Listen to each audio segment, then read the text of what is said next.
Alright, folks. Welcome back. It is day 52, keeping the streak alive. Once again, Maku desu. Konnichiwa. Yokoso.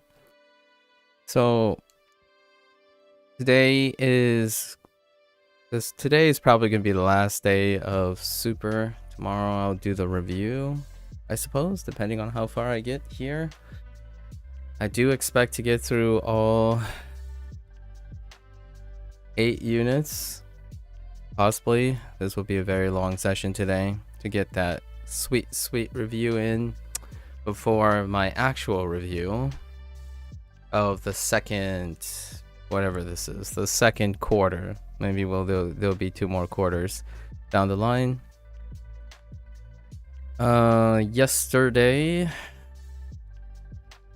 we attempted to kind of finish this unit in one go.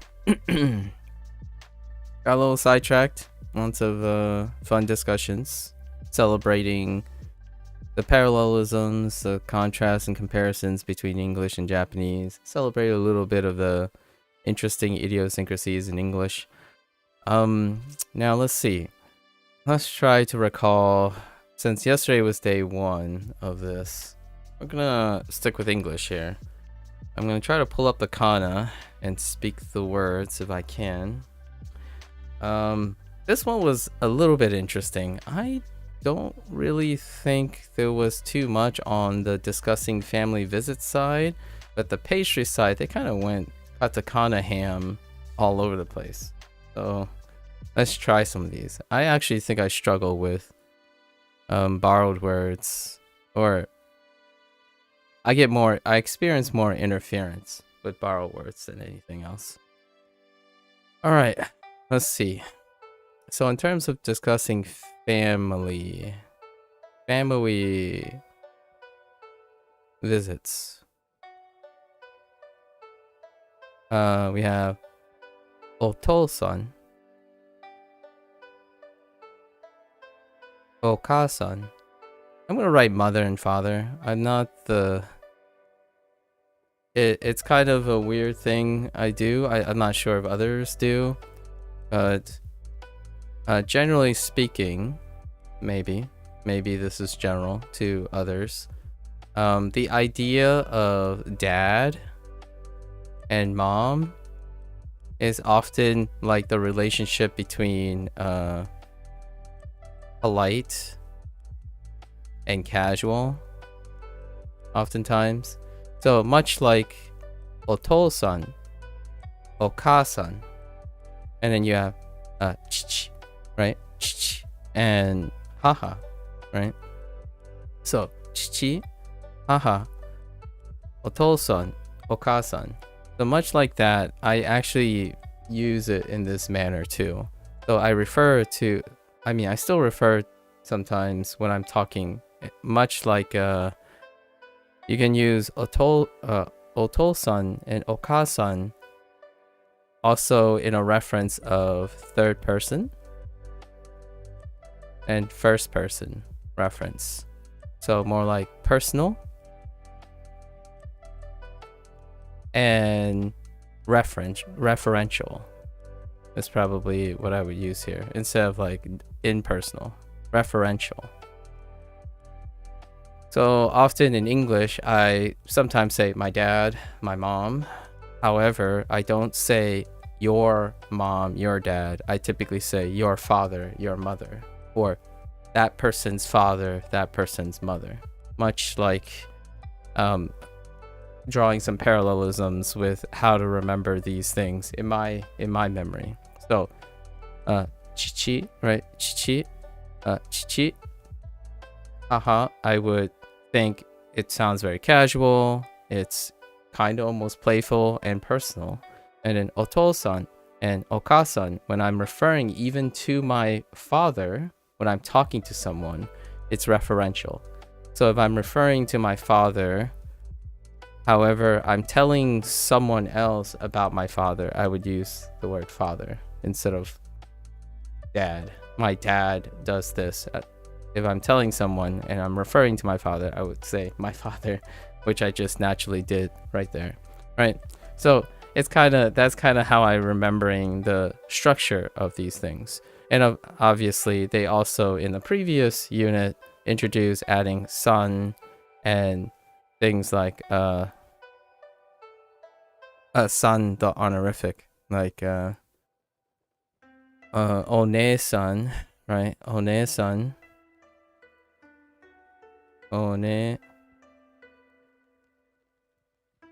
one-san, and oni-san, right? So they're completing the thing. And you can still add san to imoto, imoto and ototo. So similar thing. Technically here yesterday we also got like the kanji use of our first learning to express my dad and my mom. We were also, for the family side, introduced to the idea of go ryoshin, right? Go ryoshin, which it's kind of like this too, where go ryoshin, go parents, go parents versus my parents.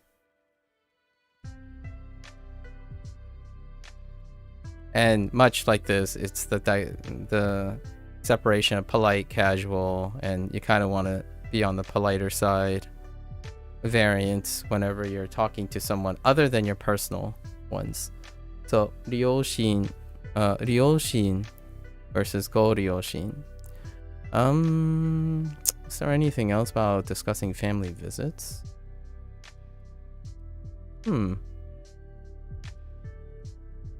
They kind of combined a bunch of things too, and I think this is the parent thing was also the one predicate we were introduced to, which was machimasu, to wait, waiting on things, machimasu. Okay. Still need some more familiarity to how I can structure particles in front of machimasu. Two limited scenarios. I can see 2 so far. That's fine. Largely knees. Lots of knees.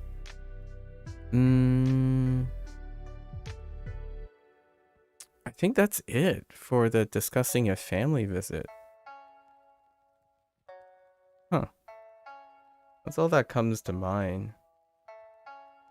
Alright, and then on the order pastry side, holy heck. Alright, here we go. Let's try some of these. Oh wait, I think days were also introduced with the family stuff. So we have Getsuyobi, Monday, which uses two kanji slapped together that we're familiar with. Gatsu, getsu, and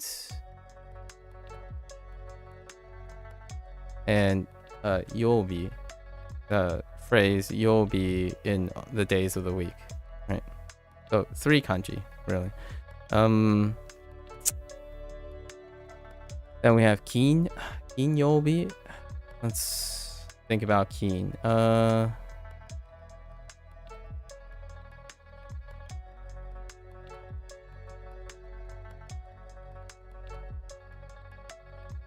Oops.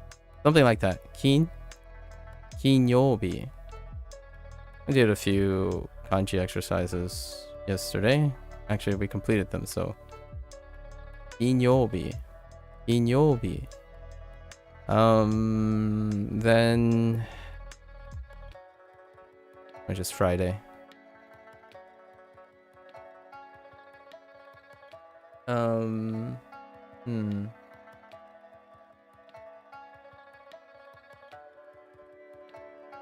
There are probably a bit of loose things here and there.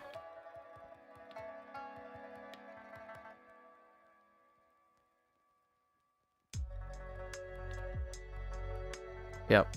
Okay. So on the order side, I remember a lot more on the order side. Largely, it's closer to the end. So, we got the conjugifying tsu, I guess. Yeah, the tsu. However, I'm guessing that's a counter at some point, or it is a counter itself. So we have ordering, right? It's brought back from a previous unit where you end with the O and add something to it for how many, right? So we got itotsu, right? Itotsu, futatsu, futatsu, and mitsu, mitsu, and yotsu, yotsu.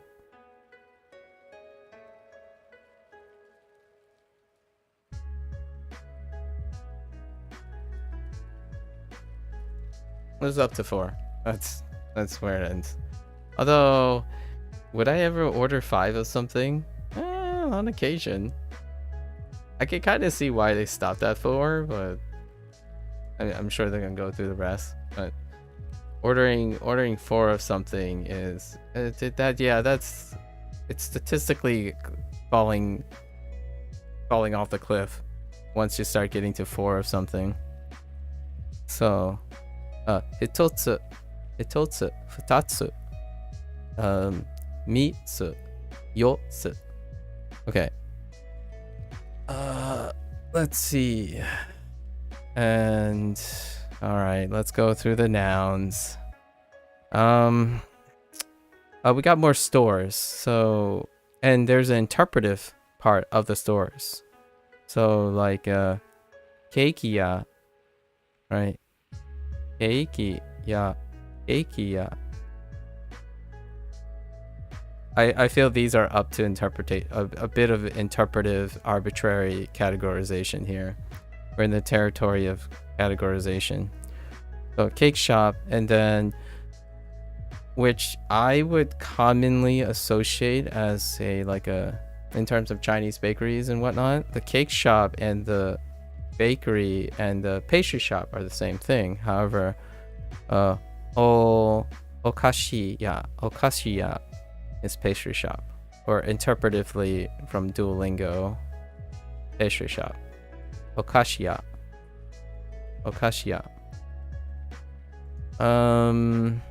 Now let's get into katakana bonanza here.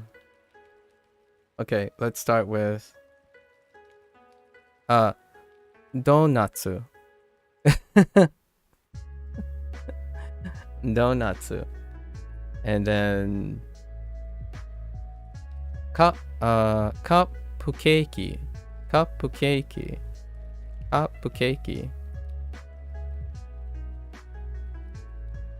Self-explanatory. Most of these are self-explanatory. I have to get the slight idiosyncrasies, the slight turn of sound for all the katakana, which is where the interference comes from, right? Cupcake. And then cheesecake.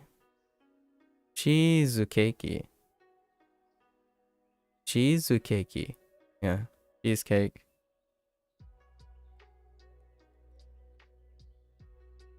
And there was this weird fascination with adding kawaii kawaii to all the pastries. So perhaps I'll end up acquiring whatever that is later as well. This really weird fascination with calling pastry cute, like lots of cute pastries.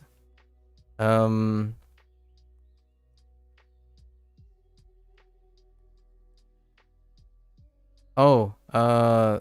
stuff. Literally random stuff. Mono for stuff. I think it was only used like once. Mono. Speaking of pastry, amai sweet. Amai.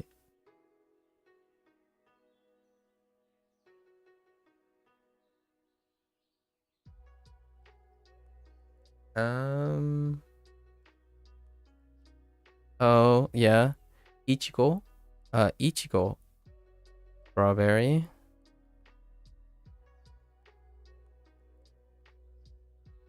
Oh, that reminds me. Now we're thinking of flavors, right? So,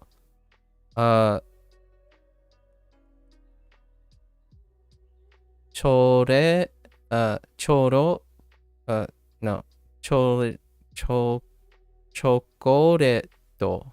Yeah, chocoreto. Chocoreto. Chocolate. Chocoreto. Yeah, chocoreto. I'm not sure if it's a t or it's tough for me to know if they're holding for a mora or they're holding a vowel a lot of times, because I experience a lot of interference with English words. Oftentimes I'm incredibly playful with my English, so a lot of times mora or vowel holding is common in my part of speech. So I could say strawberry. It's strawberry. Like, there's lots of variances, and it really deals with the expressive aspirating of English and then the stress accents going everywhere. So I think it's chocolate, right? Chotto, so chocolate, chocoreto is probably it. It's not as simple as ichigo.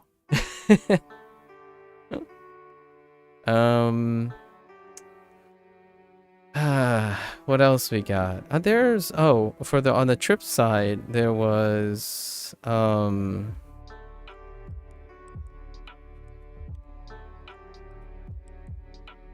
tanoshimi, right? Tanoshimi desu. So like ni tanoshimi desu, which is like ni looking forward to. Looking forward. I think it was on this side of things. And then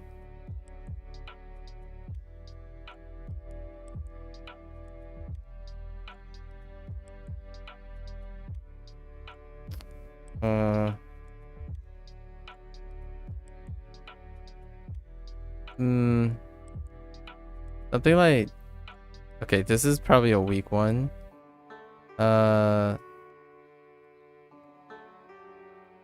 Najikai?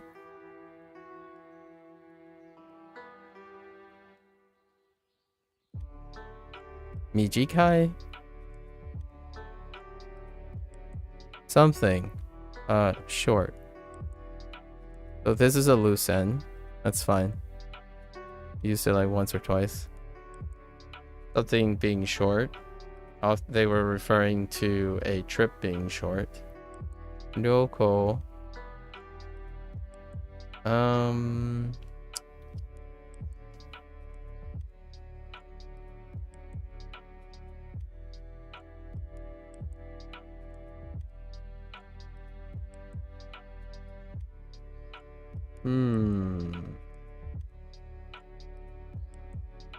I feel like there are more pastry items or like items in general.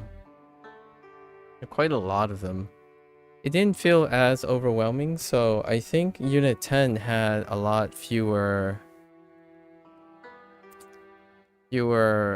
distinct vocabulary outside of the katakana items and food items in general.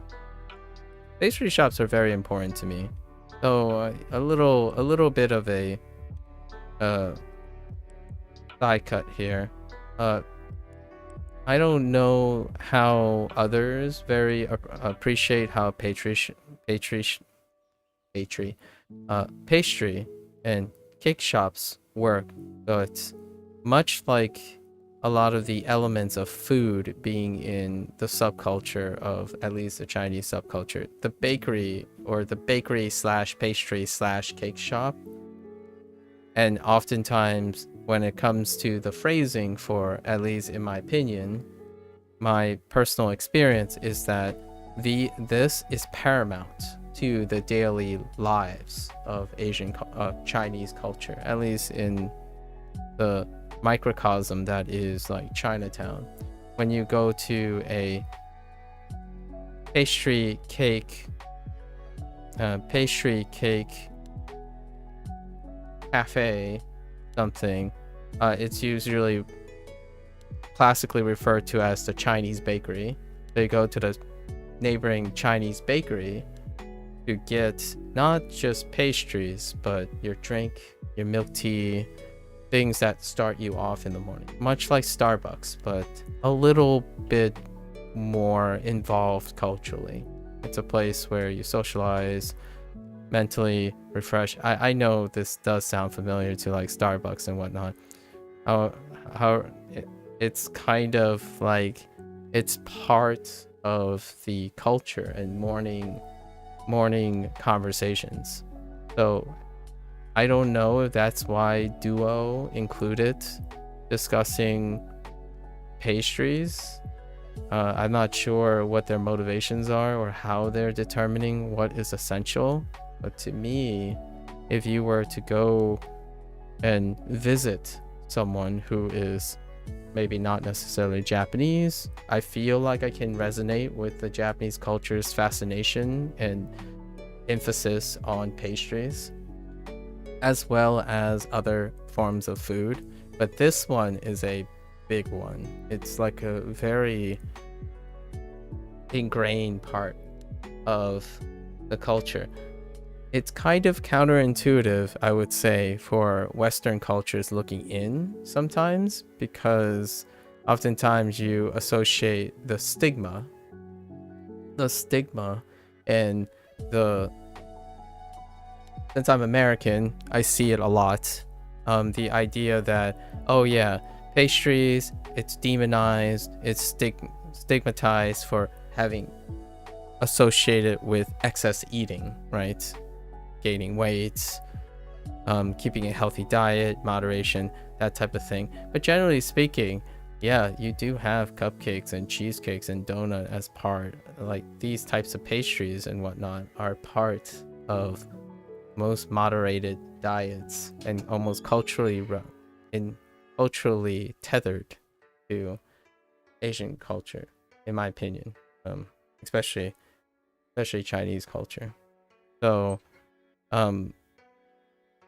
the hyper demonizing and stigma attached to sugary treats and stuff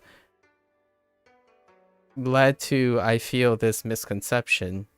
I do feel this is a misconception that one of the secrets, I guess, or prevailing thought is that Asians or Chinese people, at least, do not eat a lot of sweets, or they have less sweet things, or they appreciate sweetness to a lesser degree.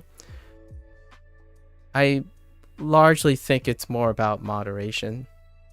So excess eating is the target. Excess eating is the concept, not the object itself, as in the donuts, the cupcakes, the cheesecakes. Because for me, If I'm in Chinatown, I get up in the morning.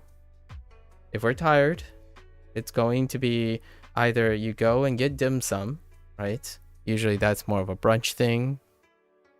However, if you're really up in the morning, go to your neighboring Chinese bakery, grab a standard milk tea, unsweetened, usually unsweetened, and then you sweeten it yourself.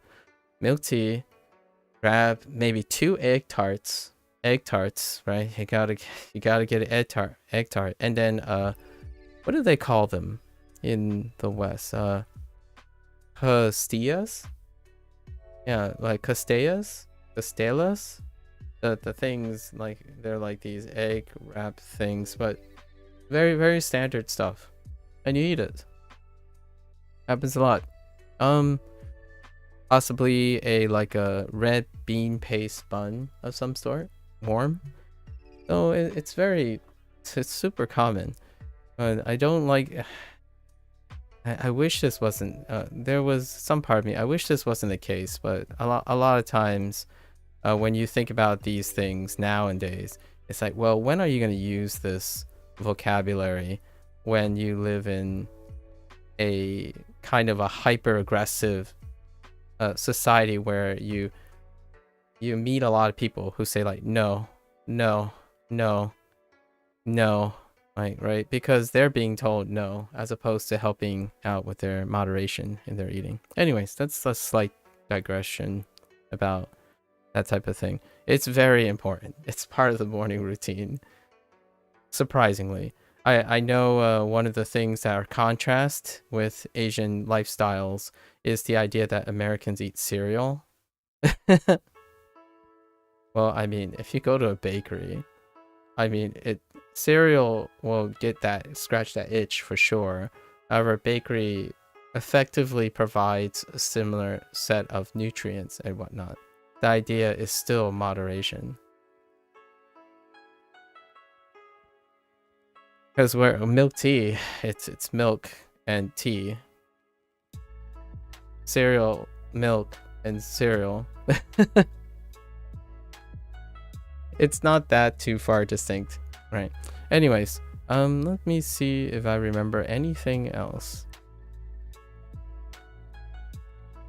And then, of course, I'm going to throw everything I said out the window because I don't usually eat breakfast. It's an adaptation of my background and my behavioralisms, but I generally skip breakfast. When someone asks me, do you want to go grab brunch or do you want to go breakfast? Of course. Naturally, I would say yes. Social eating is best eating, in my opinion. Let's see. I think this is good. I feel like it felt like there were way more things. It'll probably come to me when we get closer. Alright. Let's finish up this review of this unit. Let's see what the guidebook says, since I covered all the things. There's Goryoshin, right? Goryoshin, and same stuff. So, Goryoshin wa Raishu Nihon ni Nihon kimasu ka? Hai, Raishu kimasu. Okay. Or what are you going to do on Friday? So yes, the visiting thing introduced oh, right. I forgot. There's one other thing that we learned, right? Learned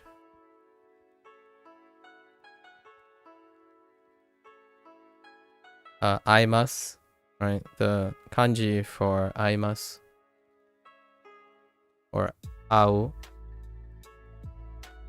Okay. Let's see. Oh, and here it is. Yeah. King. Oh no, not here. Sorry. That's keen. Where's? I thought I saw it. Oh, maybe not. It was my imagination. I thought it just came up.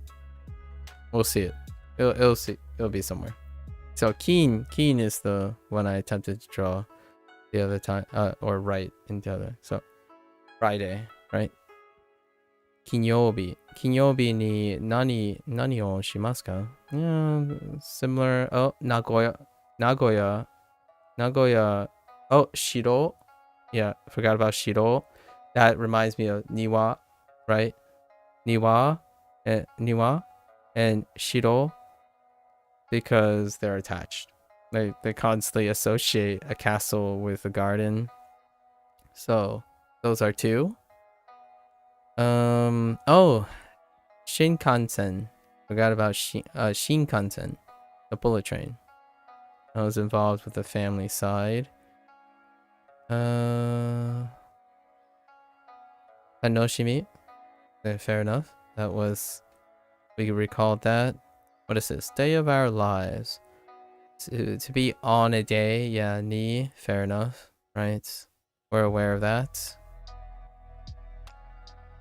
You can also use wa after the day. This shows that you're talking more about that day itself. That's fair. Yeah, that's how I feel about the expression wa. Although they separate silence windows. They separate these two so that you don't make the choice between ni and wa. However, yes, I would. That's how that's what the feeling is when it comes to ni and wa after a day. They use both, not both at the same time, though. That's kind of a nice little tidbit. Ni being on a day, so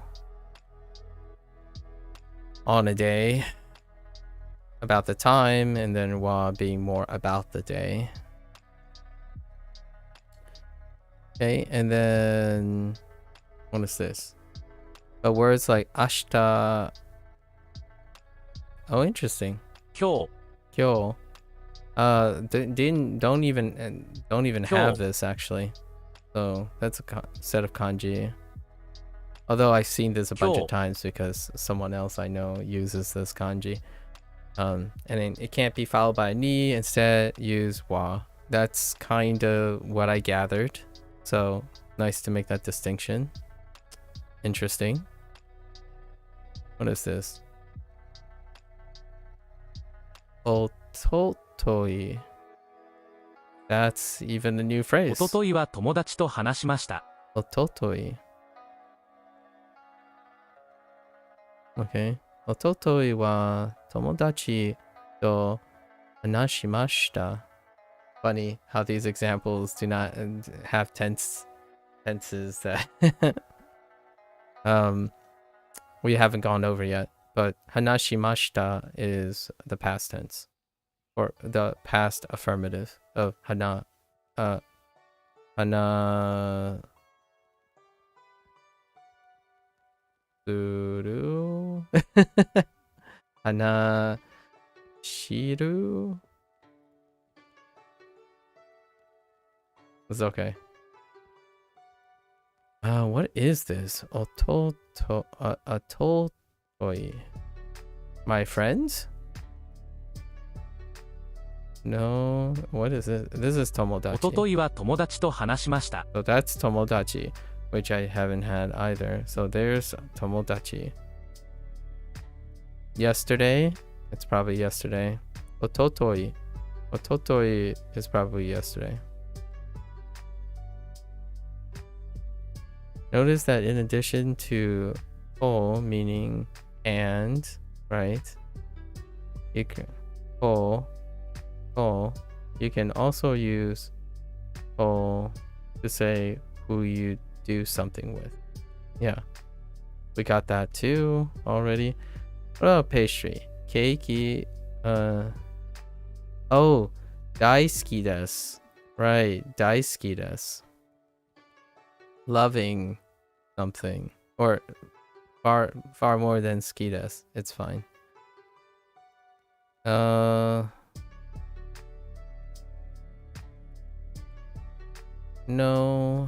Oh, matcha. How could I forget matcha? Wait, is it matcha or matcha? Old? It's matcha. Yeah. Matcha. I totally forgot about... Oh, pie. I totally forgot about pie, too. I mean, pie just works, right? So, matcha. Matcha and pie. What is this? Which this is this? Oh, kono and kore. Yeah. I'm guessing their distinction is probably... kono is accompanied by a noun, and kore is supplanting a noun, or substituting for a noun. A lot of times. And then we have positional, right? The koso ato. Koso ato. And yeah, that's it. That's all the ones that they covered already. Okay. That there and there, the soko and asoko. That there, that that there, that that there, that, as in that over there. For the anos, the are, asoko, and anos. Okay. Demonstratives, and then the question words. Not too bad. Not too bad. We picked up 2 or so more. Let's see what else. Is there anything else from here? Mono. Oh, here's these one. Oh, mijikai. Mijikai. That was kind of close. I knew there was a G and Kai, but I wasn't sure it was a me or she. Shijikai? No. Okay. Mijikai. And then, oh, misokatsu. Misokatsu. Pork cutlet. Fair enough. Oh, I forgot. Seiki. Oh, bendy. I totally forgot about Bentley. We even had that story about Bentleys. Yeah. Bendy. Yeah. And they kept saying Seiki Bendy over and over. Like how seats are convenient. And then trains are convenient. Fair enough. I get, yeah. Alright. Nihon ryori. Japanese food to mix it up. Okay, it's all good. All right, so we're gonna do this, finish up the kanji section, do 2 more repeats, and then we hit our legend throwback, right? Our throwbacks. Gonna cram as much review as we can for tomorrow's review.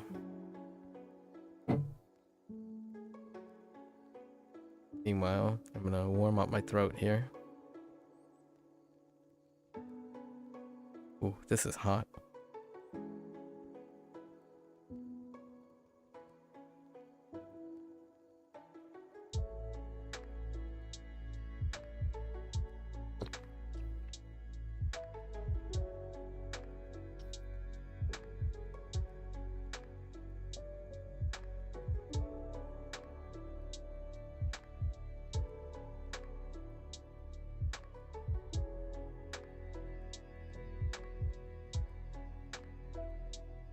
No, it's tickle.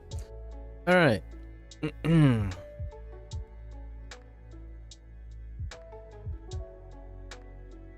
Naturally, it starts with this seat is convenient. Kono seki wa bendy desu ne. Kono 席は便利ですね。ですね。Okay. ご両親と城に行きますか？ご両親と、ご両親と、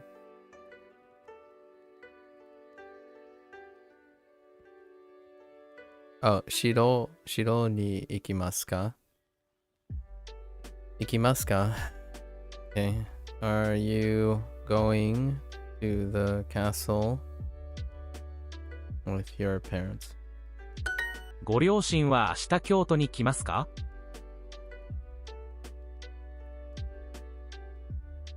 ご両親 It's like, wa 京都 Kyoto に ni 来ます kimasu か ka? 明日 Add a day to it? 明日 Go ryoshin wa ashita Kyoto ni kimasu ka? I mean, that's a sense. ご両親は明日京都に来ますか？明日駅で父と会います。明日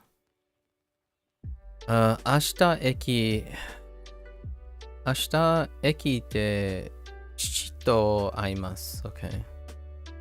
I'm oh my gosh. I'm going to meet up with my dad at the train station tomorrow. Okay. Let me guess. They want me to say tomorrow at the train station. Yes. ホテルのロビーで両親と会います。 Robi. I forgot about Robi. So, Robi is another katakana. ホテルのロビーで両親と会います。ホテルのロビーで ご両親 Actually, ご両親 hold up. ホテルのロビーで両親と会います。Ryoshin. と Ryoshin to 会います。 aimasu. Didn't know if it was Goryoshin or Ryoshin. 日曜日に観光をしますか？ Oh, okay.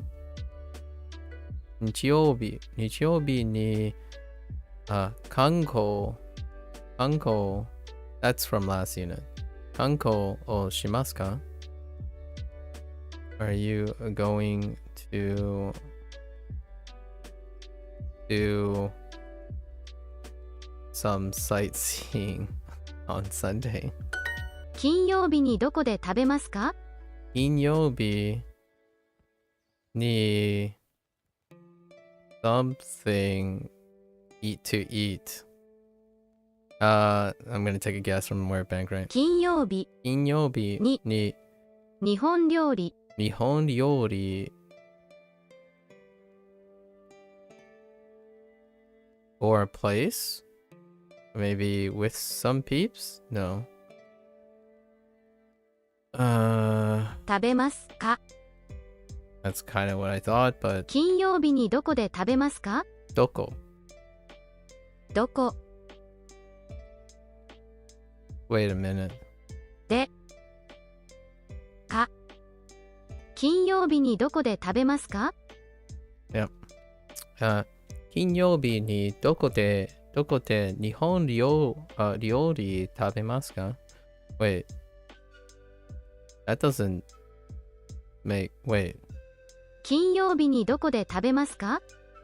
日本料理か I'm like, I don't have a particle here for eating Japanese food. 金曜日にどこで食べますか？ Yeah. 金曜日にどこで食べますか?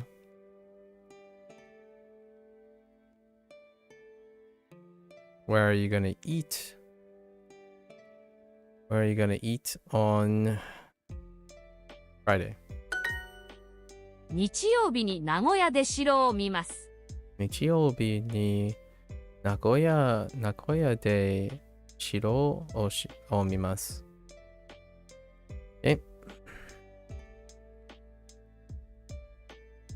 I guess we're going with we're going to see the castle in Nagoya on Sunday. Sure. 金曜日にご両親と何をしますか？ Okay. 金曜日にご両親ご両親と something. Oh, I thought of another I thought of another one that was introduced.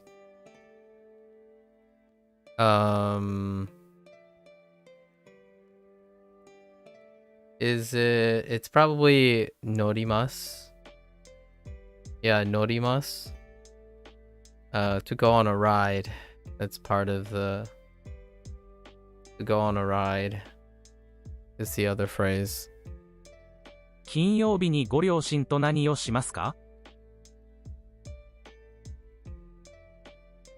何をしますか？何をしますか？金曜日にご両親と何をしますか？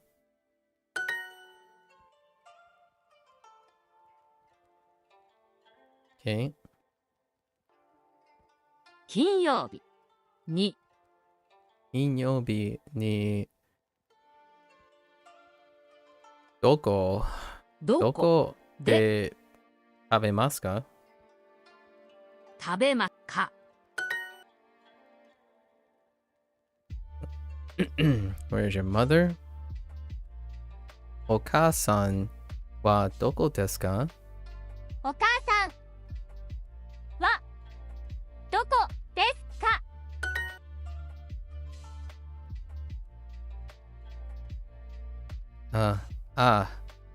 私の席じゃないです。oh, この wait. これは私の席じゃないです。Referring this isn't my seat. Although I prefer to just say this isn't my seat in a different way, I suppose. Maybe not.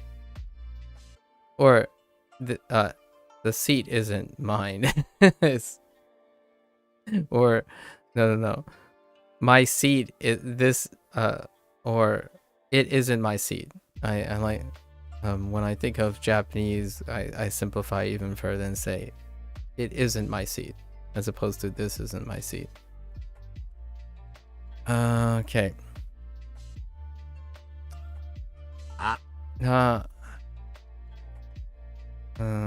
Oh no, this is a position as well. You could, yeah.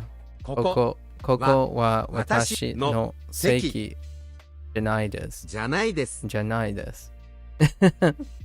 Yes, sure, fine. ここは私の席じゃないです。Fair enough. Alright, kanji time. Let's wrap up with... Oh, we'll do the legend later. Okay. Let's look at all the other stuff. Okay. 日曜日、 Sure. 金曜日、 Mm-hmm. 日本、月曜日。月曜日、日曜日、土曜日、金曜日、 All the days. 金、曜、 Not all the days, obviously, but all the days we know so far. 金曜日。日曜日。日曜日。Wait, which part are you talking about? Oh, okay.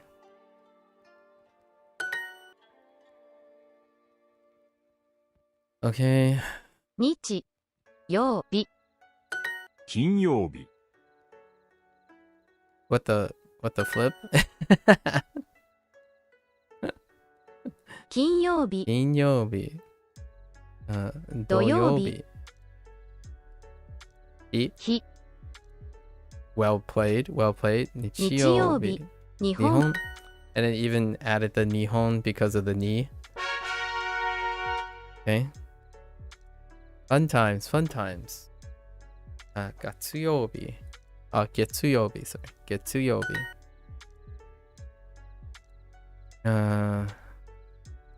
何時 Interesting. 何時、月曜日、月曜日。月曜、何時金金曜日。金曜日。3時半。 3時半。何時？月曜日。月曜日。5時。5時。月曜日。月曜日。何時？何時？月曜日。月曜。日日曜日。曜日。何時？ Oops, 何時？ no one saw that. 月曜曜日日。40分。 40分。 3時。何時？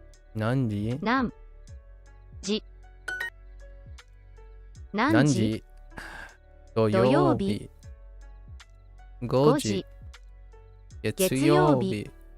20分。 20分。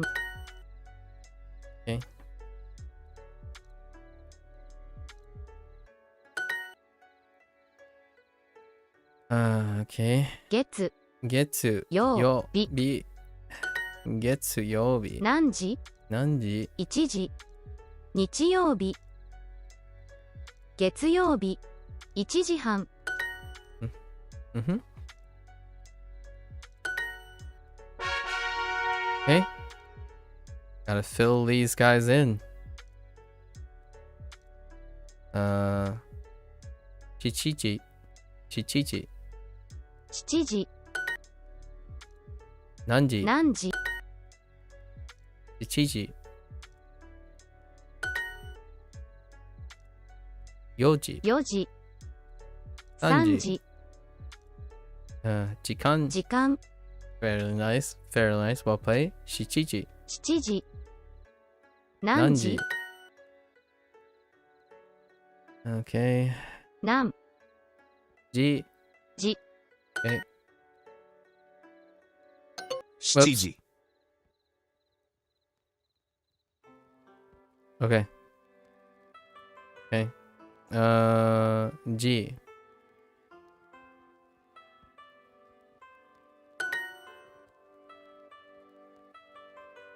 7時。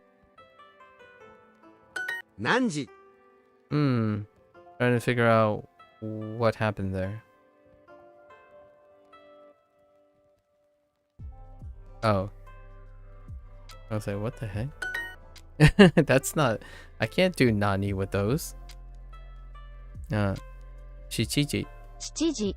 7時。 I found out the she. 7時. It's a lot softer than I thought on the sheet. As long as I can keep my mouth a little bit neutral. 7時。7時。7時。2 2時。時。 3 3時。時。 7月。 7月。何時？何時？ Oh, okay, yeah. Got it. I know what the error was. Okay. Nanji. 何時？ What is it gonna overlap with this time? Nani. 何？何時？ Nani. 何時？ Nani. 何？ Nanji. 何時？何時？ Okay. 何時？何？何？何時？ Nanji. 1時。7時。 7時。 7時。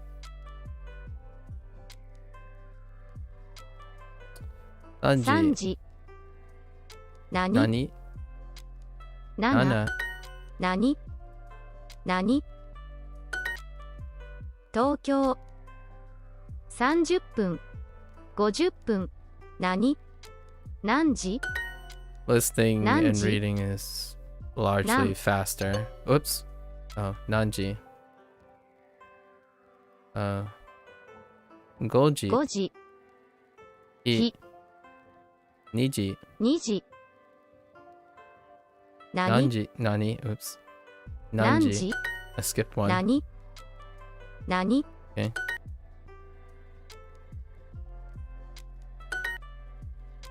何何何時何時日曜日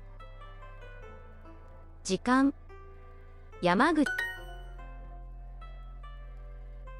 何何時何時何時 I think we'll just fill all the golds here and then Ji. be okay with it. 何時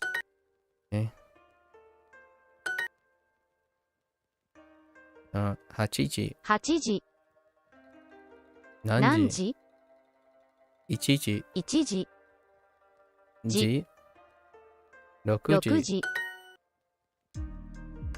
何時時 Okay. 時時何時 So G. Okay.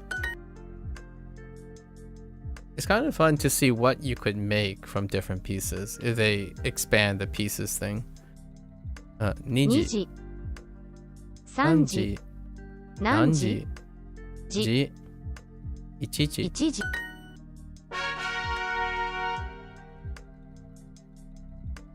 9 9時時何時何時そう9時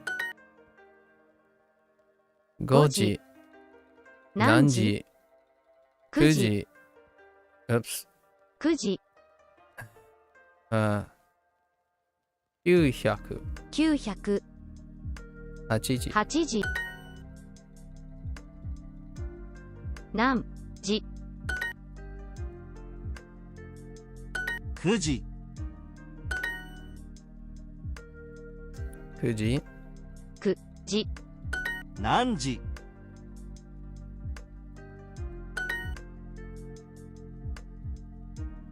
3 3時時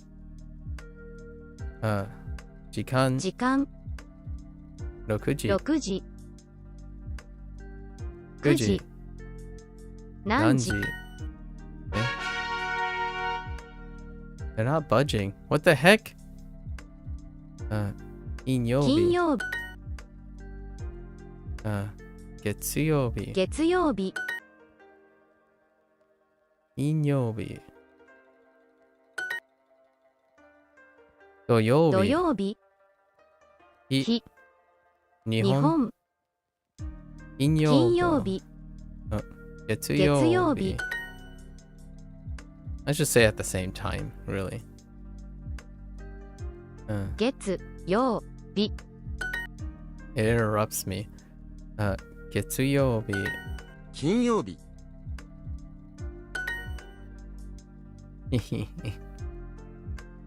金曜日月曜日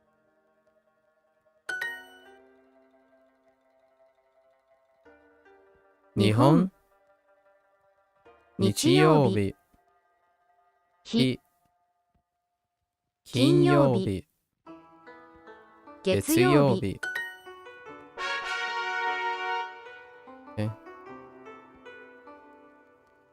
金曜日日金曜日金曜日金曜金曜日金曜日日日日曜日土曜日月曜日金曜日日日日金曜日日20分飲みます山金曜日金曜日日曜日日土土曜日曜日日本金曜日日日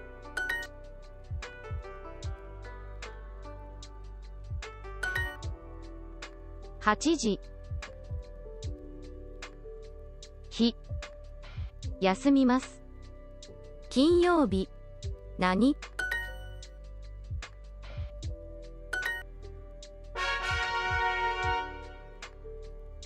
Oh, they aren't filling up quick, are they?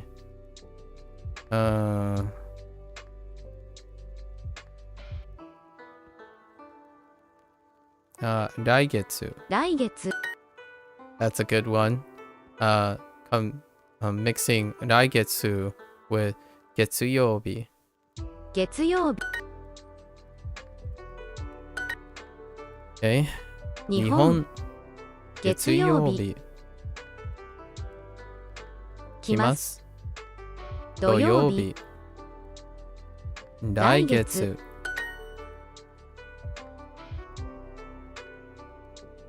月曜日。来月。That's sus. 来月。月曜日。Which one is it? Okay.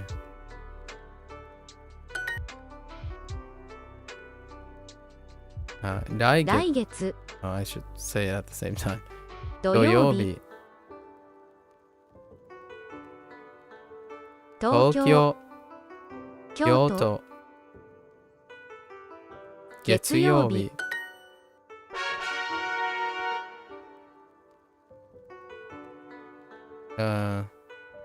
9月。9月。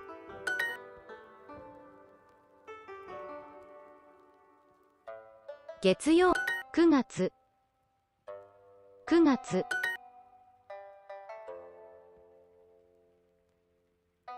月曜日。9月。9月。9月。月曜日。月曜。 9月。月曜日。日曜日。9000。9000。9分。月曜日。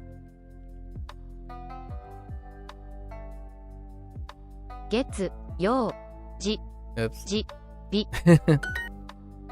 月曜日。9月。7000。 Oops. 7000 Just kidding. 何ですか？山口。9月。9月。日。9月。月曜日。来月。9000。9000。月曜日。 Okay. 月曜日。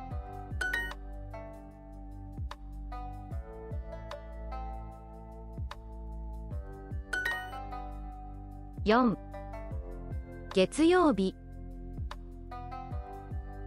12時。4時。9月。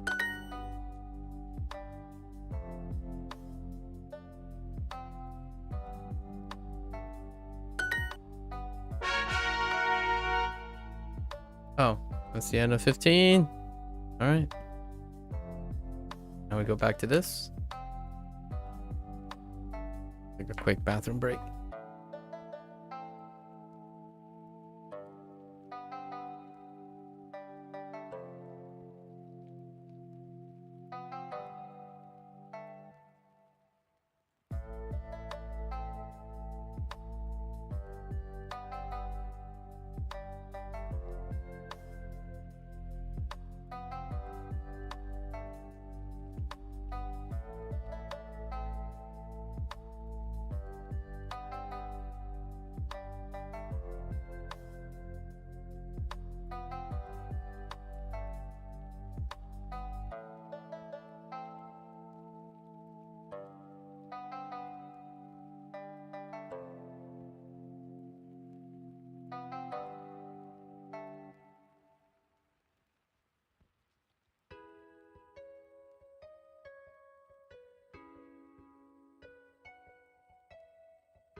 All right.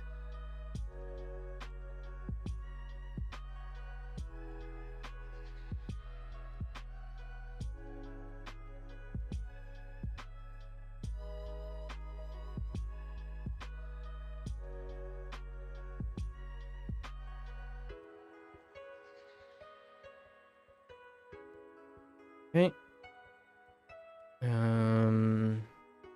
We're gonna try to get the kanji stuff filled in too. See what other clever mix-ups we have.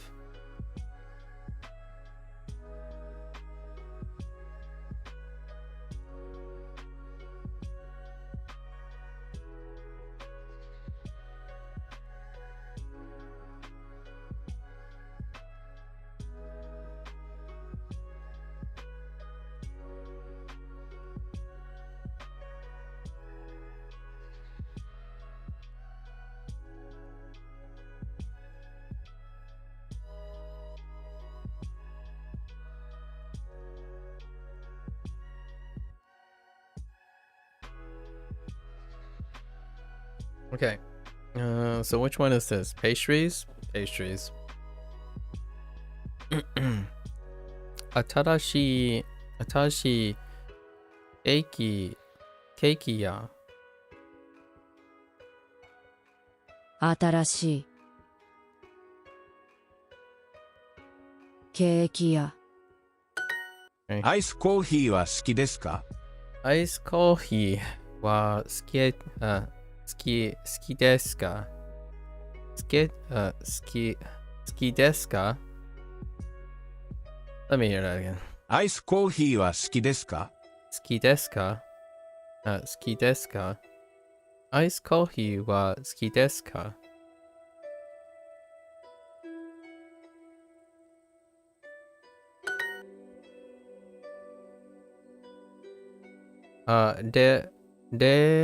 レストランを、レストランに行きましょうか行きましょうかレストランに行きましょうかデザートは好きですか？デザート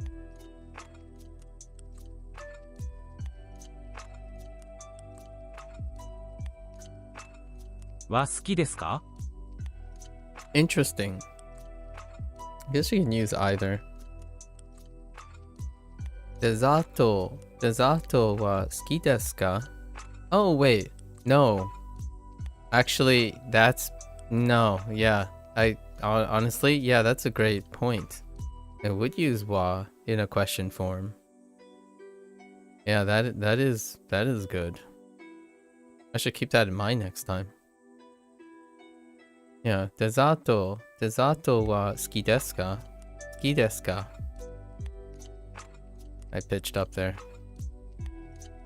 デザート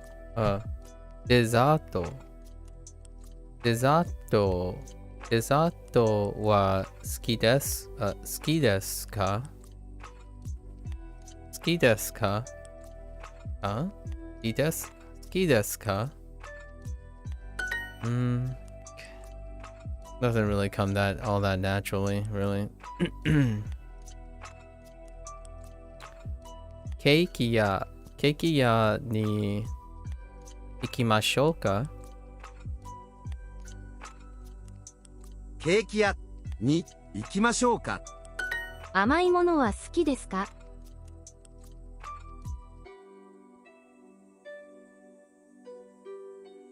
甘いものは好きですか？は好きですか？好きですか？甘いものは好きですか？ Do you like sweet things? Stuff.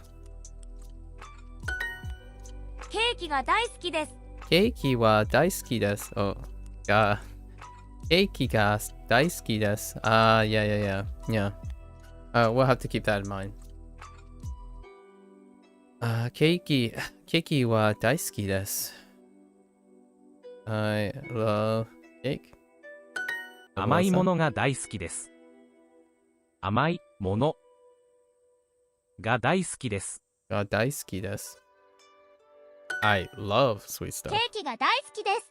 甘いものは好きですか？ Okay, sweets. We're discussing sweets. 甘いもの。甘いもの。この That's ケ the ーキは sweet ちょっと stuff. ケーキ屋に行きましょうか。新しいケーキを買いましょう。Okay.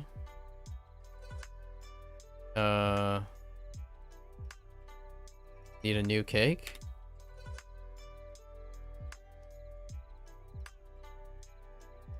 They definitely can find a cake shop. They don't have any cake. Oh, they do have a cake though. These are kind of more specific. I like it.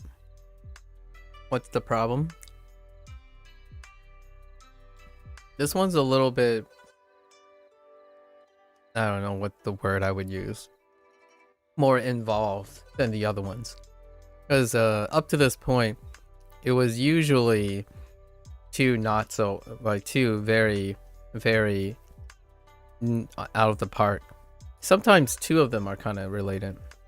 This one, because you can't say three, because kono keiki wa chotto. So this cake sucks. No, I don't really like this cake.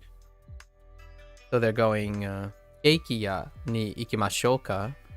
So do you need to go, like, we should go, what cake shop should we go to? And then atarashi keiki o kaimashou.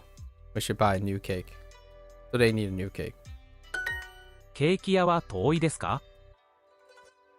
ケーキ屋は Did they just bring back toi? 遠い Yeah, toi ですか？ desu ka? Toi, far. Right. Keiki ya wa toi desu ka? Is the cake shop far?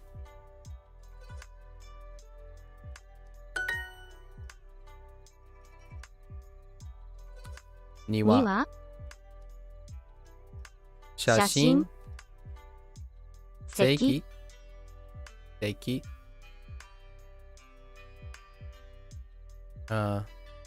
名古屋甘い Oh. 暑い熱いコーヒ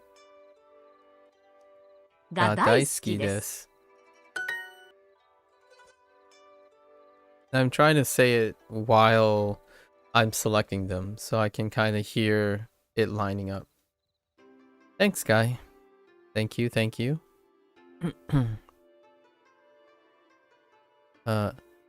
白名古屋甘いいもの Okay. 旅行旅行 Wait. 旅行旅行 Okay. Where should we go? どこに行きましょうか？どこどこに行きましょうか。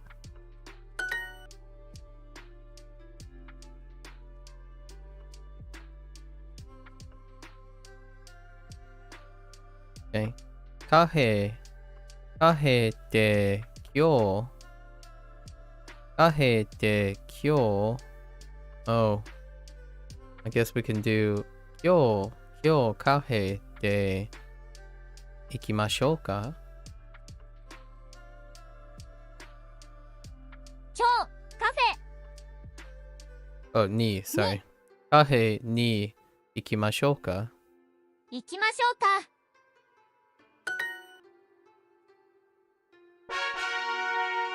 Okay.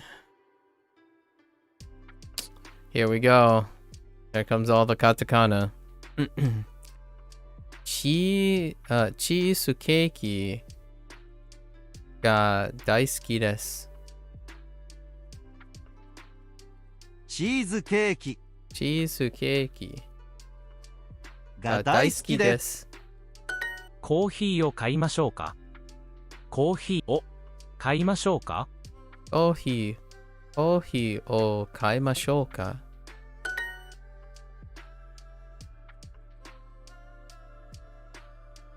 何を買いましょうか。何を買いましょうか。すみません。その赤いチーズケーキはいくらですか？ How much how much is this hot cheesecake? Wait. Oh, okay. All right. I like that. They did a turn of phrase. So, this is kind of nice. They're using words that aren't in the sentences. Oh, this time.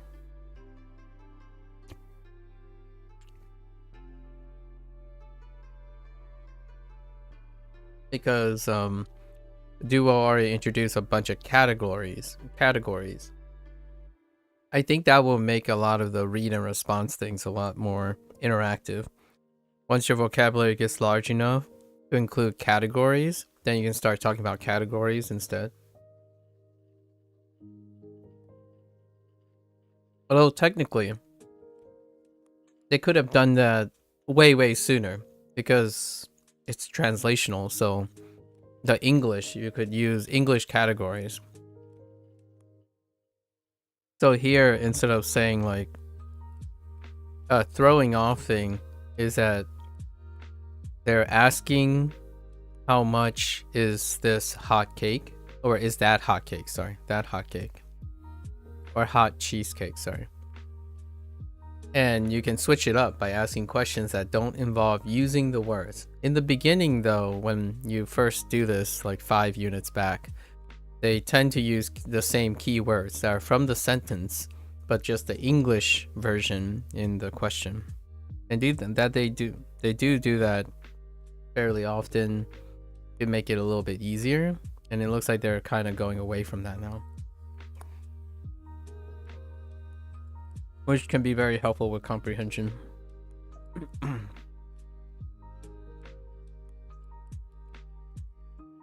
So, excuse me, that 赤い sorry, red. I said hot, didn't I? I meant that is Akai. definitely red, not hot. Atsui is hot. That's red. So that red cheesecake. Cheesecake is how much, right? Or how much is that red cheesecake? So they're shopping for dessert, as opposed to making a cake, which if you have no comprehension, yeah, that's kind of a left ball thing, right?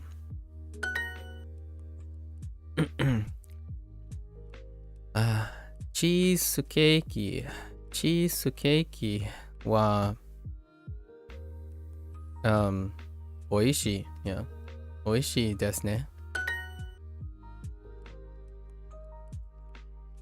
I'm basically trying to complete the sentences with any word. Whenever it's a fill in the blank, instead of looking at the choices first, I'm trying to complete the sentence with any word that I've learned from Duolingo, and not from any word that I've learned outside of Duolingo.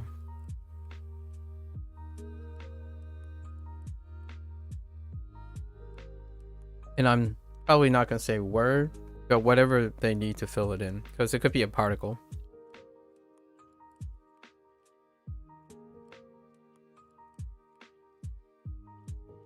I guess that would be considered a word too, in the sense of Japanese. Which characters, right? We should okay. So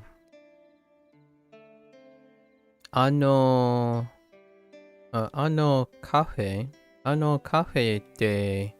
No. Ano cafe. Yeah. Ano cafe de. Tabemashou. Tabemashou. Wow. This said a lot with あの ano カフェ de で食べましょう。 tabemashou. Yoku okashi. Yeah. Yoku okashi ya ni something ka ikimashou or ikimasu. Okay, ikimasu ka. Yeah. So either ikimashou ka is fine too. Actually, we should go to the pastry shop often, or we go should we when do you go to the pastry shop often, right? So there's other ways to express it. Actually, skurimasu, nonsensical, and nomimasu. So this is what I mean by a lot of times the blanks are kind of nonsensical. However, I think it's kind of nice that they're doing it this way because they're trying to keep it within the context of all the things you could possibly say. However, I would say to take an extra step on the fill in the blank, which I typically do habitually. Try to fill in this blank using recall before you look at the word bank, which is generally how I do most of the exercise. We'll go over this tomorrow as I'm talking about my techniques, right? The techniques I do. Where like if you have a word bank, yes, you could use the keyboard function to remove the word bank so it forces you to not look at the word bank first. However, you could do two separate things. You could try to look at the word bank and listen at the same time. So that means you're constructing and listening at the same time, which is very different than listening and then responding. And what I mean by that is often when I'm talking and I'm forming idea right now, I'm actually constructing my next idea in order to lead into that new idea. And oftentimes when I'm actively listening to someone, I'm also in that same moment actively trying to digest and synthesize what I'm going to say next to the person. So I'm getting into the habit of constructing ideas while trying to actively listen. Alternatively, you can be constructing and looking for total recall. So what you can say, which is another fast component of trying to construct, you're recalling while listening to the words. So, or reading the words and recalling at the same time. And then ultimately, this is here to help. So you can actually do 2 or 3 different ways of doing this, and it's up to you how much. And once again, the other day, I still feel this is not emphasized properly, how much effort you're using. And effort is context independent. The reason why it's context independent is when someone says it depends, effort is determined by the person. So if you're working hard and you think you're working hard, there is a high chance that you are working, right? However, there are other ways to measure someone else's effort, and that's where that it depends situation comes from. When someone makes a it depends argument, they're talking about a third person, as in themselves, interpreting someone's effort. And that often, there's a danger to that. It often is a gaslight, as opposed to coming from a place of compassion. Generally speaking, that's usually the way. Like, for example, a third person would say, well, oh, I know why you're not improving enough. You're not working hard enough. Gaslight. as opposed to how do you feel about your level of effort? Are you aware of things that are telling you that you are working hard? As in asking the person, how can you tell if you're placing in a lot of effort? So you're helping the person raise awareness, as opposed to thinking about what it depends based on your experience. So that's kind of a thing that comes up a lot. There's effort, measuring of effort that's independent of context, and then there's effort that's measured based on context. And that context is from your frame of mind, not from the person's frame of mind. So much like Japanese, right? Much like Japanese, there's things that come from your frame of mind, versus assuming and presuming other frame of mind. One that come up a lot is the use of aru and iru. Which frame of mind, or like the ko so not so much do, but the ko so perspective. And then also we have like right, kimasu, ikimasu. Frame of mind. Perspective, not context. I don't think it's context. Perspective. More so. It's kind of both. Usually I say both, but more so perspective than context. Okay. いきます。新しいお菓子屋はどこですか？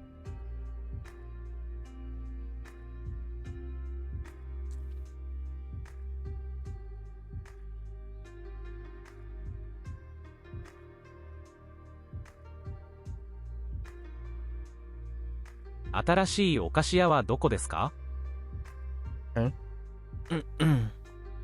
新しいお菓子屋はどこですか？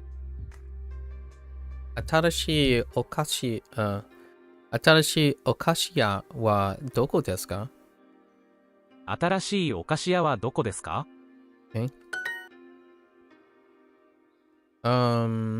Let's see. 毎日チ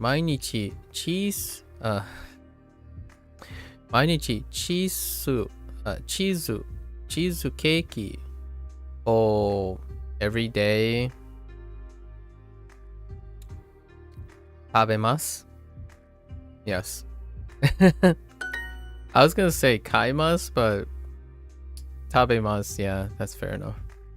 I eat cheesecake every day. I don't know how much I feel about that, but moderation, you know, a small slice of cheesecake every day.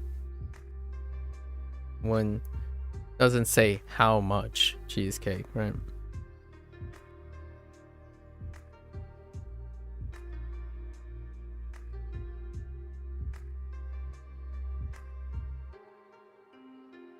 It could be like those one way some clever marketing in the food industry for convenience food have taken by storm is charging a premium of convenience to make bite-sized versions of desserts and snacks.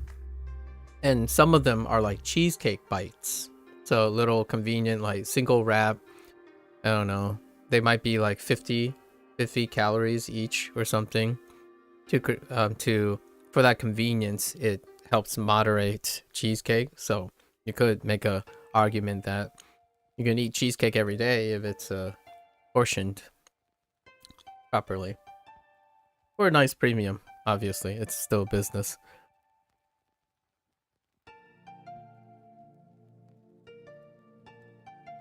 However, when someone finds out that that's quite effective, right, at portioning their tendencies, you like to believe that that person will learn from that convenience and do it themselves. So instead, they could buy a whole cheesecake and do it manually. You know, input the effort to partition the cheesecake and do the same and save on that premium. Possibly. Or this person is incredibly affluent and can continue to use that convenience. Hey, Nojo. Thanks. Thanks again, Nojo. そのデザートは本当に可愛いですね。 Okay. そのそのデザートははかわいいですですね。ね。このデザートはかわいいですね。There's something else? そのデザートは本当に可愛いですね。本当に。本当に Okay. このデザートは本当にかわいいですね。Shall we go to the small? Okay. 小さい。Okay. 小さい。Not a non-adjective. 小さい。小さい。お菓子屋に行きましょうか。小さいお菓子屋に行きましょうか。行きましょうか。高いデザートを買いましょうか。I heard 高いデザートを買いましょうか。高いデザートを買いましょうか。高いデザートを買いましょうか。買いましょうか。高いデザートを買いましょうか。買いましょうか。買いましょうか。あのカフェで食べましょう。あのカフェ食べましょうか。食べましょう。I skipped a couple there. あのカフェで食べましょう。We should eat at that cafe over there. Okay. そのデザートは本当にかわいいですね。かわいいですね。I missed the E, the second E. そのデザートは本当にかわいいですね。かわいいですね。I'm closing off my second A, as well. かわいいですね。かわいいですね。Okay. そのそのデザートデザートはは本本当に当にかかわわいいいいでですすね。あのケーキ屋に行きましょう。あのケーキ屋に行きましょう。ケーキ屋。Okay, let's see. We should go to that cake shop over there. Okay. そのケーキはかわいいですね。そのかわいいかわいいかわいい。Okay. I just wanted to hear it a couple times. ケーキはかわいいですね。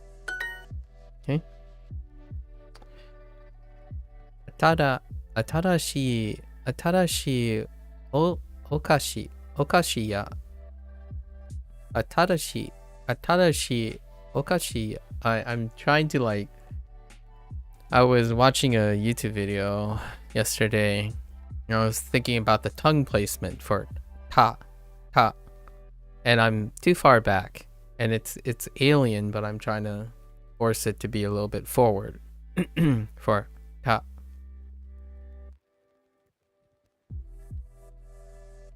Okay. Atarashi okashi. Okashi ya ni. Oh no. Okashi wa doko desu ka? Doko desu ka? 新しいお菓子屋 Kashiya は wa どこですか Alright. 一つ、一つ。一つ。一つ、一つ。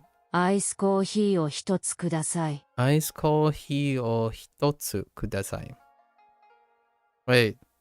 Oh. Never mind. カップケーキを一つください。カップケーキカップケーキを一つ一つください。ください。カップケーキを一つください。カップケーキを一つください。アイスコーヒーを一つください。アイスコーヒアイスコーヒーーをを一つ一つくだください。さい。その緑のカップケーキを一つください。その白いケーキもください。Oh, the mo too. The two. The two. The moment I heard that and I heard a second, saw a second sentence, it's using mo as in two. What is she doing? Ordering sweets.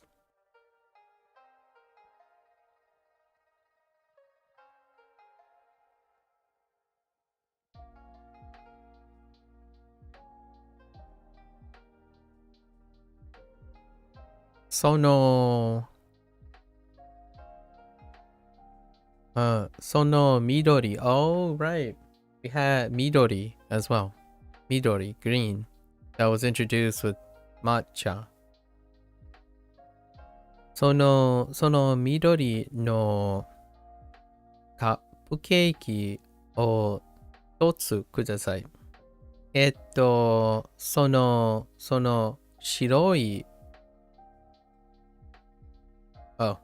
白いケーキもください。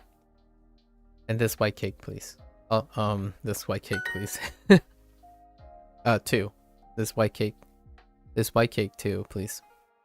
Also this white cake. Probably what I would interpret as also this white cake, please.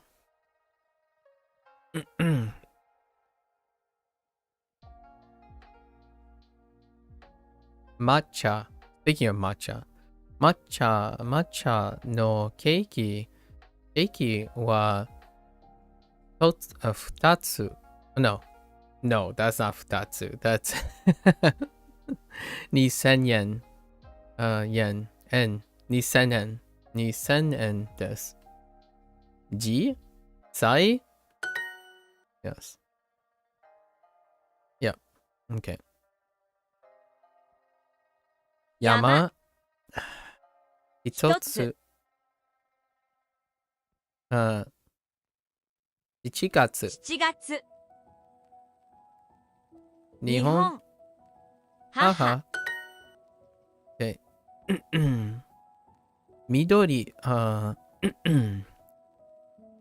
のカップケーキは500円です。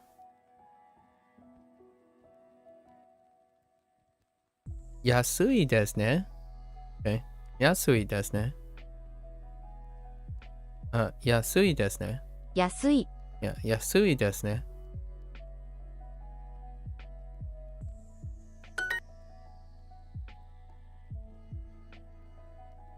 抹茶抹茶のカップケーキもください。fair enough. お茶を一つ。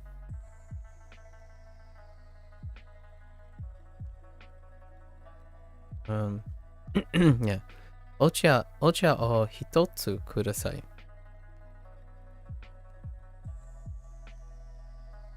お茶を一つ一つ。ください。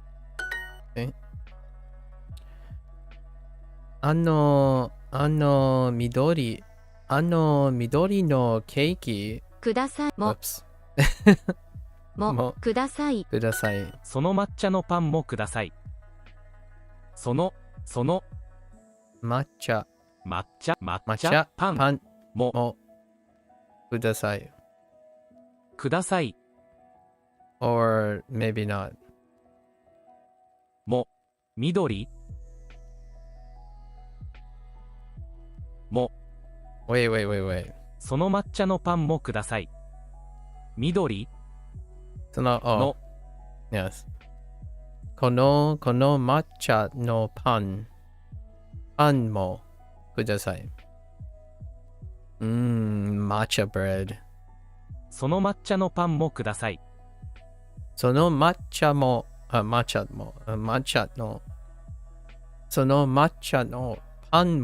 ください。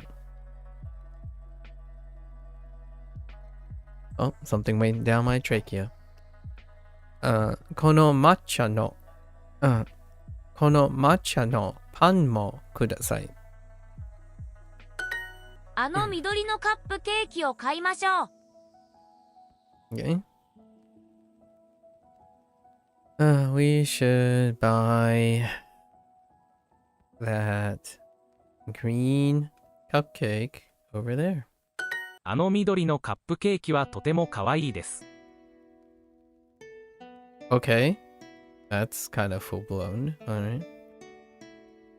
Alright. あの緑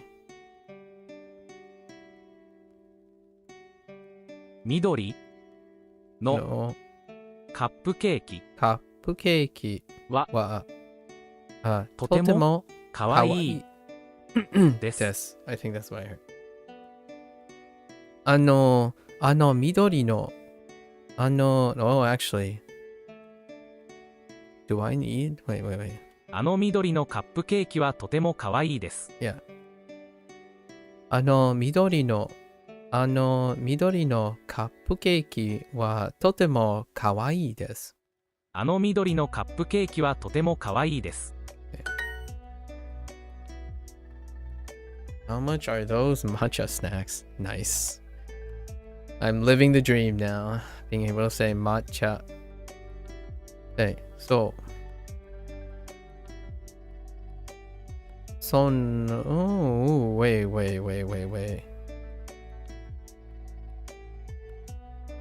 yeah. その抹茶のお菓子はいくらですか？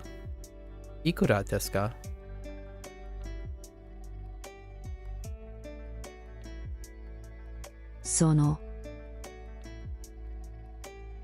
抹茶の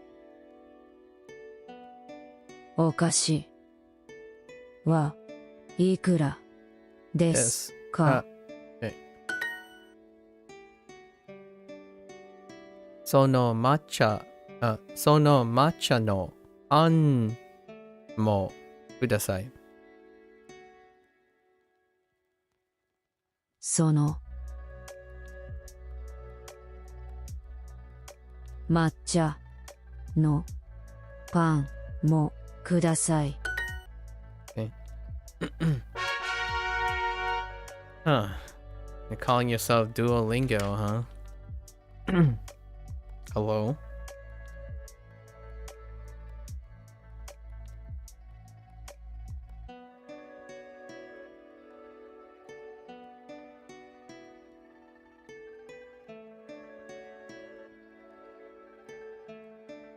Wait, can you do that? Wait a minute. Hold up.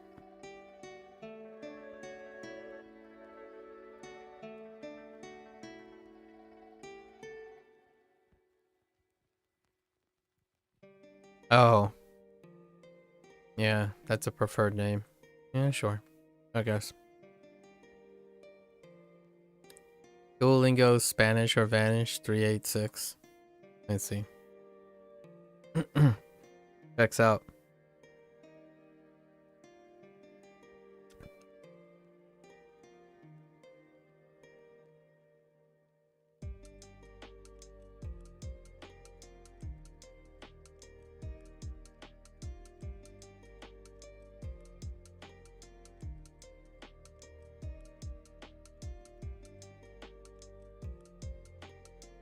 Okay. そのいちごのチーズケーキはいいですね。Did I hear a modifier?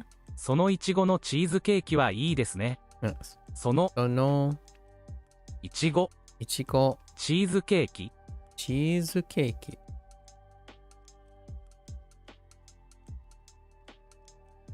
そのいちごのチーズケーキはいいですね。いいですねの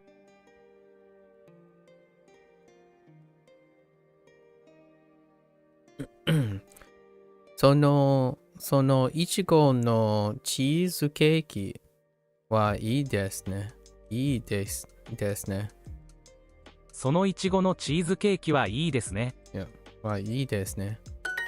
3つ Just 3つ3つ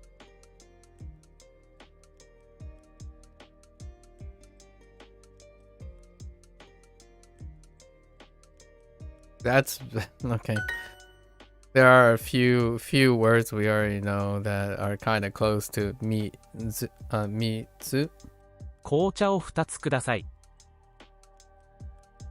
紅茶を2つください。紅茶を2つください。2つ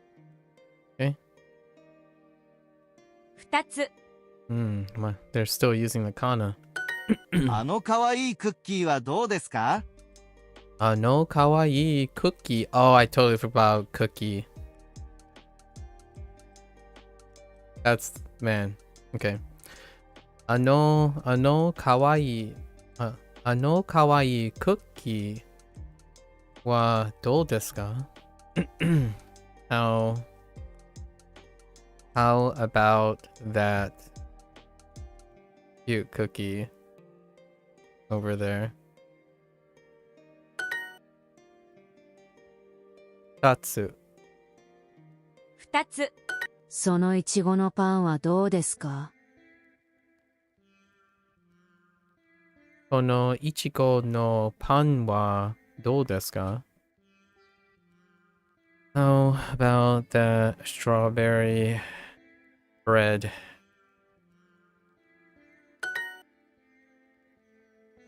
3つ3つそのクッキーはとても可愛いですね。クッキーを3つ買いましょう。 Alright. We're buying cookies. 3 of them. And they're cute, I guess.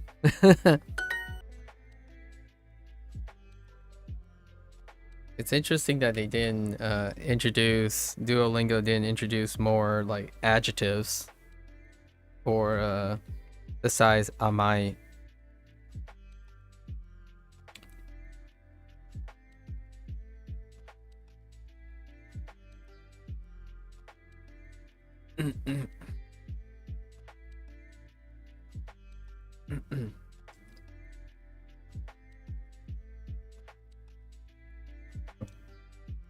Okay.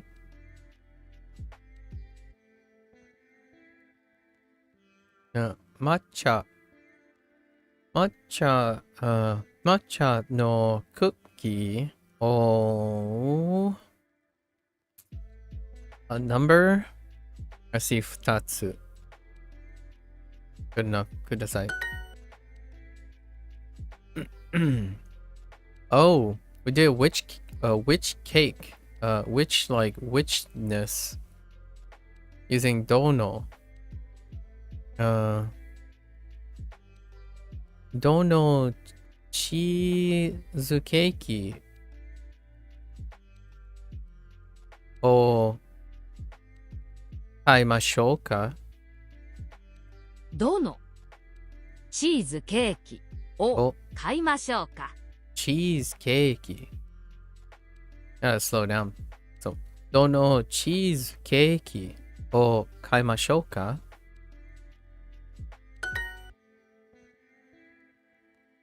買いましょうか？買いましょうか？ Okay. いちごのいちごのカップケーキを number amount what do we have? 3つください。Number object sure. Now what do we have as object? クッキーを2つください。クッキー2つ。Okay. 3つ。3つ。10。1つ。古い。2つ。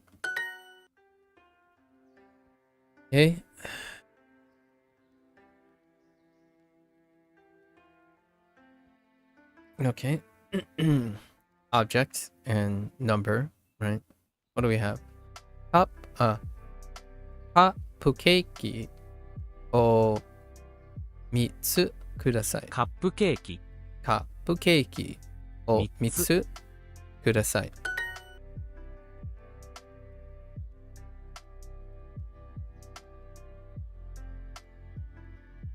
お茶を借りましょうか？お茶を買いましょうか。Oh, wait. Which? どのお茶を買いましょうか？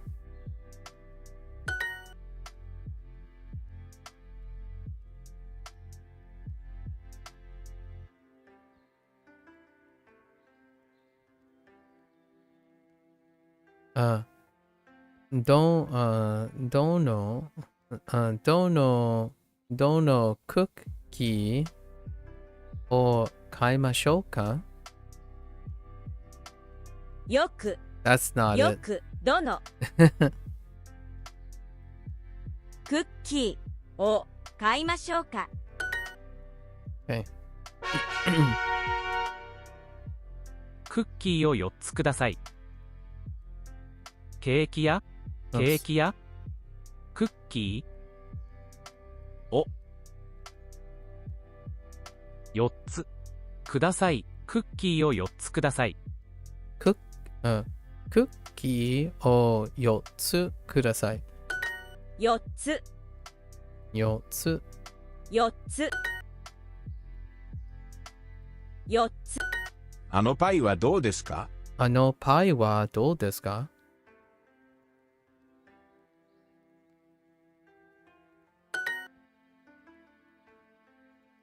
That I was gonna say that donuts. I stopped myself from saying that donuts. そのドーナツは200円です。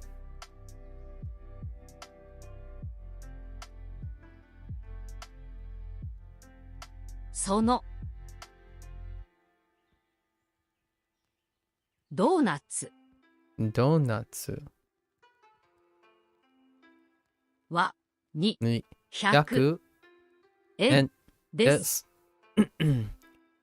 す。そのドーナツ。そのドーナツは200円です。200円です。チョコレートのドーナツを4つください。あ、いちごのドーナツもください。Okay. Lots of donuts. チョコレートのドーナツを4つください。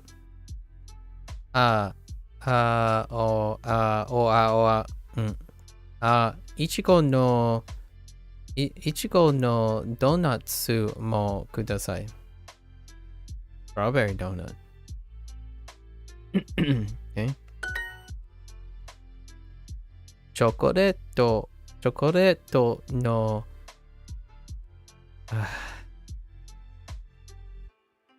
チョコレートのクッキーをnumber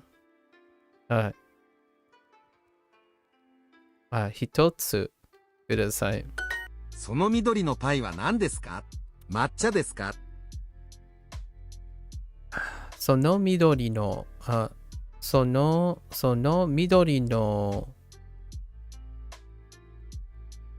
イ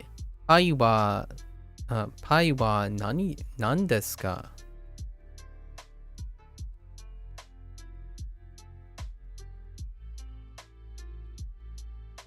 ？Yep. Okay. 抹茶ですか？ He wants to know what kind of pie is it? How many pies there are? Oh, interesting. Okay.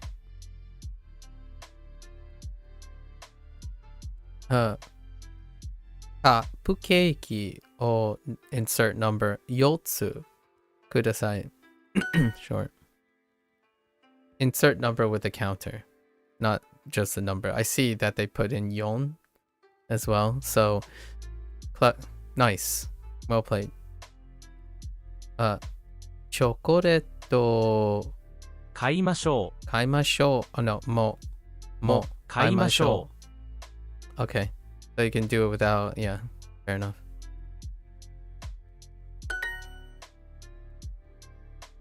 Oh, there's a machimasu.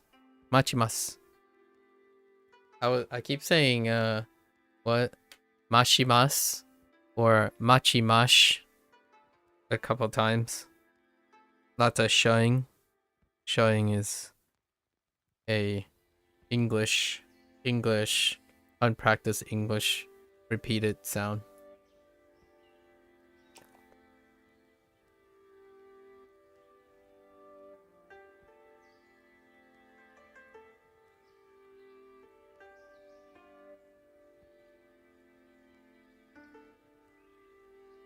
Machimasu. Machimasu. Okay. Machimasu. 待ちます。待ちます。カップケーキ。カップケーキ。カップケーキ。カップケーキ。Kind of imagine a rise while you're not saying anything. カップケーキ。ドドーーナツ。ナツ。旅行。旅行。旅行。旅行。白。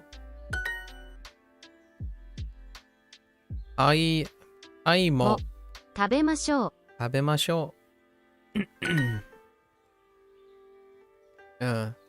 一つ。三つ。二つ。三。四つ。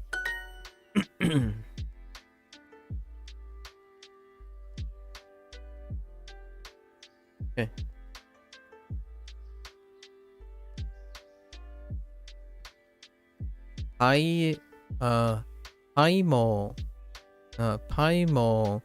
買いましょう。パイも、パイも買いましょう。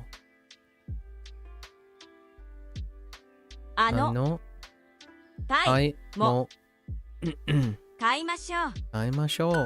抹茶のドーナツを4つください。 OK。抹抹茶茶ののドーナツ、ドードーナナツツをを4つつくください。ださい。抹茶のドーナツを4つください。抹茶の抹茶のドーナツを4つください。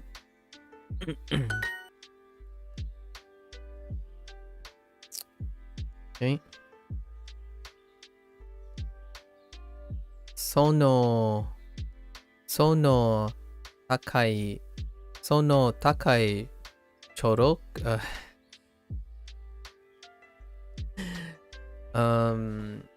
その高い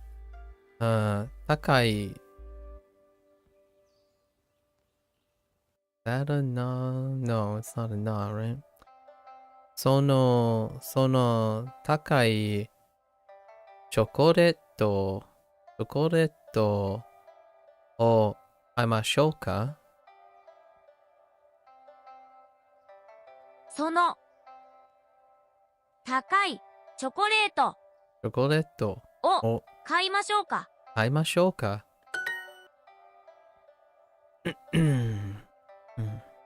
そのチョコレートはいくらですか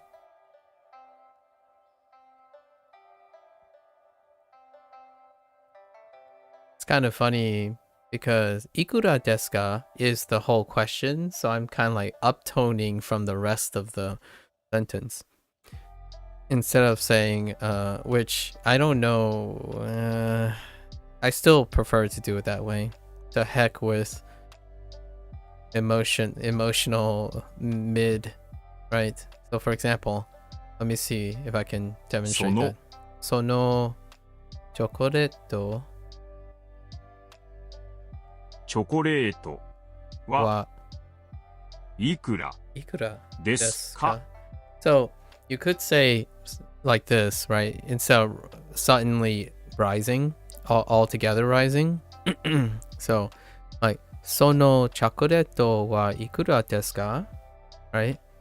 そのチョコレートはいくらですか Right? ですか And then it would only rise at the end. But oftentimes when I think of phrases like this, they're all rise. So all of them get a bump. So it's like, yeah, you keep everything consistent, but then it's just up here. And then you partition the pitch accents. So the pitch accent stays the same, right? The PA stays the same, like adequate, right? But there's a octave rise, and then there's an uptone down here for the ka.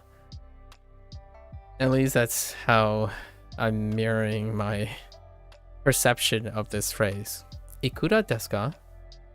So everything is going up, but it's still going up with the proportional pitch accent. Like instead of saying そのチョコレートはいくらですか? そのチョコレートいくらですか? So everything goes up as well. I don't know. I just notice I do it by habit a lot of times. Like なんですか? If there's another part of the sentence and it ends with なんですか? Everything goes up in pitch, and then the ka is also still goes up, uptone in pitch. I hear myself doing it. チョコレートのクッキーも買いましょう。 And I don't hate it.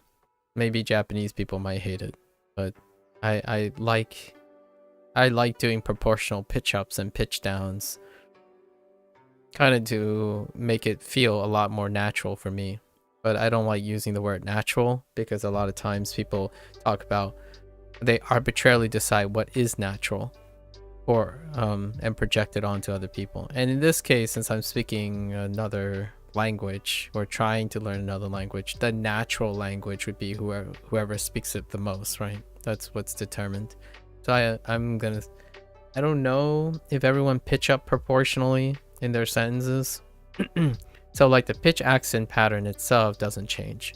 The octave changes.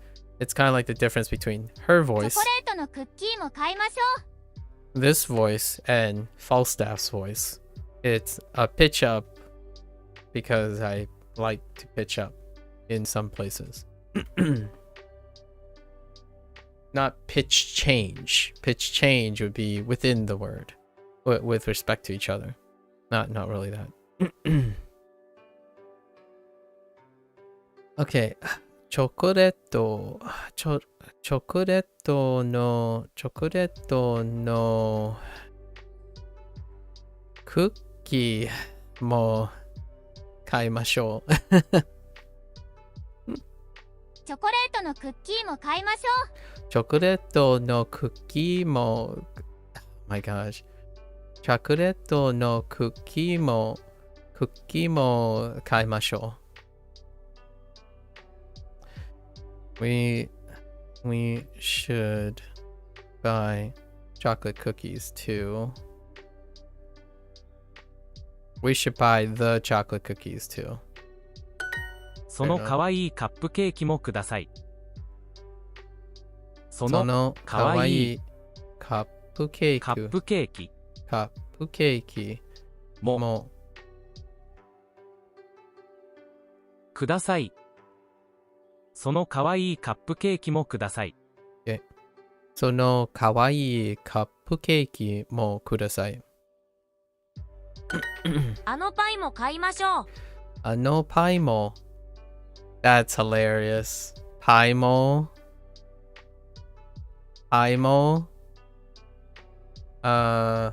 Why does Paimo sound... Oh, Python.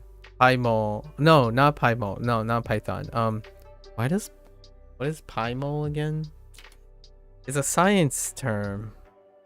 What am I thinking of when I'm thinking of Paimo? Or it might be a Python thing.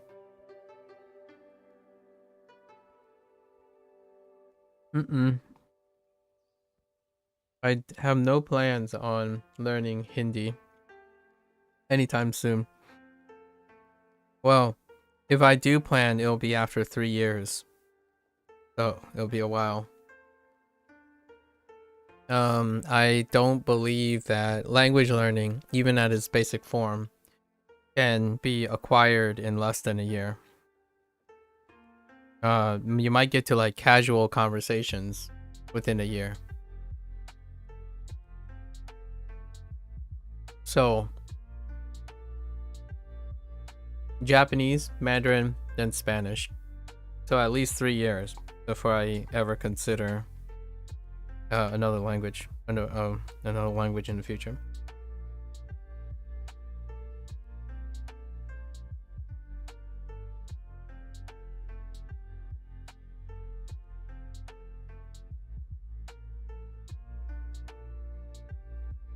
Other people do it differently. They like to stagger things. Usually, I've learned a lot of things in my life. I spend a lot of time learning new things. And generally speaking, I have a fairly decent grasp of how long I'm willing to do things. And usually, when talking to younger people, their frame of mind when it comes to learning stuff is quite shorter. So oftentimes it takes a while to communicate that I tend to view things in a very, very long period of time. Yep, 3 years.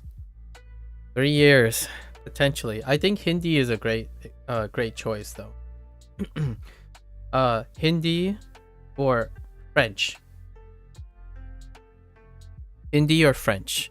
And the reason why I brought those two up are, if you look at Japanese is a personal interest of mine. However, its influence, surprisingly, is very small outside of Japan. Not by what I mean is the language itself. The use of the language itself has the least amount of influence, but it's a personal favorite of mine. So I started with a personal favorite, and then Mandarin has magnitude. So magnitude of language speakers, like it has the highest number of native speakers, and it's also historically relevant to me. Spanish is the second most heavy outside influence, next to English, since I already have English. Spanish is next, and then when people ask, it usually is Hindi or French. French is second place. Now it's the second outside influential impact, and Hindi comes third. You can get conversational in Hindi in 3 months because nobody speaks pure Hindi anymore, not even natives. I mean, that's true for many languages because of the higher influence impact English languages like English. And also, you can't know how long someone will become conversational. That would be very presumptuous, especially not understanding what my background is.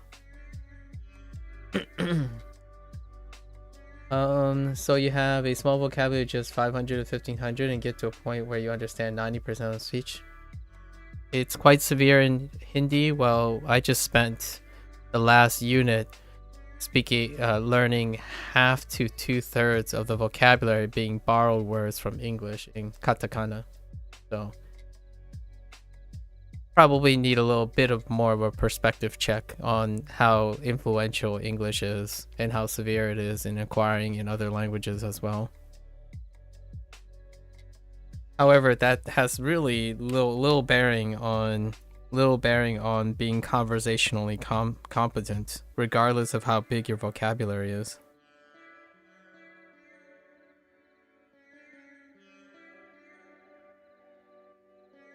Conversational, when you're talking about vocabulary, that's almost mutually exclusive from conversational abilities.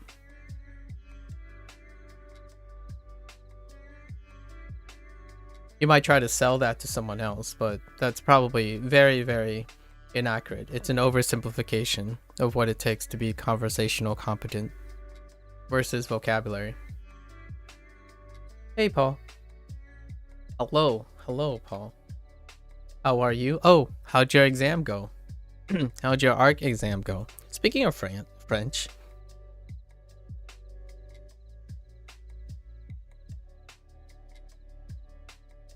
No PyMol. It is a Python thing. PyMol. That's a package in Python. Oh, no, wait. No, PyMol. Oh, I know what PyMol is.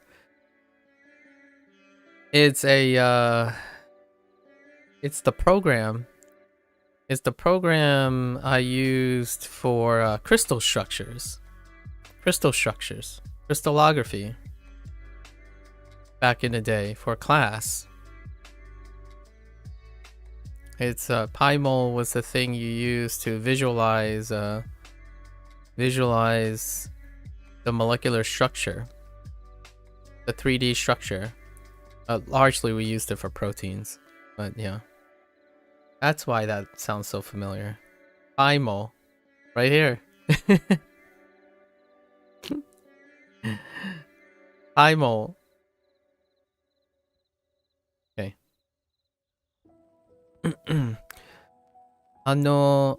パイも買いましょう。Okay, we should buy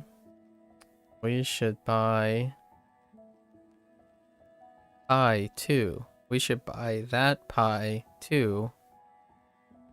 Should buy that pie over there too. I don't know. You can place over there quite in many places. Let's try here. That's fine. I'm doing pretty well, Paul. How are you? Give me the lowdown on your exam. How well did your exam go? I kind of pigeonholed it to presuming it did. It went well. 甘いものを食べましょうか。 How did your exam go? 甘いものを食べましょうか。 Haimono. 甘いものを食べましょうか。甘い甘いものものをを食べましょうか。食べましょうか。甘いものを食べましょうか。甘いものを食べましょうか。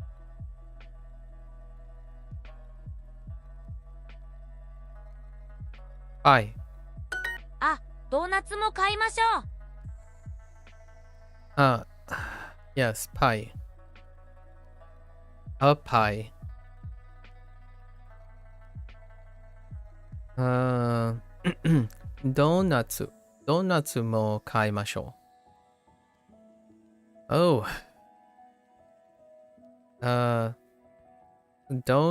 We should buy donuts too. 抹茶のカップケーキを2つください。抹茶ののカップカップケーキケーキをを買いましょうか。買いましょうか。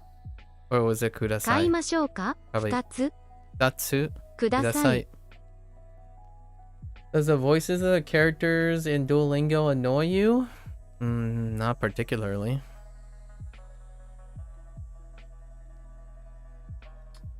Just give me a normal voice instead of these high-pitched ones. Well, they're not all high-pitched, but that's fair. So you're talking about just the high-pitched ones.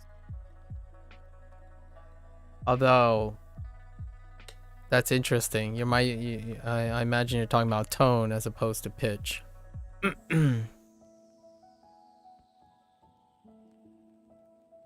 That's your prerogative. I mean, I guess Duolingo could offer an option of only allowing certain voices to be in your voice sample.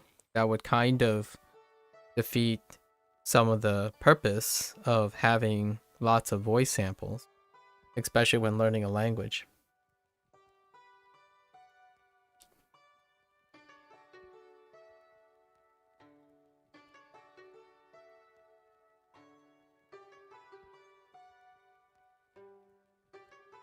Must be interesting to be annoyed by the tonality of a voice sample. It must be a blast when you're around high-pitched voice people.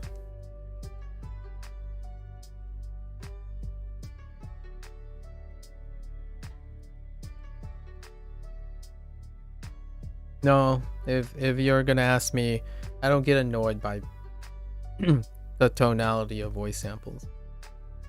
And these are synthetic voices, so you're not hurting anyone's feelings. It's perfectly fine. You could say their voice is annoying. 抹茶のカップケーキを2つください。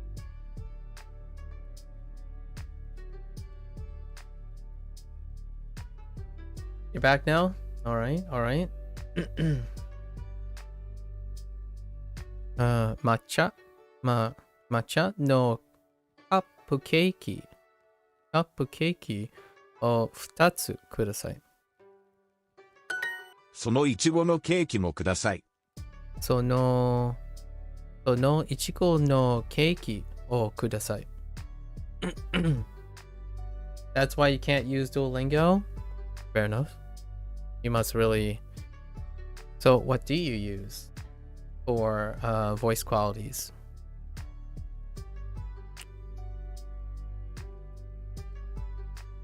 It'll be interesting to hear how proficient one becomes by selectively pre-selecting for low-pitched voices and limiting yourself to hearing only low-pitched voices.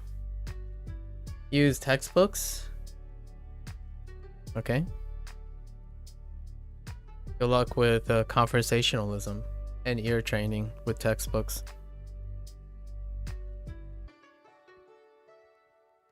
I'm getting a very a lot more clearer vision of how you think learning language, selectively learning language involves specific things to do, like how you're oversimplifying learning a language. Yeah, now it kind of makes sense with your observations with the Hindi language and whatnot. ichigo no keiki mo kudasai. That strawberry cake 2, please. So yes, about my exam. They have been well. I've had 4 hours of French exam today. 4 hours. Like back to back? Holy. I have a total of 14 different exams, and 4 of them are not ARC like the French one. Okay. I'm gonna study for next Monday because I have 7 hours of ARC exam Monday.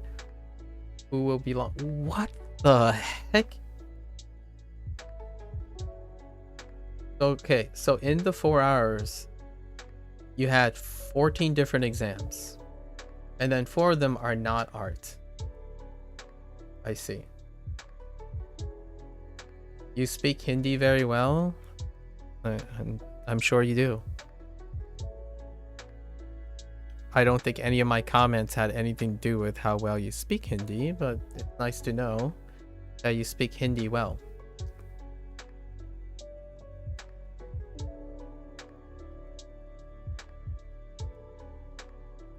Dang.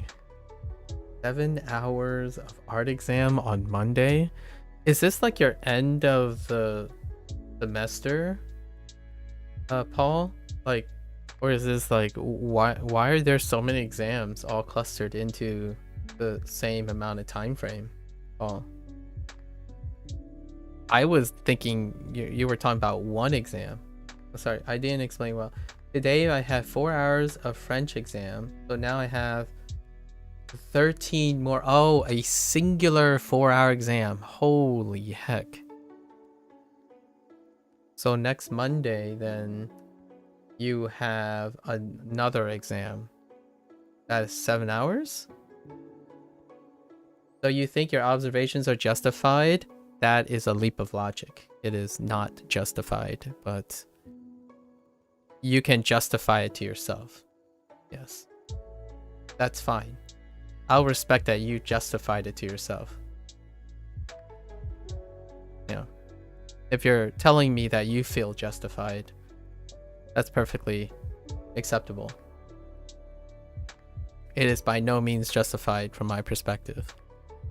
Even from a person who hasn't learned a second language. That is an oversimplification.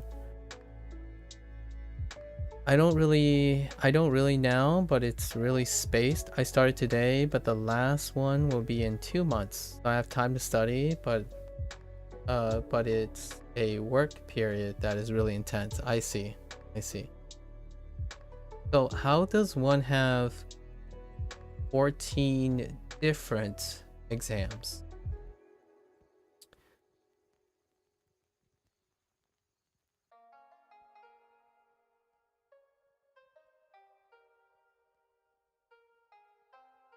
I'm so so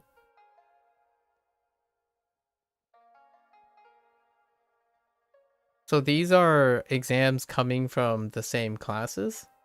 Paul? How many classes do you have at a French university? Because all of my specialists, I don't know the English word, sorry for that. Because all of your specialty classes, but we're talking about 14 exams coming from a couple of classes, right? Not 14 exams coming from 14 different classes all at once.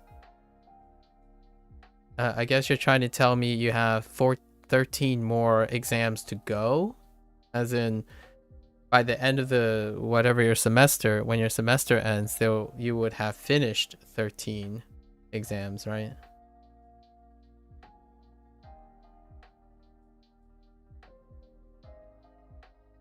That is a lot of exams still. Okay. Hey, Naruto gamer. Hello. You study were 30 to pass. Okay, I see. What do you study for this previous exam? This 4-hour. Oh my gosh. It's still a 4-hour exam. What kind of things do you learn about in this 4-hour exam? Hello. Okay. Or what kind of things you're demonstrating in this 4-hour exam that you just had?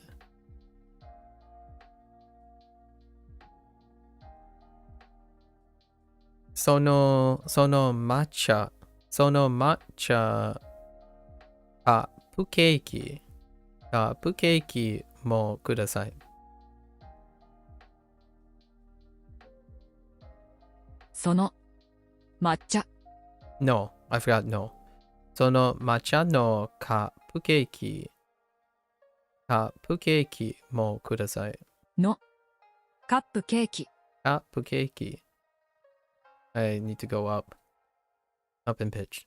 もください。ください。あのお菓子屋はとても有名ですね。あそこに行きましょうか。あのお菓子屋はとても有名ですね。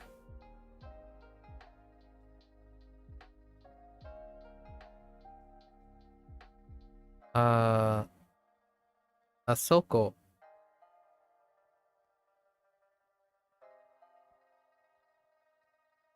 あそこ Oh, I haven't seen it. Oh, okay. No, never mind.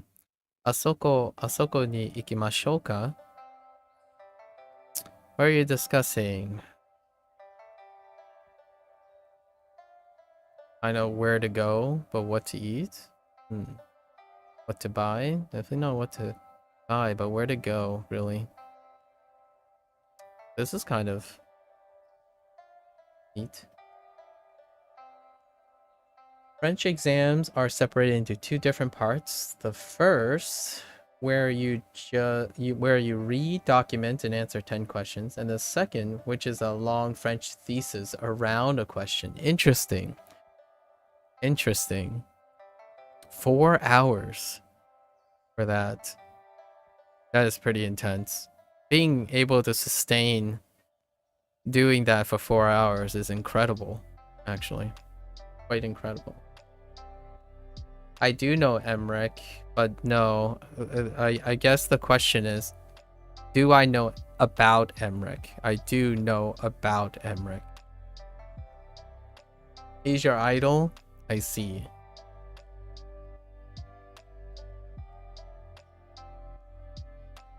My question is, can we live different lives by using game? Interesting. Can we live different lives by using game?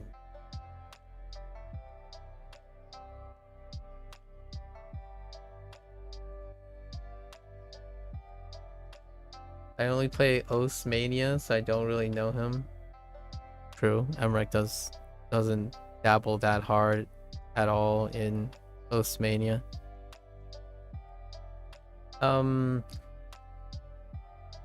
Is there more to it? Or because can we live different lives by using game? Wow, that's so broad. Where do you go from that question? What kind of class is this, by the way? What kind of class is this prompt from? I need some context. Is it a philosophy class? If it's a philosophy class, I certainly have a direction I would first go towards, I suppose.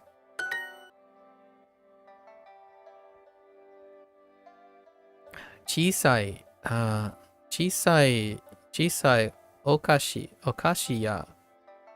okashi ya ni ikimashou ka?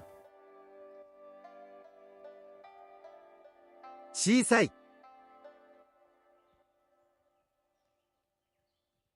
お菓子屋に行きましょうか。そのかわいいカップケーキもください。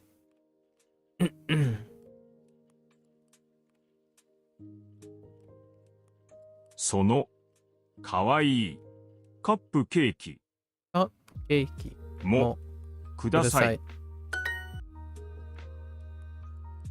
You don't really know how to translate my class, but I'm gonna check. It can be interesting. Oh yeah, make an attempt.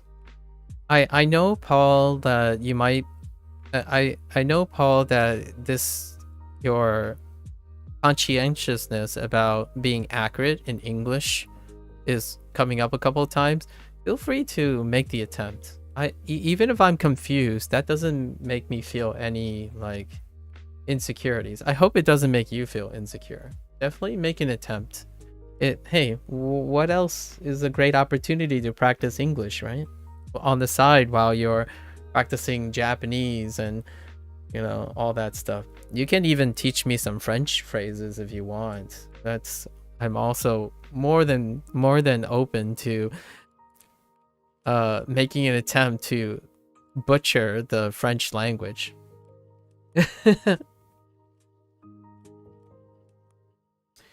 What will you do once I become fluent in Japanese? I don't think I'm going to become fluent in Japanese in the traditional sense. I have no goals of becoming fluent in Japanese. However, it would be nice to hold some conversations in Japanese. I do not plan on living in Japan, but I may visit on the count of I have a family member that currently resides in Japan. That is currently living in Japan. And what I mean by family member, my sister is in Japan. She is like me, who is nationalized in the United States, and we are both Chinese of heritage.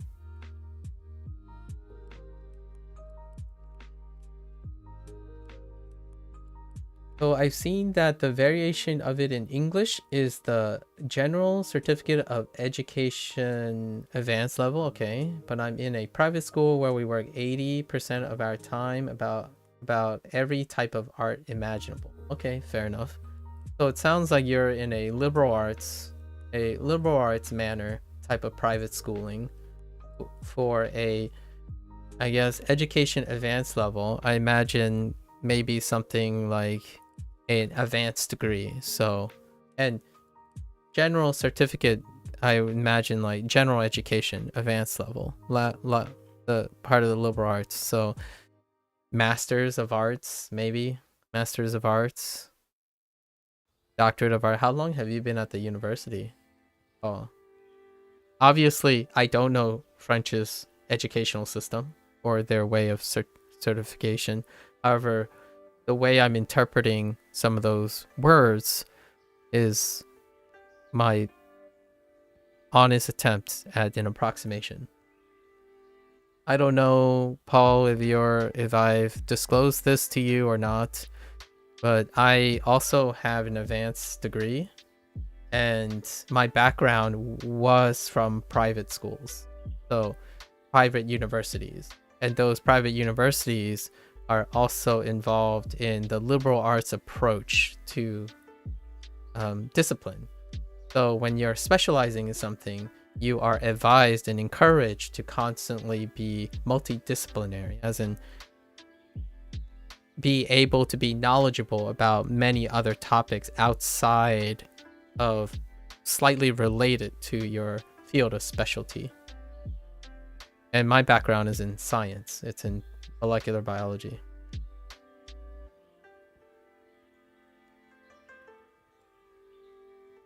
So I'm very interested in educational systems outside the United States. It's very refreshing to get a chance to talk to other people, not only in different fields, but in different educational systems. Usually, if you're streaming, you don't really... People who come to talk or chill or something, the more likely thing they're doing is escaping from being reminded about education. And for myself, I'm an educator. At least I consider myself an educator. So most of the things that come out of my mouth tends to be something related to education, learning, mental acuity, things like that. So, however, I'm usually just talking to myself. When you're, I'm less of an entertainer, or at least I'm not striving to be entertaining. And oftentimes when you're streaming, the default expectation is that the person is there for entertainment. So they tend to be escaping from things like education and work. Meanwhile, I talk about work, education all the time. It's actually my life's job. My hobby is education and work. So oftentimes it's not very, I get the comment all the time, like, why are you so serious? And seriousness often deals with obligations, like life obligations, and that's usually like schoolwork. And I've never been to university because in France, where I live, my high school also make advanced degree, but I don't know how to describe how degree work in France. Okay, that's fine. Oh, so you're not at a university yet. Oh, I see. Because it's only based on how many years you've been studying it. Well, that's largely how I'm using it. I'm using it as a way of years. Although the problem with years is not all degrees are treated equal. So oftentimes we end up generalizing what the degree is because it takes an arbitrary amount of time to get those degrees for each person. Right. So there's a pros and cons to using years and then using degrees. However, now that you're talking about, so you're getting an advanced, general education in a private school that is exceeding past the university education is the impression you're giving me, which is awesome. Sounds like you're already ahead of the game. But I didn't start it yet. I start next September, and for now I have to pass those exams. Oh, so they're like entry exams or something. I see. I like to sit here and discuss about it. Yeah, definitely. I have, okay, so by coincidence, I haven't got a chance to talk to these people extensively about French education, but by chance, over my life, I had the privilege to talk to a French scientist who had finished their PhD. And I also have a family friend who is a French doctor, a medical doctor.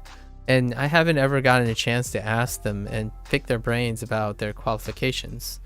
And they are both obviously in the United States. I'm pretty sure the other one is still in the United States, but we were colleagues, we were co-workers. And then the family friend is also an advanced, educated French person who is now living in the United States.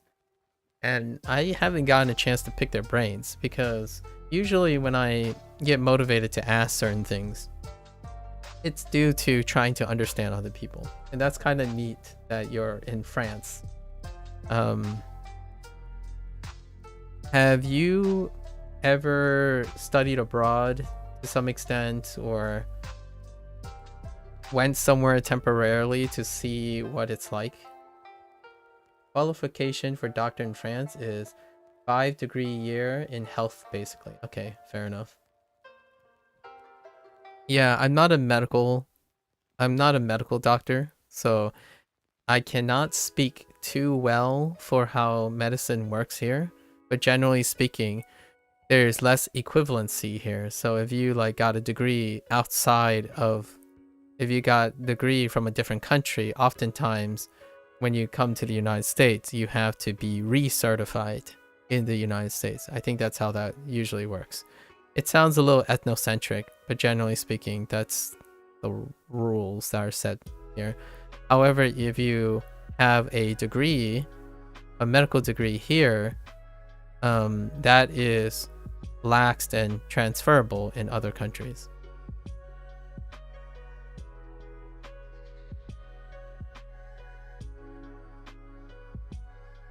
Weirdly enough. Yeah, in medical, I considered medical school back in the day, although I didn't end up pursuing medicine. And it kind of checks out. 4 to 5 years in medical school, then you go into residency, which is you get matched up with a hospital or a location. You do residency, then you have the license to practice after taking different steps of a certification exam. What am I currently doing for a living? I'm currently doing anything I want for a living at the moment. Actually, I'm not doing anything for a living at the moment. Like, I'm not doing anything for a living. I know that phrasing would imply that I'm doing something to help me live. So at the moment, there isn't anything that supplements my living. Like, actively. I used to, over 5 years ago, I used to work in science. Or I guess you could consider it working in science. Yeah. So right now, I don't do anything for a living. I live for a living at the moment. It may change in the very near future, where I would do something else for a living. I haven't decided what I wanted to do for a living. So I've been developing skills. Developing skills to see what interests me. I do have to say, Paul, to give you a disclaimer. Due to how I worked and the decisions I made in my life early on, and all the like people who helped me and all my stuff, I've gotten lucky. I've gotten lucky in a manner of which I can live comfortably, pursue things I want to pursue, and then find out if I want to continue working. I actually really like working. So when someone asks me what I do for a living, the thing I do for a living is I find people that need company and attention and things, and if I can help them, that's what I do for a living. So if I can't help them, my living is to find out how I can help them. That's the best way to explain what I do for a living right now. So every single day I get up, other than eating and sleeping and stuff, if someone presents a challenge and that person has solicited me for help and I can't help, then the one thing I do for a living is we solve it together. So naturally, I spend most of my time around individuals who either want something done, aspire to do something, or they are struggling to do something, or need some guidance or assistance. So that's usually where I run to. I run towards that. And when no one needs my attention, right? When there isn't anyone that needs my attention or something like that, like ask me how to get a job and all that stuff, I focus on what I can do for fun, or what I can do to make myself ready for the future. So what's a great way to ready myself for the future? Then practice learning something. So most of the time, if I had free time, which I have a lot of free time, I focus on how to improve my learning skills. The more types of learning skills I continue to perfect or like use, the more likely that I'll be able to help the next person that ever approaches me and solicits me for help. So what are the problems that I see right now in the internet space is mental awareness, mental health, nihilism, specifically young adults, Young adults is a high section, high population pre-selection on the internet that have a lot of problems or perceived problems. So most of the time, nearly 80 to 90% of the time, I spent observing and reading and making my own observations regarding what I could do if the most common interaction I have online are young adults wanting to know the best things to do, how to do them, how to be successful. So that's consuming 80 to 90% of my time. I'm usually talking to anyone that's about to go to university, learning a bunch of stuff at the same time, while trying to maintain a new lifestyle as they move forward. So that's the most common interaction I have now. So I spend most of my time focusing on what I can say about those things. How do you transition from being at home with your parents to leaving the nest and focusing on, your goals, your dreams, things like that. And to do that, I have chosen to always place myself in a learning capacity on my stream. So be it video games, language learning, reacting to things. Most of my skills now with English or using English, and maybe Japanese in the future, hopefully, something like that, or video games speak, things like that. It's generally focused on trying to make whichever stranger comes along to talk about themselves and get excited about their own lives. Because generally speaking, escapism's great and all, and it temporarily helps someone feel better. What a stranger can do online as an entertainer is to provide value and sentimentalism about their own lives. If you can do that, oftentimes youngsters like 18, 19-year-olds will be able to really enjoy life in the sense that I won't see them again. That's a little bittersweet. However, if you can get a stranger and know enough things and talk in a manner that you can get a stranger to be interested in their lives again, as opposed to constantly looking for escapism online, they'll be okay. They'll be, I feel a bit better about their outcome. So, oh yeah, I wanted to know because I'm curious, but what time is it currently for me? For me? It is 5 p.m. Since you're in France, it's 6 hours apart. Yes. So 11 p.m. Yeah, I'm very cognizant of that particular time zone you're in. Yeah. So since I'm free, right? So for example, the reason why I'm saying this so that I can give you an accurate disclaimer is that I have a very privileged life. So with that privilege, I need to keep myself active and working and self-improving, even if I'm not obligated to an employer. So I feel that what kind of task would be unequivocally difficult and unachievable? Helping others, right?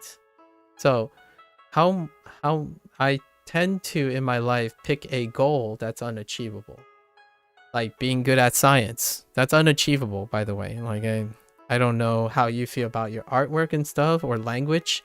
When someone asks me, what am I going to do when I become fluent in Japanese?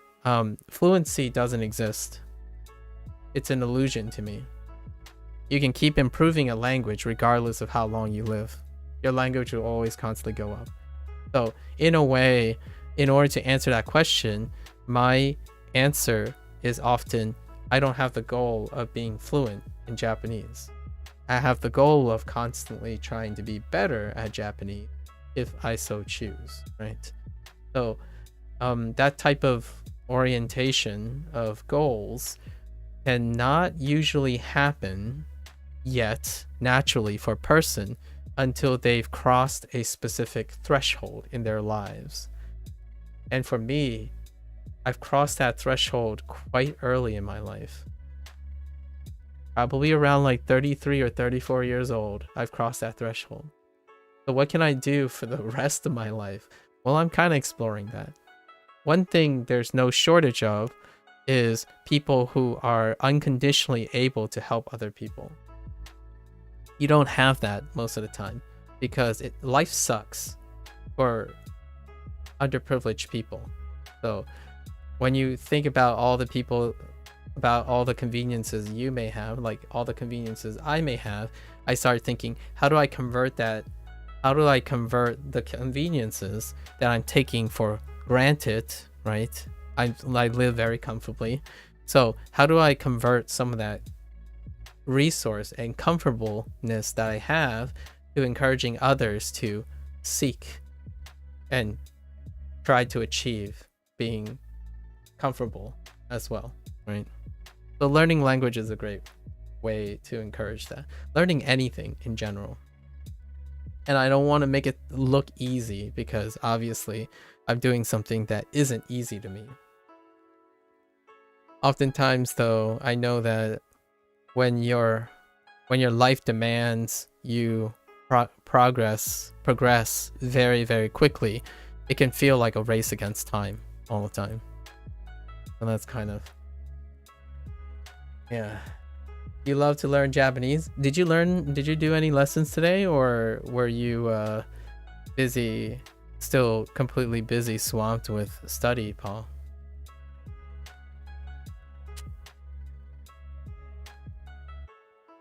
Should we go to a cafe today? カフェに行きましょうか? No, wait. Oh, today. 今日 hit me up with what you learned today.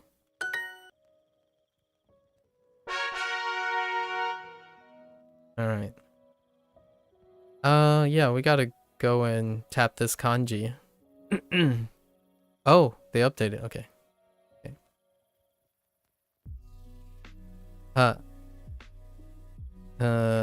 Mitsu. These things. Nice. Futatsu. 2つ Mitsu. 3つ Mitsu. Going up. Mitsu. 3つ Futatsu. Mitsu. 3つ Futatsu. 2つ6000. 6000 6000. 1つ1つ7 3つ3 3つつ2つ2つ3つ3つ3つ3 3つつ2 2つつ4000 4000 1000 9 9 2つ2つ2つ1つ3つ2 2つつ700 4 4 3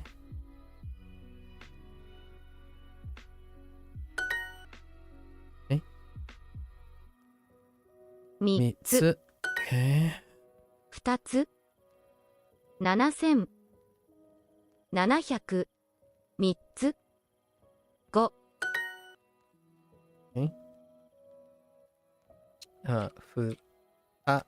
52つ Oh. Typo. Okay. You've done a lot of lessons today. Okay. 7 or 8. And I've learned new words like ao. Okay. Aoi. Aoi, blue. Aoi, Ski, nice. Ski. And itsu. Oh yeah, when, the interrogative, nice. And I also read some of my French-Japanese book, and it teach me really cool things about Japanese writing history. Interesting. For example, I don't know if you know this, but 100 years back, Japanese hiragana used to have, yeah, we, we in their word table, indeed. And they delete those in 1946. Yep. Post World War II. Yeah, post World War II. Hiragana phased that out. Also, wo is kind of going out too. But there are plenty of native speakers nowadays, so they keep in wo, even though you'll notice that in Duolingo, it focuses on o as opposed to wo, right? And that a lot of uses of wo is getting fainter and fainter. Well, I still hear the wo actually quite a lot, even in anime and stuff. However, if you just stick with o, it still works. So for the most part, if you get wo, like in the katakana, or I mean hiragana, when you're looking at hiragana, wo is encouraged to equivocate to o. So if you're pronouncing o, you also pronounce o. However, if you go to like Japan or listen to media and stuff, you will still get wo to some extent. Yeah. History lessons make I really enjoy learning something about the trivialities or not trivialities, and the word triviality has changed recently, but the little like history behind things make learning even richer when it comes to that. Yeah. So I totally enjoy that too. And I've come across most of these history lessons as well. Very nice. Huh. There was something else about hiragana. But yeah, when I looked on like Wikipedia and stuff for the stroke orders and stuff for the chart, I saw we and wei. And that we wei wo is very Mandarin. It's very originated in, it's very Chinese inspired. And if you want we wei wo over again, trickle over to Mandarin and you'll get those sounds back. if you want. I suppose English has W sounds too, but if you want the we wei wo, it's yeah, it reminds me of Mandarin quite a bit. Okay, jikan. Wait.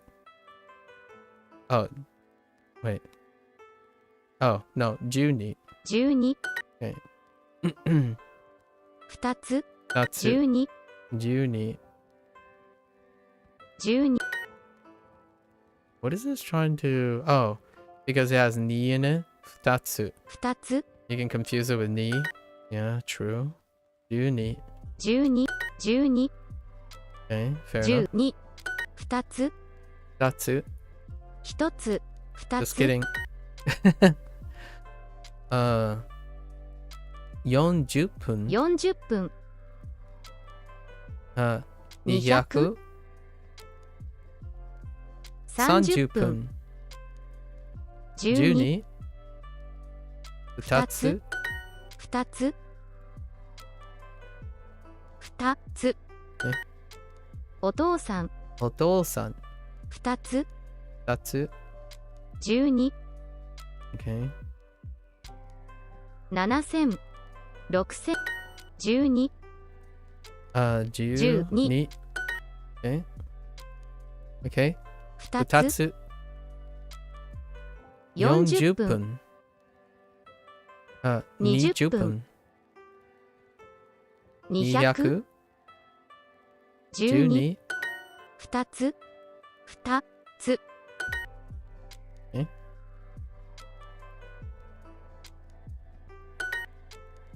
8時12 3 2つお母さん、二つ、二つ。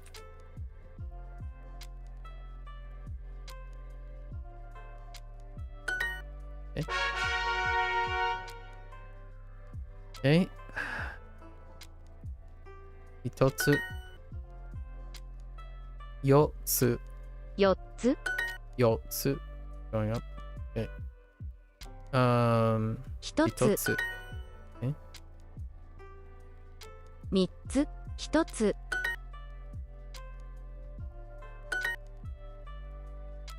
1つ、一つ、 200、200、 4四つ、つ、 1000、 3 3つ、つ。 1つ、 Okay. 一つ。 2、 Oops. 2、1つ、1つ、え1つ、つ、 7、 7、 2 2つ、つ、 1 1つ、つ、 11、 11。Oops. 4つ、 We're gonna go to sleep. I'm tired due to the exams. I can imagine. But it's really good to talk. Yeah. Come back next time and tell me what you learned. You know, share something. Better yet, add some. Tell me something in a storytelling way. I would love to hear it very exciting. So tell me what. Tell me something in a very exciting way. I would love to see how creative you can get. Right. Until then, rest well. Good luck with your studies. Thanks for hanging out, Paul. 4つ、 4つ。 4つ、 Okay. 4 4つ、つ。 200、 200。 2つ、 2つ。 8、 8。 1つ、 1つ。1つ。 1つ、3つ、 3つ。 4つ、900、1つ、1000、 4つ。 Alright. 11。 11、 Okay. 1つ、11、11、1つ、11、11、11、1つ、1つ、 Okay. 50分。 50分、 1 1つ。つ、 1。 10 10分。分、11、 11。 1つ、1つ、11、いきます。1つ、12時、1000、11、11、20 20分、分。 1 1つ、つ。 40 40分、分。40分。10分。1 1時。時、11、1つ、1つ、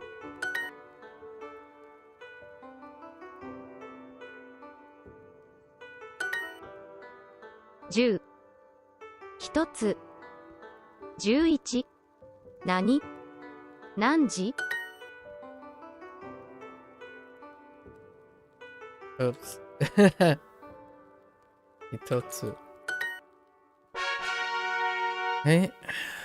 I think these things update when I toggle back in and out, right? Yeah. We got one more.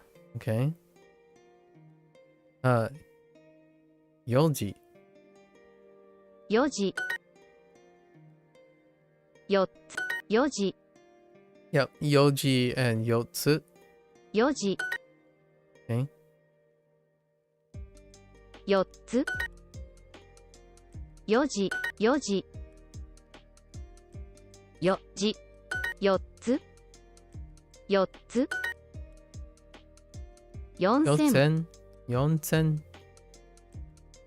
4 4時時400 40 40分分40分10分 Gotta not say yo 40分 and 4 4つつ4つ Okay. 4つ Okay. 買い物4つ3 4時4000 4時4時4時40分4 400 4 4つつ4つ4つ日曜日30分1 4つ4時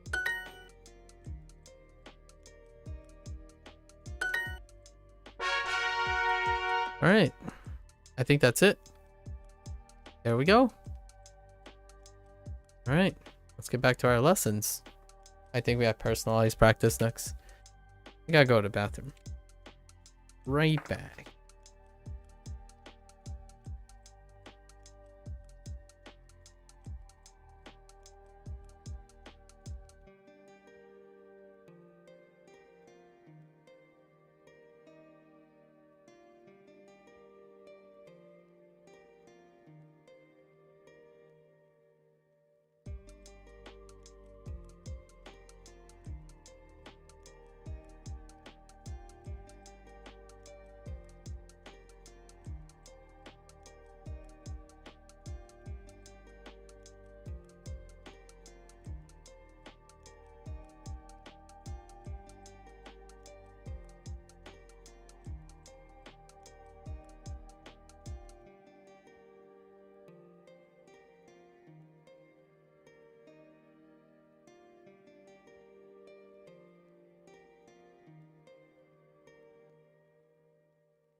Man, I am overhydrating a little bit. Okay. Okie dokie. 兄は来週マレーシアに行きます。I don't think we're doing kanji anymore. So let's switch over to our mouse. And then eventually we're going to do our legend climb back to our current unit. So we'll use keyboard and input for today for the most part after this. Yes, you can still find we and wei in very old classical Japanese literature. You certainly can. Yeah, yes, the forgotten hiragana.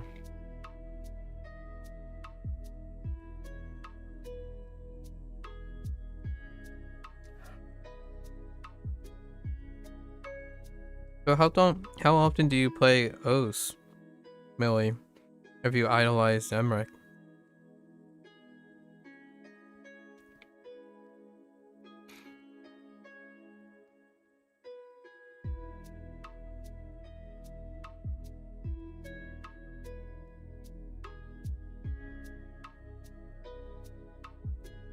Every day, huh? What are you working on right now? Anything interesting? How often do you play? How long do you play each day? He choked on a PP record today. I think that's a very common thing, so yeah, probably. I imagine he does it every day. Blue, you also play O's every day? I see. Oh, hey, Blue. You're over there today. I see.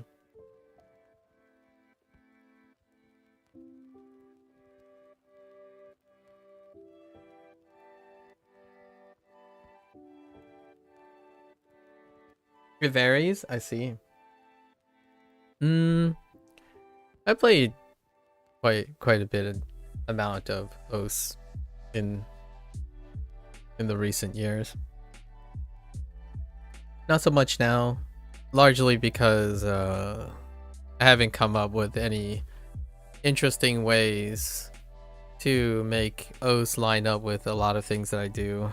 So maybe we'll do another one in the future.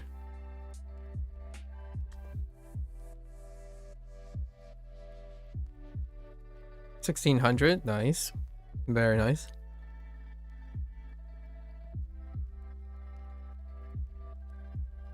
I do to some extent.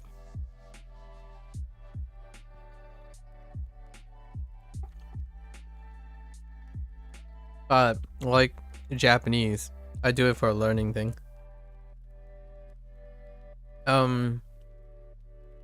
Why did I play O's for a while was because of someone I'm acquainted with. Their lifestyle revolves around O's. So largely, I did it to get a better appreciation. I have two personal friends, I guess, two personal online friends now. However, one kind of moved on, and then one of the personal friends, their lifestyle revolves around O's. So I did O's long enough to appreciate it. To be able to talk about it, like the intricacies of O's maintaining a lifestyle and whatnot. So most of the things I do tend, once again, much like what I was talking to Ray Paul, a lot of the choices that I make in life deals with if I'm not familiar enough to know what to say in a situation, then I'm motivated to do the thing long enough to know how to talk about things in that situation. Not to become an expert in it, but enough to show that I can empathize or resonate to some extent.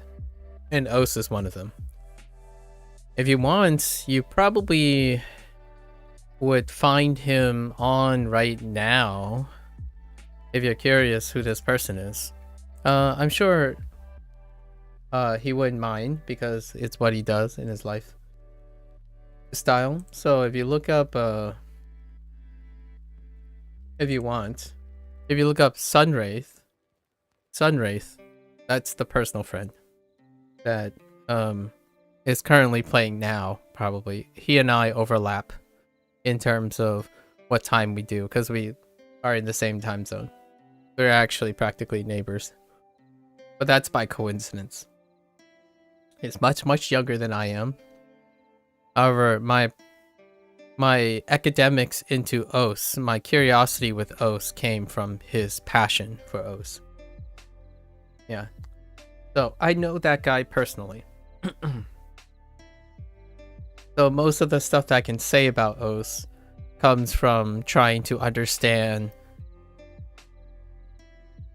his things, like his lifestyle and the things he maybe struggle with, the things he like, many things.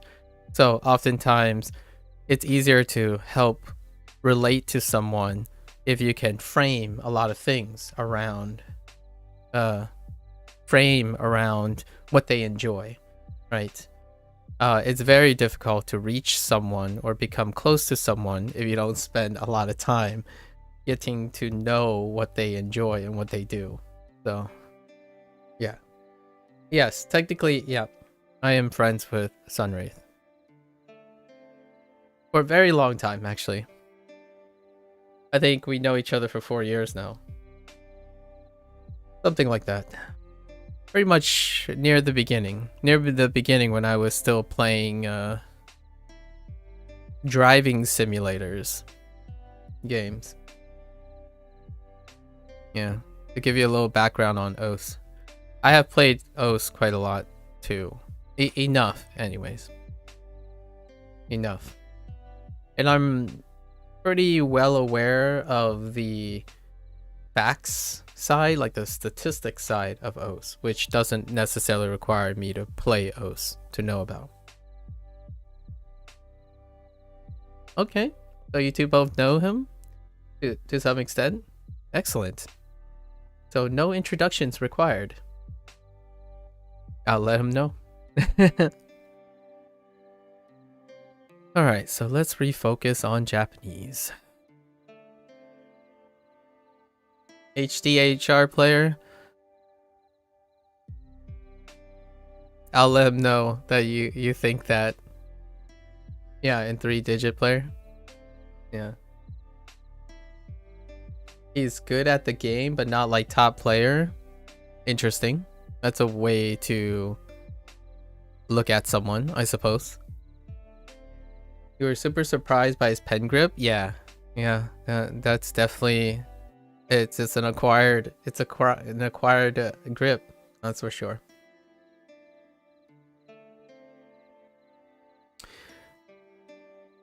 Ani wa laishu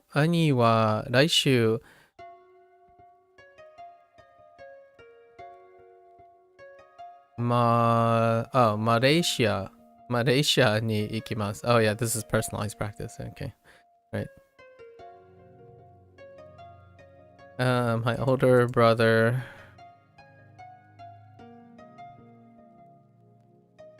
is going to Malaysia next week.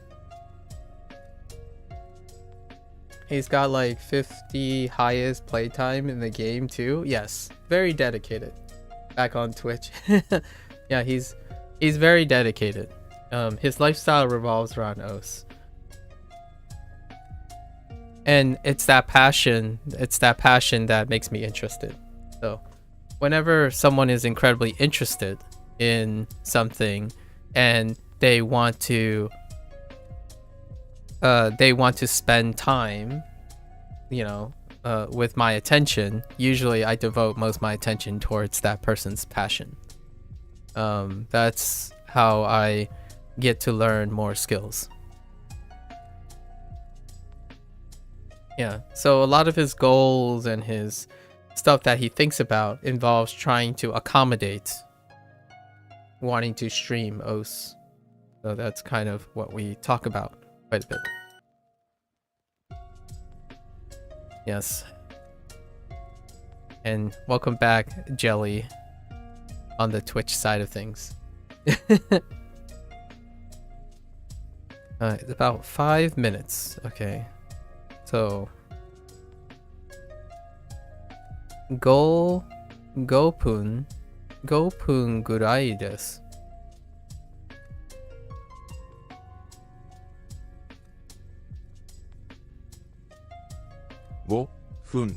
Sorry. 5分 ぐらい Yes. です。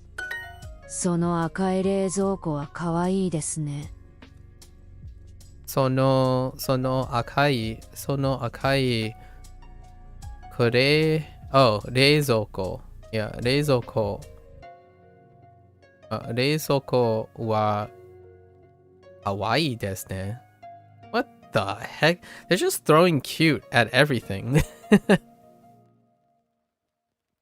That is That red refrigerator, that red fridge is cute, isn't it?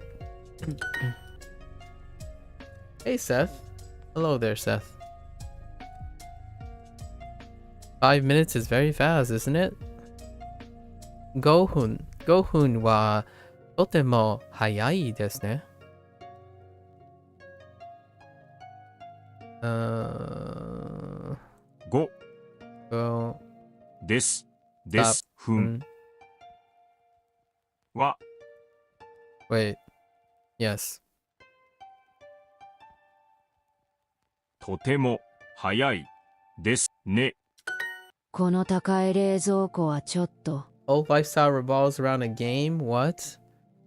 Well, his lifestyle involves a game to accommodate a game.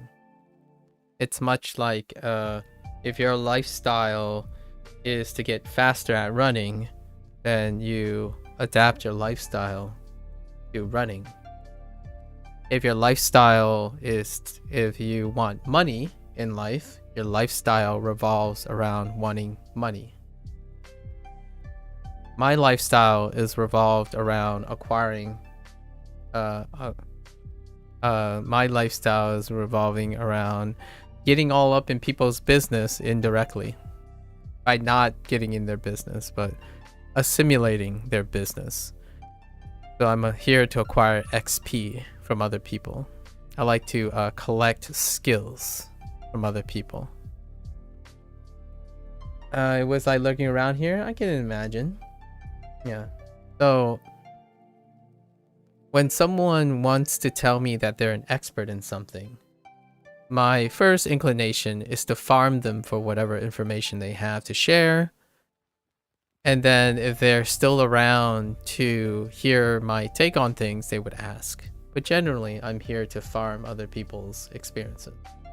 Because generally speaking, I'm the streamer, right? So yes, the expectation is I'm supposed to offer something, but generally speaking, that would make me kind of popular if I'm here to offer something, which I'm not. I'm here to offer showing things that a normal person does all the time, which is to learn something and how to get yourself to motivate yourself to be very happy and motivated to learn whatever it is. So oftentimes when someone gets really, really excited, it gets me really, really excited about learning something. Most of my life is learning from other people. So it's kind of one of those ironies in streaming. Streaming is often when you go to a streamer, you're hoping that they're giving you something or they're offering you something, you know, tips, advice, and whatnot. And I don't offer it unless someone asks. That's usually how that works. And what I do offer is to show a glimpse of what I do every day and how I do it every day. And hopefully that inspires someone to pick up whatever is useful to you. Yeah, basically. I farm people's experience. So if someone that's incredibly intelligent, very successful, happened to give me advice, that's what I'm looking for. I built upon other people's advice. I'm lucky in life is largely because I listen to other people. That's usually how that works. I listen to other people. I take what works, perhaps from me, for me, and I've combined all the things because I've been very lucky. I could say I'm a nice person because when you're nice to someone, they are often willing to share something that makes their life move well and some of the things they're doing with me. And if you actively listen to them, you can take in a lot of information and a lot of things, like words of wisdom, without necessarily having to spend that much time doing them. So when I went to university, went to graduate school, all those people who spent 20, 30 years in a position, I'm absolutely grateful and privileged that they would spend some time, even though it might be their job and whatnot, to offer the best they can to ensure that I get some of that information passed down. So it saves me a lot of time. I love all the brilliant people around. So that's why I like YouTube as well. Am I gonna go do that? No, I generally do not idolize anyone. I idolize myself, technically.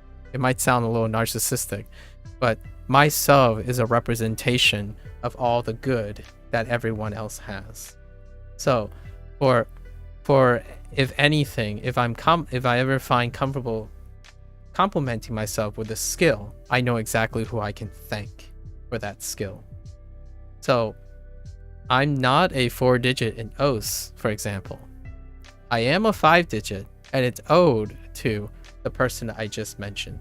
It is owed to Sun, because he and his passion and his lifestyle, all the things he's maybe struggling with or advancing, that is the reason why I've achieved certain skills in oaths. It's due to knowing him. Otherwise, I'd be oathless. I would have 0 skills in oaths because I wouldn't be motivated or be interested in any of that. It's not typically about my interest. It's about all the other people's interest. When I was younger, yeah, it was about me all the time. Like when you get younger, you're still looking for an identity. You're looking at what you do best. You're trying to discover what you do best. I kind of eclipsed that around my mid-30s. You know, around 33 to 35 years old. Now is less so interesting about me because I'm usually very happy. I mean, because of all the luck. I would say a lot of the luck that I have in my life. Now I just go around and look for anyone I can learn from. And learning Japanese, well, let's just say there are a lot of people willing to offer advice. And there are hits and misses, of course.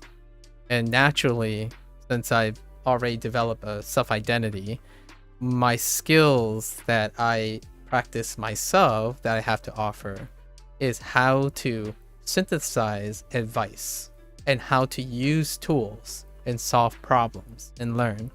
So those are the skills I have to offer in my 2 cents about things whenever someone is curious about how it's done, right? And in a way, I'm streaming to show that. Unfortunately, it takes a very long time to show that. You cannot show these life skills, as I call them, these essential life skills in like a 15-minute video telling someone to do that. So the natural way I would do it for myself to demonstrate the skill that I do very, very well is learn Japanese for 100 days straight or something. It's probably not gonna be 100 days straight. It's probably gonna be 6 months to a year straight while juggling other things.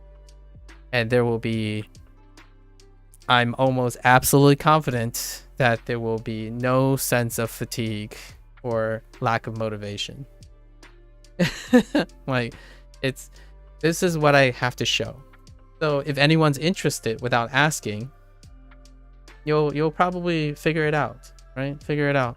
It's kind of like learning Japanese. If you're immersed in watching someone learn something, you'll probably pick up the things by nature, by exposure. So how am I making myself motivated now? I have these discussions all the time. And if no one's listening, I still have these discussions with myself. So if you're able to pick up anything, these are some of the tools that I use to always put a smile on my face, at least to myself. And it's not dependent on anyone else.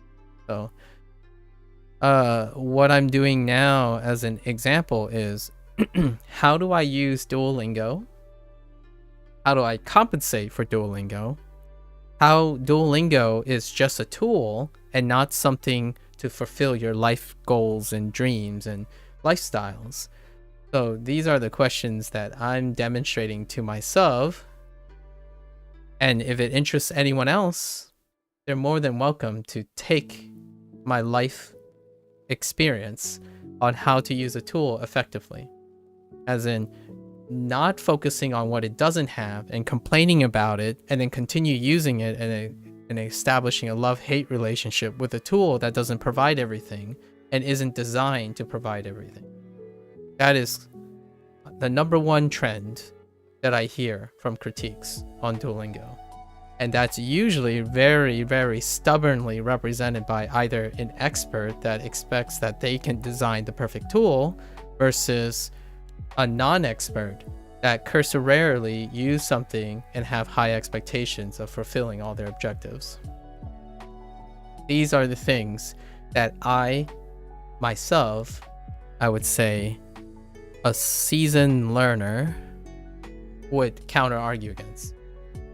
If you have an expert that quickly dismiss a tool by spinning a narrative that only focuses on a one-way argument, that is danger town.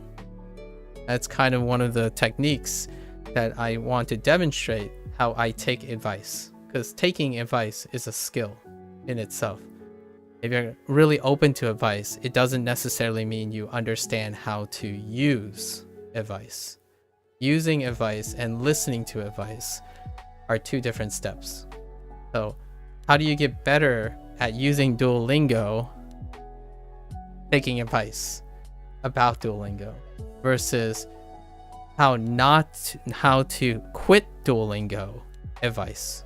When I hear advice and someone comes in and say, stop using Duolingo, I ask them all the possible questions and see if they have enough converging evidence to convince me to stop using Duolingo.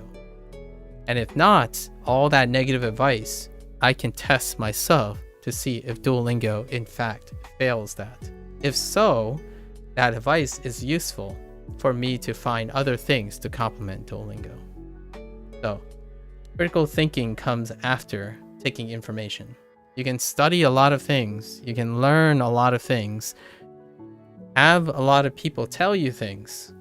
The question is, how do you use it? Because that's part of the learning process. You don't learn anything by passively listening to advice or being nice or being agreeable. You have to be able to use it to some extent. So there's a lot more metagame going on with why I use Duolingo, and I'll reveal it. I'll talk about these things to myself at least, and then anyone can listen to my thoughts at the end of every 25 days. Although because of the way something happened in the last 2 days, the review is tomorrow. So we'll go over the 50 days of stuff in all the perspectives. Yeah. Sometimes you can learn a lot and improve a lot by doing things that no one else is doing, but not reinventing the wheel. So I'm not saying I'm reinventing the wheel. Usually criticisms and positivity have constructive benefits. So when someone tells me to stop using Duolingo, I expect a very compelling set of converging evidence. And so far, obviously, the vast majority of people have failed to do that. But their advice was incredibly valuable. Their advice or their criticisms, I get to address them now. So I turn their criticisms into content that I can reflect on. Like, for example, the first 25 days as a teaser, right? Or not a teaser, but a recall to my day 26 video. Someone said that Duolingo is too slow for them and that it doesn't cover grammar points. That's a paradox. When you cover something more, it slows down the pace. So this person has a cognitive dissonance. They want something to go faster, yet include more details. And they are convinced that they don't learn anything because it's too slow and doesn't include enough information. You learn things, typically the logical process, is that if you slow down, you learn more because you're going too fast, or you include more things to slow down and learn more. That's one of the major criticisms about Duolingo, and they're not coherent with each other. So that's kind of an example. When you take criticism, you also have to know how to use them and analyze the advice. Then you can be very lucky. Any advice is useful advice to me. I mean, someone called me in day 8, someone said I had a stick up my butt, so I use it. I use that story over and over again. Here we are at day 52, and sure enough, if I meet that guy, that person again, I will thank them for challenging my ego, right? And I was challenging their ego in reverse, right? And that's gonna keep going. You know, the person used this thing, this parameter, like, oh, you've only done 8 days and I've done a year, so therefore I'm better than you, kind of attitude. So I reversed it, and they said I had an ego. So there you go. Day 8, first week, or a little after the first week. All right, let's hop back in. Kono takai reizouko wa chotto. I don't like this expensive fridge. Ooh, takai without the kanji. Okay.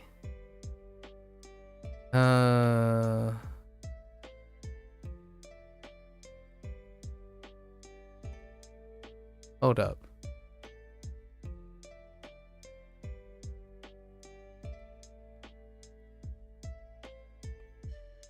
Oh no, takai reizouko wa chotto. Oh, I guess technically I don't really like this fridge. Fair enough. I have an annoying older brother. Okay.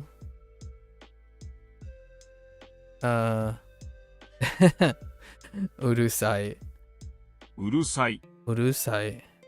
Not a non-adjective. Yeah. Ani. Urusai ani. Ani Ga. ga.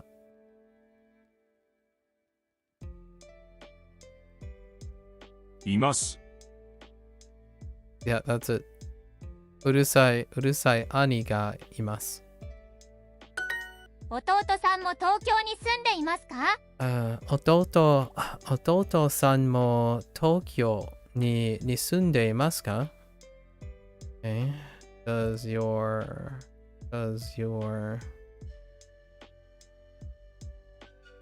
younger brother also live in Tokyo? I don't really like this expensive fridge.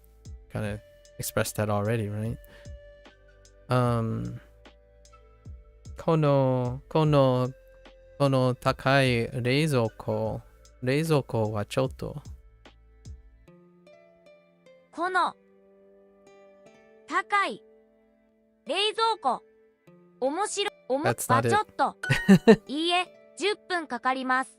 いいえ10分かかります。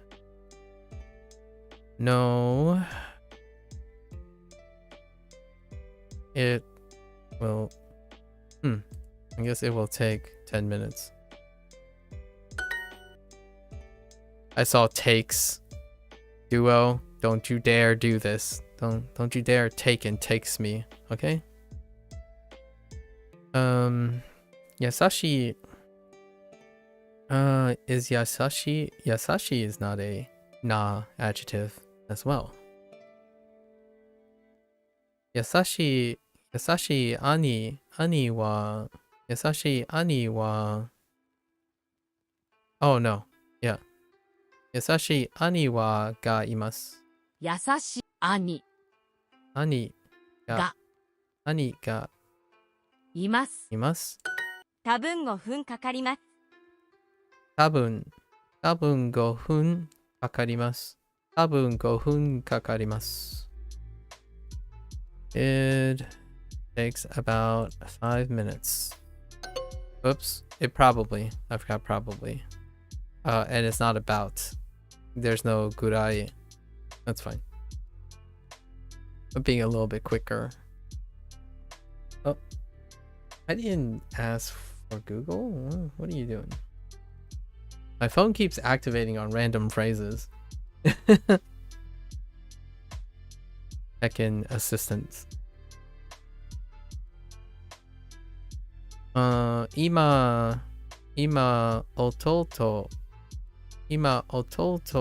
actually 弟は今カナダに住んでいますか？今 Oops. 今弟さんは yeah 弟さんは弟さんは今カナダ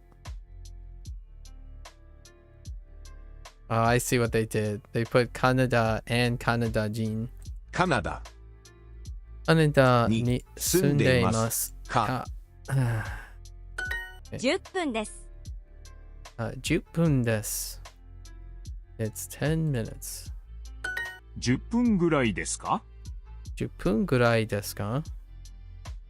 Is it about 10 minutes? 弟さんは今カナダに住んでいますか？弟さんは今カナダに住んでいますか？ That's what we did in Japanese just a bit ago. Does your younger brother live in Canada now? Okay. 多分5分かかります。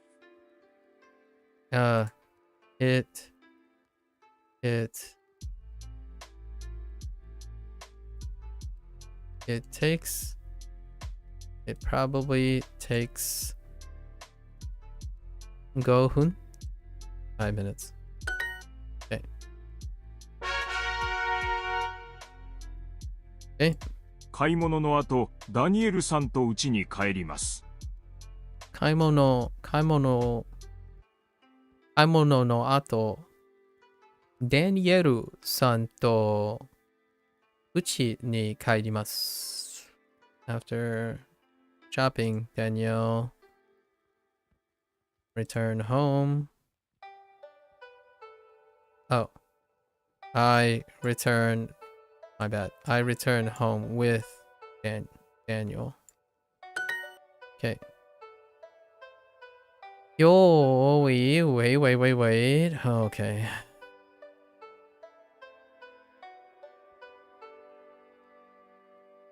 Kyoto wa kyo atatakai desu ka? Unless I can push it out on the outside.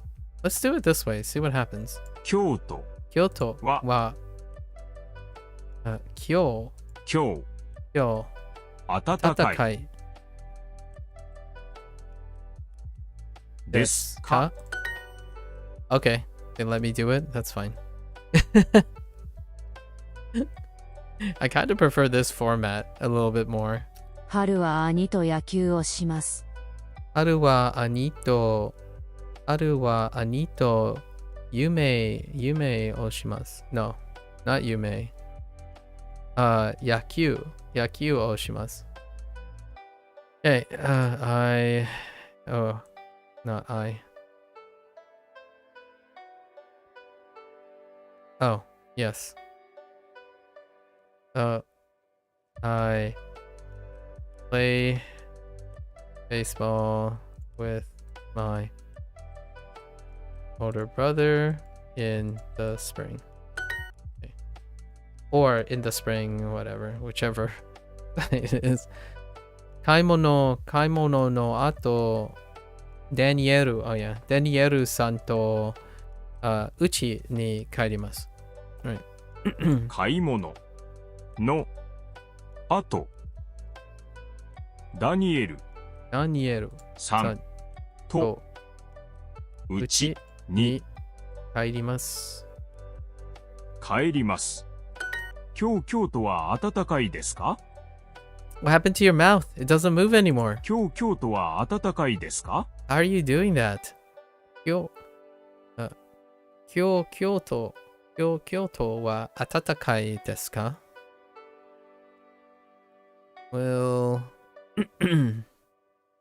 Kyoto be warm today?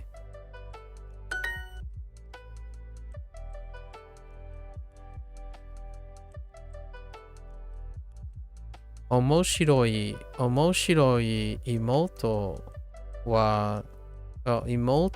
がいます。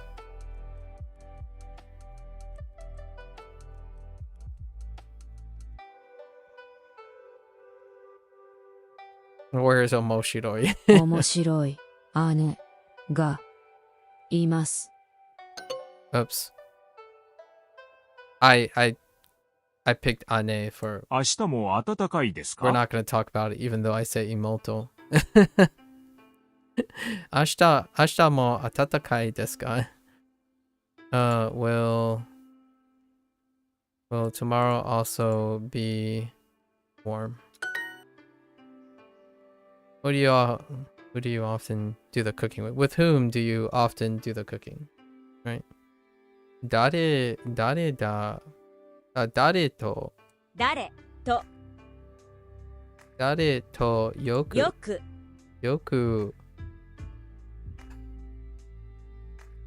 料理をしますか？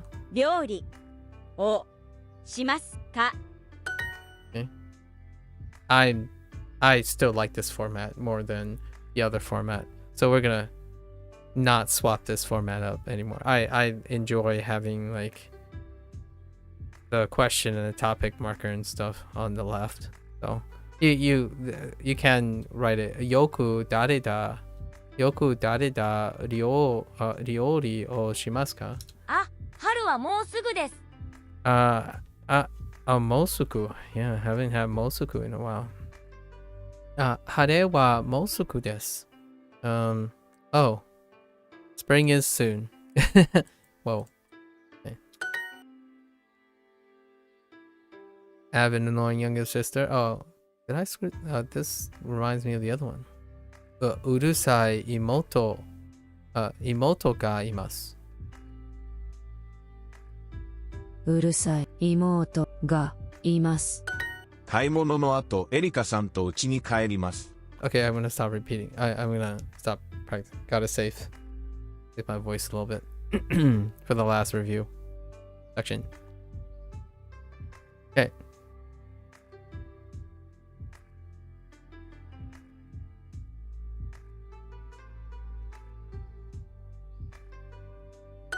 休みの日は息子と料理をします。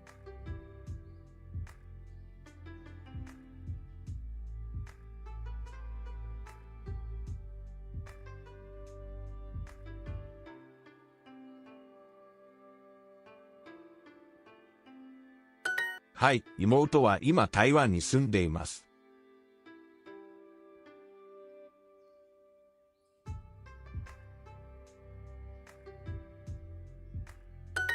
今日大阪はまだ暑いですね。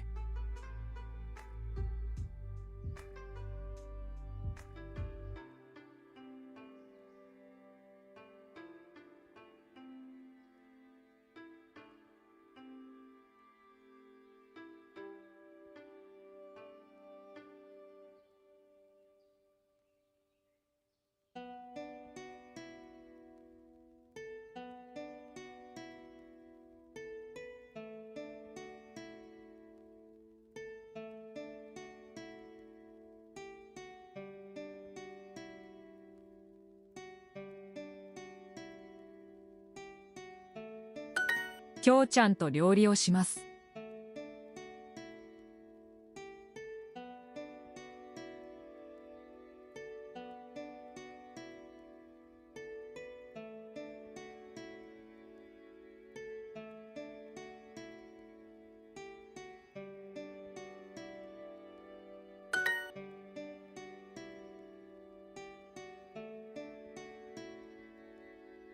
面白い妹がいます。Alright. Resting, resting.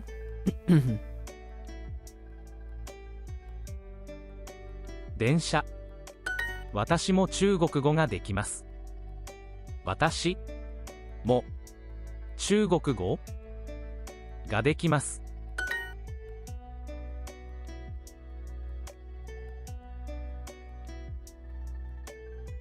上野公園。春はよく友達と公園に行きます。春は友達と公園に行きます。よく。春はよく友達と公園に行きます。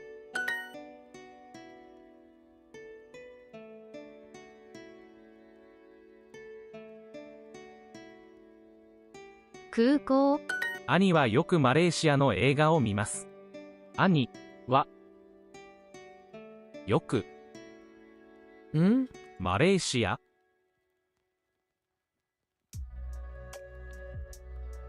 兄はよくマレーシアの映画を見ます。の映画を見ます。この電車は京都と大阪に行きます。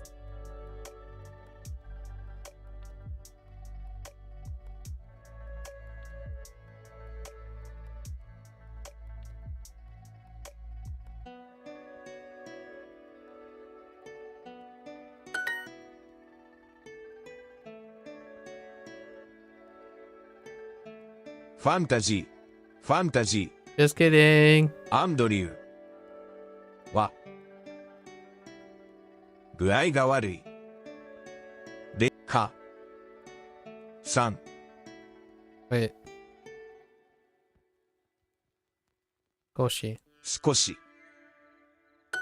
バスはいつ来ますか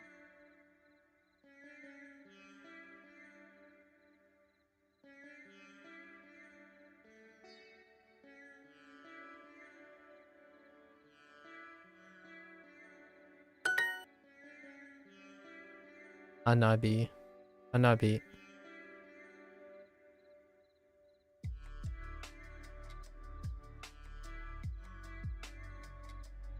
花火は来週ですか？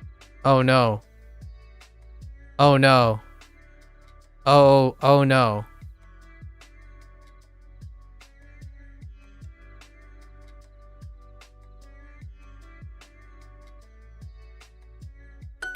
Okay.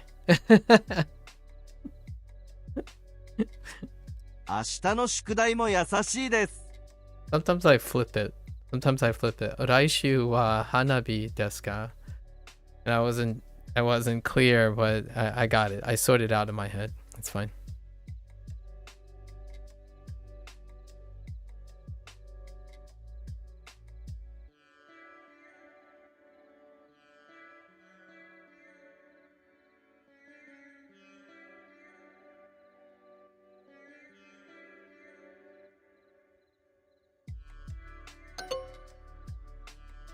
Did I slide? Yeah, I slide O also. It didn't split is and E. That sometimes the sliding sucks. Sliding sucks. Okay.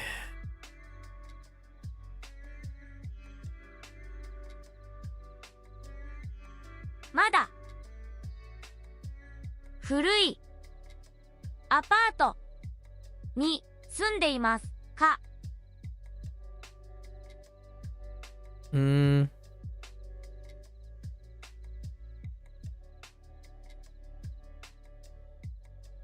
その明日の宿題も優しいです。Okay. All right. We'll get it later. All right. All right, let's use our speech again. Pastry. 新しいケーキや新しいケーキ屋どこに行きましょうか。どどここにに行きましょうか。行きましょうか。熱いコーヒーが大好きです。熱いコーヒーが大好きです。ケーキ屋に行きましょうか。ケーキ屋に行きましょうか。よく甘いものを食べます。よく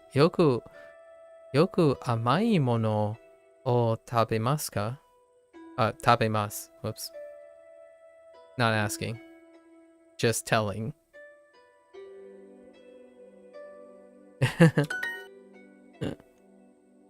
ケーキ、wait. ケーキが大好き。大好きです。ケーキが大好きです。I removed the politeness. So used to hearing 大好き。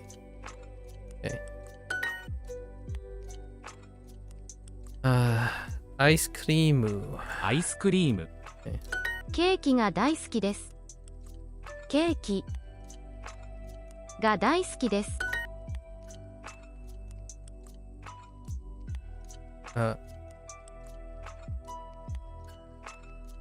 甘いもの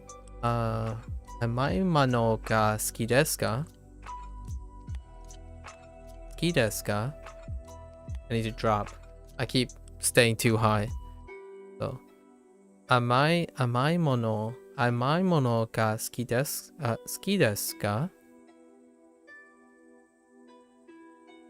Thanks, coffee time. Let's see. 甘いもの。行きましょう That's か。 not it. は好きですか。 Oh, は好きです。Oh, yeah, that's right. I gotta remember. Yeah, I'm asking a question. Yeah. I tried to remind myself and I totally forgot again earlier this morning or earlier in the stream. 甘いものは好きですか。新しいケーキ屋はどうですか。新しいケーキ屋はどうですか。 You lump どうですか。Yeah. I would lump it together too. Like, my mind lumps it together naturally. 新しいケーキ屋はどうですか。甘いものは好きですか。甘いものは Oh yeah, that's the phrase that 甘いものは好きですか。 Do you like sweet stuff? The sweet stuff. 紅茶は好きですか。甘いもの。紅茶は好きですか。好きですか。はい、好きです。Okay. 温かいお茶が大好きです。大好きです。I'm not very, I still need to get familiar with adding des. Usually it just ends there, right? 温かいお茶大好きが大好き。or 大好き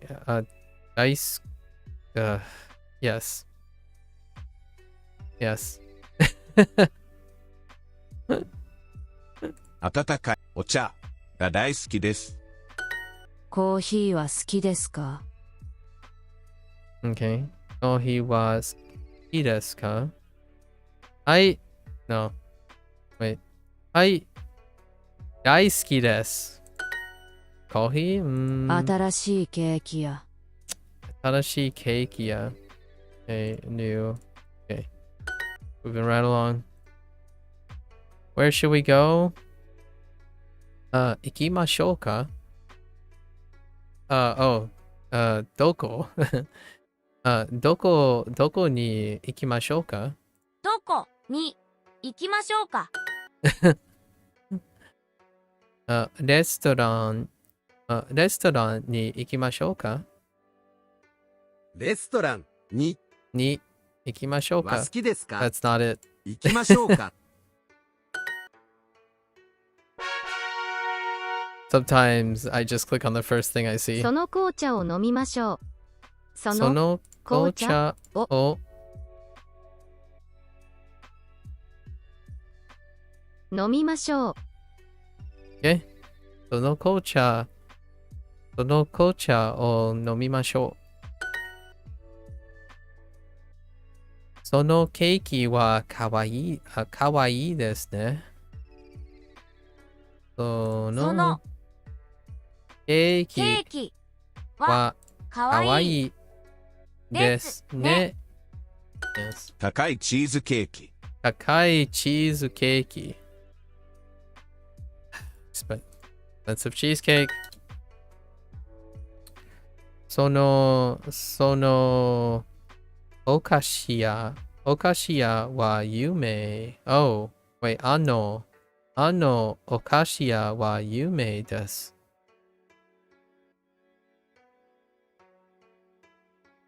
あのお菓子屋は有名です。小さいお菓子屋。小さい小さいお菓子屋 That's it? 小さいお菓子屋。 Alright. Sure. あのケーキ屋は高いですか？あのケーキ屋は高いですか？あのお菓子屋は有名です。あのお菓子屋は有名です。そのチーズケーキはいくらですか？そのチーズケーキはいくらですか？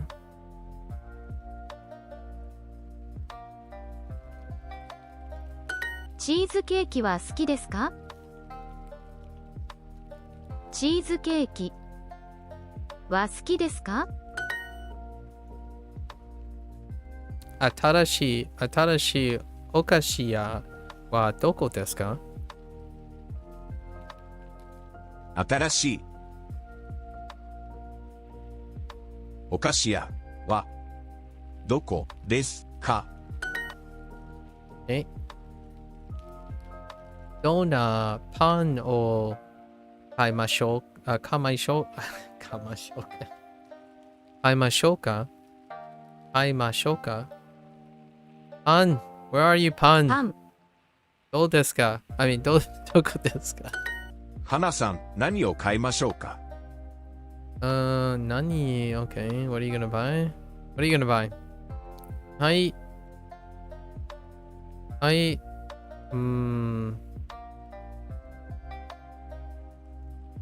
No. あの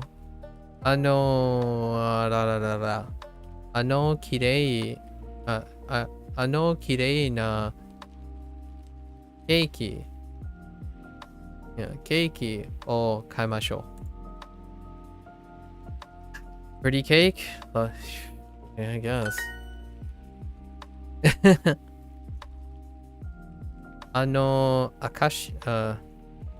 お菓子。お菓子屋でデザート。デザートデザートを買いましょう。何を買いましょうか？何を買いましょうか？チーズケーキを買いましょう。Fair enough. そのデザートは本当に可愛いですね。Okay. That dessert is cute. Isn't it? It's really cute. Hecking cute. 本当に。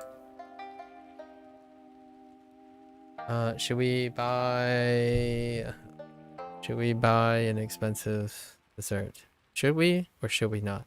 高いデザートをを買いましょうか。買いましょうか。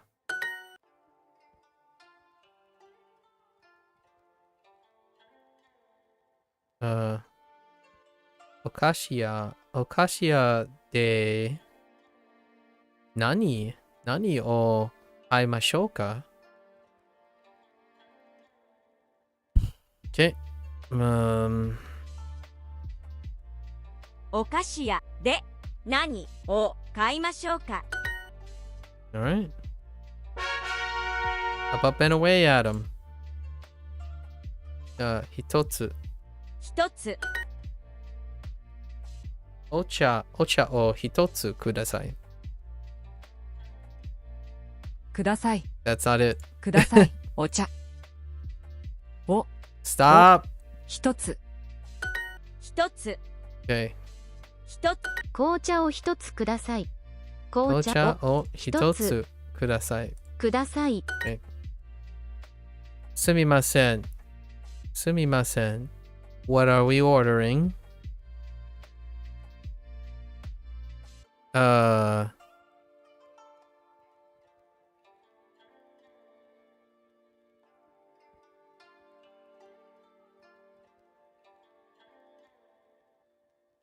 イスクリーム。 Really? That doesn't look like a place you would order ice cream. I'm just kidding. アイスコーヒーを一つください。映画、アイスコーヒーを一つください。Let's go. カップケーキ。カップケーキ。カップケーキ。No, カップケーキ。を買いましょう。買いましょう。Sure. 抹茶のカップケーキもください。ください。Okay. 母。日本。7月。7月。一つ。一つ。山。Okay. 緑。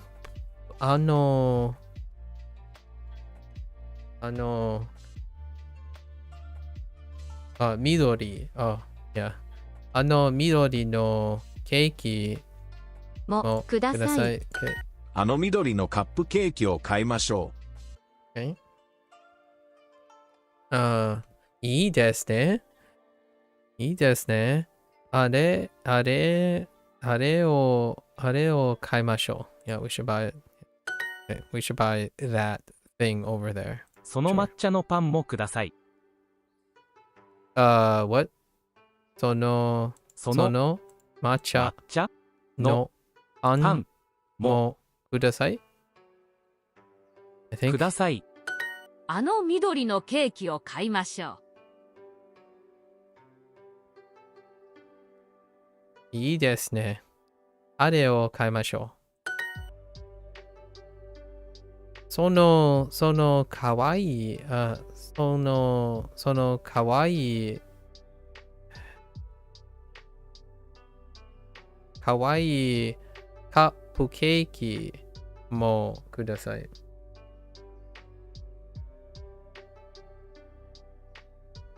そのかわいいカップケーキもください。あの抹茶のケーキを買いましょう。Okay. We should buy it. The one over there. その抹茶パンもください。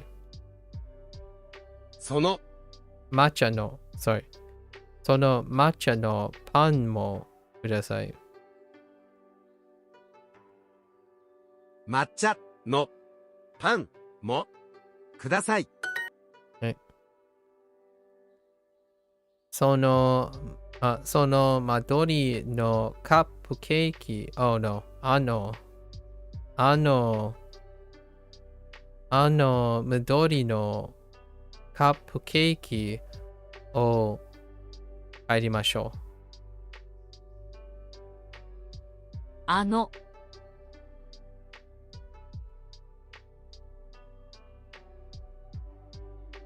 Where the heck are you? 緑のカップケーキを買いましょう。Up and away, カ Adam. ップケーキを2つください。カップケーキを、2つ、2つください。Two cakes, please. Let's そ go. のいちごのパンはどうですか？その抹茶の Wait. Yes. パンは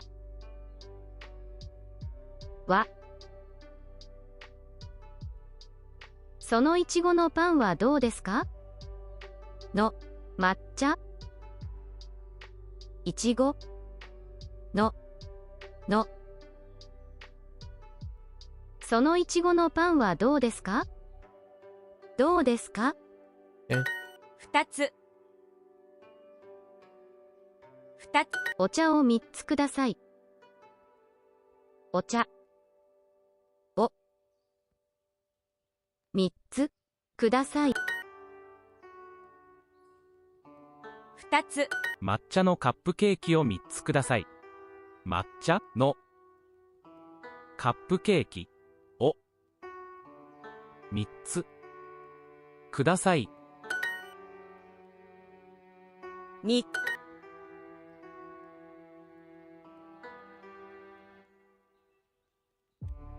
アイスクリーム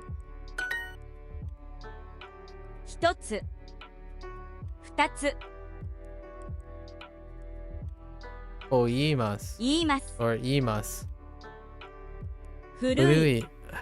に言います。That's something I haven't seen in a while. In randomness. このクッキー、このクッキーはとても甘いですね。甘い。甘い。which okay. どのチーズケーキを買いましょうか？どのチーズケーキを買いましょうか？2つクッキーをクッキーを2つください。いちごのカップケーキはどうですか？ How about that strawberry cake over there? Or cupcake. Strawberry cupcake. あれですか? Oh, that one over there. いいですね。Sounds good. チーズケーキチーズケーキを3つください。エリカさん、あのクッキーはどうですか？ How about that cookie over there? あれですか？いいですね。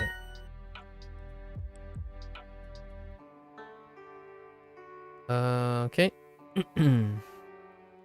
抹茶のカップケーキを2つください。抹茶のカップケーキを2つください。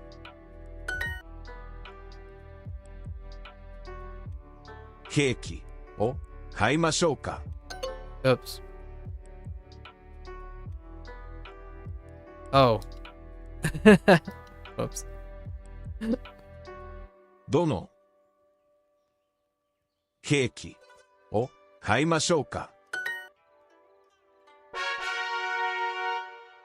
We got the dono. Cookie. I see how you did that. I see you. It's kind of familiar. Cookie.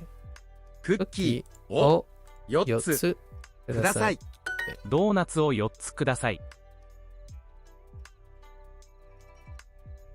ドーナツを4つください。抹茶のドーナツを4つください。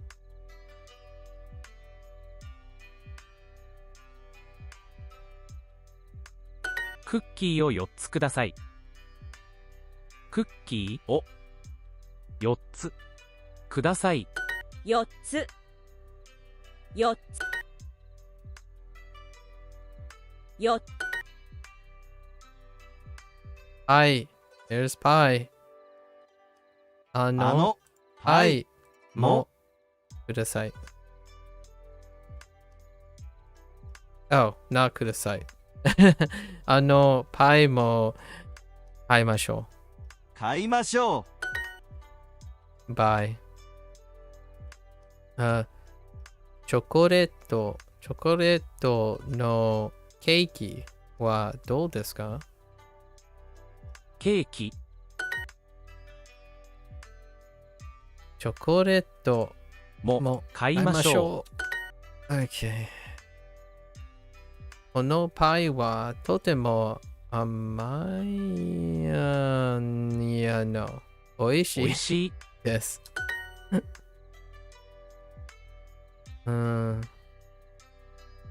も食べましょう。パイも食べましょチョコレートのクッキーも買いましょう。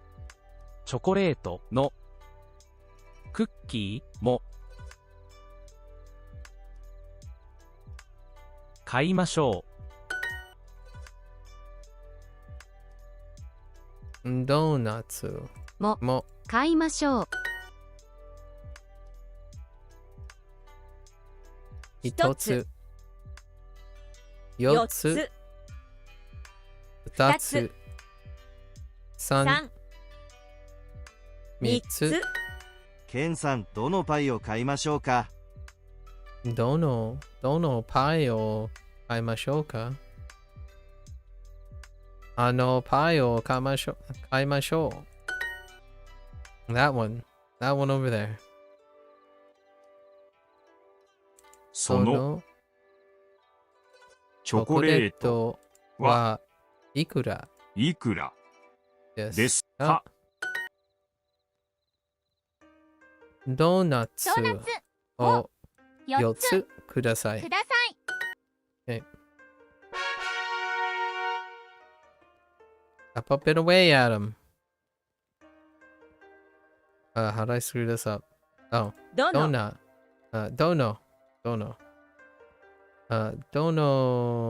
Donuts のケーキを買いましょうか？あのパイも買いましょう。Okay. We should buy that pie over there. Or we should buy that pie over too. 抹茶のカップケーキを2つください。抹茶のカップケーキをが大好きです。ください。ください。抹茶のカップケーキを2つください。あ、ドーナツも買いましょう。抹茶のドーナツを4つください。のドーナツを4つください。そのいちごのケーキもください。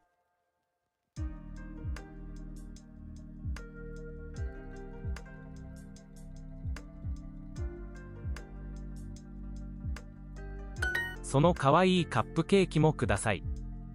そのかわいいカップケーキもください。そのかわいいカップケーキもください。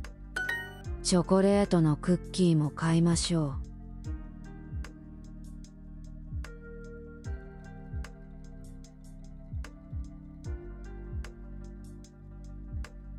ケーキ屋に行きましょうか？ケーキ屋に行きましょうか？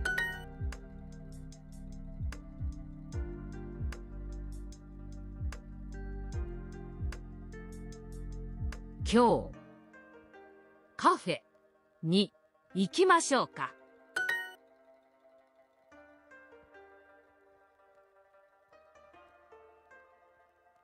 小さいお菓子屋に行きましょうか。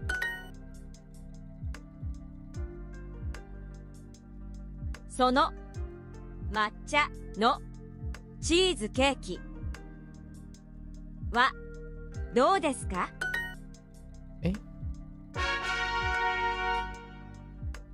？Alright. Unit review. Okay. ご利用心は blank に、blank に来ますか？ place? 京都 will work. 名古屋で有名な神社。月曜日に改札で会いましょう。電車は何時ですか？ At a station? あの緑のカップケーキを買いましょう。あの緑のカップケーキを買いましょう。いいですね。あれを買いましょう。Yeah. We should buy that one over チョコ there. レートのクッキーも買いましょう。チョコレートのクッキーも買いましょう。チョコレートのクッキーも買いましょう。お父さんは今日浅草に行きますか？ Okay. いいえ。秋葉原に行きます。Yeah. He's going to 秋葉原 instead of 浅草。写真には短い。あとそして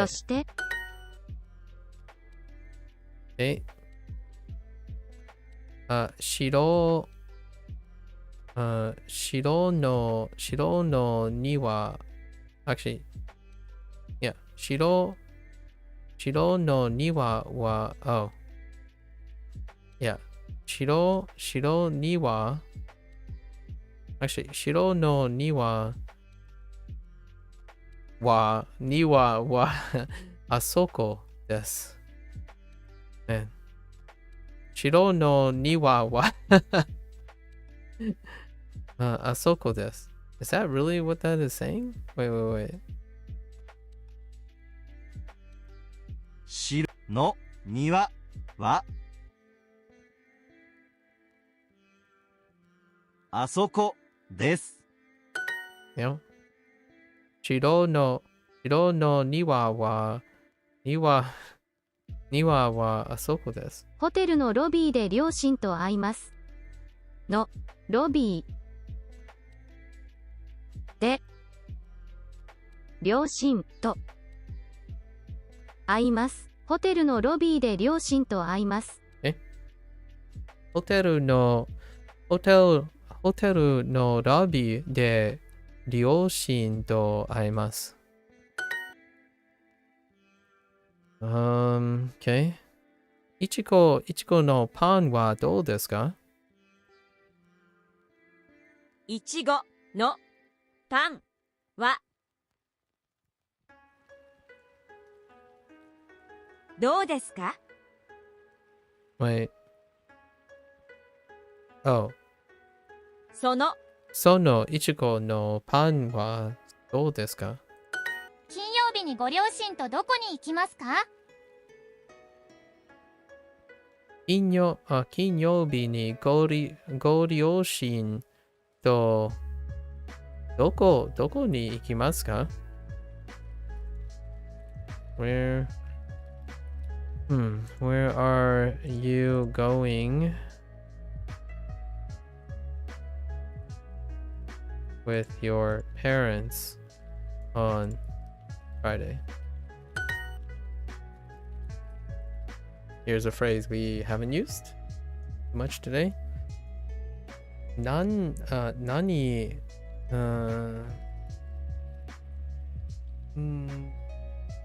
ga tanoshimi desu ka? Tanoshimi desu ka? 何 Nani が楽しみです ga tanoshimi desu. Tanoshimi desu か ka? 金曜日にどこで食べますか？金曜日にどこ Doko, wait. 金曜日にどこで食べますか？ Eh? 食べます Wait. What? 金曜日にどこで食べますか？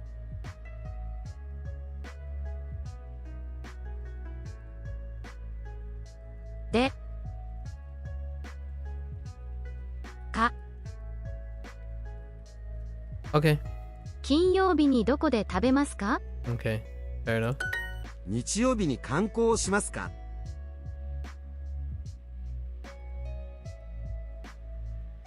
Are you going to do some sightseeing on Sunday? あのパイも買いましょう。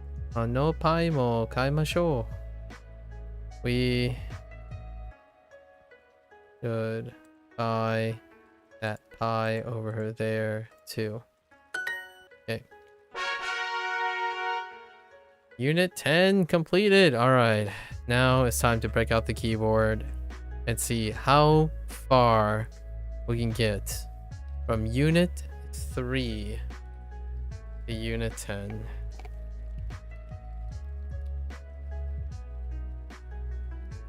We might have to finish the rest tomorrow and then do the review.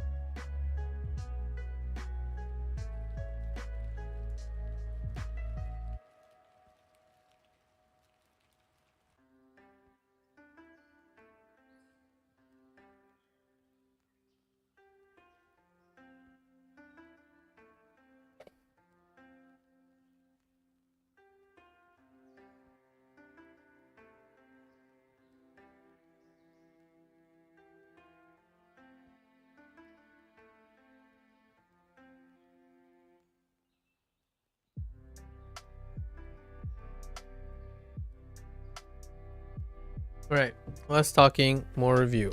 Okay.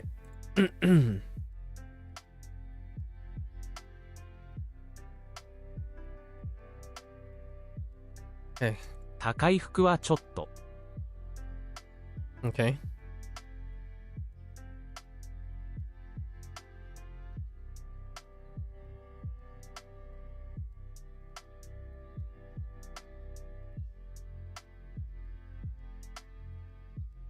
高い服はちょっと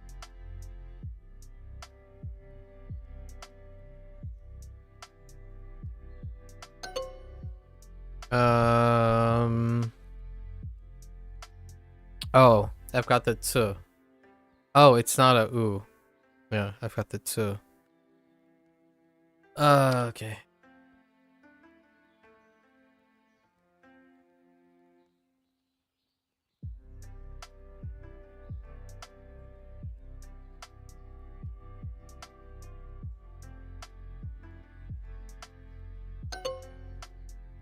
Oh, I've got this. Wait. Oh. So no and so あ cool. の傘は安いですか？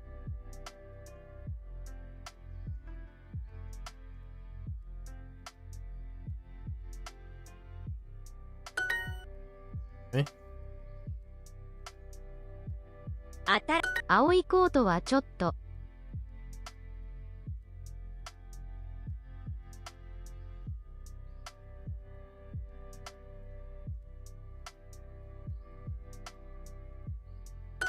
古い古いこのスカートは可愛いですね。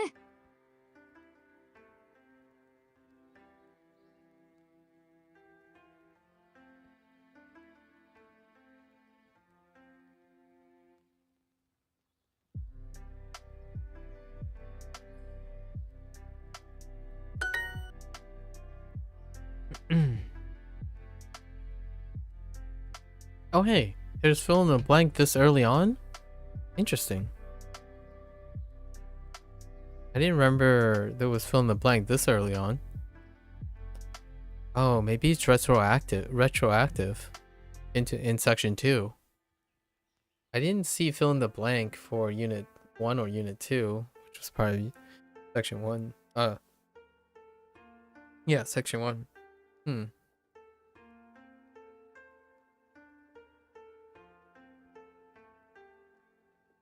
Arega.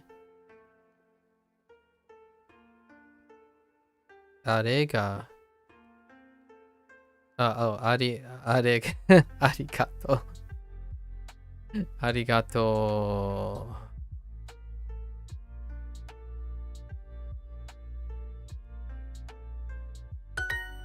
新しいスカートが欲しいです。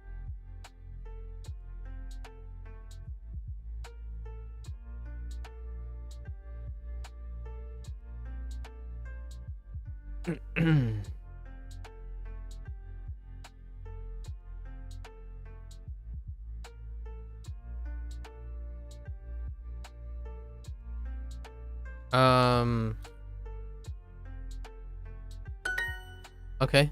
Okay, that's what I thought I heard. Okay. Okay.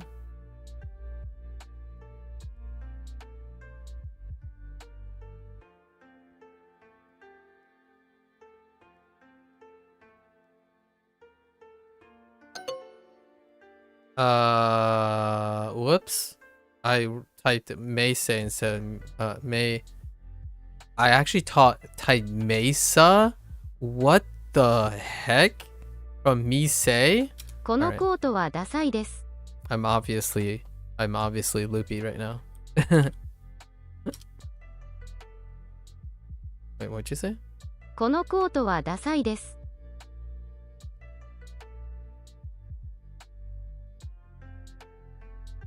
Oh no, I haven't used this word in a long time too. Maybe this? So that clearly that's not how that works. Wait, Dasai is in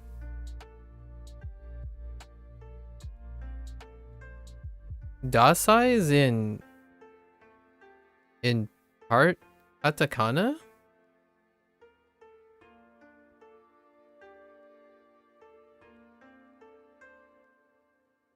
I mean, it's wrong anyways.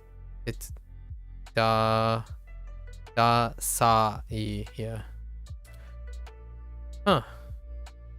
Okay.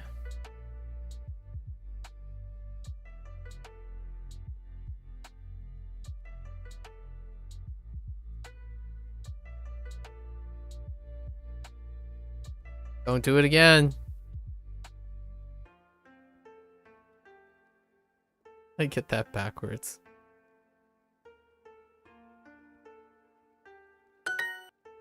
Okay. ナオミさんのジャケットはかっこいいですね。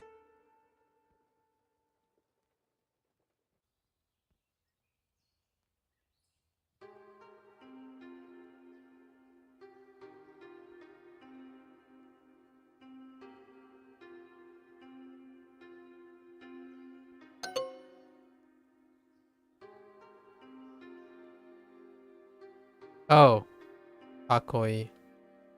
Okay, fair enough.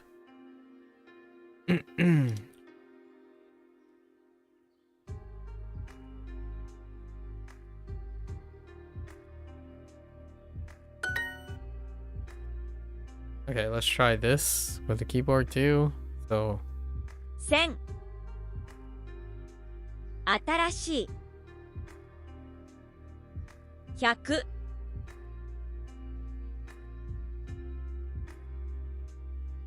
古いこの財布はちょっと。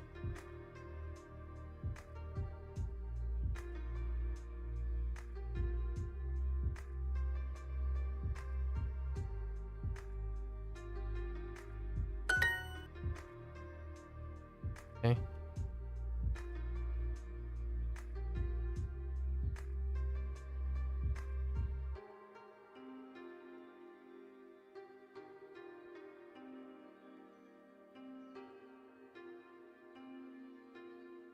Mm.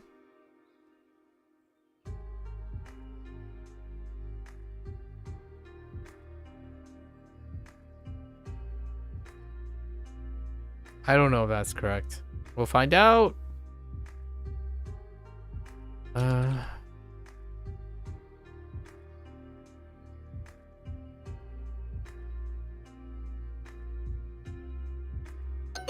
Clearly not. Oh, 2. Oh, it's just 2. That would make sense. すみません。あの帽子はいくらですか？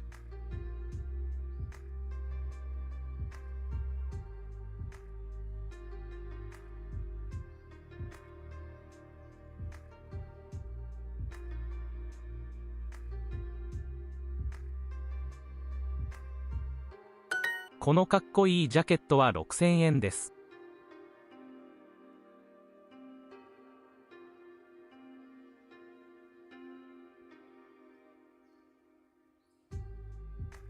I don't know if that's right either.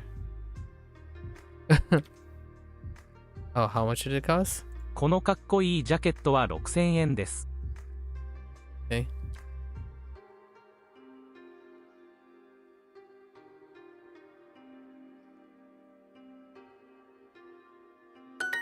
Okay. At least jaquetto.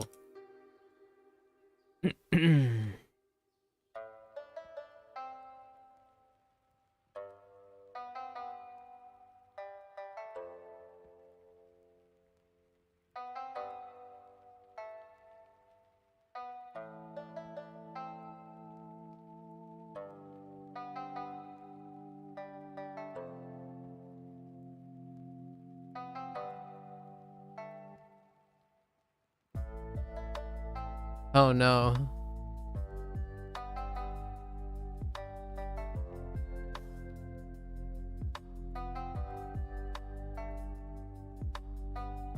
That kind of looks right.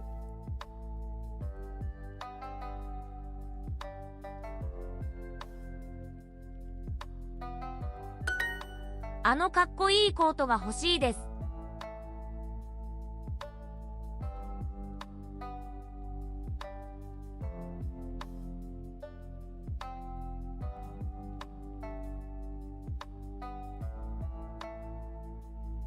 あのスカートが欲しいです。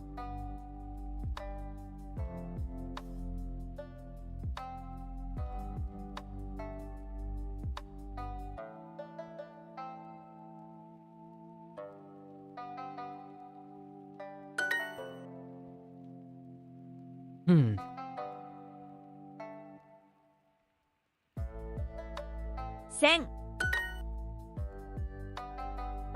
Oh.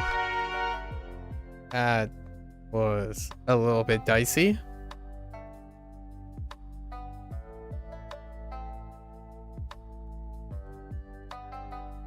Let's try not to make as many この typos. ピザは大きいですね。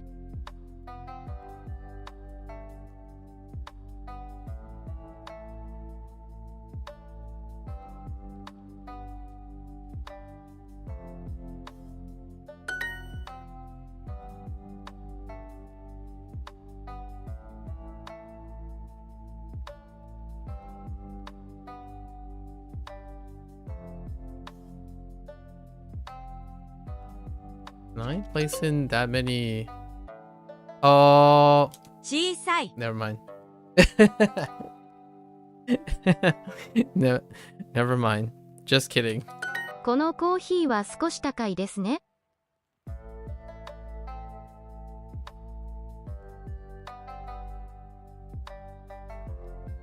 What? このコーヒーは少し高いですね。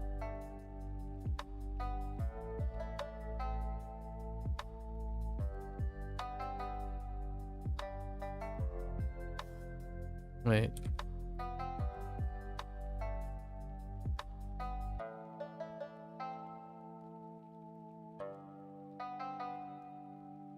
Wait. このコーヒーは少し高いですね。Oh, okay. Okay.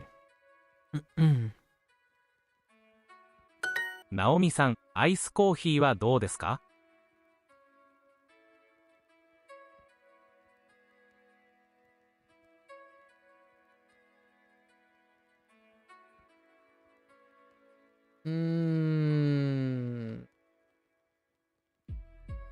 Uh,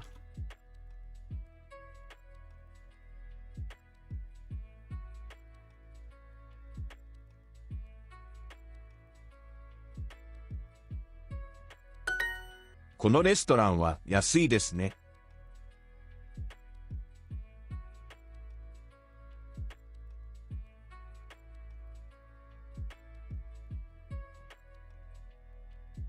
ナオミさん、味噌汁はどうですか？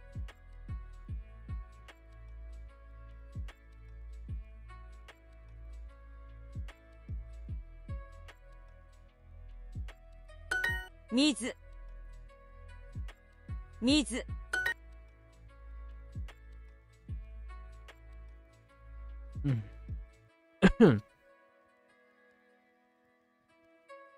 大きい古い水100アイスクリームを2つください。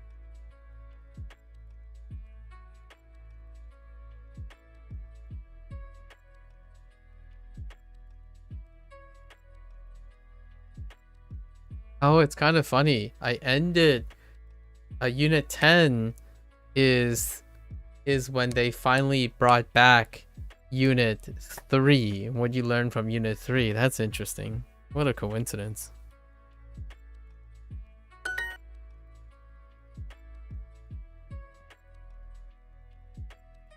Okay.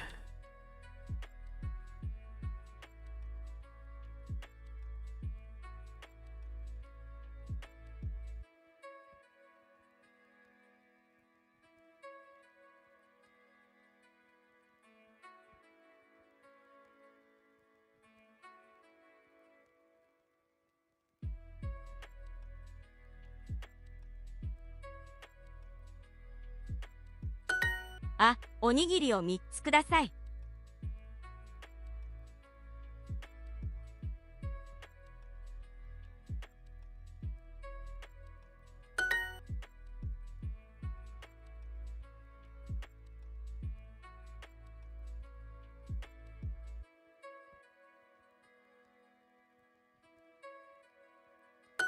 すみません、紅茶を3つください。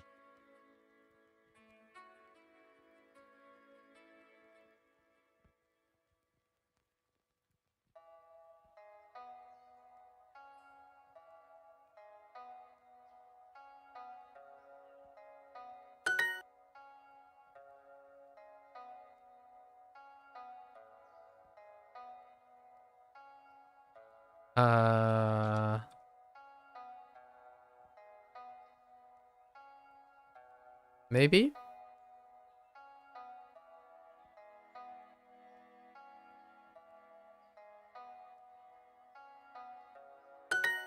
すみません、カレー定食はいくらですか？」 Wait, what? すみません、カレー定食はいくらですか？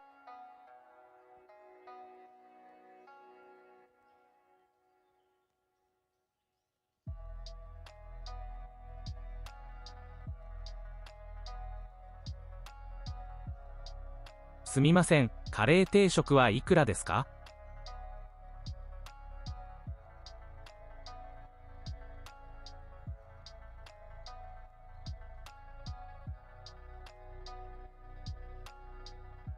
Oh. Wait, wait, wait, wait.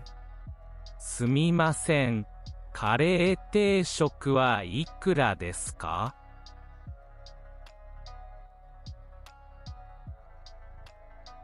Oh. すみません、カレー定食はいくらですか？ Yeah, yeah, yeah, yeah, right.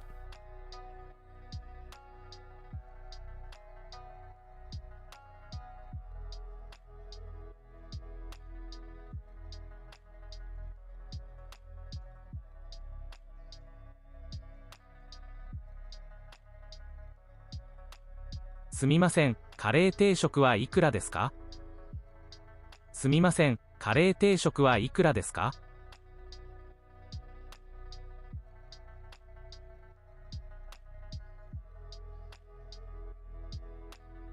Teishoku? This is a review, Lotus. Just dropping in for 5 minutes? Only 5 minutes? This is a review of Unit 3. Are Teishoku. Wow.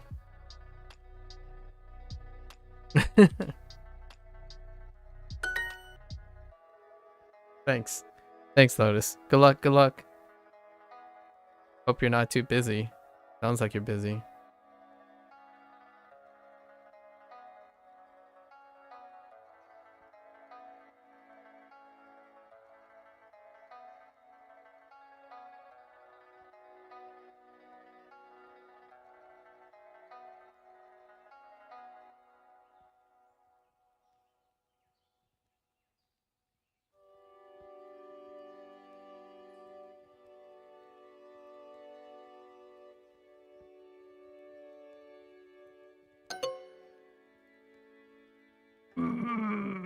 What did I do? I wrote Tashoku, didn't I? Yeah, Teishoku. じゃあ、水をください。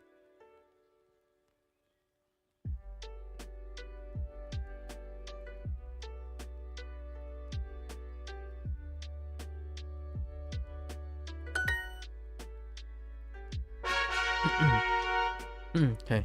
Okay.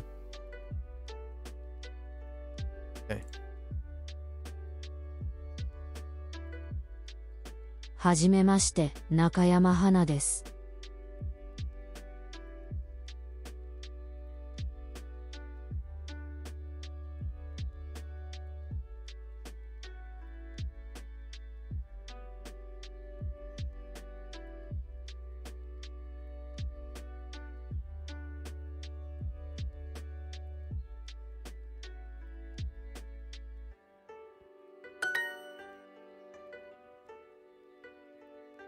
It is. Yeah, I can. Yeah. It's kind of useful, you know? I'd get meal sets for sure. If I were to go, and it's like, you gotta hit up those meal sets. Whoa, whoa, whoa, whoa. Okay.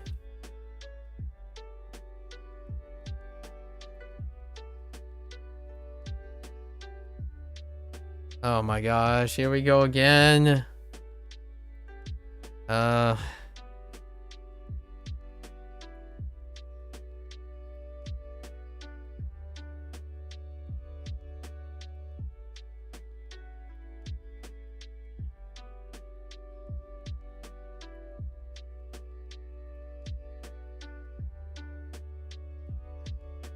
That looks right.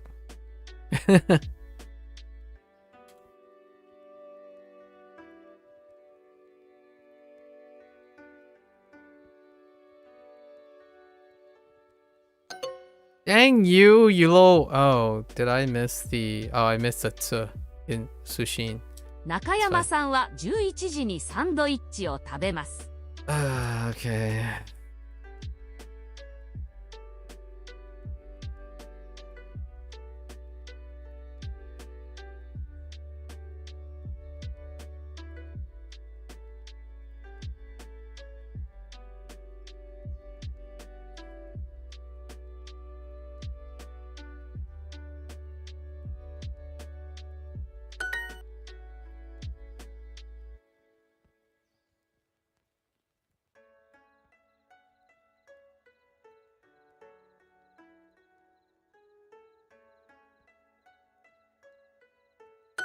「京都も綺麗です」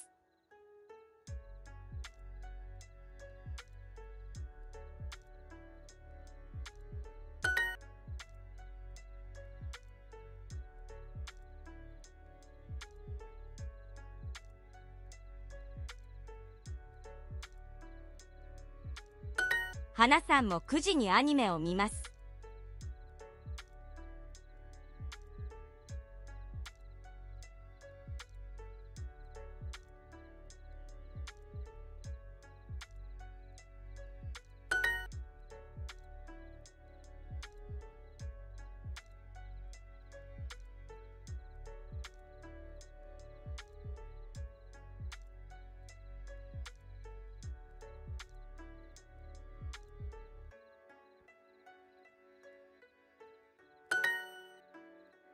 Okay. 今1時頃です。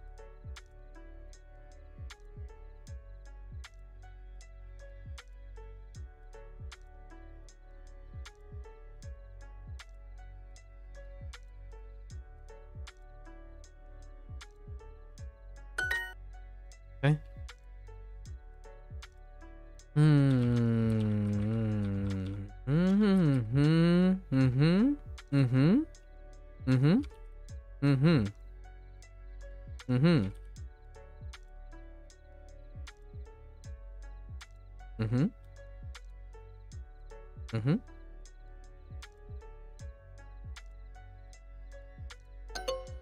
Dang you! Oh, it's the other way around. この町も賑やかです。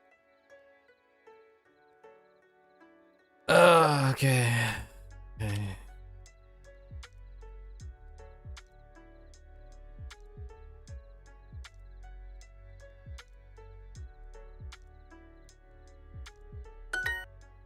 Okay. ニューヨークも大きい都市です。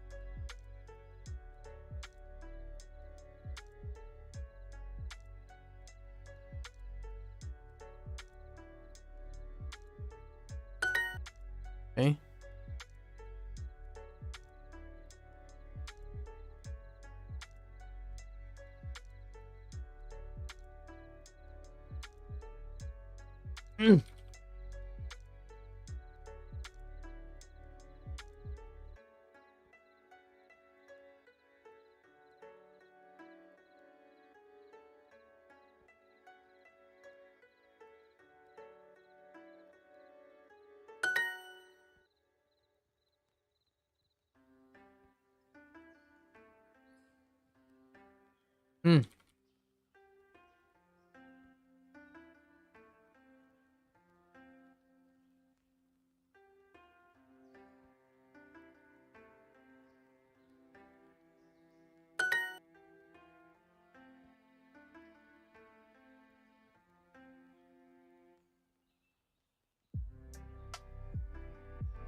Ah.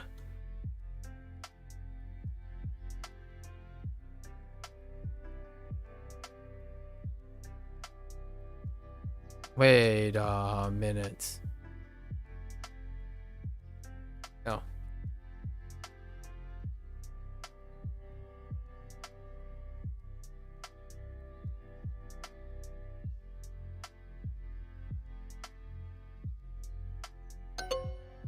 Son of a... Oh, did I misspell something?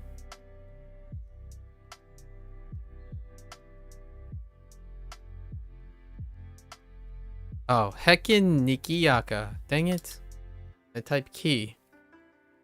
Oh,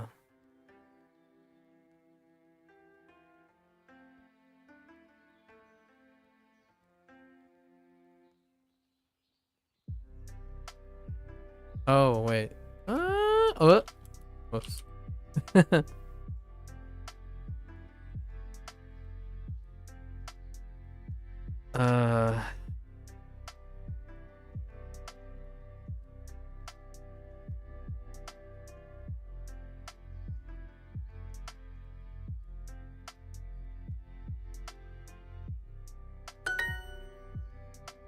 Okay.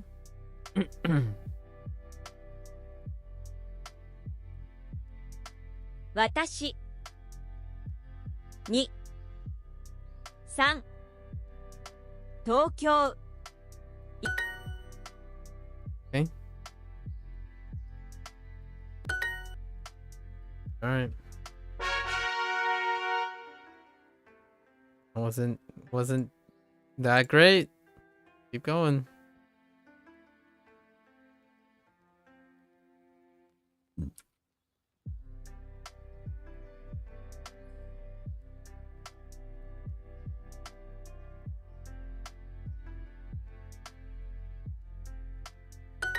古い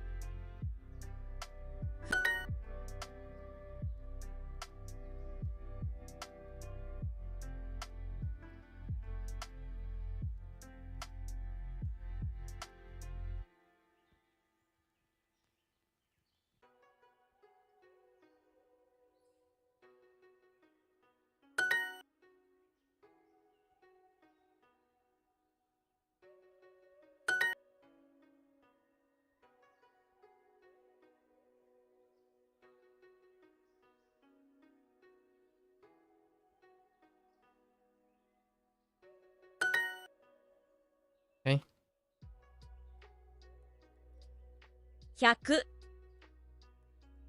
1000、古い、9時。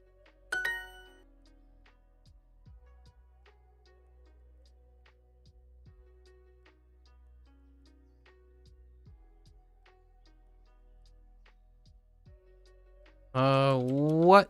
Hold up.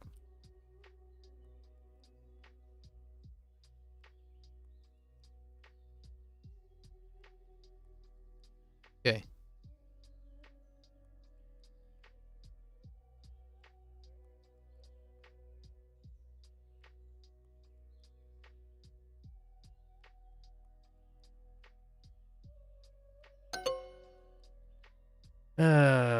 Oh, no, 4000, not 400.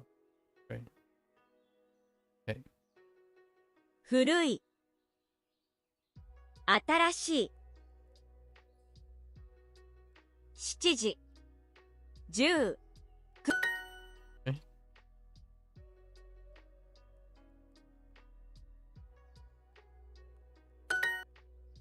Okay.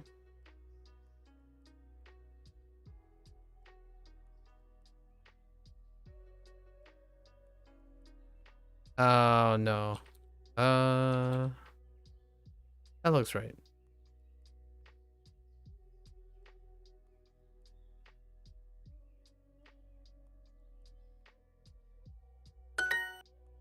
Okay.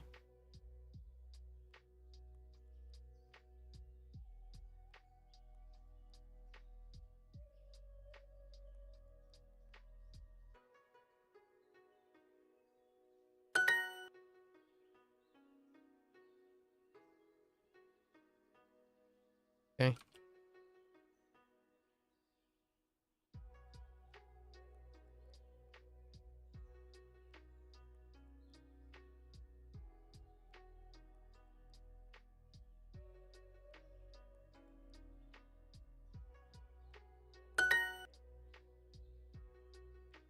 Okay.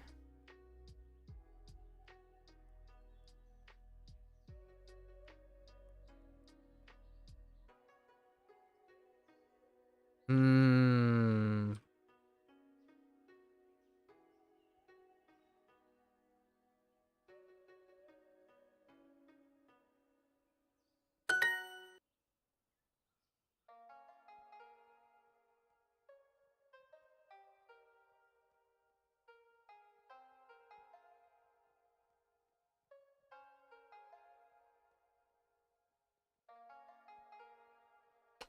Oh no.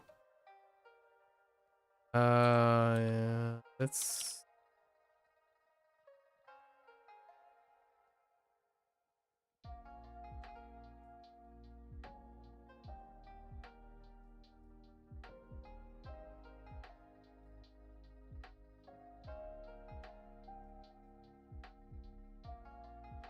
wait. Oh.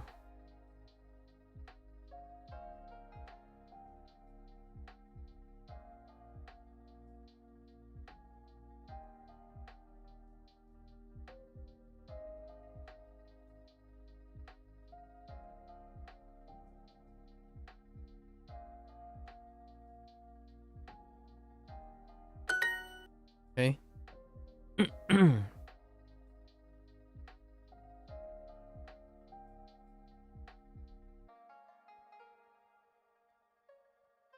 uh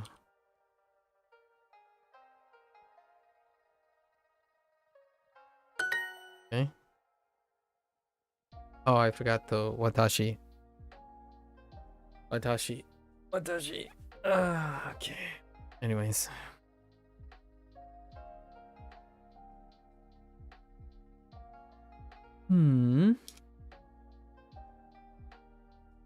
I screwed this up.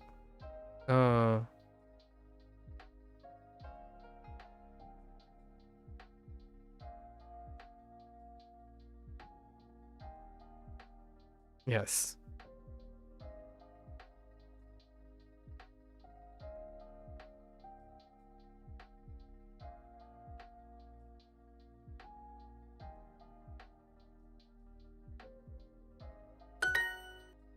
Okay.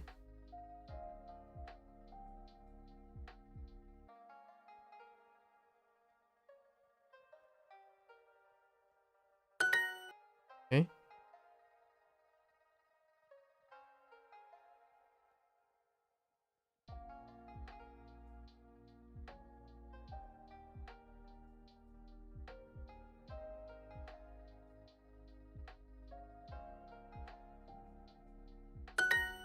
Okay. Okie dokie.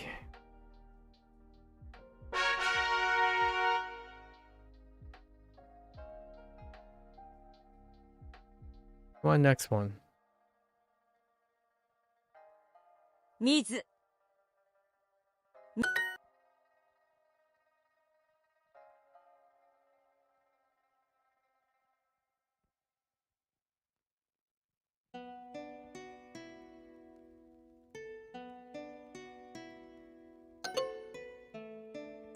Oh, I keep forgetting the O. Okay.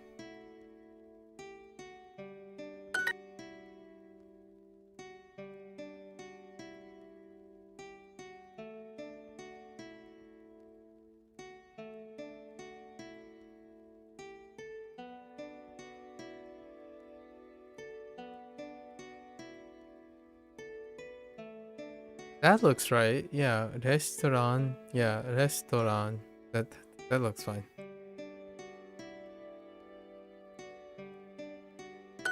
Okay. 2小さい中山水大きい Okay. Hmm.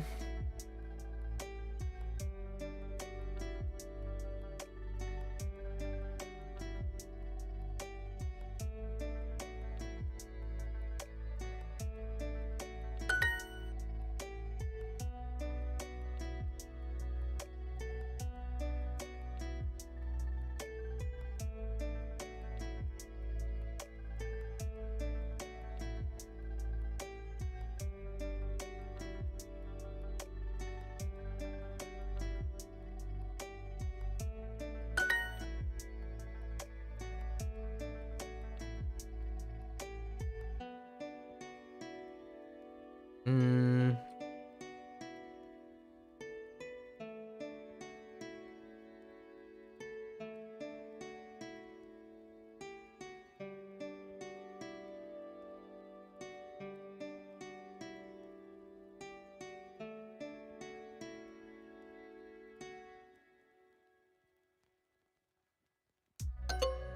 Dang you!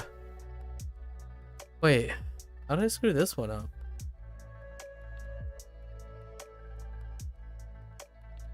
Aisu. Oh, ku. Kurim. Of course it's ku, not Kerim. Heckin katakana. Uh.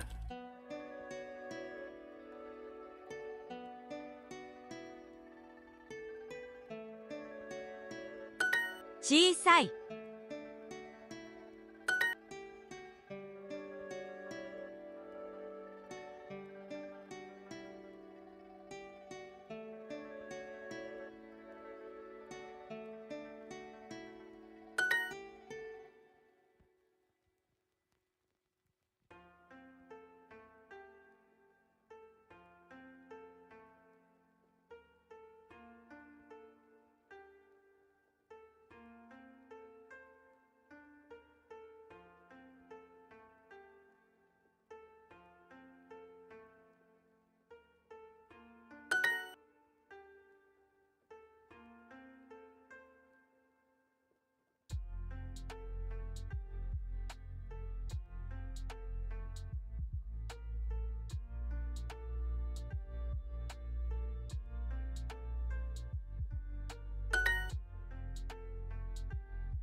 Okay.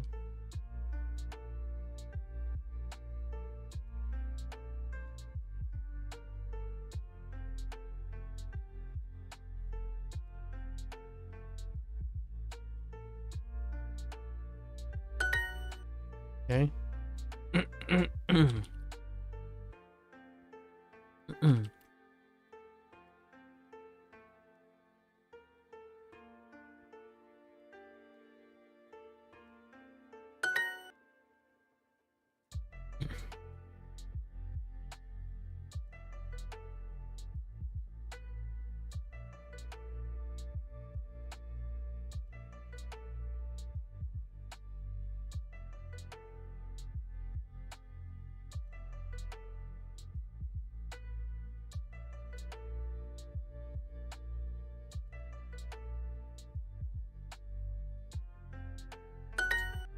Okay.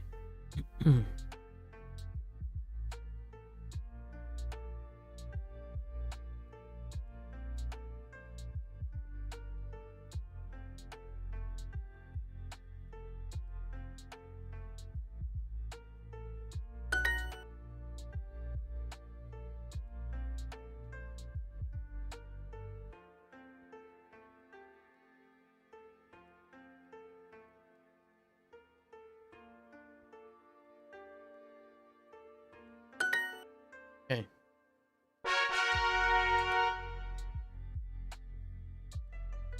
All right.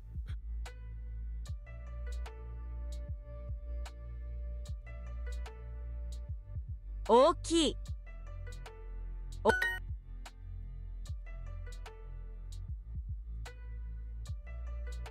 Miz.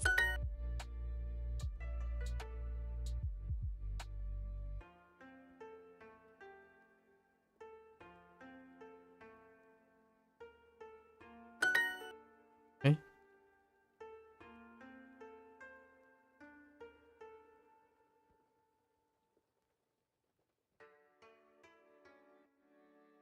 No, wait.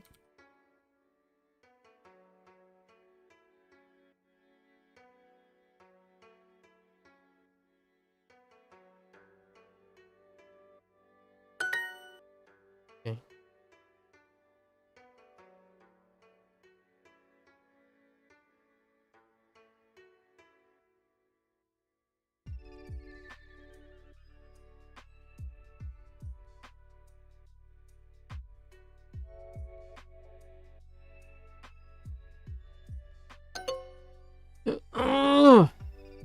What did I do now? Oh, wrong interjection. Okay, I mean I'll take that. That's fine.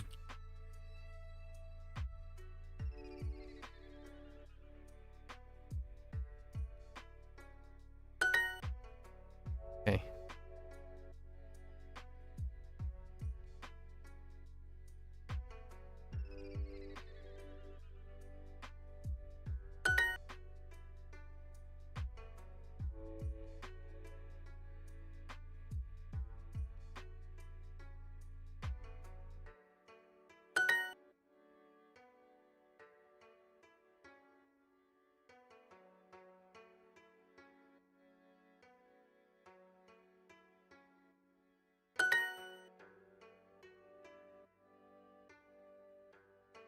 Oops.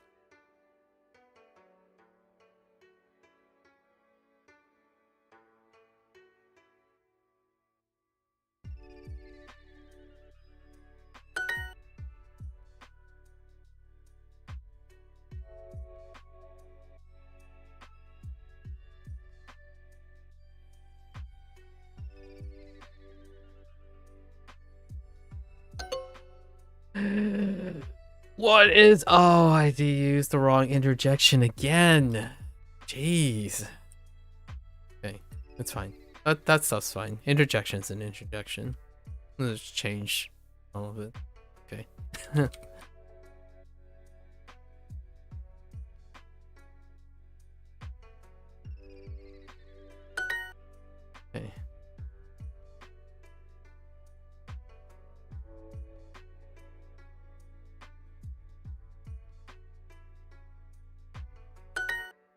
Okay.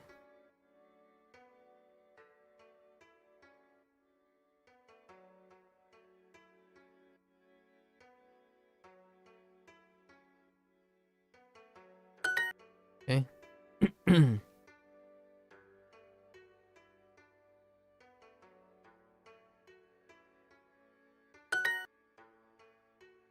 Oh, you know what? I haven't been using the kanji. Dang, from my recent. I haven't.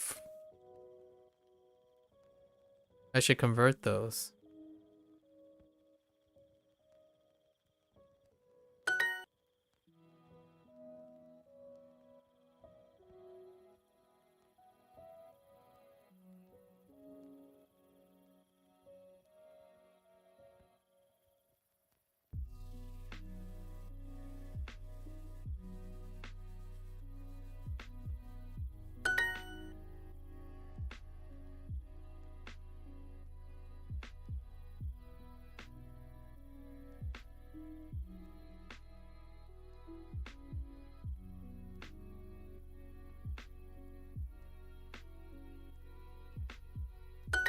Mizu.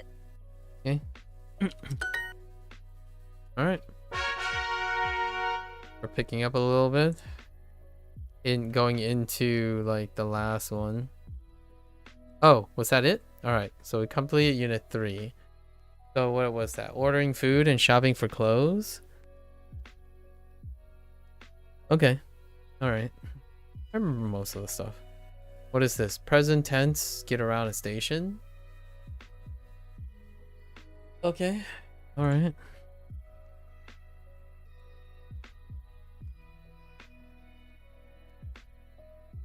I'm gonna need some brain fuel.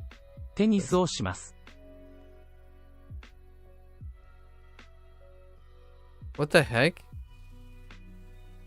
Wait, what? テニスをします。 How's that discuss? Oh, present tense. Okay, yeah.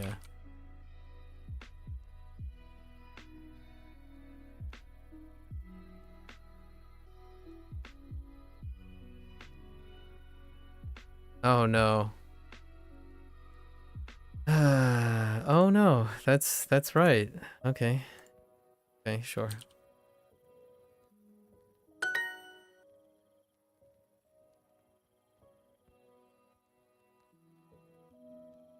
Oh. The days were also. Oh, right. Present tense.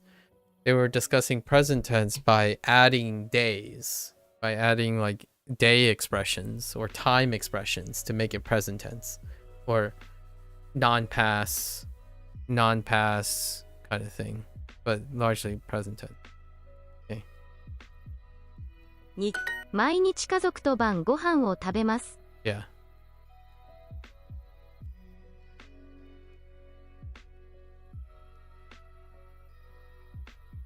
Oh, wait. 毎日家族と晩ご飯を食べます。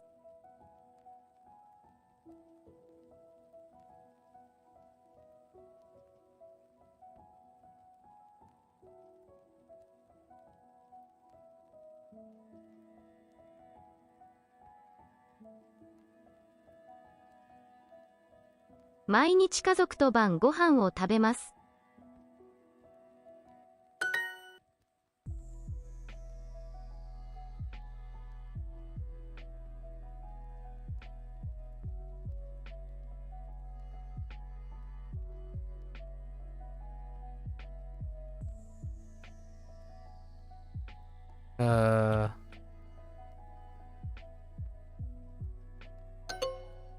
No, I don't. I forgot the particle. I was so focused on.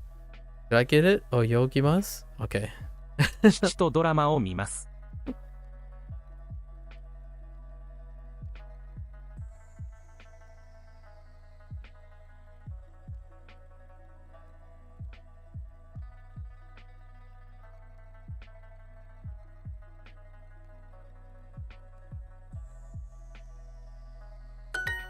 毎日泳ぎますか？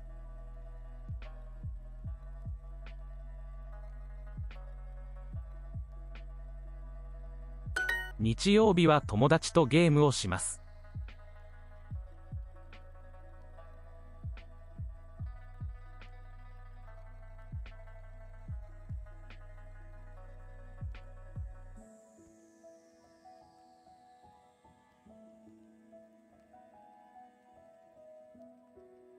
Really?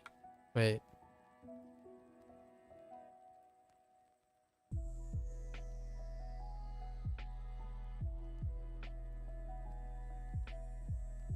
Oh my gosh.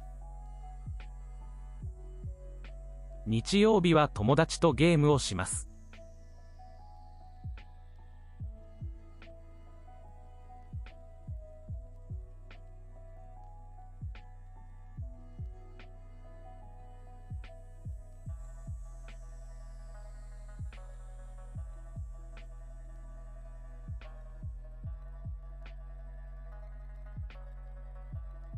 I don't know. I don't know. I'm legitimately just... Oh. Okay.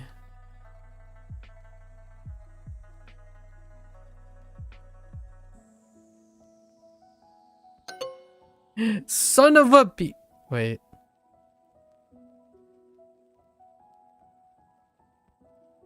Oh, wow? Oh, okay. Sure. I guess. This is when they talked about the day. Hey, Sub-Zero. How's it going? How are you? Knee is still fine there. Just they wanted wa. So that's more of a knee versus wa kind of thing. Okay.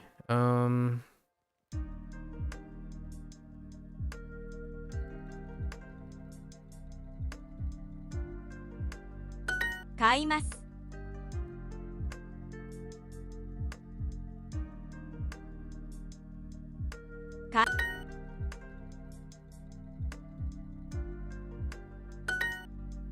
よく田中さんとヨガをします。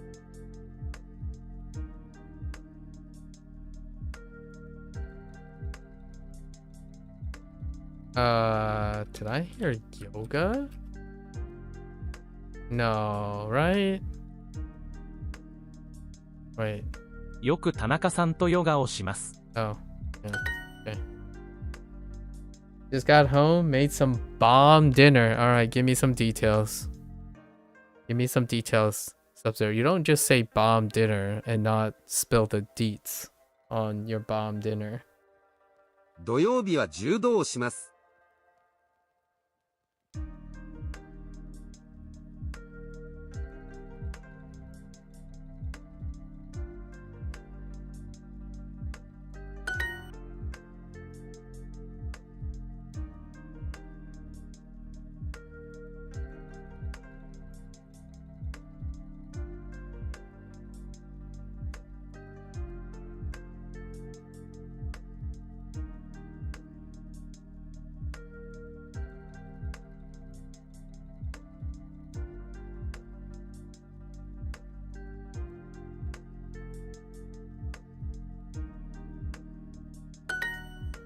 毎日直美さんと話します。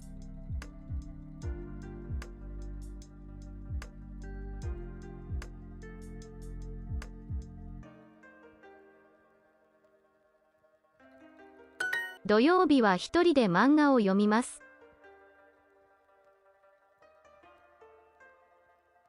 What the flip? Okay, I was about to say.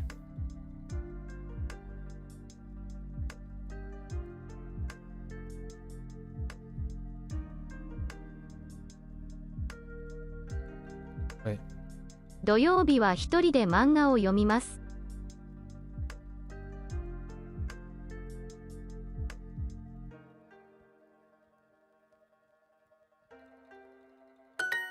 よく友達とスポーツをします。Honey sesame chicken. Alright, alright. That sounds delightful. Honey sesame chicken. How'd you prep your chicken, huh? Huh? That sounds delightful.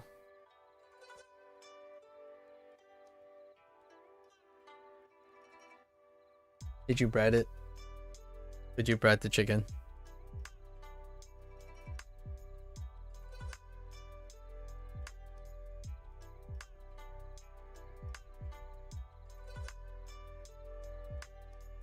I wasn't listening. What are we having here? よく友達とスポーツをします。Okay.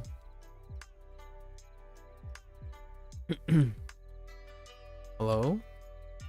Oh. My hand was out of position.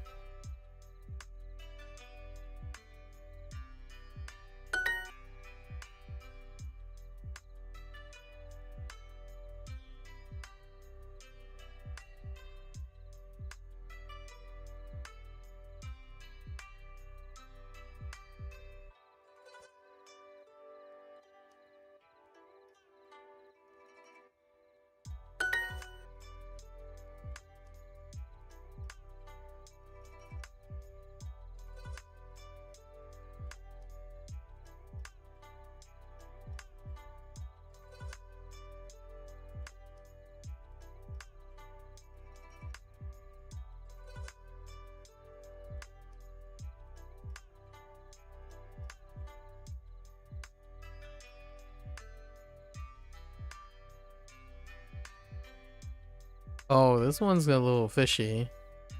Dang it. Oh no, it was just a typo. Oh, wait. Shumatsu. Whoops. Shumatsu. Shumatsu.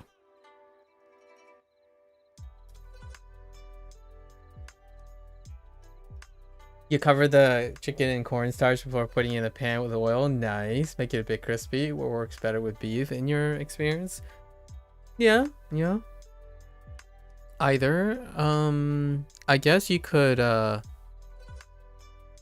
beef does work pan-wise, yeah, because you would need shallow frying for chicken, but you can definitely tenderize the chicken to flat if you want. But you can't really go with what you call velveting. You could velvet the beef overnight so that they stay flat. You can't really, you can kind of do that with chicken too. Maybe like smash the living daylights out of it. Get that crisp.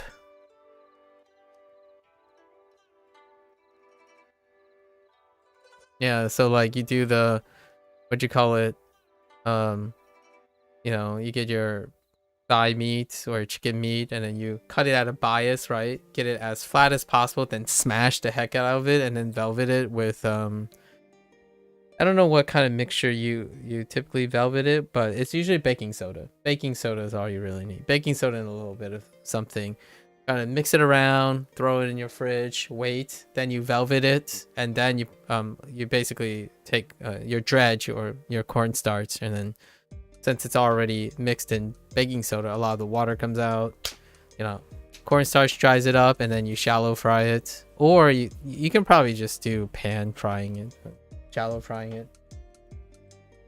I'm really bad at cooking, to be honest. Nonsense. You're cooking. That's all. Whoa, my voice broke. You're cooking. That's already ahead of a lot of people. You know what I mean?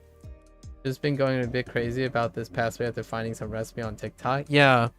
The thing I'm describing is basically what American Chinese does. My parents do, and that's how they take like cheap, low quality ingredients, and you have to make best with it. And oftentimes I think it's called velveting. I don't know. Yeah, the velveting is the word that the fancy peeps have started using, and I think it's just water. You can probably put some soy sauce and baking soda,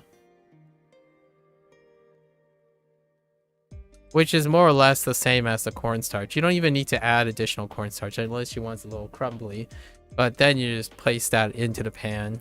If you're ever interested in a technique that kind of turns low quality ingredients to make them a little more tender, right? Because chicken can get really dry. so can beef if you overcook it. So oftentimes Chinese restaurants or Americanized Chinese restaurants, when they have to prep a lot of more or less very low costing ingredients to make it taste nice, typically soy sauce for some marinade, for some sauce, like for some taste, and then baking soda, and then just mix it up, wrap it in saran wrap, and throw it in the fridge for a day, and take it out and put it right directly on the pan, however you want to prep it, and fry it in like your typical oil stuff, or you can shallow fry. I wouldn't shallow fry. because it's so inconvenient, right? It sucks when you have to like do something with the oil afterwards. So pan frying is definitely the way to go. Not quite there, but it beats having to accumulate a lot of oil waste. Yeah, a lot of oil waste. Get that extra flavor. You can probably velvet it in something else other than soy sauce.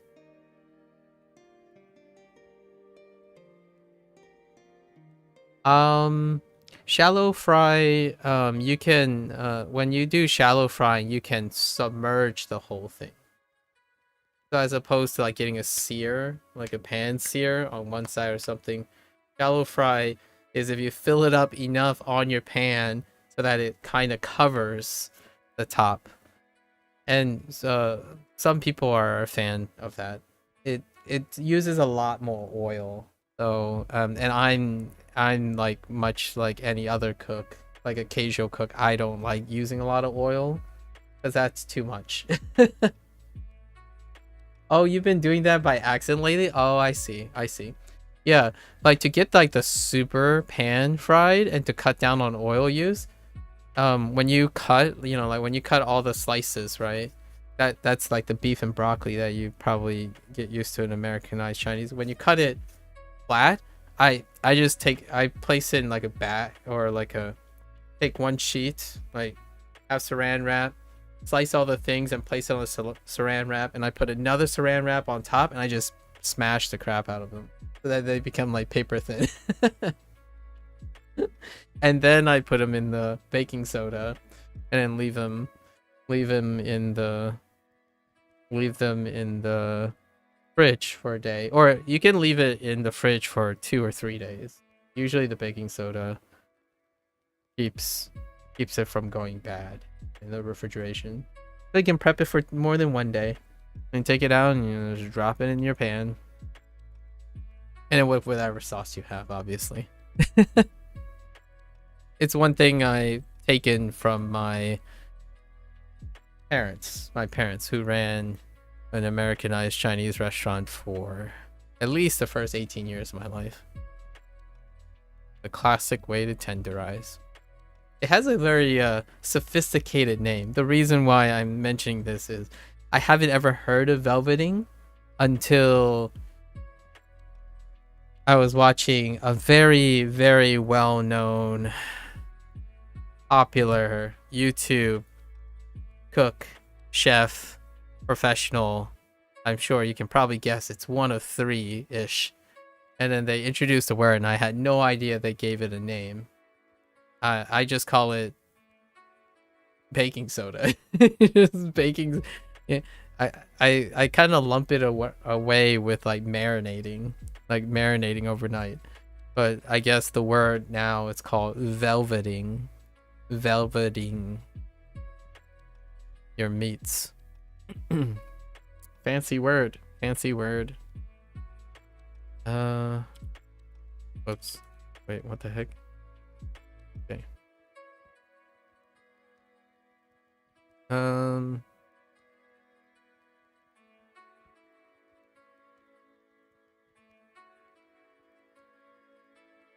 Whoops.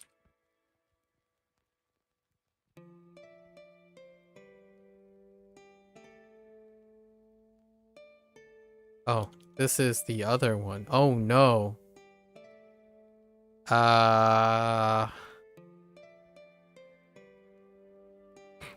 Oh, hold. I got this.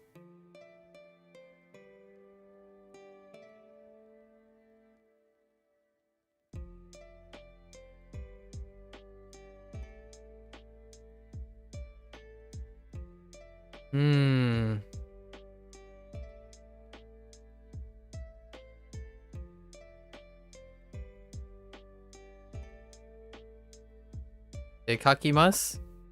Oh, come on. Give it to me. Dang it! It's not.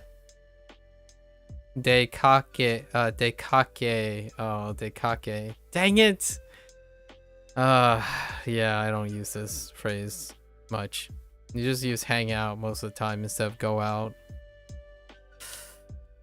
Dekakimasu.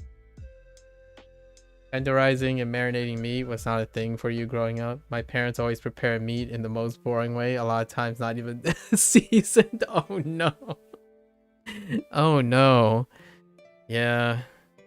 In a way, I guess I'm a little bit spoiled in that regards. However, usually because American Chinese food, what it usually does is it's all about the value system, right? You have to keep your costs low, but you have to sell high volume.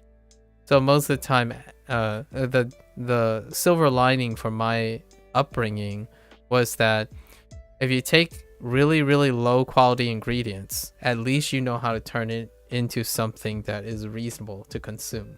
And that's kind of what was born out of the Americanized Chinese food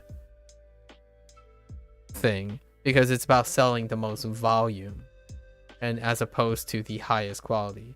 And that's why sometimes it's always been stereotyped that, oh yeah, the food is cheap and it's unrefined and not as classy. It's like, because the idea is you take the cheapest wholesale ingredients you can find consistently and you make it an incredibly competitive price, and then you learn all the tricks to make the ingredients quick, fast, and consumable, and keep costs low, and you rush volume to compete. Nowadays, this de facto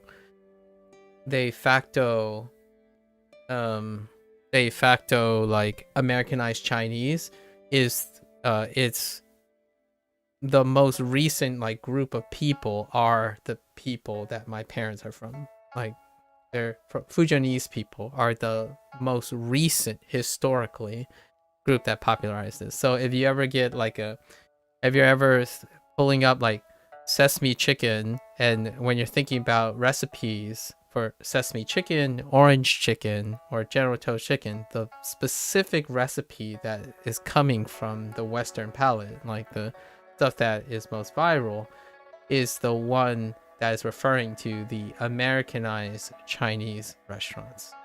And the most recent generation that still upholds that popularity are Fujianese people. Technically, its origin came from other, like, there are three resurgence, and it goes back to the gold rush in the United States on the West Coast, the gold rush. But the people that are alive now, maybe there might be one prior generation, but the current people that are alive are most populated by my parents'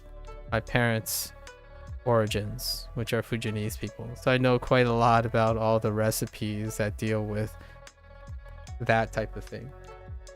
Yeah. You can still obviously find like fancy Chinese cooking here and there from the more affluent groups of Chinese people, as opposed to the old school stuff making great out of cheap ingredients. That's usually often indicative of coming from a less privileged background. And I have often felt that is my identity when it comes to food. Like, and Japanese culture has that kind of feel to it too, right? They try to make most with less. However, Japanese is also known to be refined, very refined in high quality ingredients. Usually that's not very accessible for Chinese people, or at least low income Chinese people.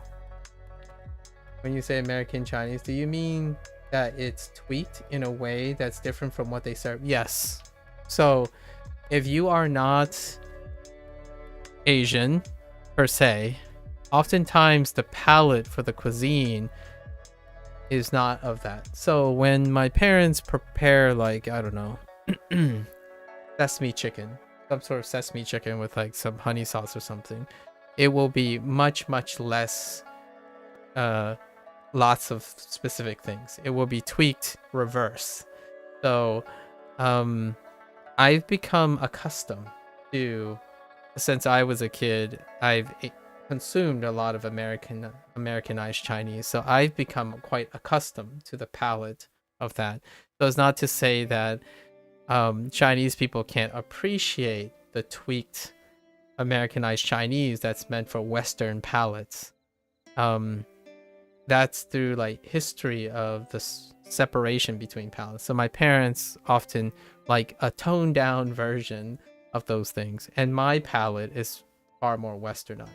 So the recipes you see on TikTok and stuff is usually, if that person is Westernized, like most of the recipes that are most viral that reaches out tends to be the tweaked Americanized Chinese version. It's through like 3 or 4, we're gonna say like 200 years of adjusting the dishes that were in the mainland to meet a statistically consistent heightened preference for Western palates. And that's kind of, that type of food is kind of a fun little historical point of, I guess, pride or show of ingenuity, right? Because oftentimes it's not really about their palate, the Chinese palate, like those people who are cooking or making those tweaks. They're not necessarily cooking for themselves. They're cooking based on trial and error and refinement for their customers. So over time, these recipes are the historical remnants and refinement from over 3 or 4 generations of Chinese people. And that's what we have now. All the bases and foundations are from whenever you hear sesame chicken, something with honey, maybe like some sort of soy base, honey, ginger, and then you have like citrus, addition of citrus, and then the velveting process, and then pan frying to get that crisp and stuff. That's the legacy, I guess, that my parents are part of. Not me. The legacy dies with me, obviously, because I'm not a restaurant owner and I only know here and there some stuff. I mean, I always wanted to have the idea of asking my parents the stuff, you know, like inherit some of the quote unquote recipes. But nowadays, if you look online, those are the recipes anyway. So it's not necessarily like a family secret per se. There aren't very lots of family secrets when it comes to the Americanized Chinese recipe. If you're ever wondering like, oh yeah, but wouldn't my parents have some sort of like authentic Americanized Chinese? Like, are there secrets? Nah, it's pretty much it. If you look online, that's it. People love that stuff. So naturally they've come and refined, and now it's migrated. So after my parents' generation, Americanized Chinese is more or less synonymous now with westernized Chinese food outside of the mainland China. I'm kind of curious as to if what I made was closer to American Chinese or what you'll find in the mainland. Sesame chicken does exist in the mainland. A lot comes down to the proportions of the ingredient, right? The honey part, that's pretty westernized. The honey part, if you're adding honey to sesame chicken, so that will all probably already get closer to Americanized Chinese. I guess you could use honey in an exotic way. Generally, refined sugar. Good enough. Refined sugar. Much like the making ingredients, making ingredients better, but using what you got. I think a lot of things that characterize Chinese cooking is pragmatism. So when you start going into like fanciness, oftentimes it's not really that. Often like, what is a source of sugar for the cooking? Regular sugar. just refined sugar. So when you get into fancy things like, oh, you know, bee pollen, honey, and some more exotic things, I think you're probably going a little bit closer to like Americanized, like westernized ingredients. It's no longer going to be true in another. Once my parents' generation turn over, I think nowadays, because of the internet and stuff, the Americanized Chinese cuisine is now more like the matriculation and maturation of everyone's recipe. So it's now become more international, right? So now that cuisine has evolved beyond a single source. So I use it loosely, Americanized Chinese, because now it's everyone's recipe. So thanks to the advent of the internet, it's difficult and murkier to know where these things come from, right? But that whole sesame chicken craze, you know, that particular image you have of anything sesame chicken, brownish color, it's like gooiness, with that's American Chinese 101. Unless it's not brown, like if you see like a whitish sauce and it's like paler, like the thing you prep, if it's really pale, then you might be getting closer to the mainland one. The mainland version of like how they prep the sesame chicken and stuff tends to be really pale. Not the not the westernized appealing brownish color. So that's kind of one thing I would say. I'm generalizing, obviously, because I have had people from that had restaurants that aren't of the westernized Chinese at your like cultural hubs in your own country, right? And it's like white. It's like very pale, pale looking. It doesn't have like that dark soy sauce coloration to it. Because there's, I would say the Chinese palate is lighter than, relatively speaking, to the Western palate. I'm a Westerner, more or less. So like, I don't mind really sweet things or really soy savory things. My parents usually like, when I'm eating, I kind of feels like how you describe your parents. Like it's a lot blander. Everything is scaled back a little. It's one of the misconceptions about Chinese cooking. Like, you know, that stereotype story where a customer would come into the restaurant and then it would be mealtime. So we would be eating in the back while handling customers. And the customer was like, what are you eating back there? It's like, what can I have some of that? Like, would I like it? And my parents would immediately say, no, we make specific food for our palates. You probably wouldn't like it. And oftentimes when someone really insists, yeah, it's too bland for them a lot of times. Stronger flavors. And that often happens with not just Chinese food, right? And Japanese food, etc. Oftentimes the normal consumption, it's usually not that strong. The palate is far more vigorous when it comes to like sweetness, especially. Specifically sweetness. I personally like my sugar. But when my parents, like if I had dish, I'm okay. I'm okay with eating lots of sugar. But my parents don't. We actually don't consume sugar most of the day. The natural sweetness in most of the stuff we eat is largely sweet enough.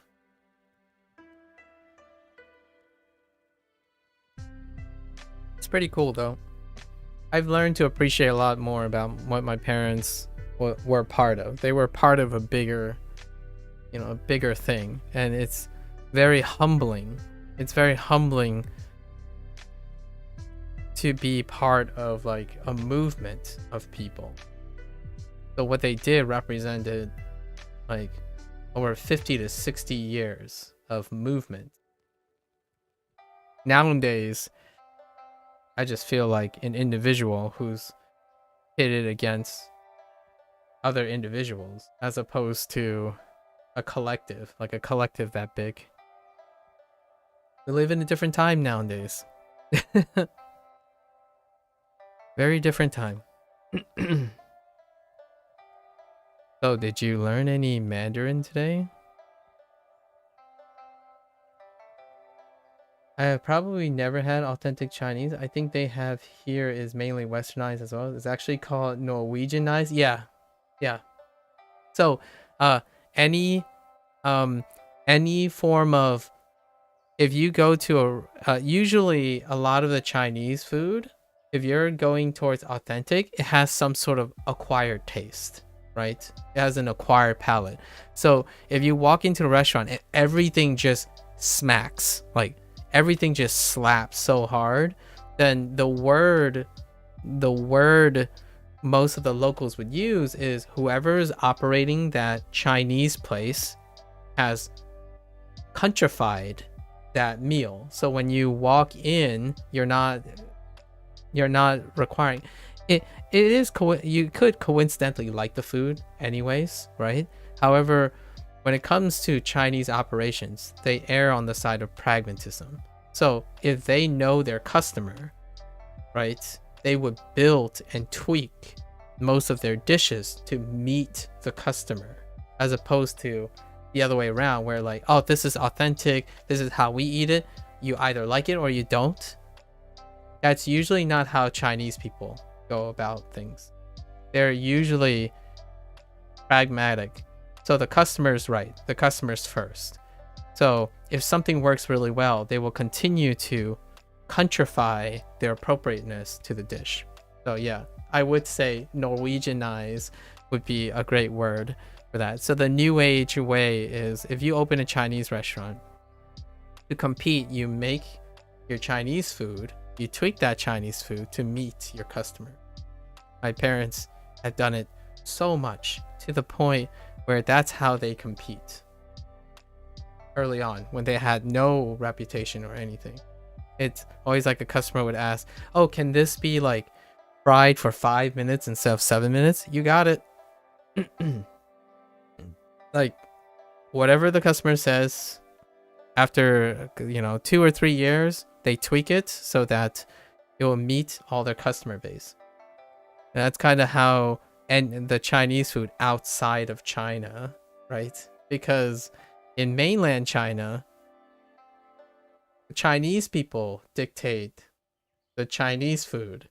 So it would be Chinese, if you know what I mean. Operating a business is dependent on its customer base in China.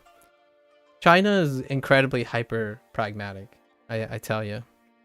Sometimes pride only exists in China, as in nationalism is extremely hyper in China because it's all the Chinese people, and then it's still relatively incredibly strong for any immigrants outside of China. However, to thrive business-wise, most Chinese people or Chinese philosophy is to be pragmatic. So it's not about being prideful in making authentic food. That's usually more of a westernized thing.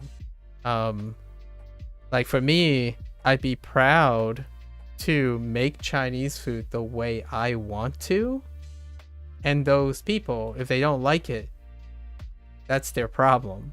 That kind of thing. Like this is authentic, so if you don't like it, that's a shame. As opposed to the Chinese thing is like, well, if you don't like it, tell me why you don't like it, and then we're gonna change it so that you'll like it.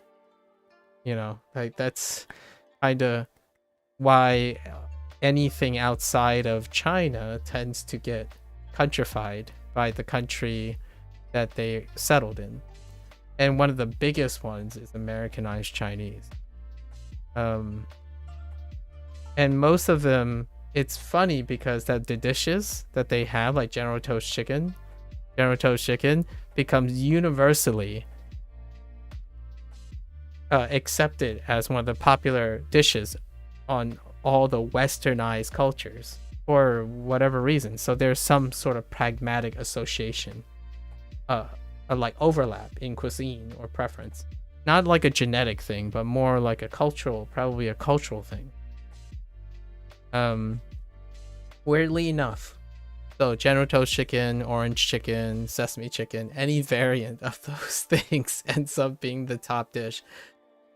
I can't say if Fujonese people move to like Great Britain, like Britain or like Spain and stuff, but whenever you start bringing it up, usually you can say like General Tso's chicken and everyone will know what that's referring to, and that is not something that was conjured up. That dish itself and any variants of that dish which spawned from sesame chicken and orange chicken, the like, that's American, that's like the westernized thing, and by coincidence one of the biggest ones is in the United States, but all the other ones also settled on the same ones, which is weird, along with like a very specific beef and broccoli, chicken broccoli, which chicken broccoli usually is used with beef, but if you find chicken broccoli in your restaurant, then it's the westernized thing. It's the immigrant version. I wouldn't say it's any less Chinese. Like, you know, Chinese, to me, Chinese is still Chinese. However, it's different. I have had the pleasure of eating home cooked Chinese food, and I can assure you, at least in my opinion, that it is far less potent. However, as a person growing up in the Western world, I like the westernized version where, like, give me hot lava. I am a fan of hot lava, although that's also an element of Szechuan cooking. But I like my numbing hot lava. That makes me makes me want to take a fire extinguisher to my bum. I'm all for that too.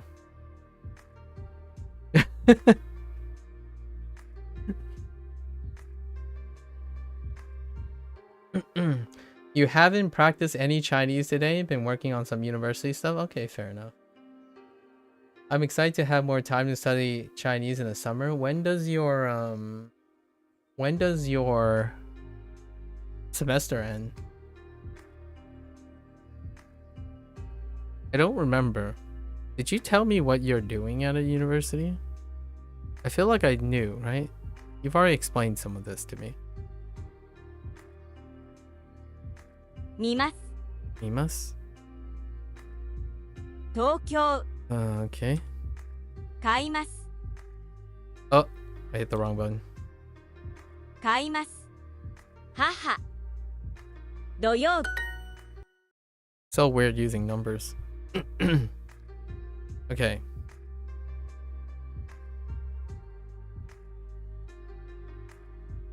That looks right.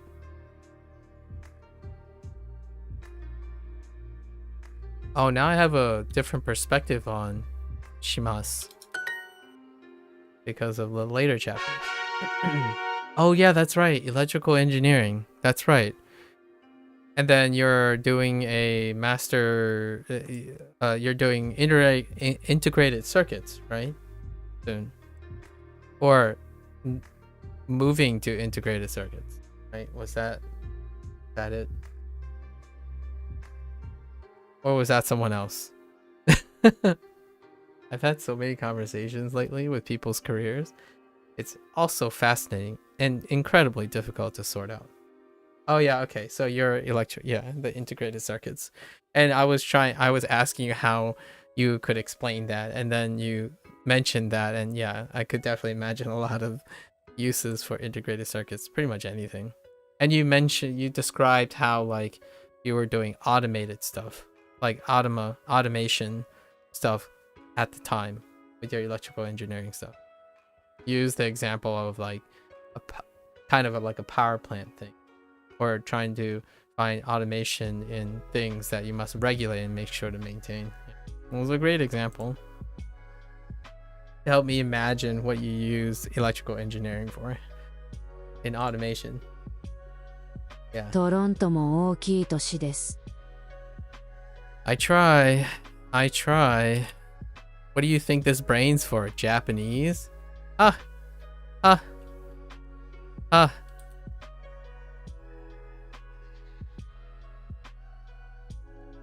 Wait. Toronto is... okay. Okay. I try to remember as much as I can. It can be tough without reinforcement, right?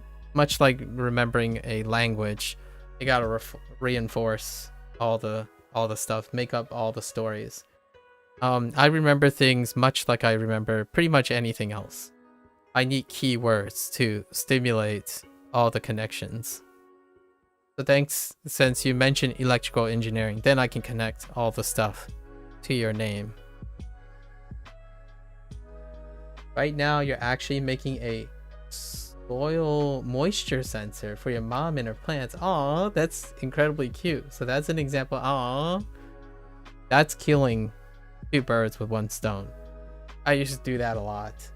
So oftentimes, trying to find pragmatic applications for everything you're currently learning is exceptional at reinforcing abstraction, like abstraction of principles, right? Integrated circuit is an abstraction. It doesn't naturally, it's not intuitively in existence. So if you can apply it to something pragmatic, then it becomes intuitive and natural. And oftentimes making projects that you would pragmatically use while you're learning this stuff, that's incredibly powerful. Next to sentimentalism. Sentimentalism is the other technique to associate things. But since you're doing it with for your mother, it's both sentimental and practical.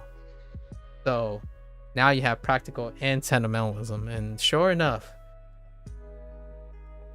you're gonna have no problems remembering whatever you used for circuit design for your mother. I think I was watching some videos with other people who like became fluent and whatnot. When it came to advice for people who are struggling to remember things like abstractions, like grammar points, kanji, things that are initially abstraction before it becomes intuitive, to reach intuition, usually they like indirectly mention some of the techniques that I would say I found very effective at trying to get people to do. And oftentimes it's emotional sentimentalism. So when you can imbue emotional things to the abstraction, it's like night and day on how well you remember them. So framing learning around anything, around a story or something, incredibly makes the memory salient. That's really cute though. A soil moisture sensor. Did you know that your body cannot detect moisture? And what I mean by that is our body interprets moisture, but it cannot detect moisture. Isn't that a fun thing to think about? How can our body detect moisture? I mean, interpret moisture, but not detect moisture.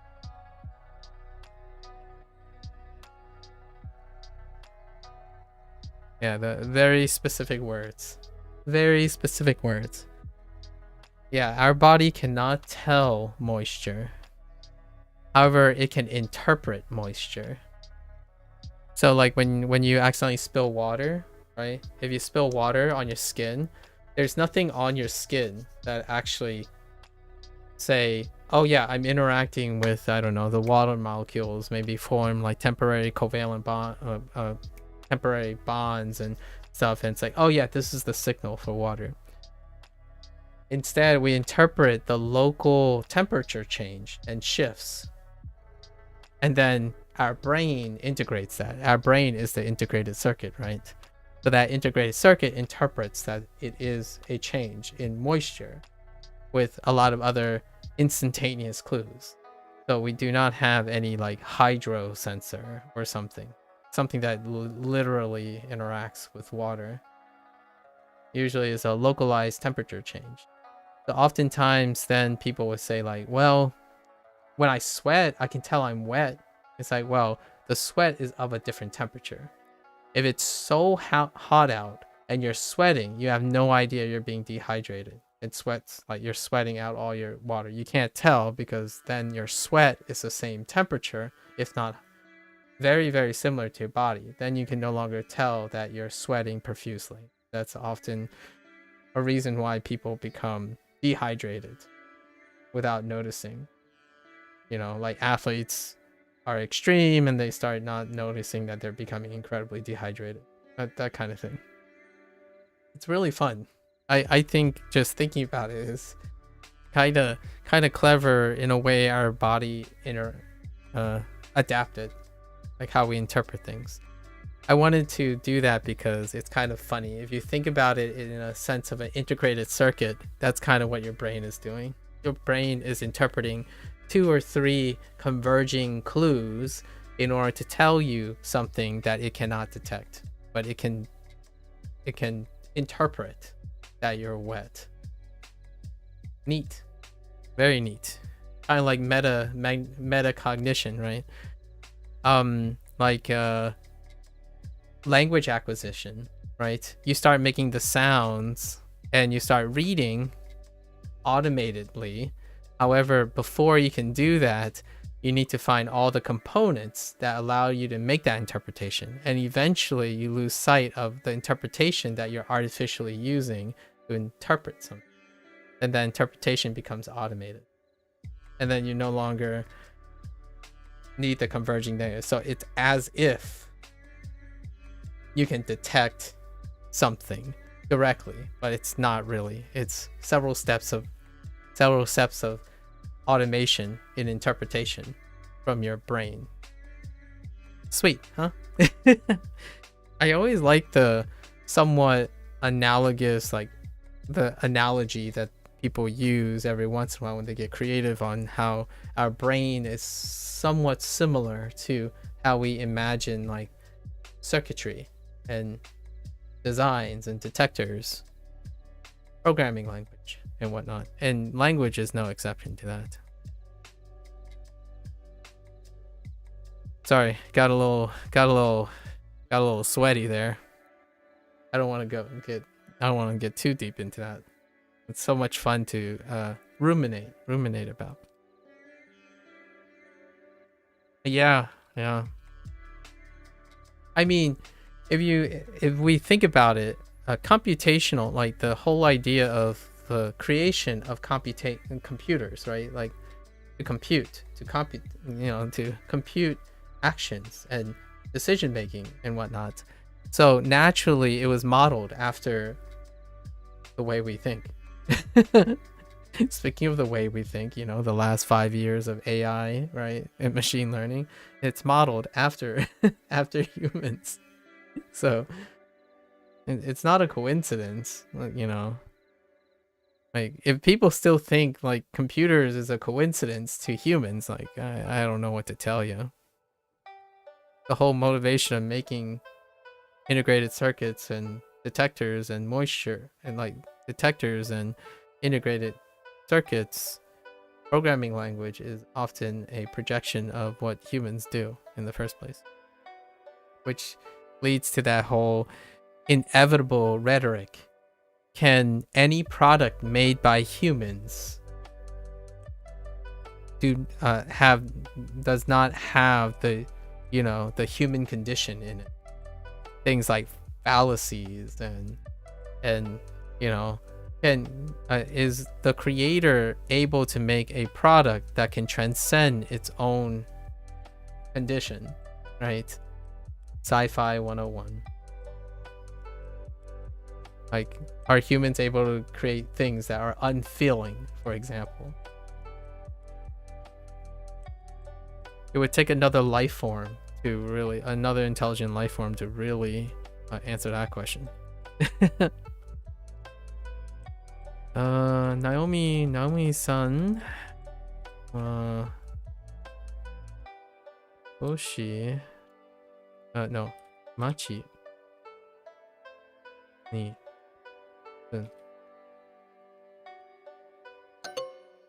Dang it! Oh, this town. Whoops. はじめまして、中山花です。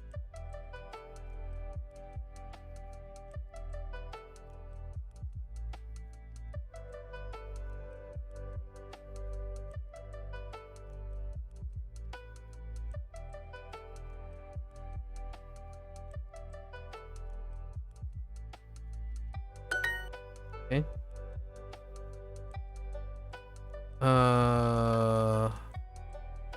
Huh.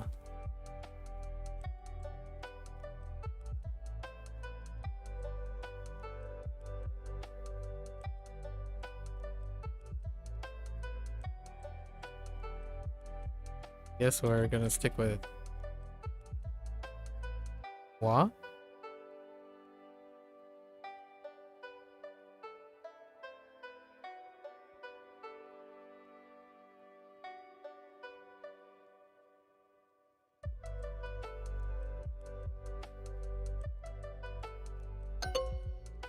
We're not sticking with wa. We're using ni. Oh my goodness. Okay. 中山さんは11時にサンドイッチを食べます。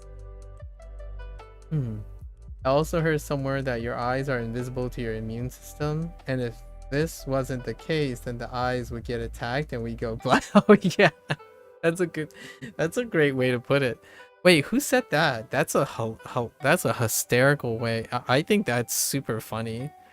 That's like taking figurative and literally and then applying it to something. That is one way to put it. Yeah, that is really one way to put it. Holy heck. If our eyes can affect our immune, like if our eyes can affect our immune system in the same way that other things affect the immune system, that would, I don't know how that would work. Just think about how crazy that would be. Oh, it's a comment you read somewhere. That's pretty funny. Because, wow. One of my favorite influencers that I enjoy, one of the YouTube shorts was some, you know how a lot of times influencers would suggest a question and then it's like, do it, you won't, kind of thing. And then the one was saying, just say it. Just say it. It was like a clip of a TikTok influencer that just say something that no one wants to hear. Like just say it, something. So one of my the influencer that I listen to a lot, his just say it because no one else would say it kind of thing. Take the risk. He said our eyes are basically our brain, part of our brain. And then I started thinking about it. It's like, you know what? Yeah. If you look, so he basically showed an image of a cutout, right? Like removing the skull. Your eye is at the interface. It's an extension of nerves, a nerve system directly from your brain. So your eyes is it's very reasonably part of your brain. It's not the same with like the rest of your body. There's like interfaces, lots of other interfaces, but your eye is almost directly an extension of nerves directly from your brain. Yeah. Wrap your head around that one. I was like, oh yeah, you know what? I can get behind that. So think about it this way. If you're, I know this is taking it a little bit too literally, but if you rub your eyes, right? If you rub your eyes, you're basically just interacting with your brain. Like, it would be interesting. So here's the thing. It's not saying that your eye is technically contiguous with your brain. So what I mean is there's nothing literally connecting your eye to your brain, but it might as well be. It's very close. This is the stuff that keeps you up at night. Me too. I call it mania. If I lose sleep over this, I'm gonna blame you, but I do embrace the mania. Thankfully though, obviously I'm not at university and I don't have a day job. Mania is a nice thing and manageable when you don't have a day job, I suppose. When I had a day job, mania would cause me to dip in my normal daily function. So sorry, Sub-Zero. Just make sure you get some sleep. I'm kind of sorry about it, but not kind of not.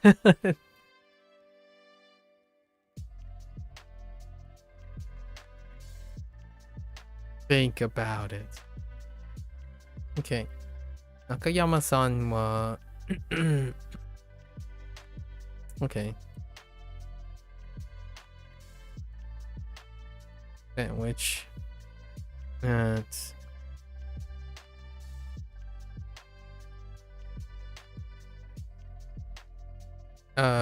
dang it.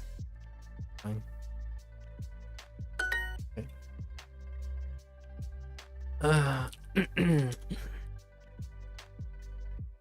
Fun fact, I actually studied chemistry and biotechnology prior to electrical engineering, which is a bit closer to what you have a degree in, at least the biotechnology part. I think so. I think all the general educations required for chemistry and biotechnology would overlap with most of the information that I would like to talk about. Yes. Yes. So, the stuff that I remember best is probably not the stuff that I talk about, and the stuff that you're referring to that you have unfortunately forgotten so much of. Low key, I probably did too. Like that stuff is really far. How long ago was that, man? It's been like that stuff is anywhere at the latest was 15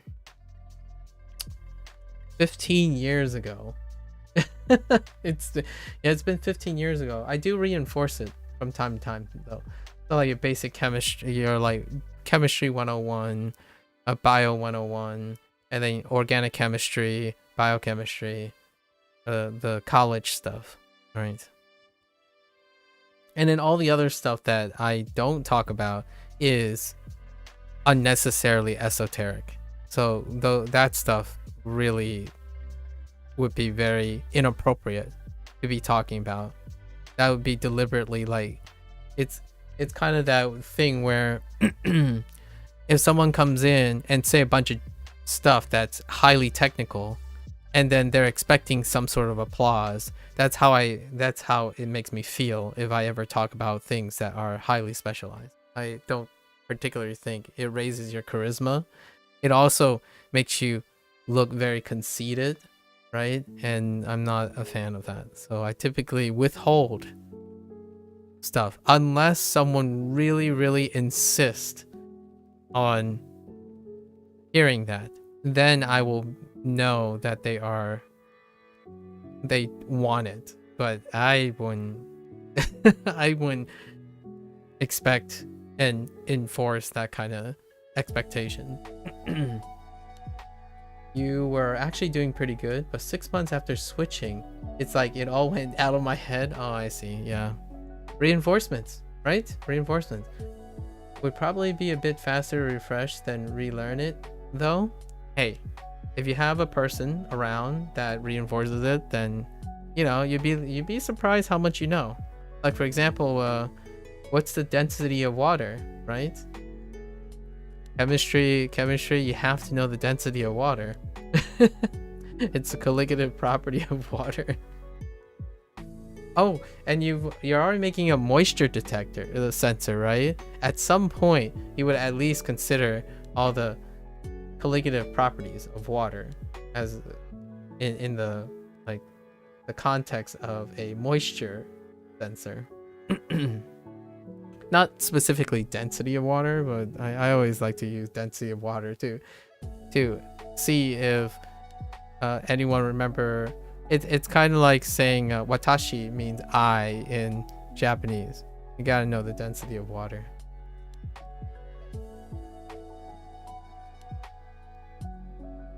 No pressure though. No pressure, Sub-Zero. You don't have to remember it. if you don't need to. It's a very it's a number. I do actually. I met my girlfriend through that degree, and she constantly still asks me chemistry questions. Like, man, that's how you get it. The people around your life, the content, the things that I remember, the things I hold very dear, are because of the sentimentalism and the reinforcement by people around you. So, I personally would not give that up to remember something that isn't associated with interpersonal skills, right? Like, I most definitely, what is more romantic and meaningful than giving up a piece of your memory in order to acquire new memories to hold on to with people who spend time with you, right? Let's think about that. The human condition, right? While yes, I do understand at a young age people are concerned with their own knowledge, their own experience, and building them up. As one grows older, the most salient things left to acquire are the memories you make room for with other people, because other people's relationship transcends the human condition. Your mortality becomes memories, with other people. So whenever I think about people talking about forgetting things, my only thought is, wow, if you forgot that, that means you must have had more important things to remember. Think about it in that manner, right? It's a thing that I tell people when they're feeling really bad. I used to struggle with mania when it comes to forgetting things. So I record a lot of things, I write a lot of things, any way to compensate for forgetting things. Because when I start to get reminded about the things I forget, I start panicking. Like, I go down a rabbit hole. I get manic problems. Nowadays, I use that as a way to kind of give me my emotional reminder. And for anyone who suffers about that, like, oh yeah, I wasted my time because I forgot this part of Japanese language or something. Oftentimes, if that's cutting into your lifestyle and it's like killing your motivation or making you dysfunctional in any way, my question would be first to ask them, well, you've forgotten something. So that means you made room for something else. What are the other memories that you have? It's part of the human condition.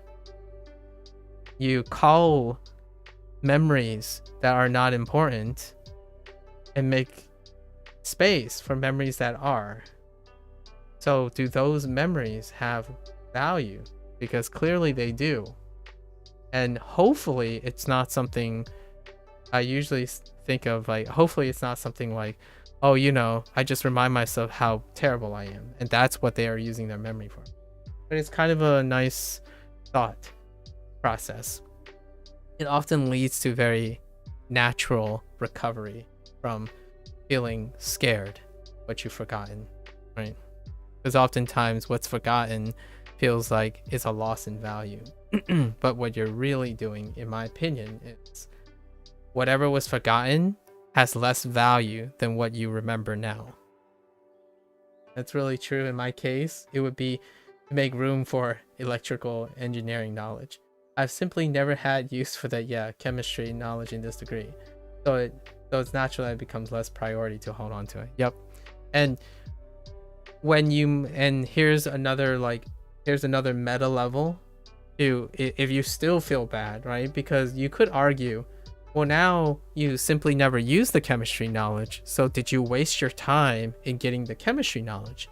Well, without that chemistry knowledge and that chemistry experience, it would naturally not have led you to electrical engineering. We're linear time creatures, so without the existence of that chemistry knowledge, it would not pave the road to all the events that follow after, because all our actions are a culmination of all our actions prior. So whenever you think about it, even though you've forgotten something, that forgotten thing will forever be linked to whatever your actions are now, regardless if they are forgotten in the way that they originally were. You can always remind yourself the impact of those actions, however forgotten, exist in your current state. So while you've forgotten and made room for your new knowledge, you can never forget the impact, like the literal impact of all the actions prior. So that's to bring weight to combating regret and like misuse of time. That happens a lot, and I frame it that way because there are so many people who spend so much time stuck living in their past about how much time they lost, using phrases like how much time they lost, oh, they could have done this better so it would have been faster, as opposed to viewing life as a continuum, right? Because you can't possibly come up with that impression of losing time without the thing actually happening. It's a paradox. So whatever you're successful now and all the stuff you have now, even the knowledge you have, not only did you make space for that memory, one way you can look at it is it's only possible because you have forgotten that thing, and as well, that thing you've forgotten will continuously be the reason why you are here now. So that's kind of the thing that I would typically sucker punch someone in the face for if they're constantly sitting there and saying, why bother if I wasted so much of my time now? Like, why bother? I spent like 8 years getting a degree that I'm not using in my job today. Well, you can use it. Do it. Find out. If you're not using it at all, the only reason you're here now is because of what you did in the past. Right?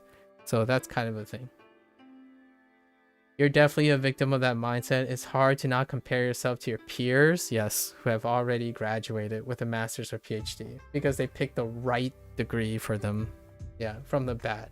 Yeah, and that's kind of the tough part. It's a really big tough part, right? Serendipity can happen. Coincidences happen all the time. Things work at different paces, right? So it can be tough thinking about your past when you're comparing to people with different situations. And I definitely had that when I was working on my PhD stuff, right? It's natural to be in a system when everyone else is also in that system. It doesn't have to control you. So that's kind of one of those things. I like to mention these things a lot and often. By mere exposure, one day, perhaps, you can, if you say it enough, sometimes mere exposure is quite powerful. It can feel like you're tricking yourself, but not really. It's not, what I said isn't any less true. Like there's no misconception here. You cannot be in your current state of mind without everything you've done before, whether you feel bad or good about it. So it allows you to focus on the present. It lifts some of the focus. And the past is whatever you make it in the end. What I mean is how your feelings about the past is in your control. It's static. Like static in the sense that it's literally static in terms of its factualness. But figuratively, it can be very powerful. My urge to review chemistry comes from the idea that I'm reminded that I might have forgotten chemistry. I record things like myself learning Duolingo on Japanese through to my past experience of maybe one day I'll look back and I'll see a stranger. Can I learn more from this stranger? Probably. 5 years down the line, I'm still learning Japanese and I go back and look at an old video of myself, say, wow, hello there, stranger. You certainly have a different perspective. So one can still become a stranger to one's old self. It doesn't change the fact that you are only your current self with all of that happening already. So you'll constantly feel the impact. It can't ever be a waste when you're a linear time creature. You can't jump from like an earlier point to a later point and back and forth. You are the summation of all your events, whether you know it or not. You will always feel the impact. So when people try to discard and fight against what they have done before, that's different than being acceptant of it and using it to your advantage. Oftentimes, it's a great way to encourage one to be creative about this stuff. People ask me, like, what am I going to do when I become fluent? Oh, today someone asked me, what am I going to do when I become fluent in Japanese? Well, obviously I do the traditional thing, like I don't aim for fluency, but I can tell you, I can name a bunch of things I'm going to use Japanese for. Do I need to use them? No, not really. It's kind of fun to keep things alive. I kept chemistry alive in that way. You still didn't tell me the density of water. Sub-Zero. I'm on to you. You dodged my question about the density of water. No pressure though. No pressure. No pressure.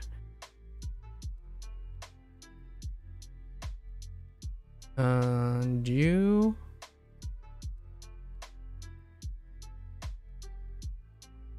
Jusu.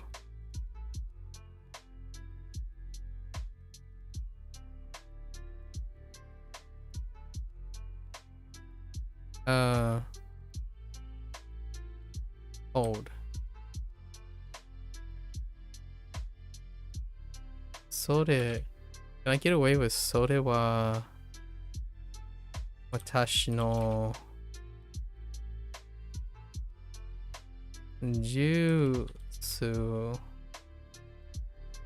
janai desu. I can, but I obviously misspelled something. I did sorewa again instead of korewa. 花さんも9時にアニメを見ます。1 gram per milliliter? Alright, alright. Come on. Milliliter? You're gonna throw me a milliliter? What is a milliliter equivalent to? Oh, you totally got this. Nice. What I would be really curious statistically how many people know the density of water. I would love to know that. I think if I may be so bold right now, I think knowing the density of water already puts you in the 85th to 90th percentile of people. How's that? I think that's pretty conservative. I think there are less than 20% of people on Earth that knows the density of water. That's kind of a bold statement, but I think I might be able to stick to that. Like, for example, of course, PhD in science, right? In any scientific field, I think represents less than 0.01% of the world population. That might be a little over exaggeration. Maybe, yeah, like 0.01%. That might be conservative. It might be 0.001%. You have a bad habit of assuming the density of everything else liquid-like is around the same as water whenever I'm cooking. That's pretty funny. I think that there's a good dad joke in there somewhere. Like a good like nerdy dad joke in there somewhere.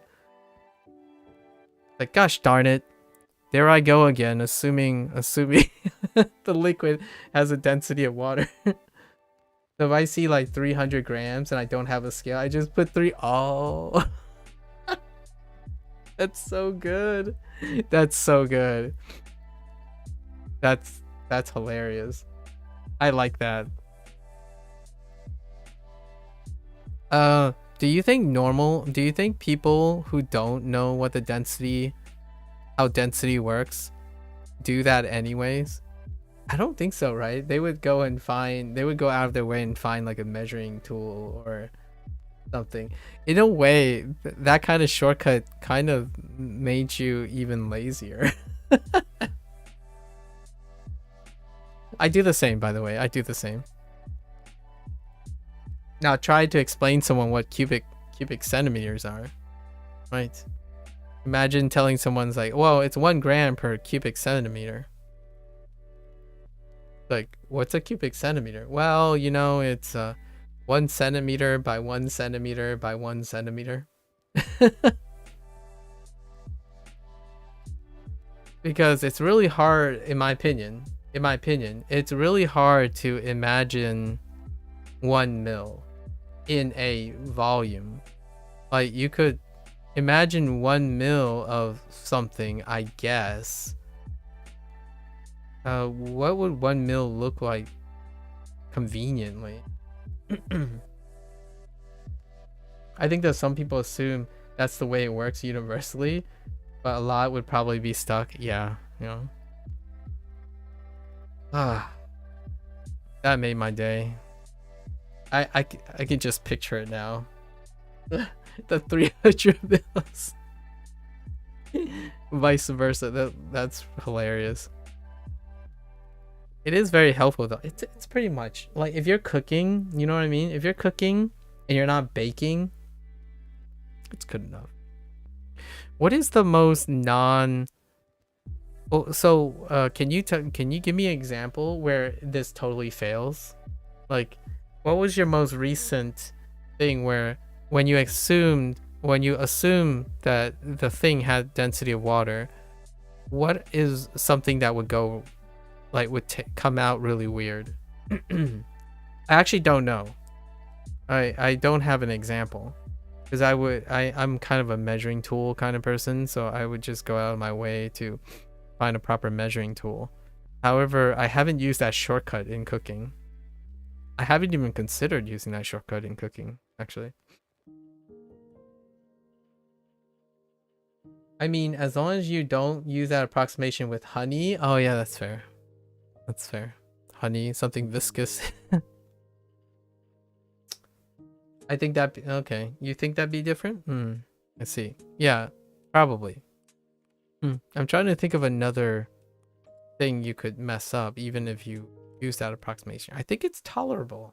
If I have to say, most things are tolerable to that approximation.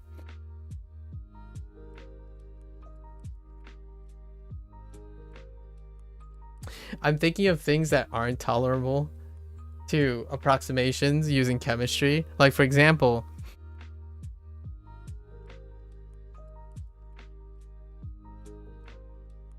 one thing that I don't think a lot of people think about is the transfer of heat through water. So what I mean by that is how I feel some people think that boiling is associated with hitting the whole thing being 100 degrees, right? Like 100 degrees Celsius, right? However, you can cook something in 99 degrees Celsius. you know what I mean by this? Like, I think a lot of times when it comes to like water and boiling water, it's a 0-1 state. So it's either boiling or you can't cook with it. A lot of times, like not like experienced cook, like people who cook all the time. I'm talking about just like boiling water in general. Just thinking about the heat transfer.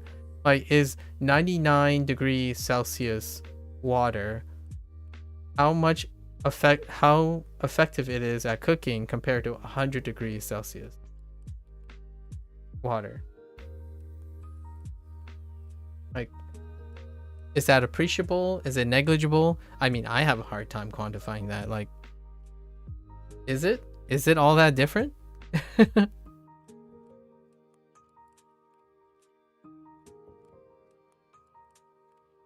these are the most important questions of life, you know? Meaning, this is like meaning of life questions. And by that, I mean not at all. Anna also watches anime at 9 o'clock.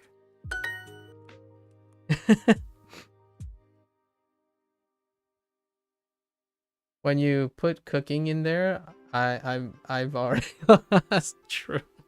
Fair enough. Fair enough.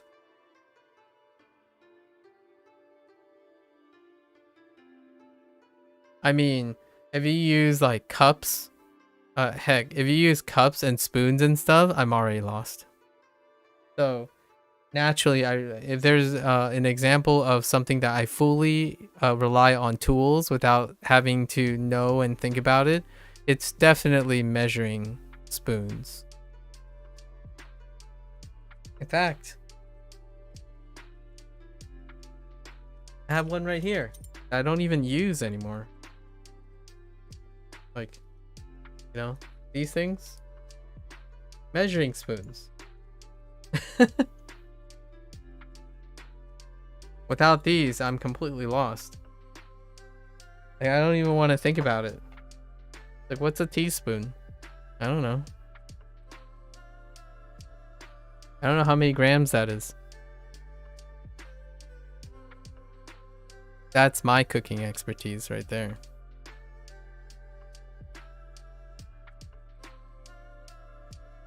Actually, do you even use English units, Sub-Zero? I don't even know if you use English units or imperial units. Is I think I prefer to use imperial units. Call them imperial units.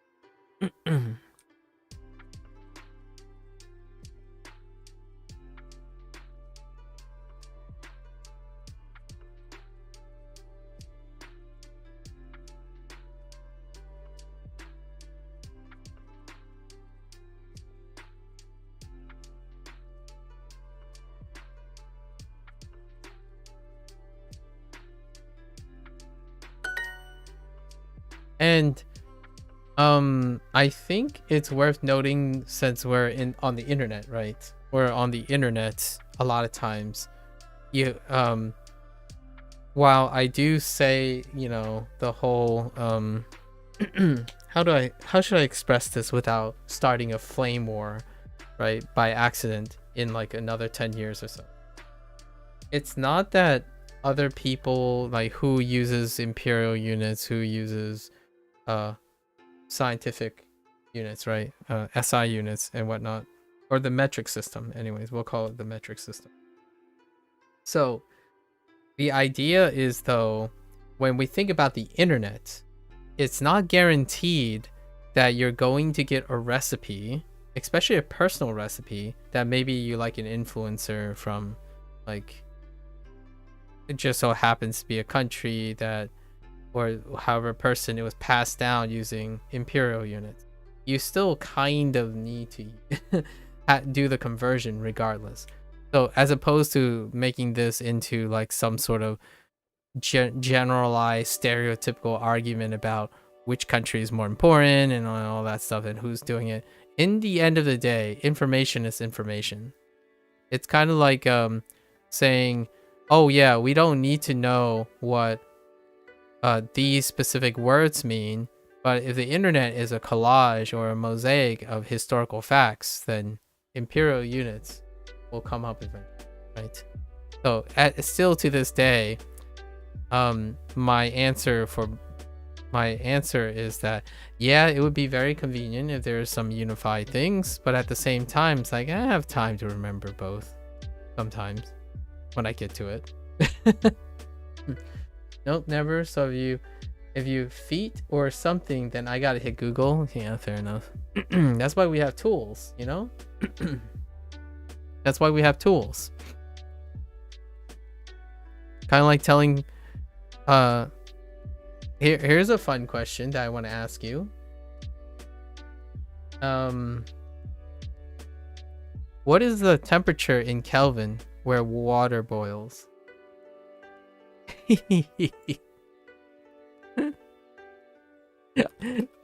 Sometimes the trolley side of me kind of want to just talk in Kelvin.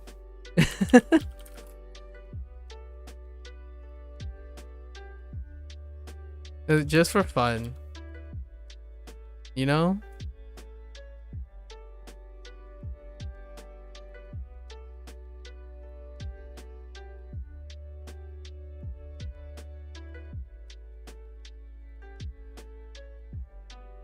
Oh man, I keep forgetting if it's 273 or 373. The you know, like the shortcut is, what is the correction factor for Kelvin, right? When you correct from Kelvin to Celsius, that's the only difference. So the correction factor number is 273. So 273 is going to be 0 degrees Celsius. And then you add 100 to it and it's 373. That's Kelvin is absolute 0, right? It's the absolute 0 scale. It's still just as convenient as Celsius. Only the number is borked. Pretty borked.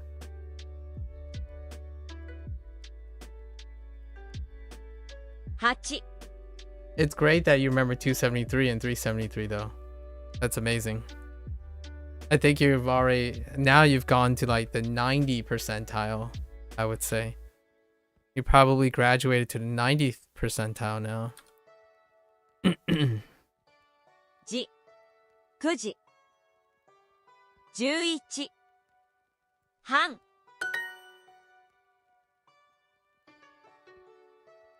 You're just not sure anymore. I feel ya. I think now I think that feeling doesn't even go away if you remember it. You know what I mean? I actually think if you stay in chemistry for too long, you kind of start questioning most of the things, in my opinion. I don't think I've ever felt so sure about most things. Wait. Welcome?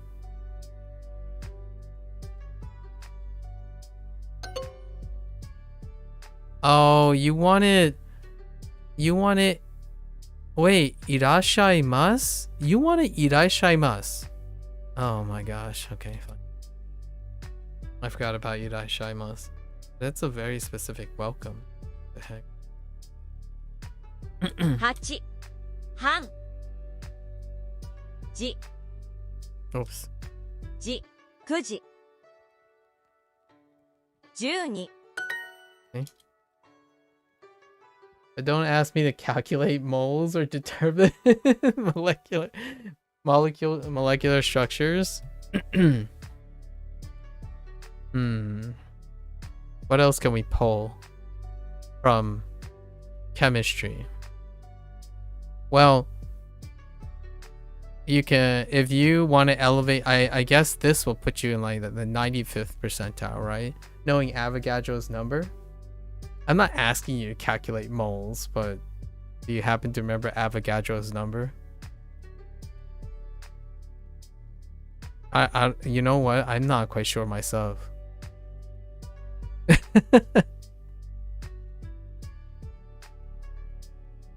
I'm actually not quite sure myself. Like I don't remember the decimal point. That decimal point.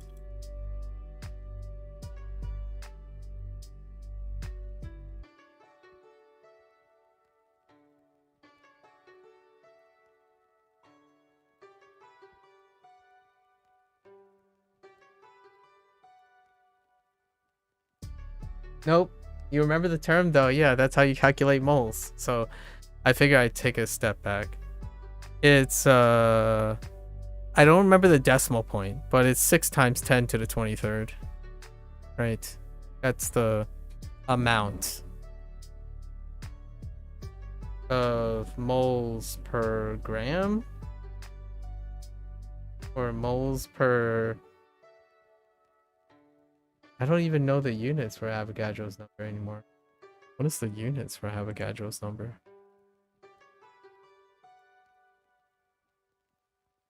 Grams per mil?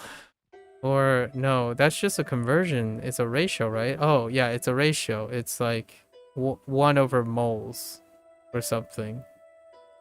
Yeah, it's literally stuff. It's like 6 times 10^23 per mole of stuff. I think it's 6.023 times 10 to the 23rd. That seems right in my head. If I wrote it out, well, let me see. 6 point. Isn't our brain funny?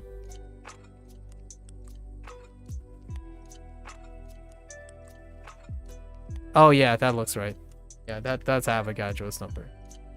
That writing it out and seeing it, that's Avogadro's number. That's definitely Avogadro's number. Okay, all right. Anyways, let's not try to turn this into a science stream. We don't need to be reminded about our chemistry here.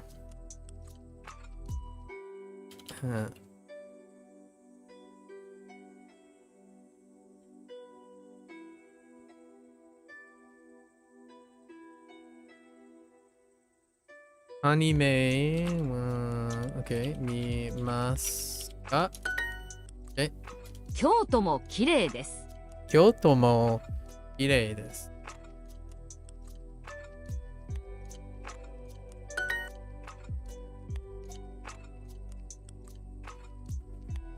Low key, I was supposed to complete, I was supposed to legend 8 units, and I only legend 1 unit so far. Uh-oh.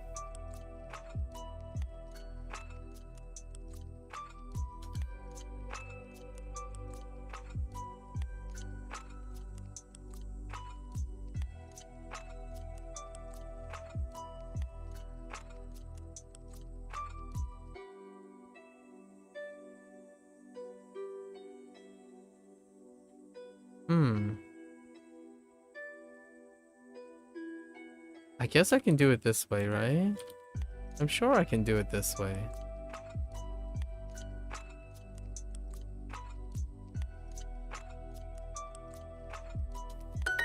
Oh. 毎朝テレビを見ます。 Okay.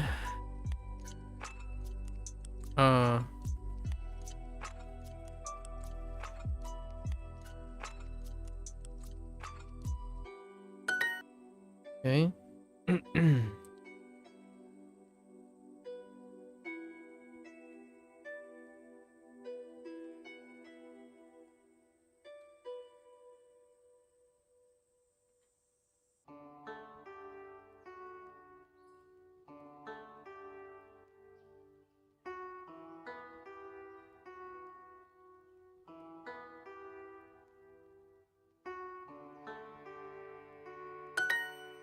Okay.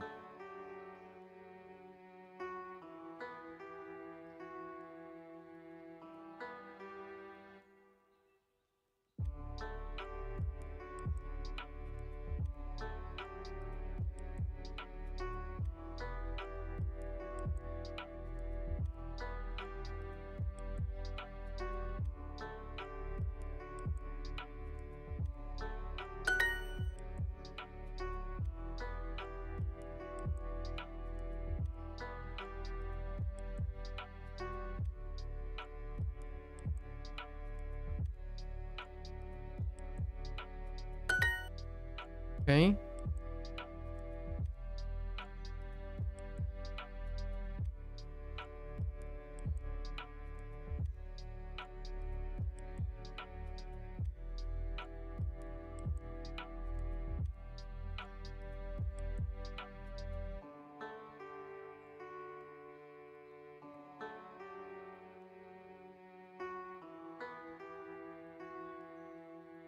Can I get away with this too? Yep, I can. Interesting. Oh, wait. It's fine, actually. It's just telling me the kanji stuff.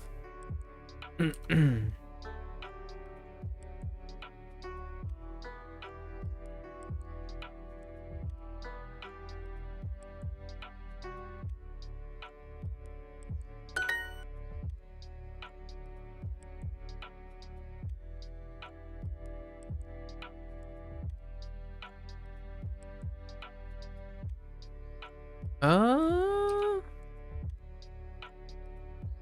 uh,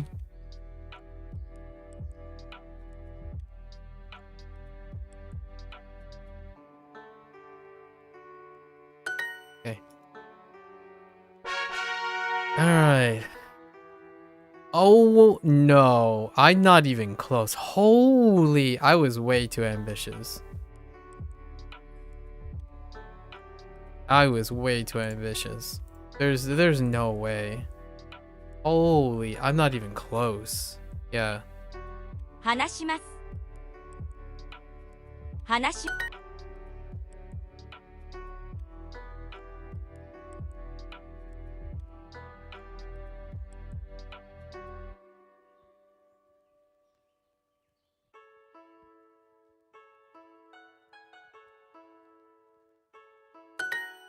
Well, you know what? I'm okay with that. I think getting as far as I can, getting closer to the new stuff. I think the new stuff is fresher in my mind than the older stuff. Maybe. I'm gonna tell myself that. Oh, I could switch to doing the last 2 exercises in each unit as a summary. Because these legends are too long. Yeah, we'll try that.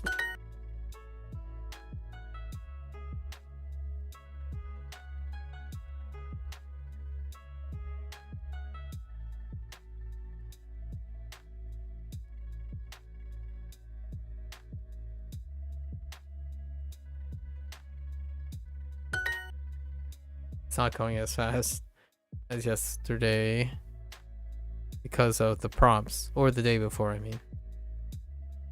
買います。東京 Oops. 東京見ます。土曜日見ます。母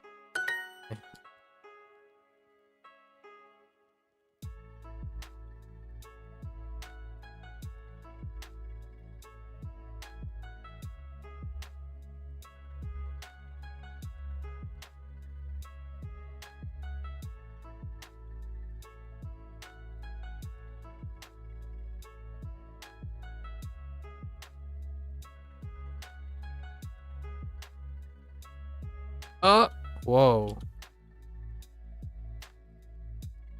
Okay.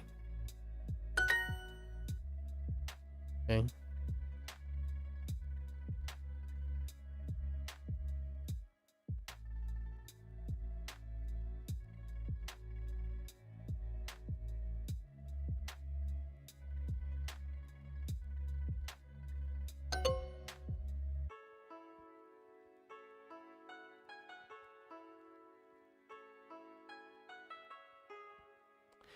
How did I do Hatori versus Hitori? I'm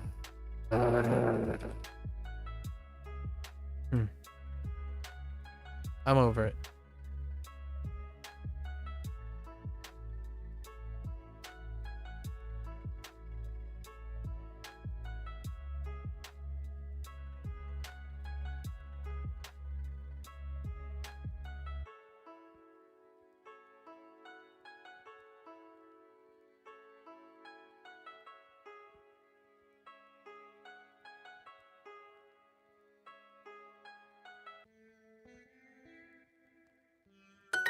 「日曜日」に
Mm, mm-mm, mm-mm.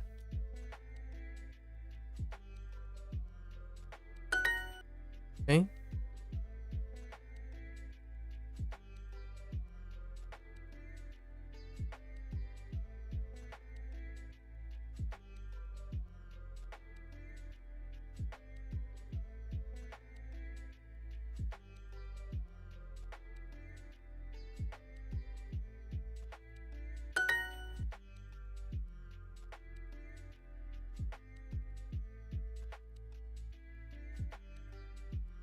Oh no.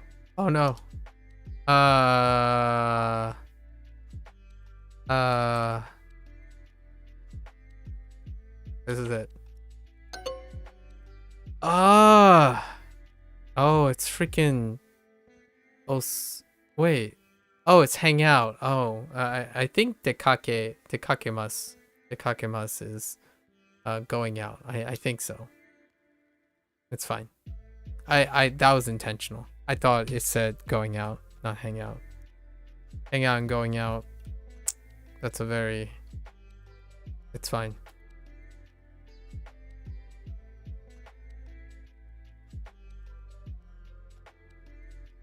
Speaking of going out,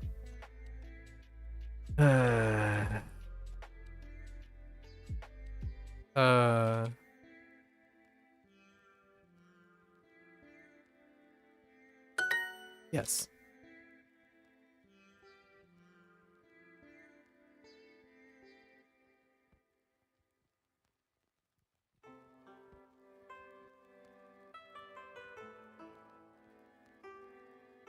How does this work?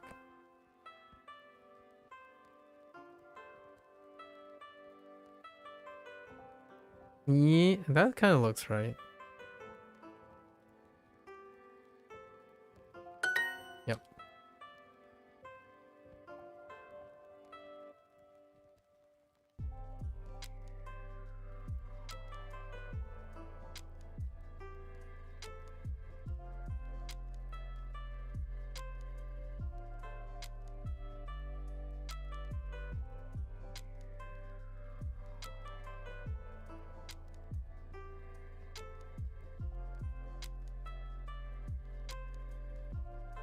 Ah, that's not it.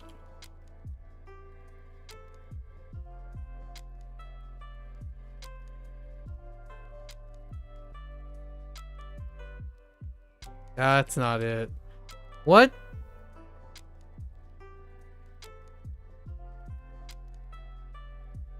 How am I not getting? Oops.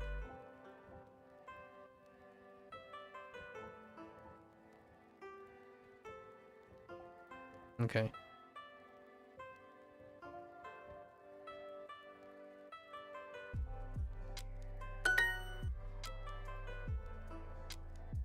Guess who's back?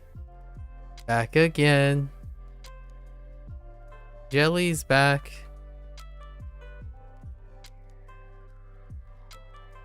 Back again. Sorry. Welcome back, Jelly.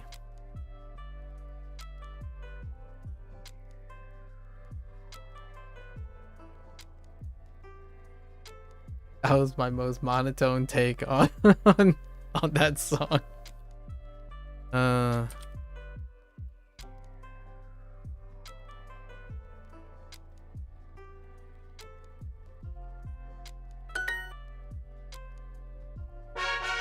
All right. Oh my gosh. I'm this is okay, we're going to have to adjust our pattern. I think we're going to do the last two in each unit because there's no way I'm going to get through all of this before the day is yeah. Let's do the last two. Unless it's personalized practice. We're skipping personalized practice. So let's do these. Holy. I'm doing this for my review tomorrow because I'm trying to review all the things so that I don't have to like go back and brainstorm too much. I'm screwed. I kind of feel this is starting to feel like my university days. You know, where you like hung on for a 6-month exam, and then in 6 months you're like, how am I gonna cover 6 months worth of stuff in 2 days? I'm just kidding, obviously. But it kind of has that feel to it.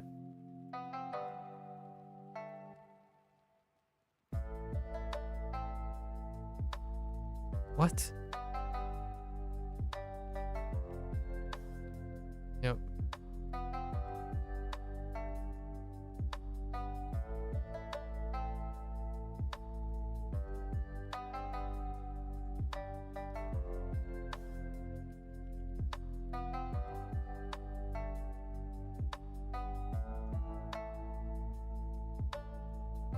Oh no.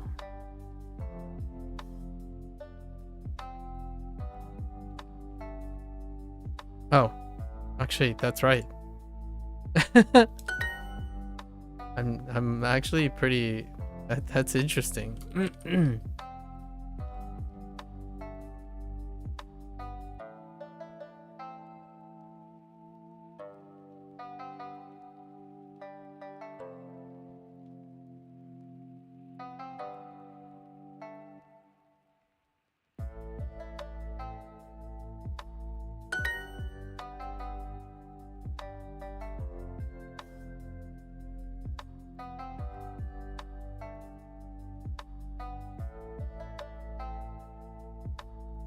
Wait a minute. Oh yeah, it's fine.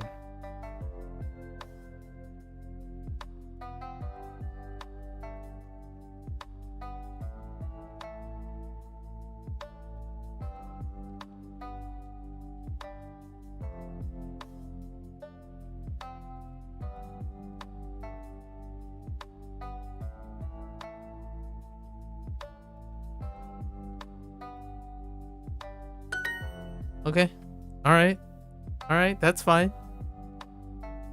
Oh, they would accept wa because. Oh yeah, they do accept ga because I would use ga here, but yeah, you can use wa too. I suppose because it's inanimate, but that's nice, interesting. Because I would use ga here, probably.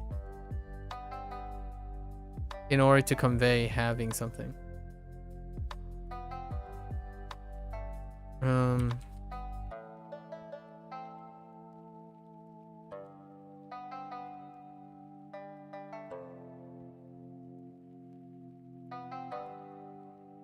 This was a little weird.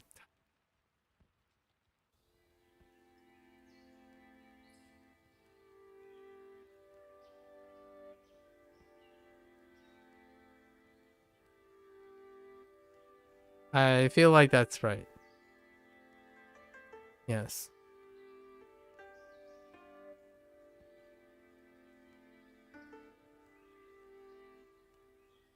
Okay.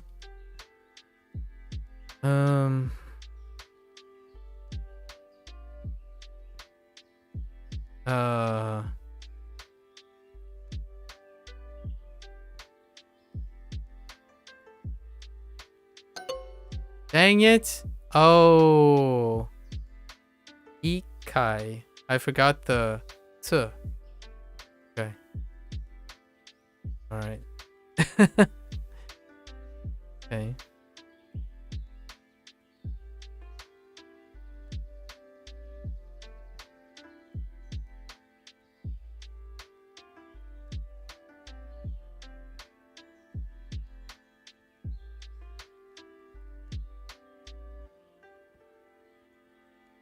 I'm gonna stick with ga. Since they accepted. I'm gonna stick with ga here.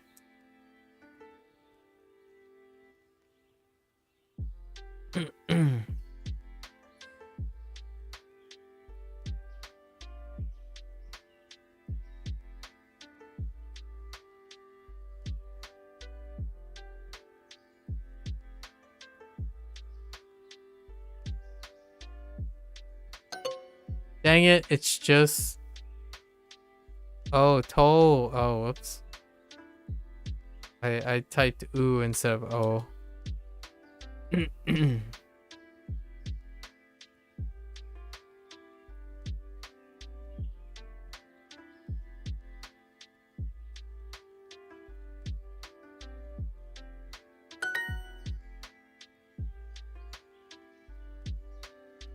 No. Okay.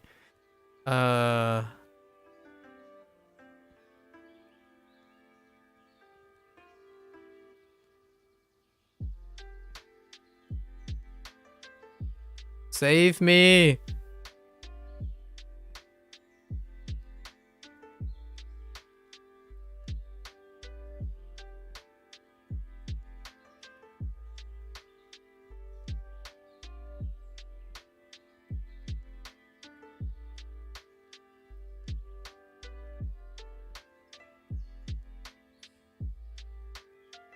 Oh no.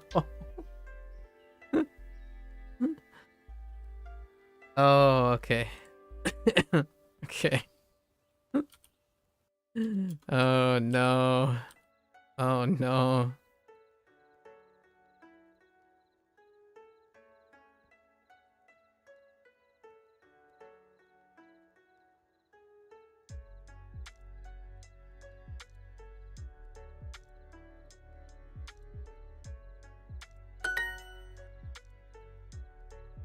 Fucking Coindaka.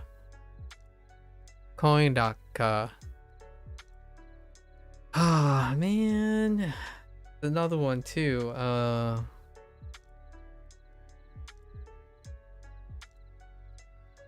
Eh.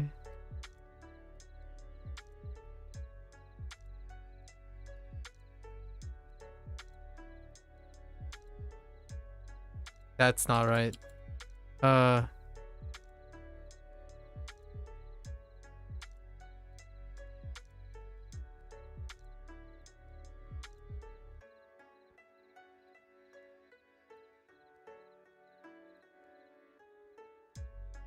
That looks right.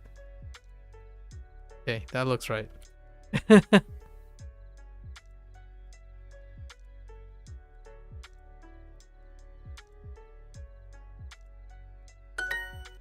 Nailed it.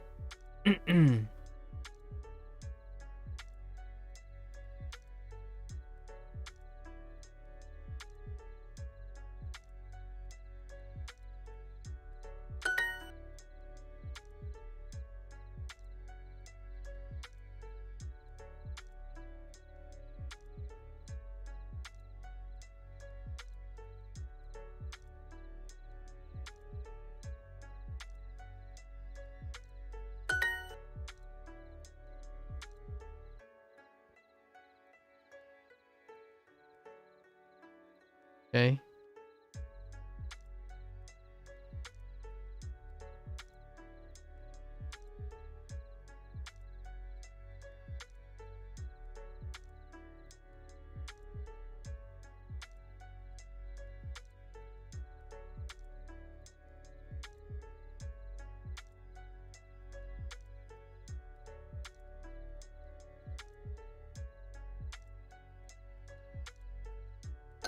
That's probably not Chikai. Dang it! Did I get Kai done right? Yes. Oh boy. Okay.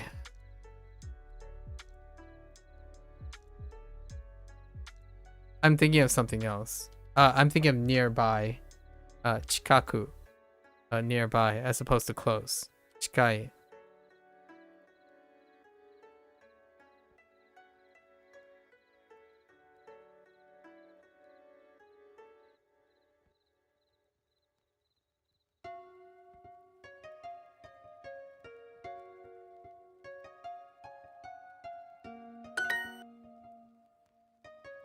Oh no. Do I know this one?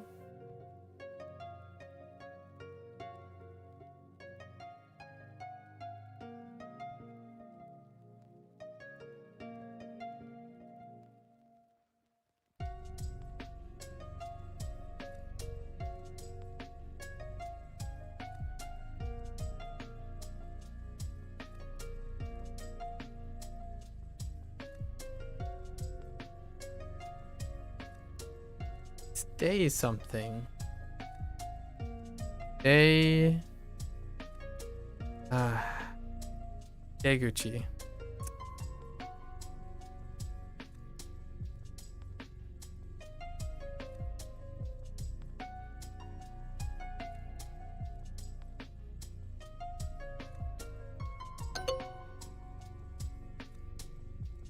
Did I misspell something? Oh, I misspelled goo. I typed in ku.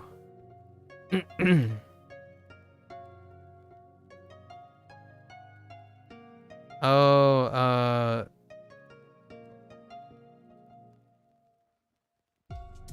okay, this is a little tricky.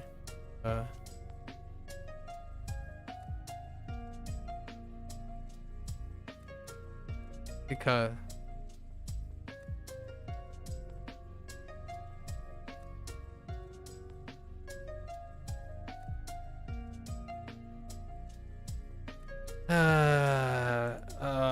okay.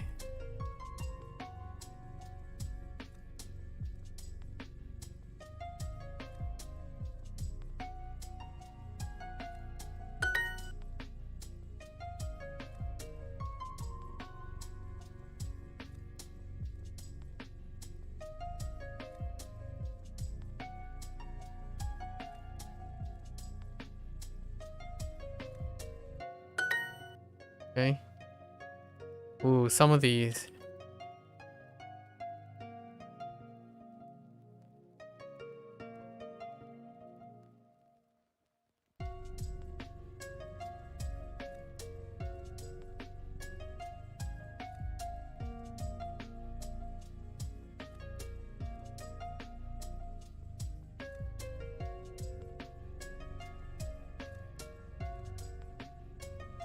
Nope.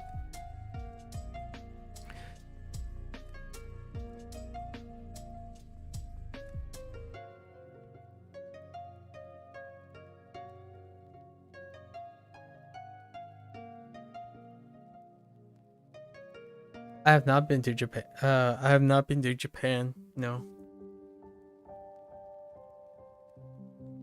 The only countries outside the continental United States is Canada and New Zealand. Canada and New Zealand.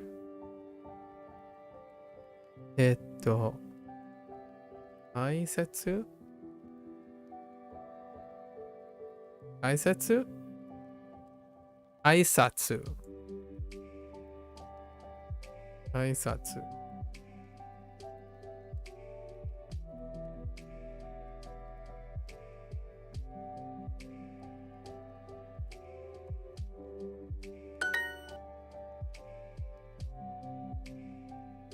That's got to be the goal though, right? Since you're learning the language? Visiting, probably, yeah. Probably. I have a family member that is currently in Japan.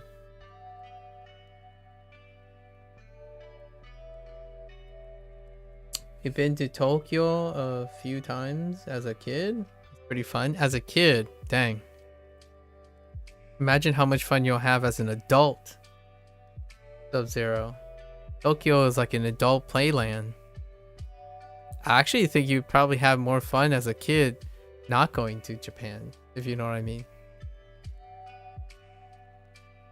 Okay, you might have a lot of fun in Japan, but I feel like it's more like an adult playland, if you know what I mean. Low key, low key, low key. A kid would have a blast in New Zealand though. I mean, I was pretty hooked on Gundam figures early on, so it was a lot of fun still. Yeah, but think about how much fun as an adult you would have as a Gundam fan. What I mean is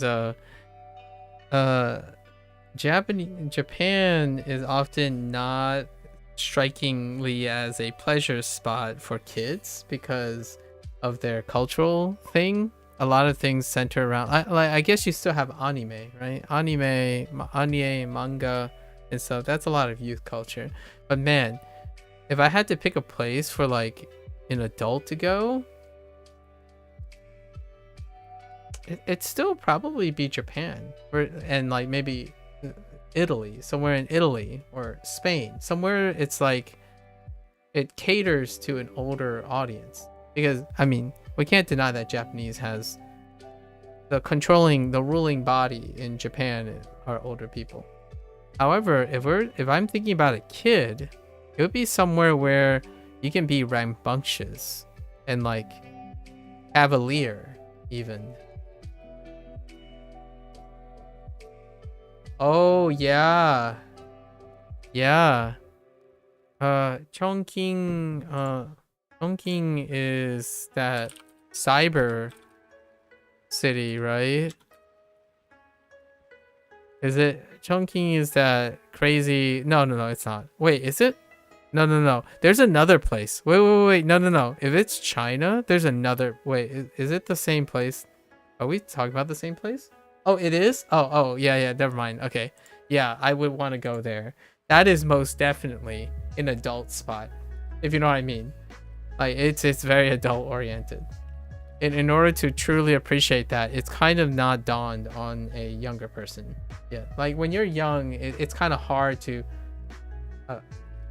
abstractly appreciate what it is. Like, oh, it looks fancy. It's like, okay, you know, that's about it. It's a personal opinion. And what I mean is, like, if I compared myself, say I'm 10 years old and I go to Japan, it's still gonna be wicked fun. At the same time, does the 18-year-old Gundam fan in me have a bigger appreciation than the 10-year-old Gundam fan in me? That's hotly debatable. But man, Japanese is steeped in adulthood, like nuances of adulthood. When it comes to, when I think about like kid stuff, I think about like an island where there's like a lot of parks, nature, like beach, surfing, you know, mountain climbing, or not necessarily mountain climbing, but like hiking, or like lots of shenanigans can happen. You can't shenanigans in Japan as much as one might think. You can't be shenaniganing in Japan. It's not to say that they're not fun either way. Like, the ideal cases, be able to have the resources and privilege to do it all the time. Some people ask me if oftentimes it comes up where like, oh, it wouldn't be the same if you went earlier, and I'm like, yeah, true. Although I always strike Japan as, if I was like an ignorant bumpkin, you know, like an ignorant bumpkin, I don't think I could ever get to the level of appreciation in my older age. Like, compared to my like country bumpkin, I would still have a blast in Japan. But now it's like 30 plus years of baggage. I wouldn't want, I would be like, I wouldn't want, it would be, there is a downside to it. I would get stuck. As in, like, what I mean is, it would be so hard to leave Japan as a tourist, as someone who's like visiting. It would be very difficult to feel like satisfied. As a kid, probably satisfied pretty easily. Like, all the lights, even Tokyo alone would be satisfied. Now, as an adult, I'm like, should I stay there for like 2 months? 3 months? Like, should I apply for a visa and like stay there for 6 months so I can like have the pleasure of walking around slowly? Because as a kid, like, you get over things really quickly. You like consume things like at max speed. But as an adult, I'm like, yo, I need to breathe. You go there just to walk around the city at night? I would too. Yes, I would too. So it's one of those things like, man, if I think about it, like, dang, I won't ever get that. The reason why I'm saying this is I won't ever get that experience. I wouldn't ever know what it's like to be a child anymore, like my younger self. I didn't go to Japan when I was young. It's one of those things you think back like, man, how much of that experience would be quite different. I did go to New Zealand though. And I was still very old for my age. New Zealand, yeah, I did quite a lot of things, and almost all those things would be considered youth activity. But I was not a youth. Like, I think I grew up very, very quickly. Like, in my childhood, I also did not participate in a lot of youth shenanigans. So nowadays, I'm starting to think maybe I would be childlike when I go to Japan eventually. Like, I would, you know, become not physically younger, but mentally younger. Perhaps I'd be that goofball that actually... I feel like I'm gonna get in trouble in Japan. You know, that dissonance where, yo, there's this like 40-year-old guy that's being incredibly disrespectful, like he's a 15-year-old kid. It's like, well, yeah, it's because I've never felt like I was a kid ever.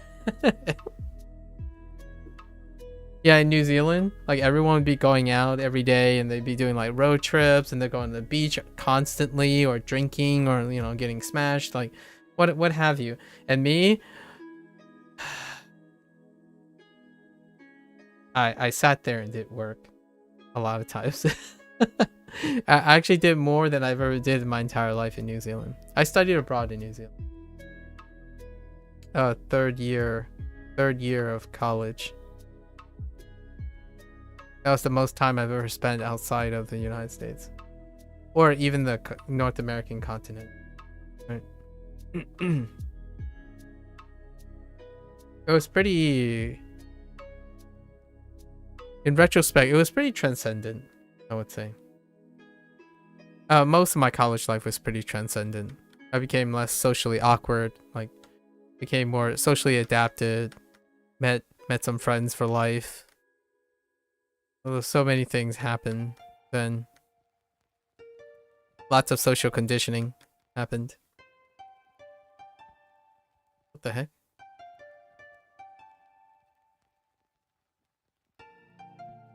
Have you had such a thing yet? I know we have like quite a large generational gap. Or I think you and I are one generation apart. Like 12, 13 years, right? So we're like one generational gap apart. But have you had a transcendent moment yet? Like a pivotal life point? I think New Zealand was one of those for me. Perhaps this visit to Japan will also be something. An inevitable visit.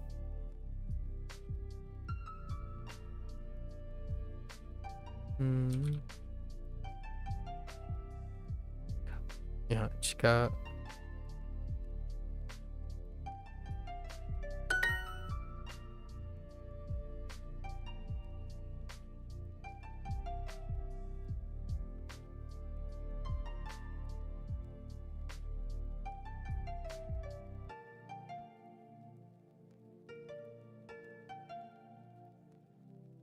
Oh, no, wait. Okay.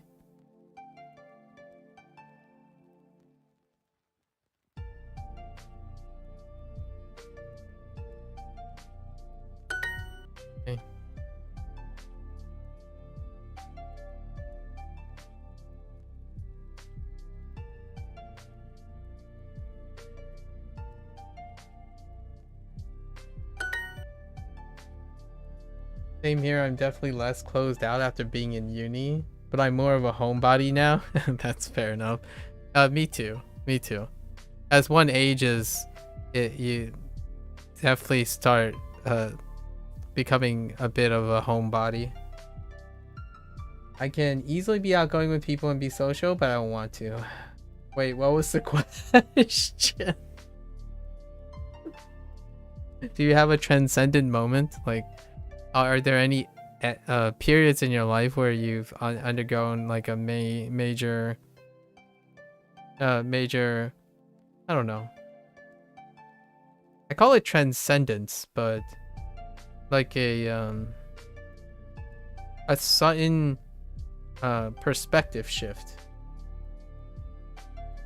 I think college, generally around college, is when I can think of various events in college that punctate my sudden perspective shift. Yeah, the like personal development. Yeah, personal development. Yes.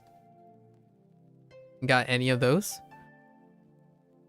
I can tell you one little story. Long story short, this won't be too long because I need to continue. But there's a reason why I don't use exclamatories in my language, and it happened when I was 6. And it dealt with the idea of seeing the no, actually it was like 7, seeing the unusual shock when another person's parent saw me drop like bombs, right? Like vulgarity, like vulgar bombs. So ever since, exclamatories are not within my vocabulary 99.9% of the time. So if you're ever curious why I use a bunch of funny or euphemisms or characteristic language that skirts the gray areas of exclamatories, there's quite a epic moment around in early age that caused that to happen.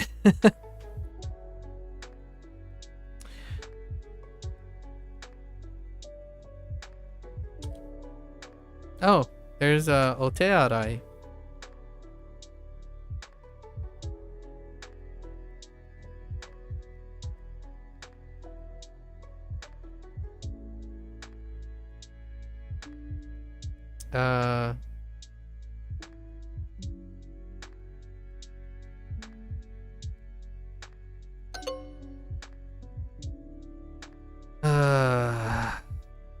Oh, that's Nikai. Whoops.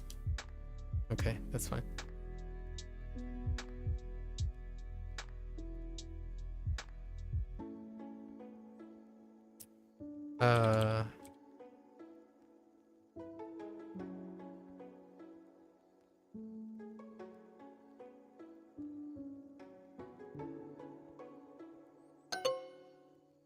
I didn't delete it, did I? Oh, I still messed it up. How do I get day? I totally typed on. Man, there are so many typos. I've made so many typos so far.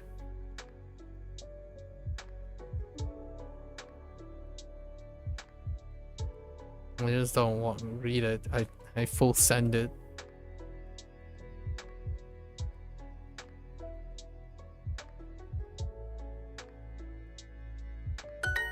Okay.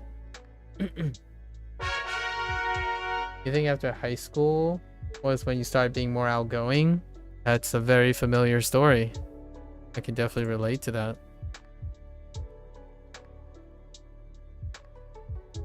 Funny story, I guess, but when I started going on clubbing at 18, I was a lot more outgoing after a few drinks, and then I realized that people genuinely liked me more and that being outgoing and not as shy wasn't really a problem. Nice. So I naturally become less shy even sober. Also gained more hobbies prior to graduation. My only hobby was video games. That is a very relatable experience. Yes. Indeed. My progress to social adaptivity is probably a little bit more delayed than yours.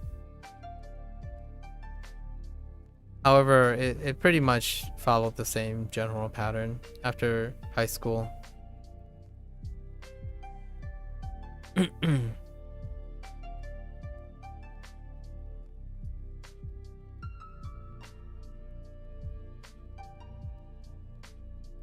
Video games, indeed. Video games, indeed.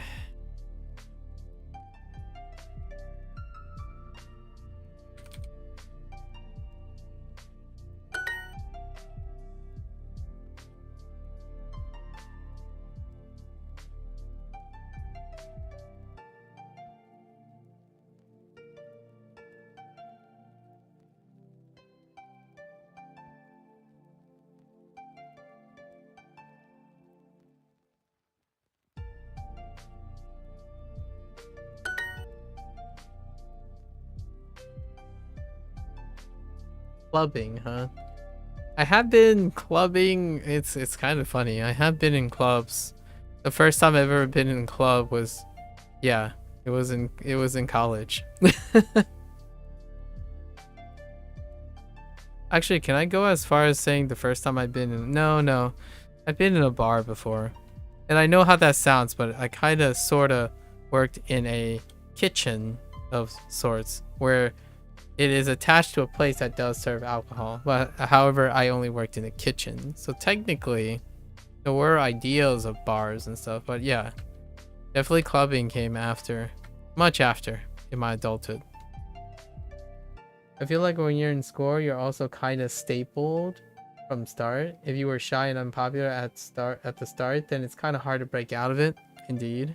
It's a lot easier when you transition to uni and get a fresh start, where everybody don't have to have a locked view on you already. Indeed. I think one of the first things I did to reinvent myself was the idea of telling people that I was Asian.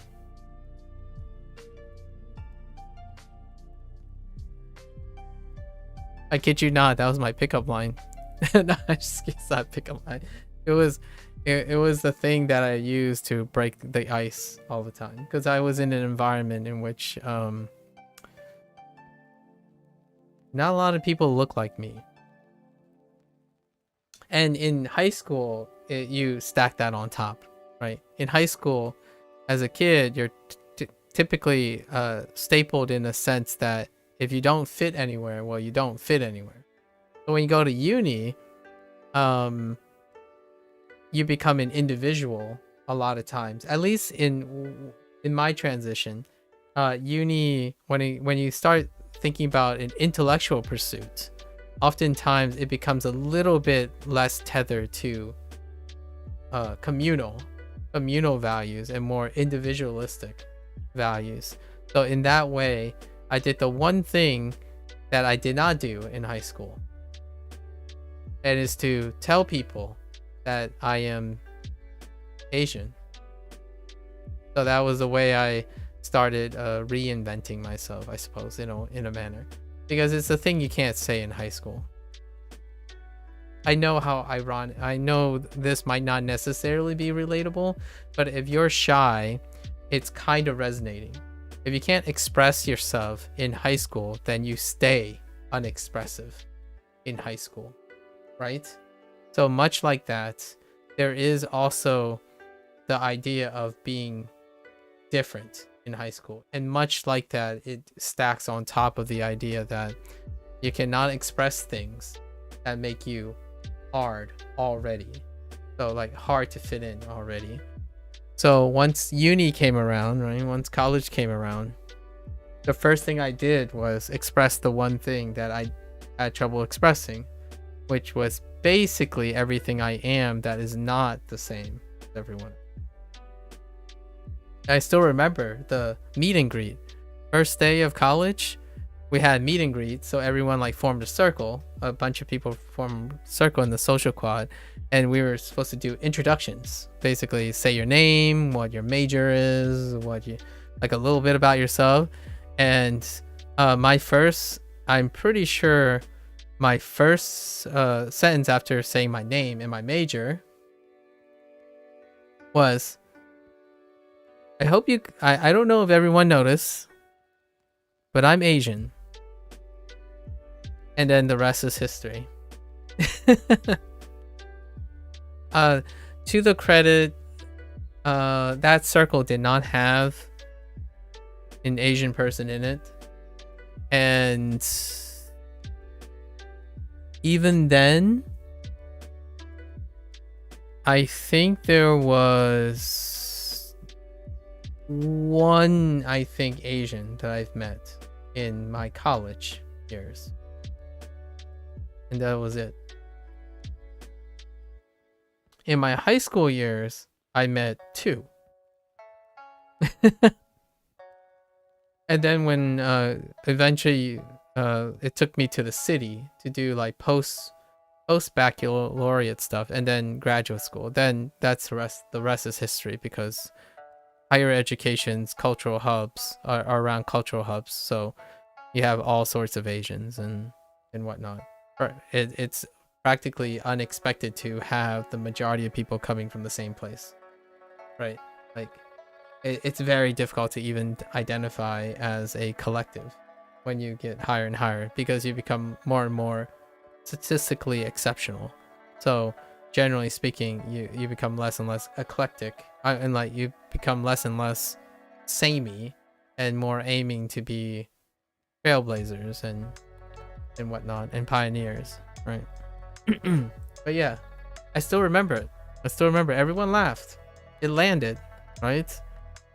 And since then, I haven't ever lost that zeal.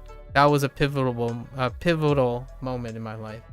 The moment that I decided that it doesn't matter if people laugh at me, laugh with me, or at me, but if I can express it and it makes people feel comfortable, then I do it, right? It's easier for me to laugh with someone than to have that person be silent. So generally speaking, nowadays, that's kind of the root of everything that I've kind of focused on establishing charisma. And then that charisma is what kind of land me most of the things. Like, I certainly can't impress anyone on paper, or certainly can't impress anyone on my skills alone, or how technical I am, and etc. But I can most definitely ace an interview. The thing that I dreaded most of my life, my first 18 years of life, speaking, publicly speaking, trying to read people subtextually and getting them to talk and getting them to feel better about themselves, or reassure them that I care, kind of thing. The least practiced skill that I have in my life is probably my greatest asset. If I had to be the most humble about all my other skills lack in comparison to my ability to talk the room, to shape the room. So what does that feel like? I think that's the one reason why I don't ever feel out of place, even when I'm out of place. If I'm making like the worst mistakes ever, it won't seem like I'm upset about it, because I can work it. I would be able to work it, or I feel confident to work the situation. It helps a lot with things like, for example, someone's embarrassed, they accidentally tripped and spilled something on me. I can diffuse that situation and make it so that the person who feels nice, and I can play it off as something else. So it's kind of like one of those life skills that allow you to feel modestly confident while at the same time not appearing overbearingly arrogant or intimidating and prideful to other people.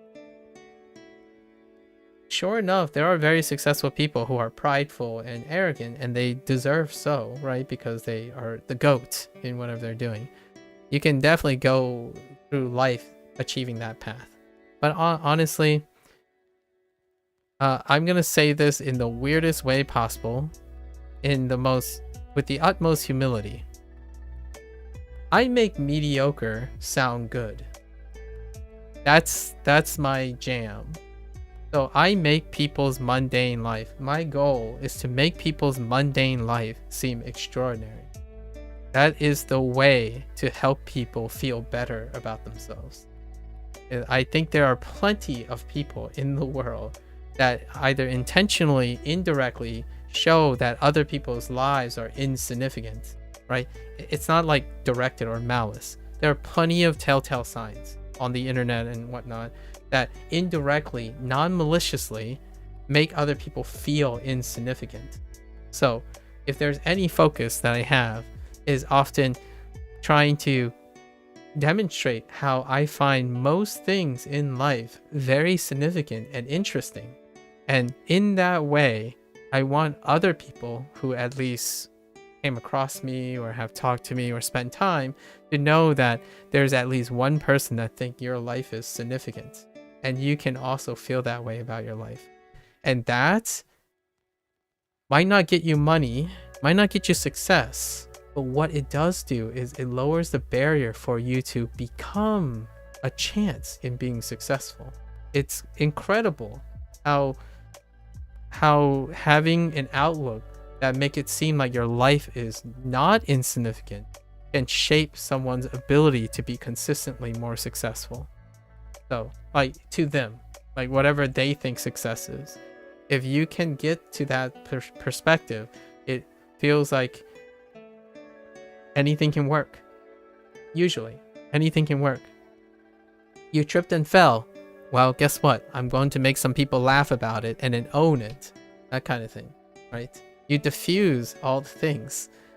You make bad things turn into good things, and you make people who feel bad feel good. And sure enough, if you continue to do this, you eventually get in touch with people who are quite successful. And all they really wanted was to be happy for a while. I've met so many people in my life with privilege I have the privilege of meeting so many successful people in my life. However, it doesn't necessarily mean they're happy. So if it takes any ounce of my skill to do something, is that I would be the person there to remind them that you should be happy about all the things you've achieved. I feel sometimes even the most successful people in the world do not get enough direct affirmation for how much they're doing, right? Like teachers that do a great job, well, it's very commonly known that teachers have one of the rewardless, thankless jobs, right? So if there's anything I can offer as a person, is at least make them feel that they're important for a day. That's usually where I end my spiel, right? One person at a time. If you tell me your life is boring, I'm going to slap you figuratively into next year. No, I'm just kidding. I'm going to slap some significance into your life. It only takes one person, right? At least, in my opinion. I know that sounds kind of sappy, but you can change someone's life by making their life feel significant. Be it a loved one or something. So, anyways.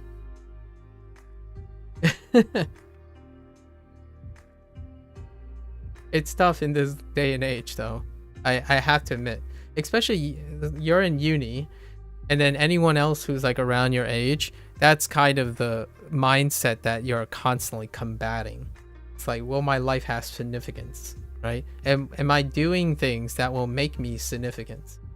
What are all the things that breathe significance into my life, right? What is the bigger picture? And you start stepping back and you start concerning yourself with that. Like, well, I really hope that there's someone in your life that at least when you feel like you're not doing anything productive or, you know, feeling great about yourself, at least that person can remind you that your life is significant, right? At least to them in a microcosmic way. Okay, enough sappiness.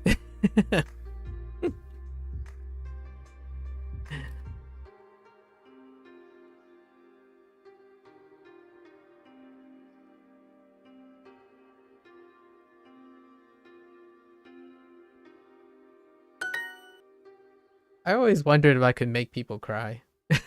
No, not in a bad way, in like a good way. But I haven't ever really pushed anyone's buttons before.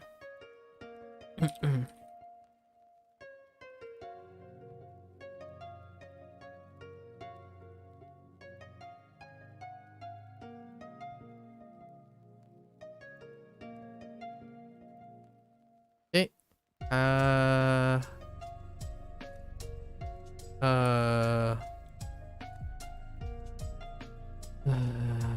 Why am I having such a hard time with this?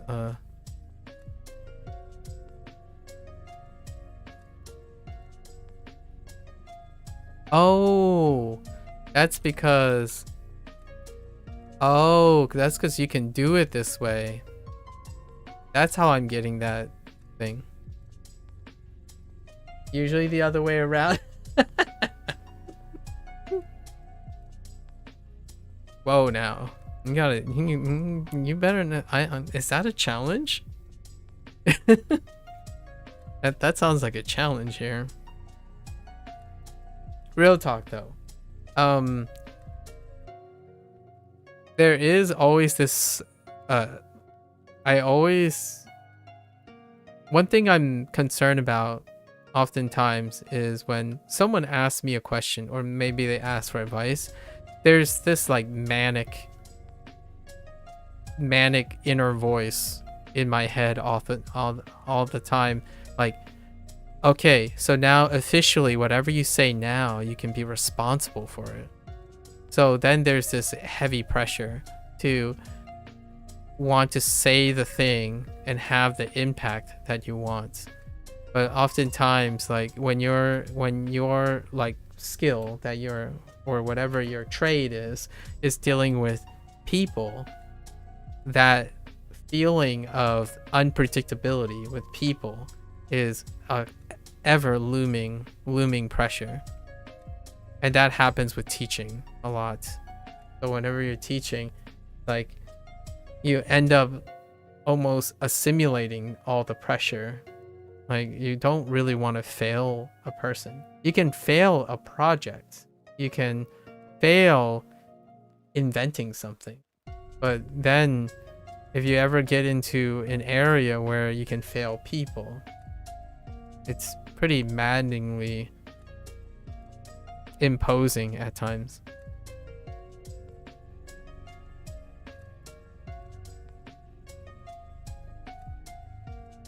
Moving people is interesting.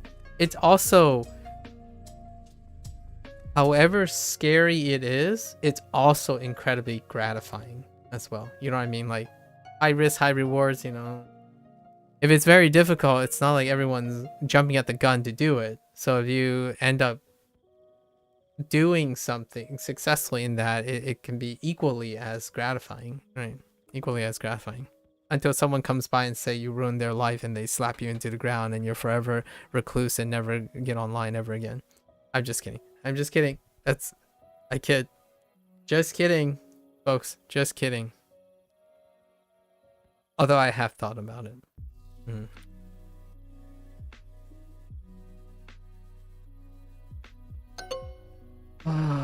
What did I do now?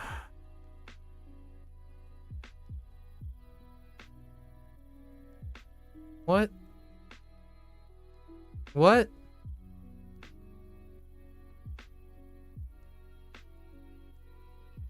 Wait, I don't actually see my error.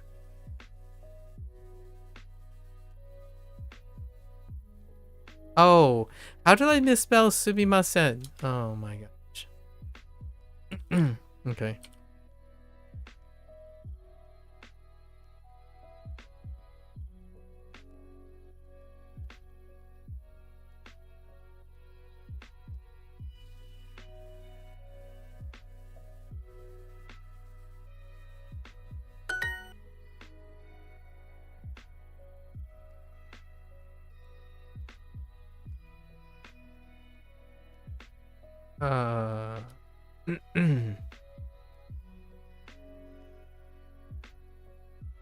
Not this time. Not this time. Okay.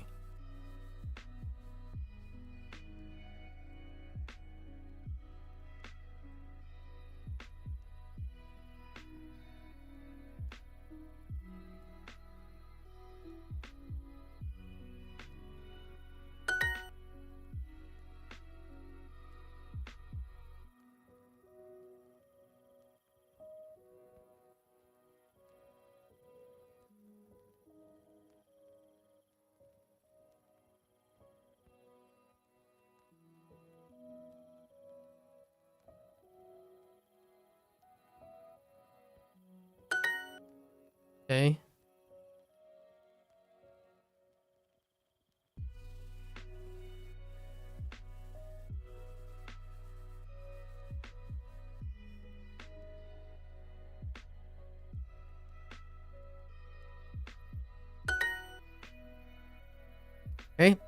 Okay. お手洗い.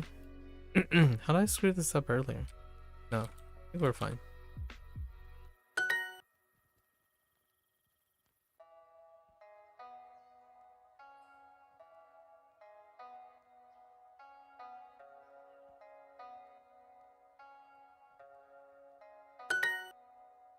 Okay.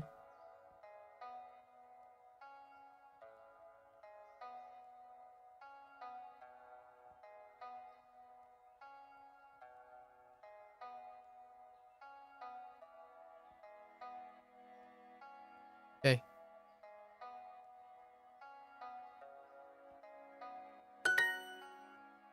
Okay. We're cooking now. Time to cook. Let me cook, folks.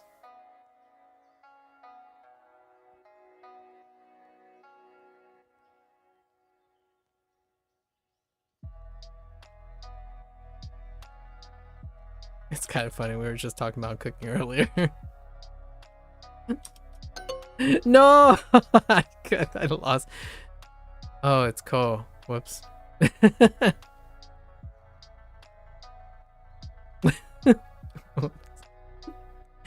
It was very short-lived.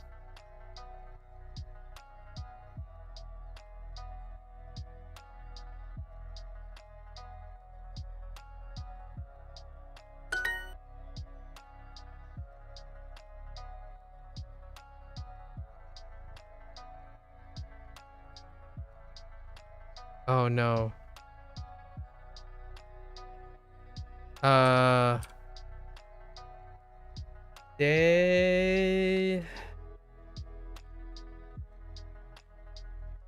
Deguchi. I want to say Deguchi. Yeah, Deguchi. Right.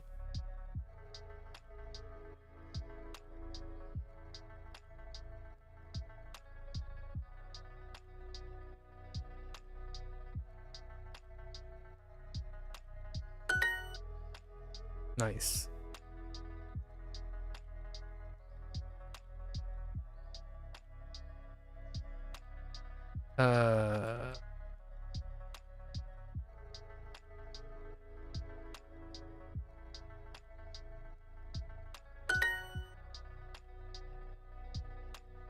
Oh no. Oh, wait.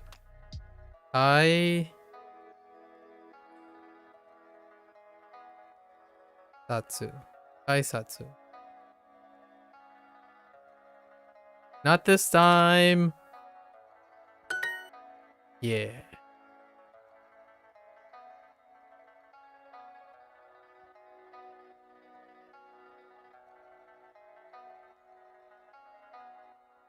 Hmm.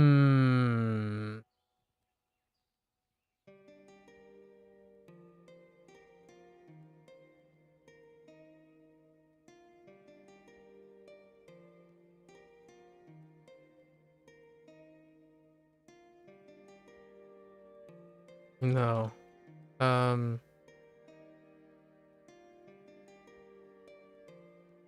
No. Yes.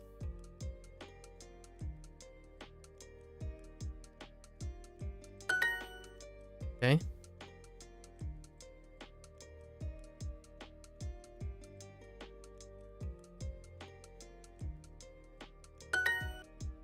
Okay, we're gonna have to hit overtime today. I really need to hit overtime today. I'm slacking off so much. All right. So we got to do what? 2,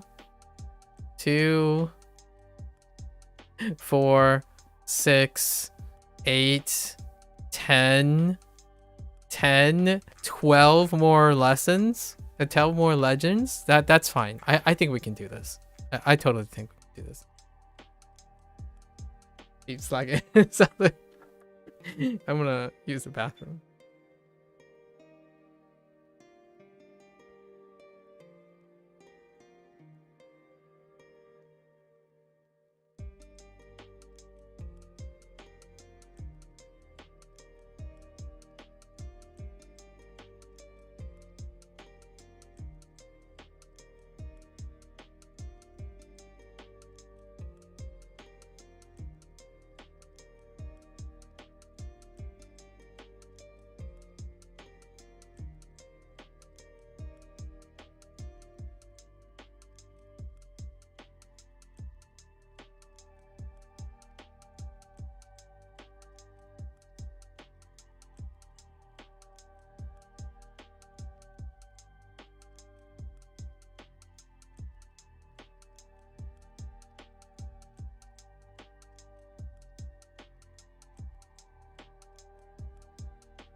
Okay. Okay. Let's see how much we can do when I'm super focused. I think I can focus.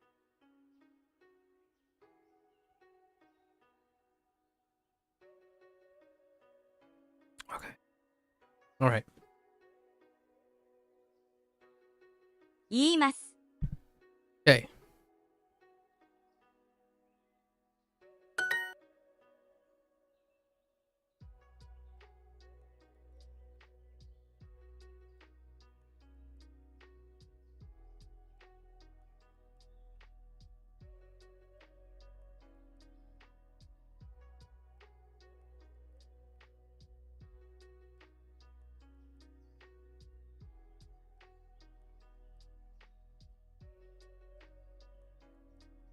What? That's not how that works. Oh. Okay. Okay. Oh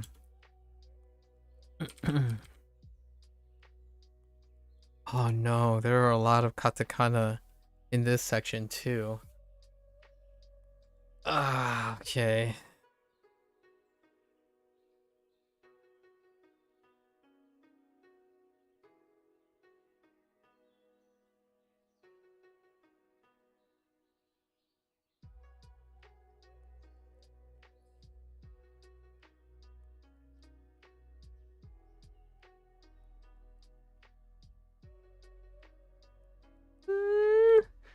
I feel that's fine, right?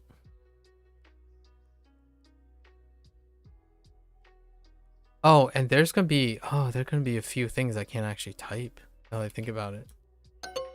Dang it. Yeah. Yeah, I can't type that. I don't know how to type that. I don't know how to do that one. Oh, maybe I can. I don't even know how to type that. I don't know which nice to meet you they're going for, but maybe it's...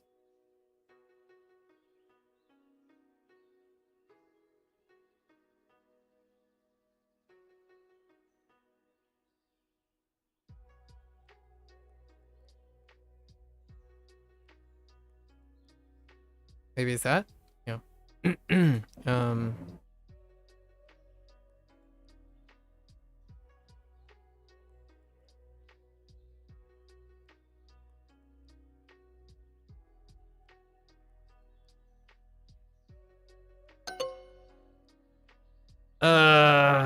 What did I do now? It's already gone down the poop chute. Oh, wait.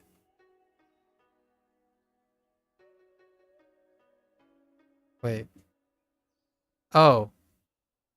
There's no Sue. I put a Sue in there.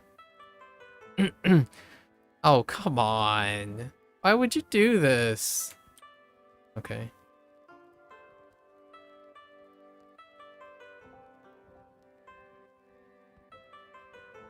Oh my gosh, please.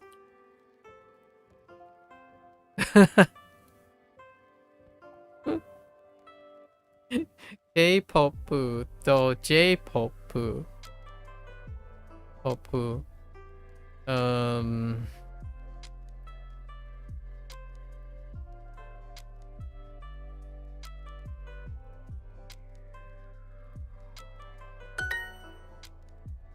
Okay. Oh no. Oh no. Dendai. Right? Dendai. How do I even... Wait.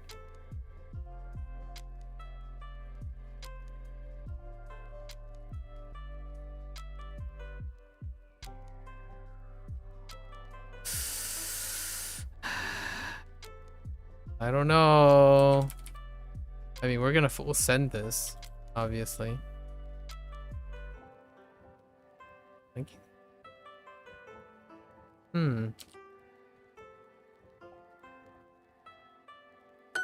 Okay. Nice. Oh my gosh, freaking Fantaji. I don't even know how to type Fantaji.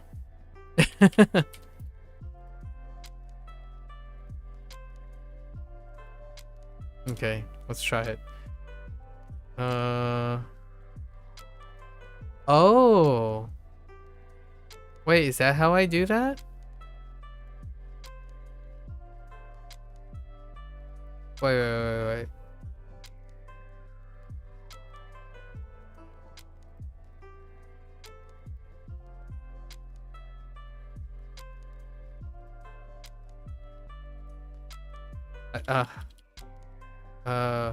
About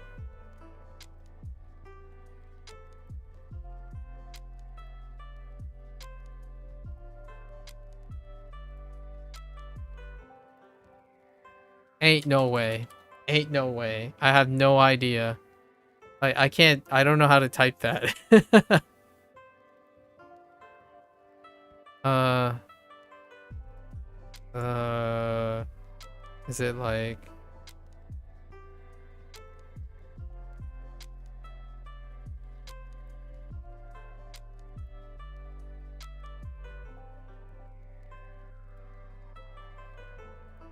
Like this? Oh, okay. Okay, so you can do... Oh, okay. So you do the letter, the off letter. So instead of saying like who with something, you can do fa to get quantity. Okay. Fair enough.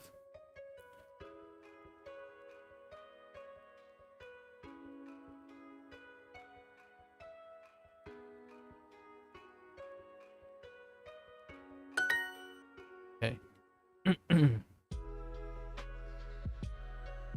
Okay. Uncharted territories right now.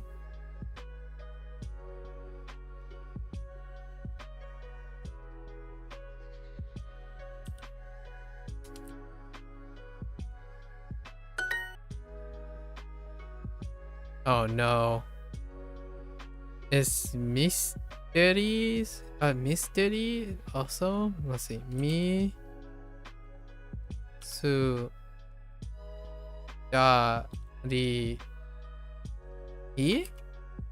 No.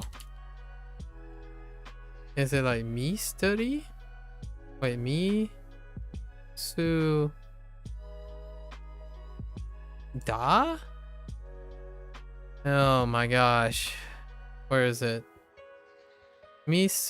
Te. Oh my gosh. Teri.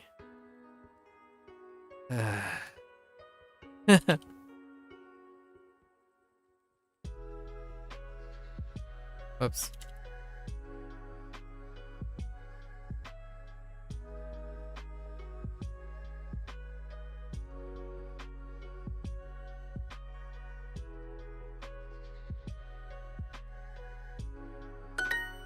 Okay. Okay.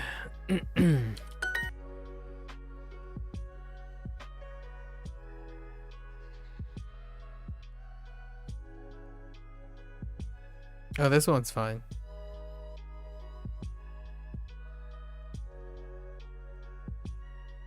Yeah. Hora is fine. I think.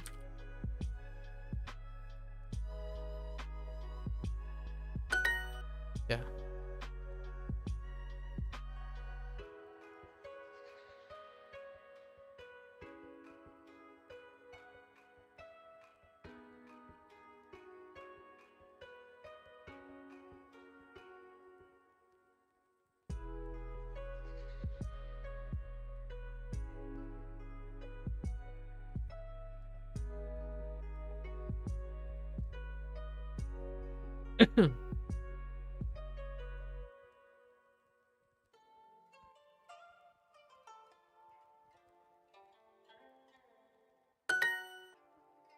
Okay.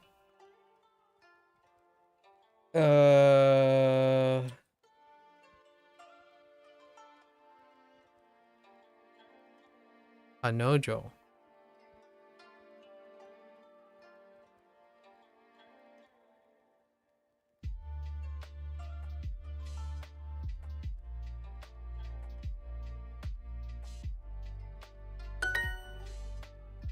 Oh, I guess watashi no. They want the watashi no. It's fine. It's nice that they don't force you to type watashi no because it's redundant.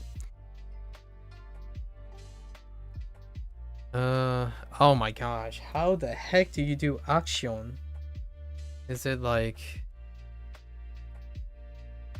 and then you can put like E? No, it's like E. No.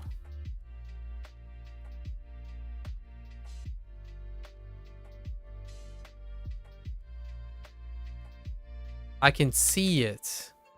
I can see what the katakana looks like, but I can't make it. Maybe. All right, well, let's just do.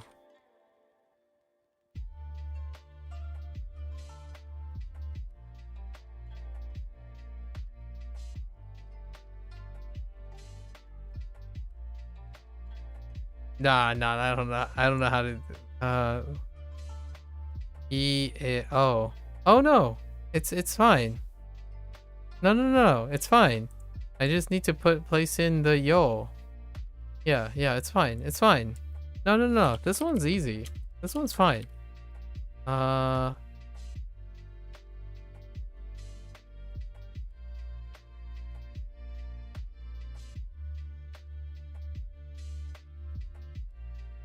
Like this? Yeah, no, action is fine. Action is fine. It's all good.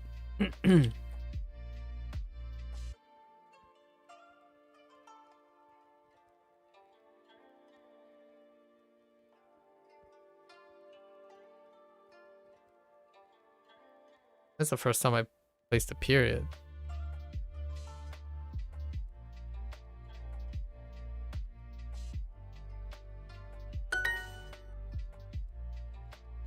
Oh boy.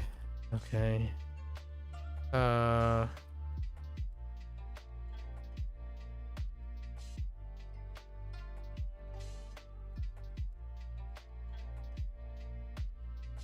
I'm not typing that again.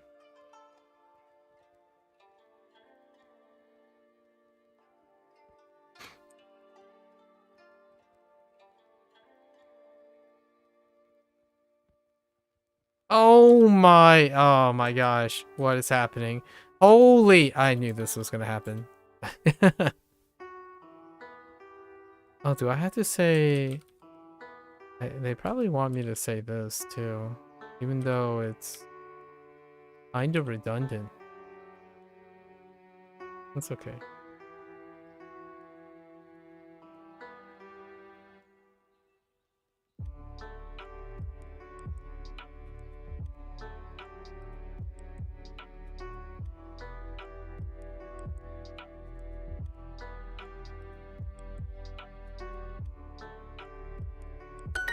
Wow.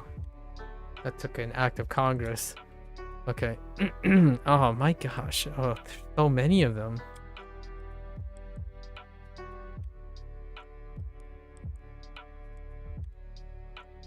Dang it!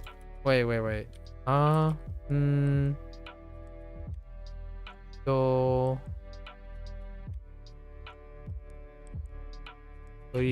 you. Wait. Hold up. Hold up here.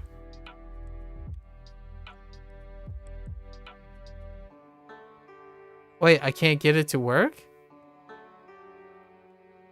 Oh, I might have done something. Hold up. Let me try that again.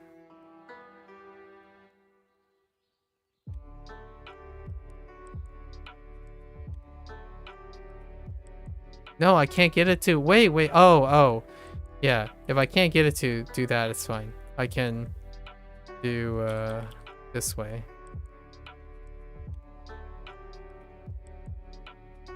Wait. That doesn't look right. Did I not type no? Oh, do you... Oh, never mind. That's why it's kind of weird. Ando... Ah, there we go. Okay. I've been typing ando ryo, not ryu. Okay.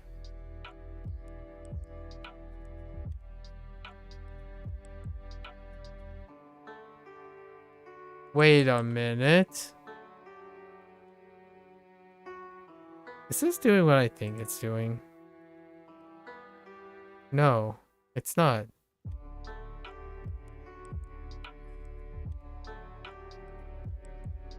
What?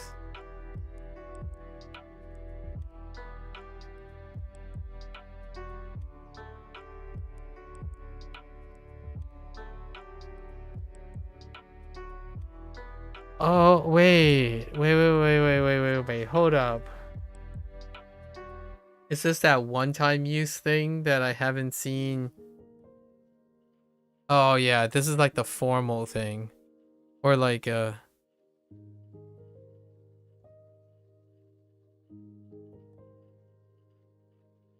yeah. Holy heck. This stuff is weird. Right? No. Oh, I forgot des. Never mind. Yeah, it's that same. Kochira.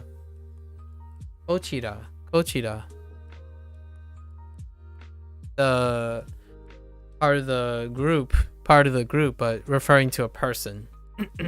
It's the kodo wa do, but for a person.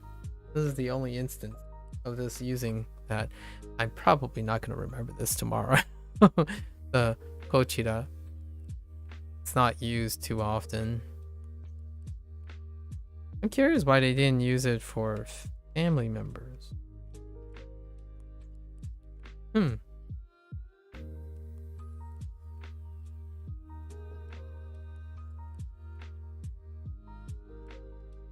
Oh no.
I don't feel, I'm not feeling this.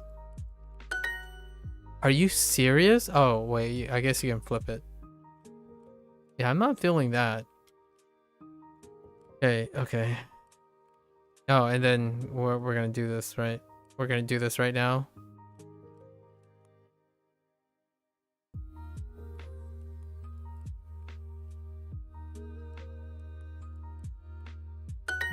Okay. Heck you.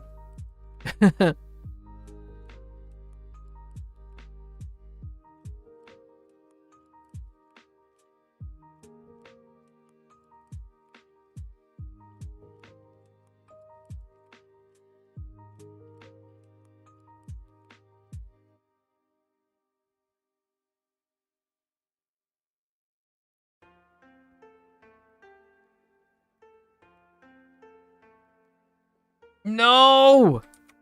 Oh my gosh, please. Okay. Okay.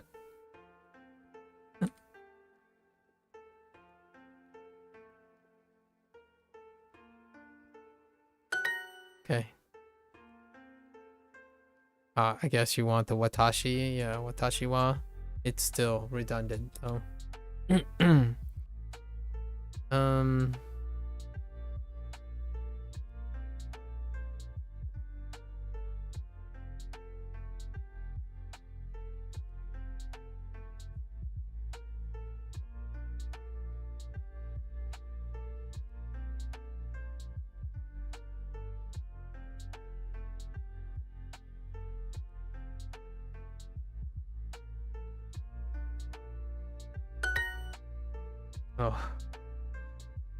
There are some weak spots there. That's for sure.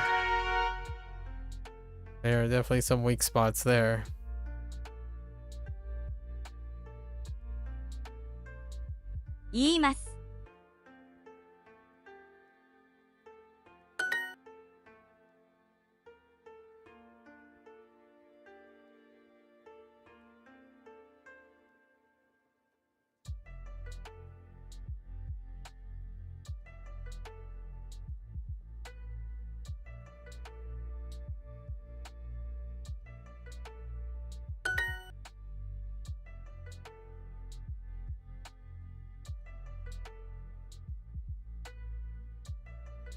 What is happening? Oh, never mind. Dang it, man.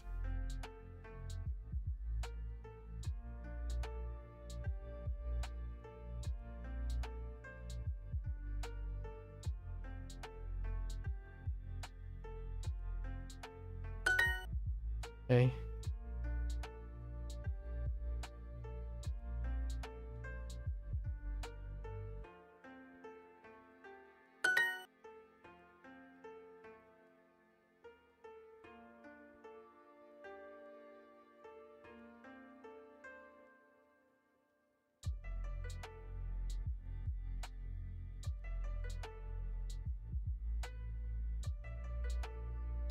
No.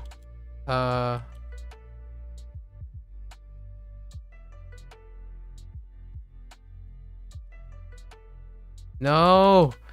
What? Wait.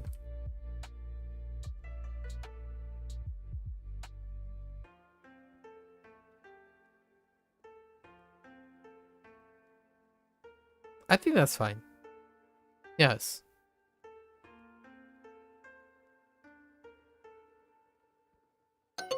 Dang it.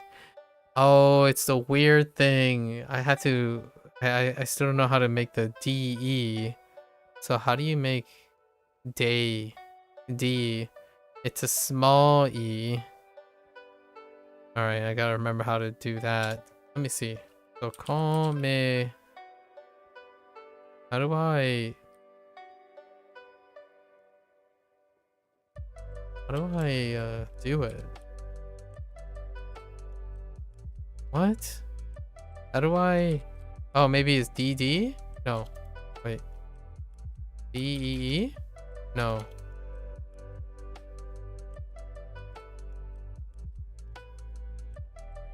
Oh. Day... How do I, like, input it? I see it down there. But how do I do it? No. I guess I don't know how. We'll just do it this way. Okay. Okay, that's fine.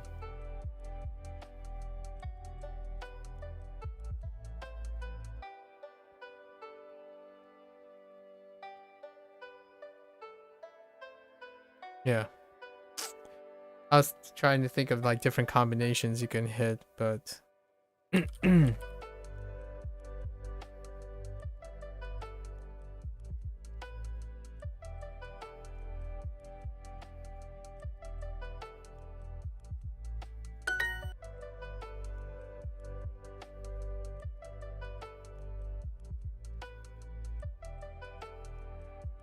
guess they want watashi.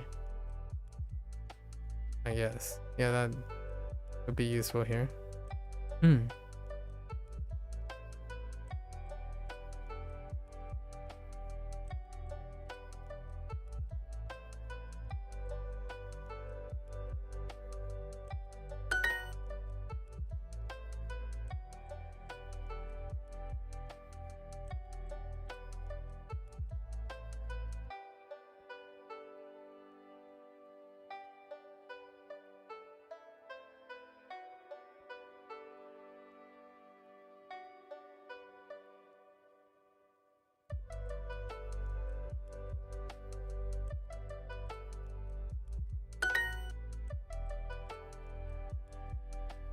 Okay.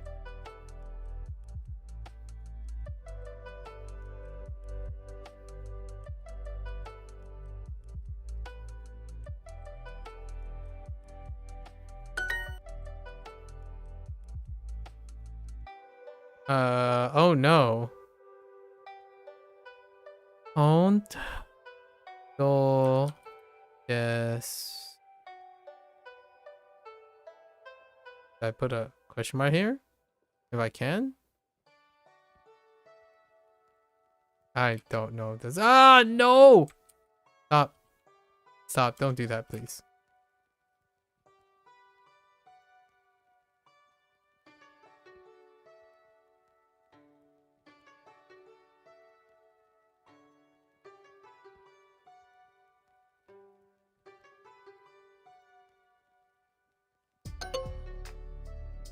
Oh, did I miss an U? I probably missed an U, right? Yeah, honto. Honto desu ka.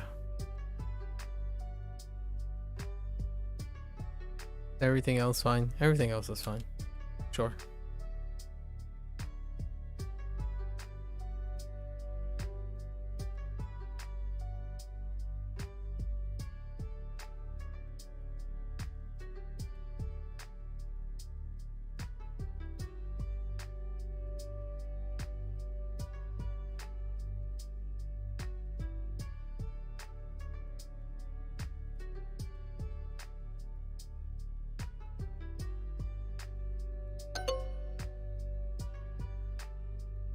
Did you really want me to say watashi no?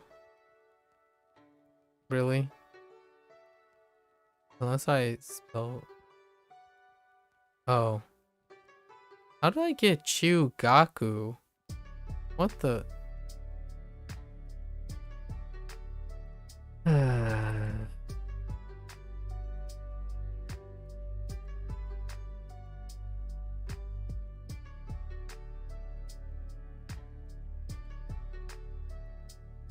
Oh no.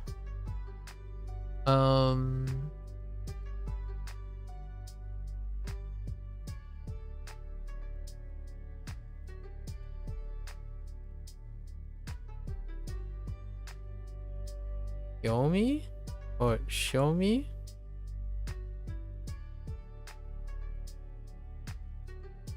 Jane.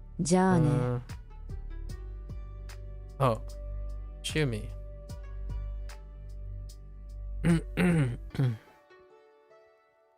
Oops.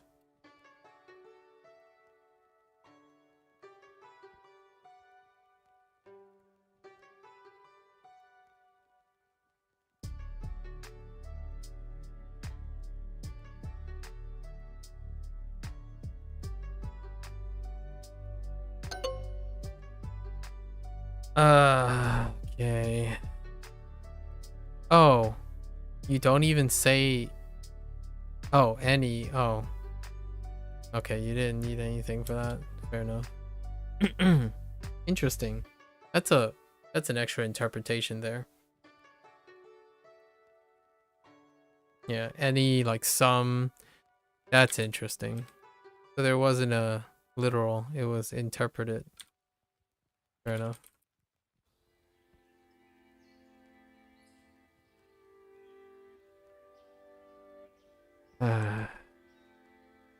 Okay. Fine.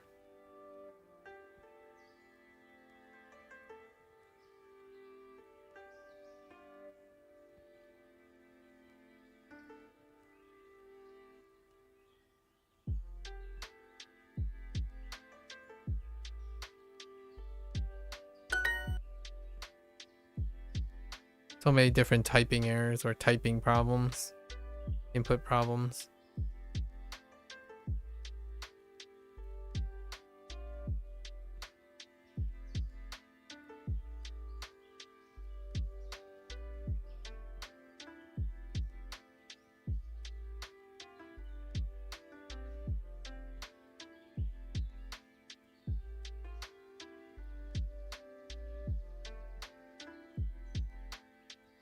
Place it in the front.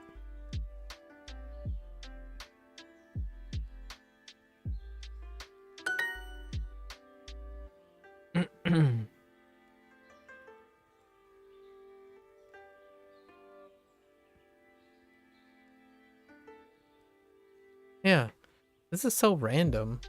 I feel like this is out of place. of all the things.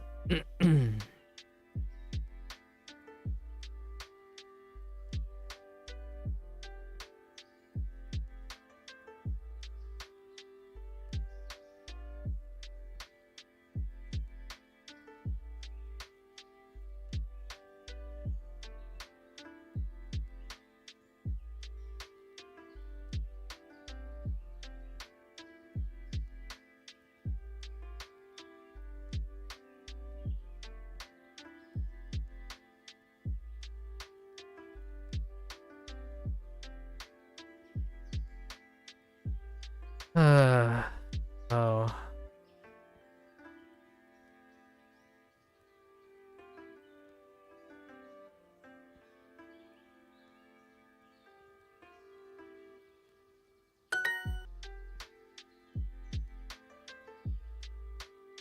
Oh wait, no. Do I still use the same thing? Is a person? Yeah. So they did use it for some other thing.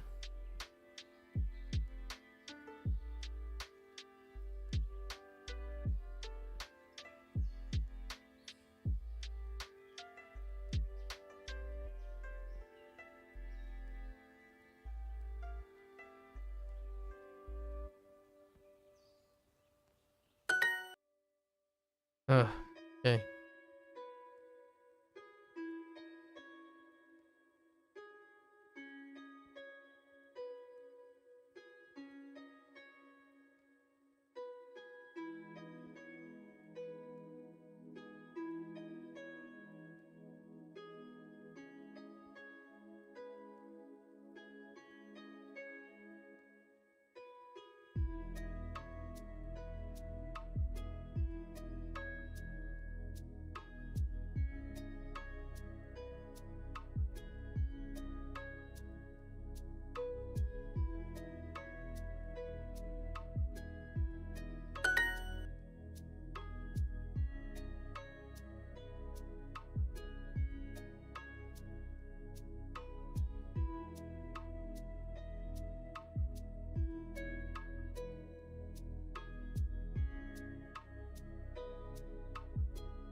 What? Oh, man.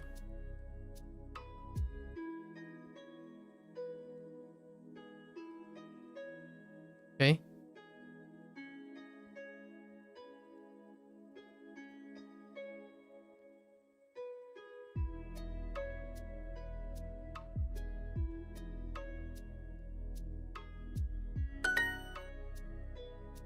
Okay.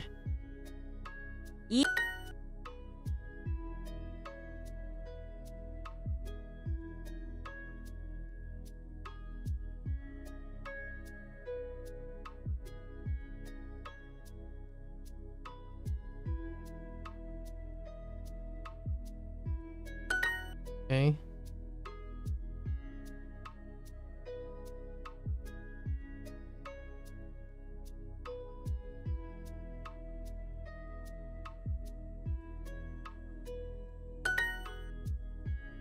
All right, that one was rough too. Oh, we are okay. Describe your home and public transit. What's this? Oh, this is like furniture and stuff. And then arriving, how long things take, something like that, or to and from a destination, like arriving and departing. Okay.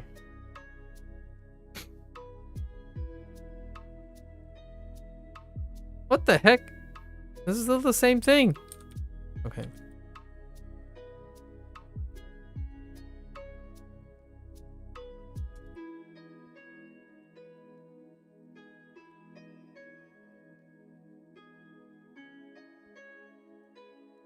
Oh.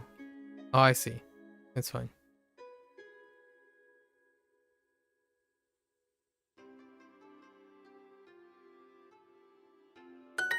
毎朝8時にラジオを聞きます。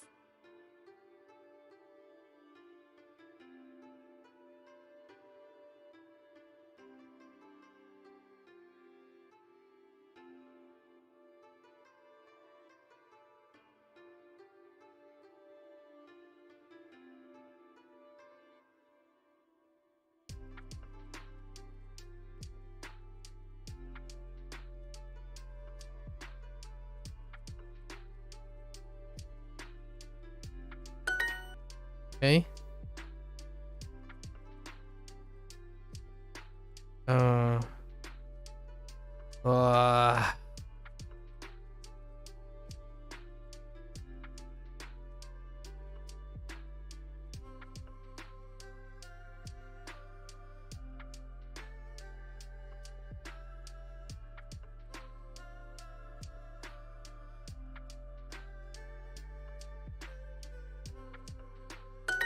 よく一人で新聞を読みます。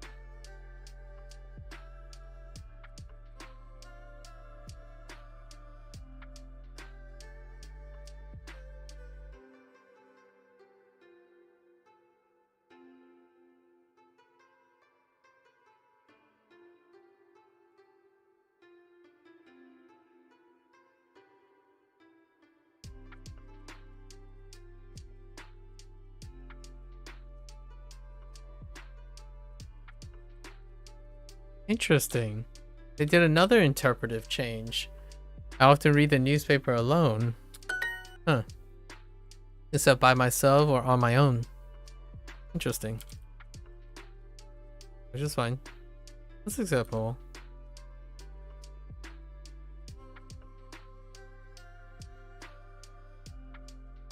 Okay.「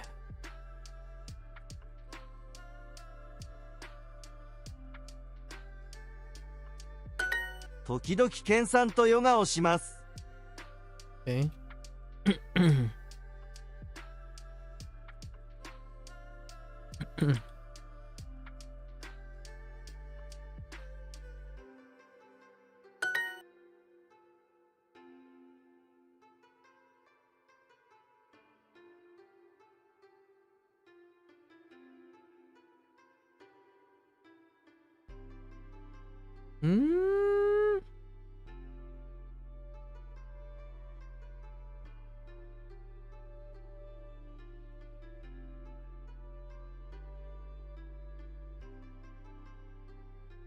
Okay. Sure, we'll do it this way. I don't know about this.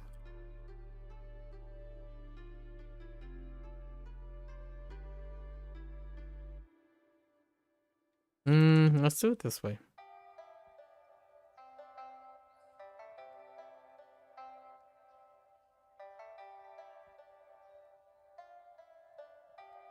WT heck.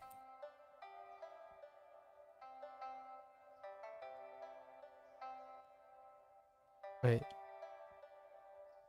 Am I being a pep? Maybe if I put in... Okay, you can force it with that. That's fine. Let's see if I can get away with it doing it.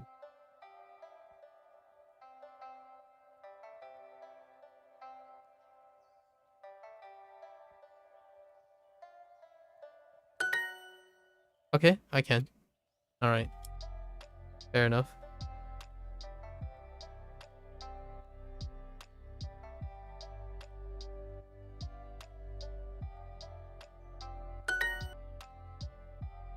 Okay.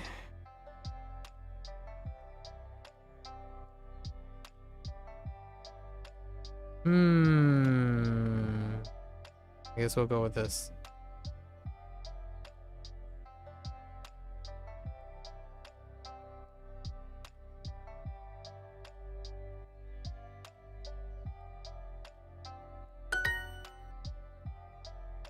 Okay.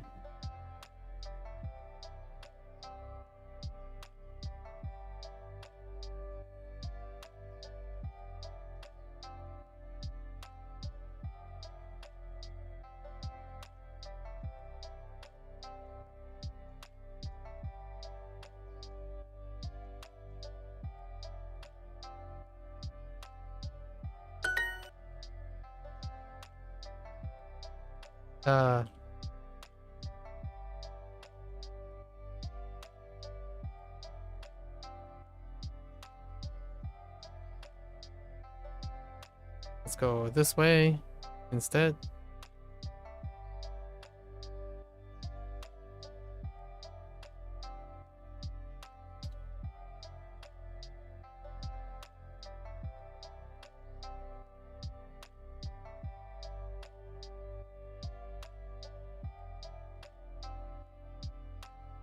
Oh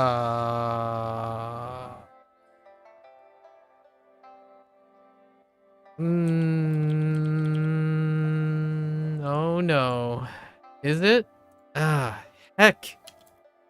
Okimasu. Heck. Okay.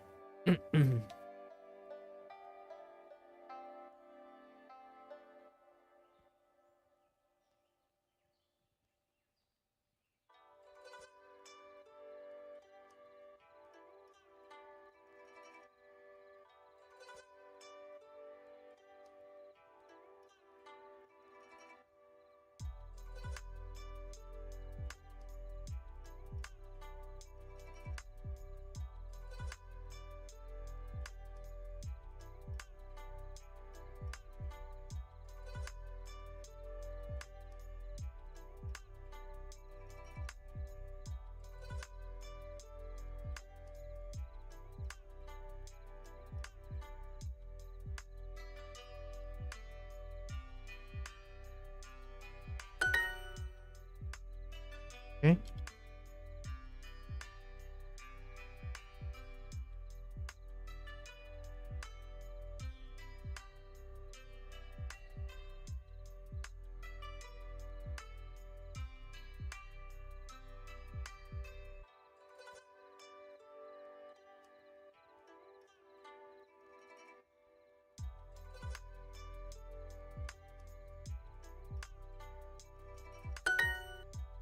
Okay. Oh, blah blah blah blah blah blah blah blah blah blah blah blah. Okay.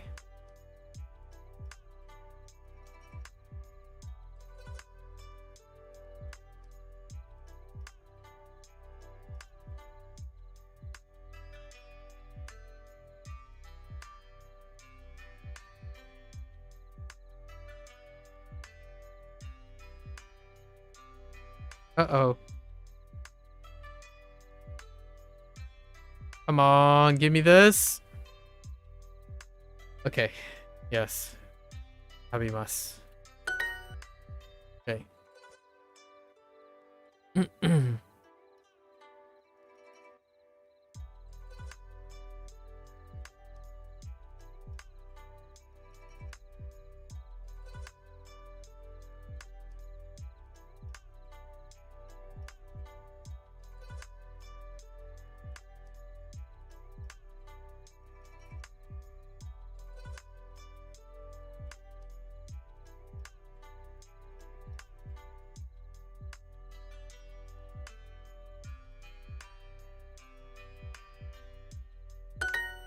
Nice.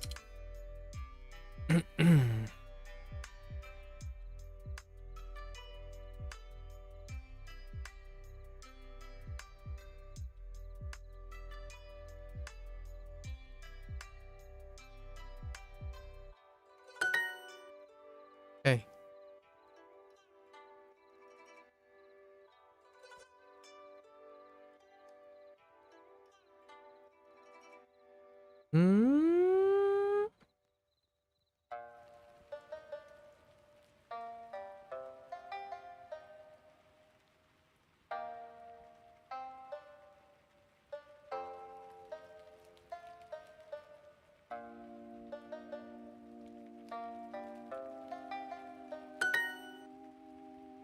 Well, that one wasn't too bad. Oh, I actually did. Okay. Well, I took some aid. We needed some aid. Some first aid. Okay. Getting patchy. Okay, now we're talking about how much time for transit. Okay. 分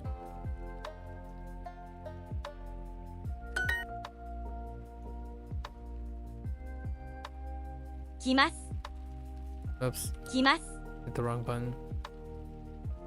10新しい行きます10分渋谷が好きです渋谷は静かじゃないですとても賑やかです A lively place? Okay. Moving right along.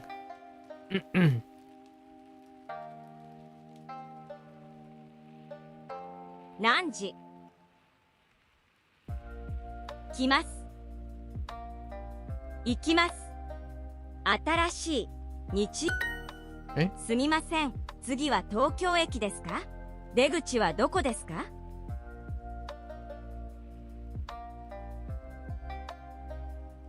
？Station exit. Let's go. すみません。どのぐらいかかりますか？ Okay.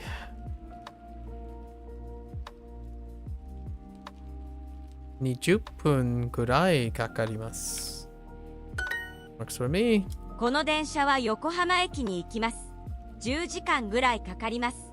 長いですね。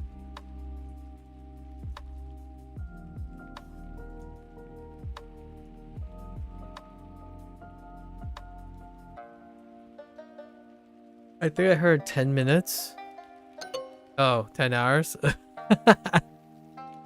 ここは浅草ですか？ Okay. I didn't want to re-listen to that. I was gonna full send.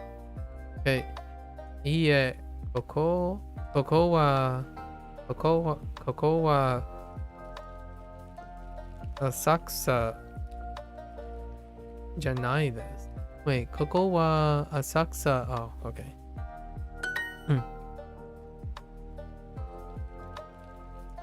Oh, how would I even select these things? Maybe it's 1 and 2?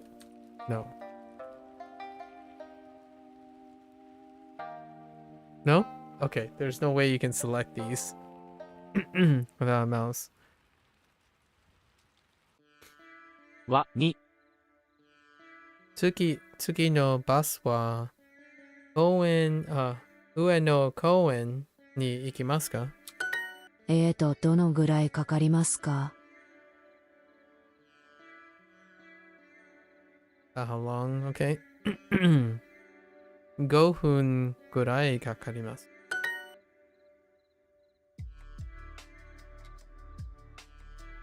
Oh, シュコン。Yeah, シュコンはどうですか？はか How about this week? Interesting. Okay.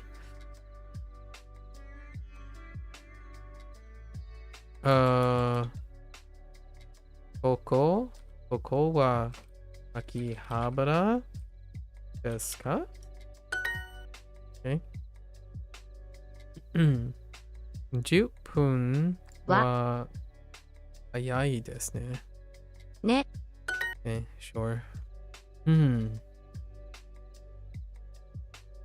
Okay.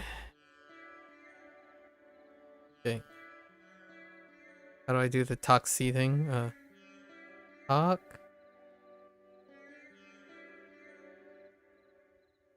She. Oh! Tatsu. Yes. Yes, this. Taxi wa itsu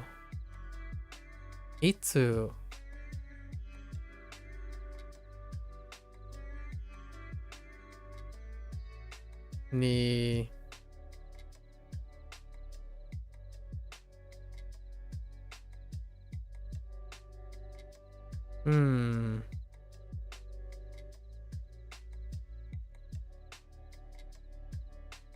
itsu ni kimasu ka? Maybe? Dang it, it's just itsu kimasu ka. Okay. Oh, I don't have a destination. 次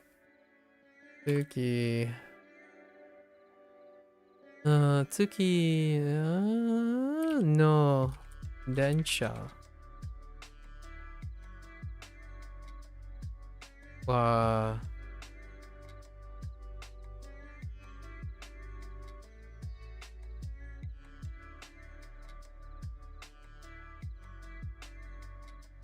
I'm missing a kana.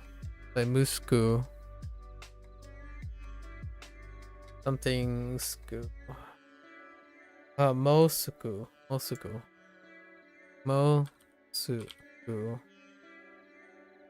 ですか? Okay. 来ます。 Okay.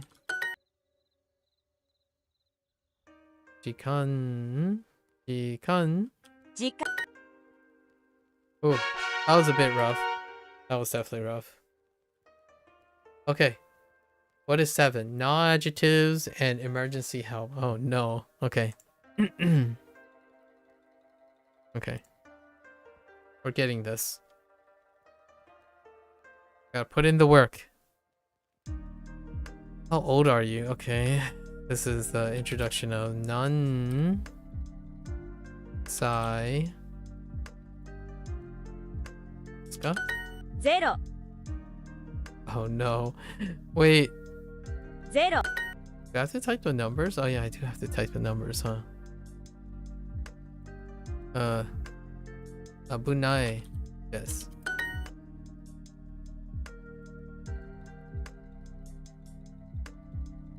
You. Q.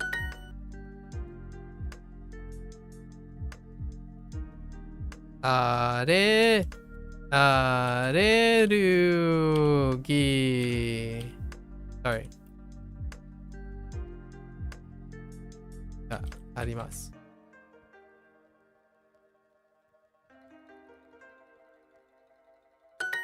具合が悪いです。今日ちゃんと休みます。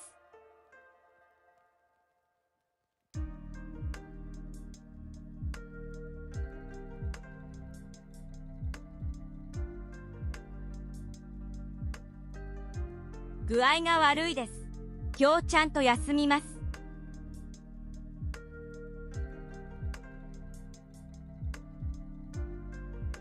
Make sure to rest today. Okay. The hospital's phone number, please. Oh boy. Oh boy, oh boy, oh boy. Oh boy, here we go.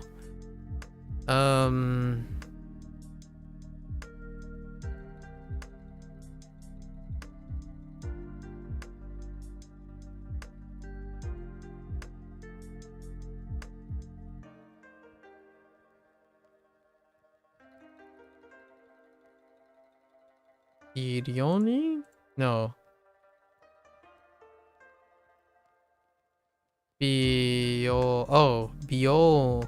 Bioin. It's not Bioin. Okay. Bio. Ooh, wait. Whoa.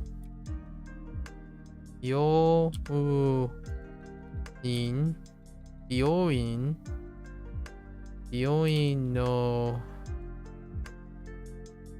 電話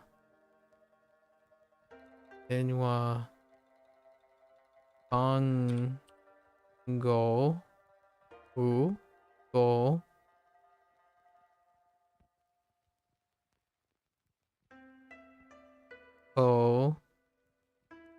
お願いします。That can't be right. Oh, snap. Okay. 大丈夫じゃないです。具合が悪いです。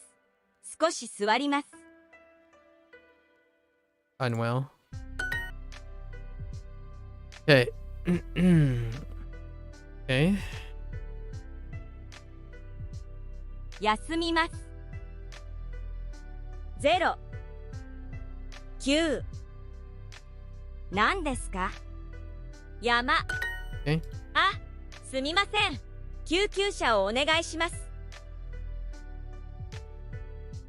Help. Help. Okay. 私の電話番号は and then this is the spacer. Fair enough. We're good. Moving right along. No time to read numbers.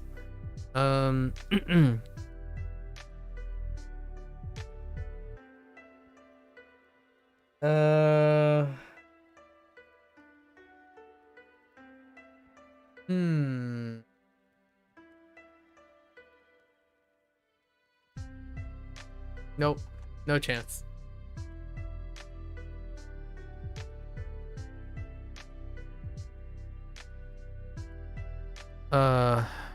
kusuri.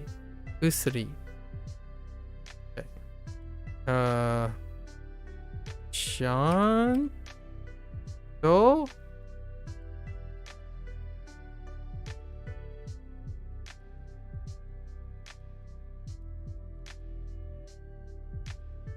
I get Chanto right? Oh, there's no ooh. Okay. Chanto. Okay.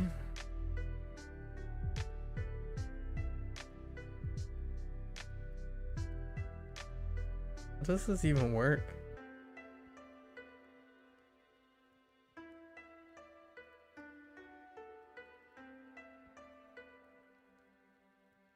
Oh, right. This is the use case, right? Chanto.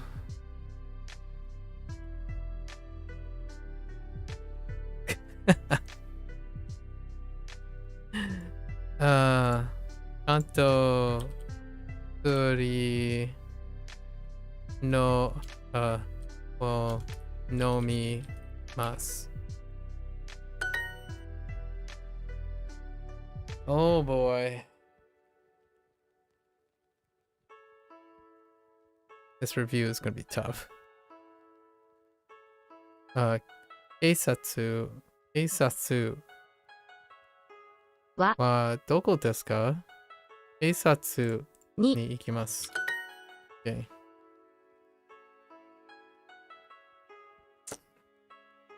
Oh, this is a returning thing, so that's fine.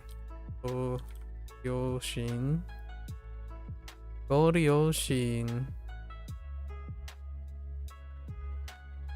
wa doko sunde masu ka? Son of a bee sting? Wait, what? Did I miss an ooh? I probably missed an ooh.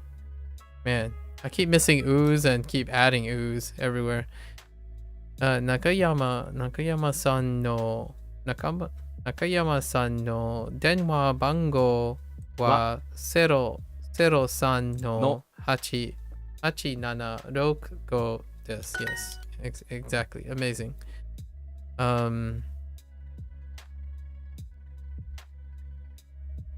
Oh, gokazoku wa, oh yeah, I forgot about gokazoku. Gokazoku wa chikaku ni tsunde imasu ka? Okay. Do they live close? Do your parents live close? Do your family live close? Kusuri o nomimasu. Nomimasu. To differentiate between tabimasu, right? And then soba o tabemasu. Okay. Q. Ooh, that's rough. That one's rough too. All right, emergency help. Right. They're both really the same. Q. Okay. Q. Pero. はい、弟も東京に住んでいます。近くに住んでいます。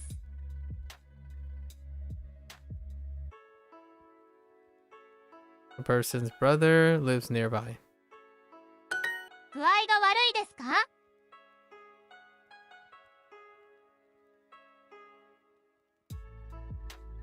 ？Guai. Oh. Guai. Oh yeah. Guai ga warui desu ka? Iie. Iie, daijoubu desu. Okay. He's feeling fine. 大丈夫です。今日少し出かけます。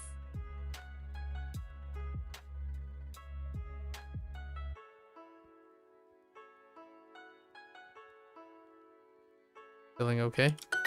ご家族の電話番号をお願いします。Okay.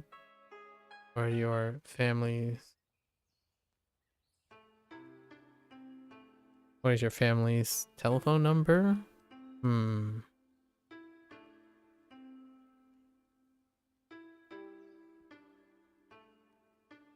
Please. I need your family's telephone number, please. No. 家族の電話番号は12の、112の456です。両親に行きます。教教者はどこですか? Oh, those are some really unrelated 花さん、大丈夫ですか? sentences. いいえ、ちょんと休みます。Sure to rest. Okay. Fair enough. 花さんも座ります。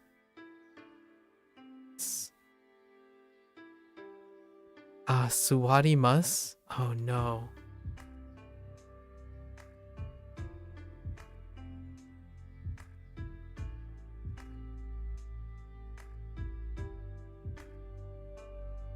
That's a sit?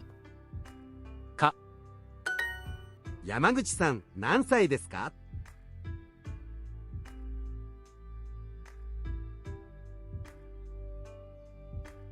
何歳ですか?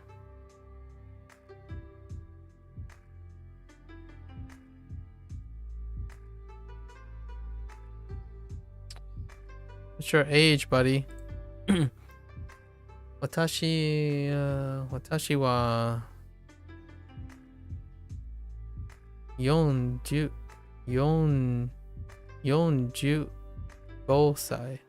歳です。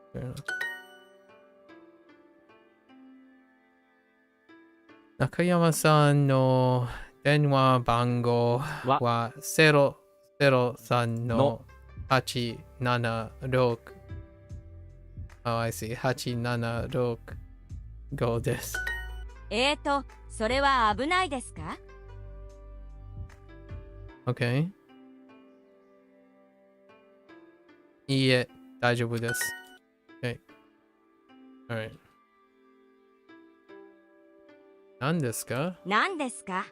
9 0休みます。Okay. 山 Okay. Okay. 警察はもうすぐ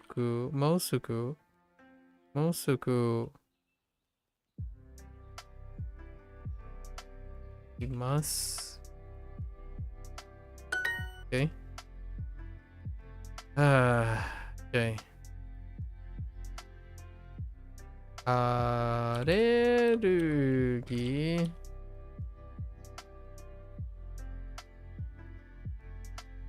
がありますか?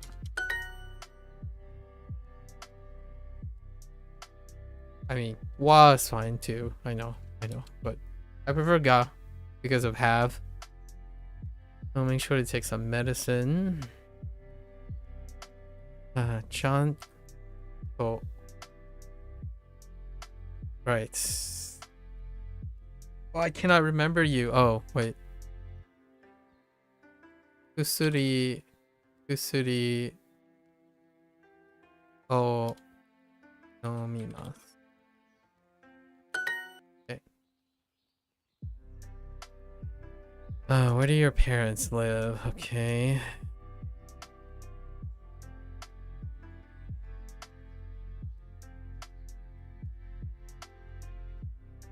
Ryo Ryoshinはどこに住んでいますか? Okay. That was sketch 2. Very sketch. Okay. Unit 8. Weather and more family descriptions. What the heck is the family description part? Oh, is it like the third person family description? Okay. Okay. Okay. Aishu. Oops. Tadashi. Drama.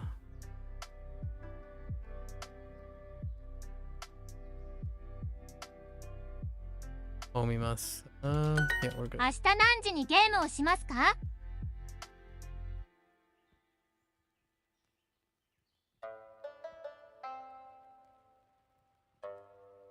What video game are you going to play tomorrow?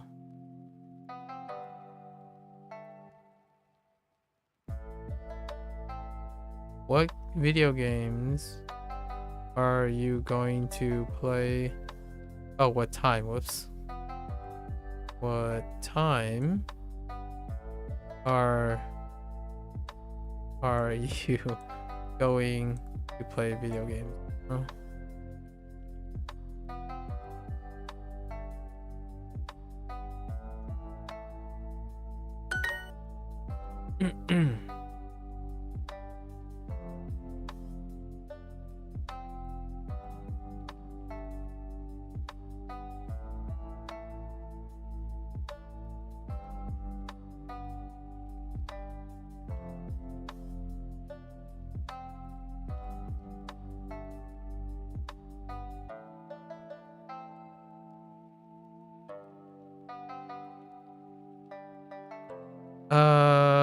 Oh no, what is it? We're gonna say this.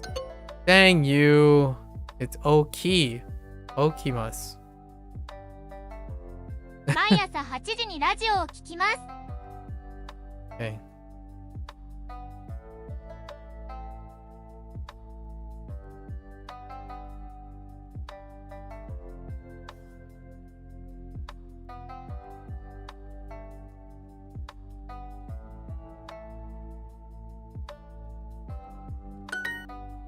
Okay.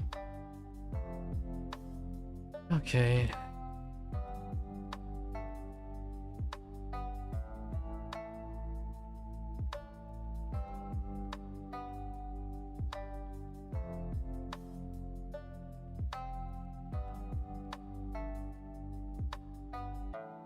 Redemption. Oh no. Never mind. This is Namos. よく一人で新聞を読みます。 Okay.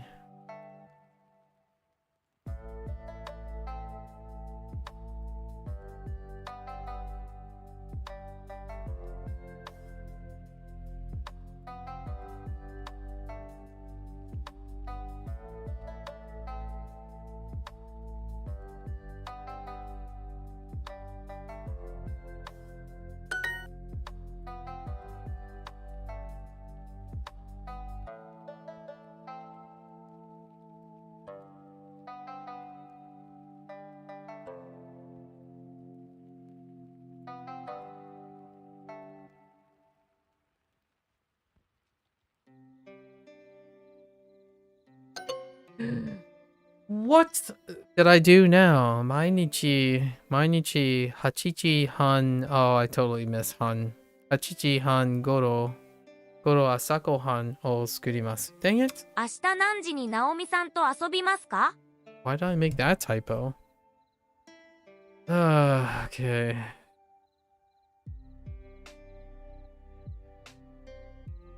What time are you going to hang out with Naomi tomorrow? Okay. 来週ケンさんと話します。 Nashimasu. I'm going to talk to Ken, sure. To or with Ken next. Weak. Oh no. Ramen. Whoops. Ramen. Yeah. Oh. Can't do that yet. Ramen ya. Wa. On. Do. Ni. On. Do. U. Ni. Yeah. Honto ni. Honto ni. Ni. Niki. Niki. No. Niki? Nikiyaka.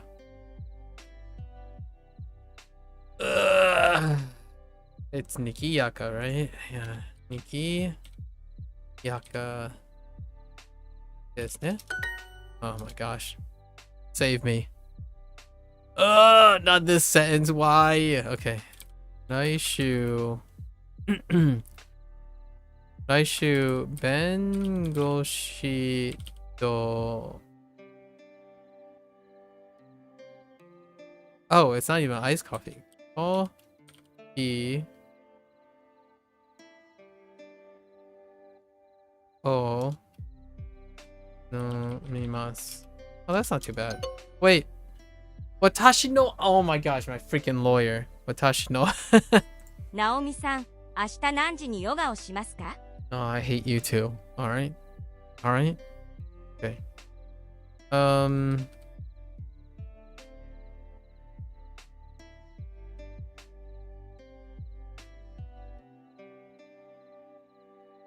Naomi, are you going to do yoga? Oh. What time are you going to yoga tomorrow? Okay. いつも7時半 What? 7時半にヨガをます。あの山も高いです。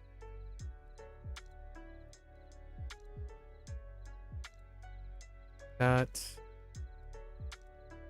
mountain over there is tall. It's also tall.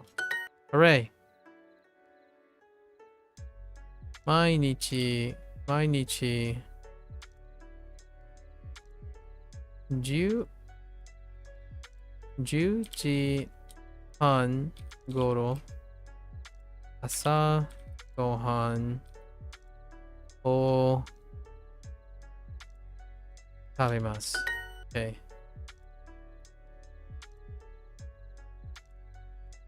8時半に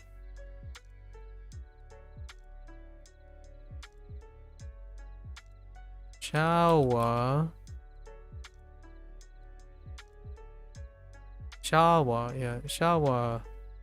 ーを浴びます。Okay.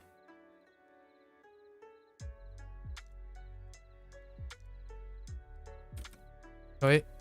大阪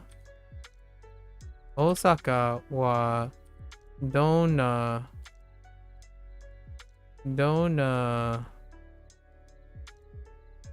ところ Wait. Yeah. ところ Wait. Yeah, Deska. Okay. What kind of snack is this? Okay. Okashi. Oh, wait. Dona. Okashi wa koko desu ka? Oh, kore. Oh, it's flipped. Oh, man, that's gross. You are gross, Duolingo. You are hecking gross. I don't feel sorry about that one.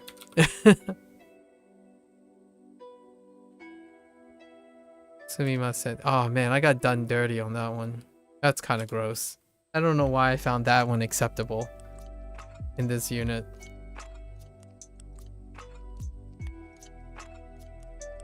Oh, it did it again. Okay, fine. Kore wa dona.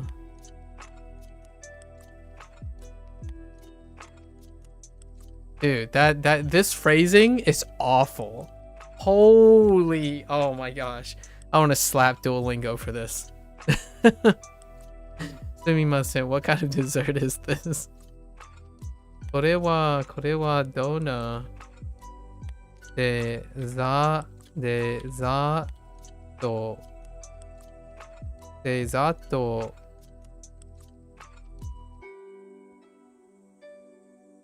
Desu ka?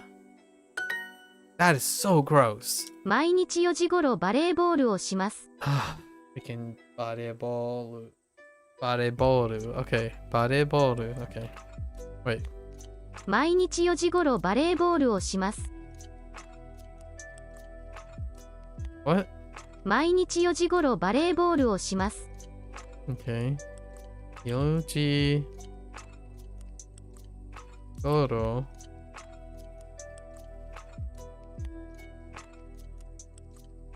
に Okay. バレーボール Okay, that looks right. バレーボールをします。毎日4時頃バレーボールをします。Son of a bee sting! Oh my gosh.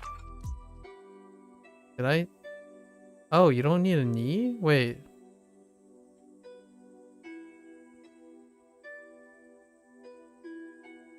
Oh, whoops. I have two sets of things there. I didn't need the knee. Goro.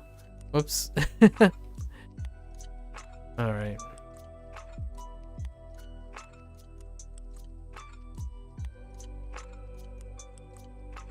Okay. 来週、Naomi-san。来週、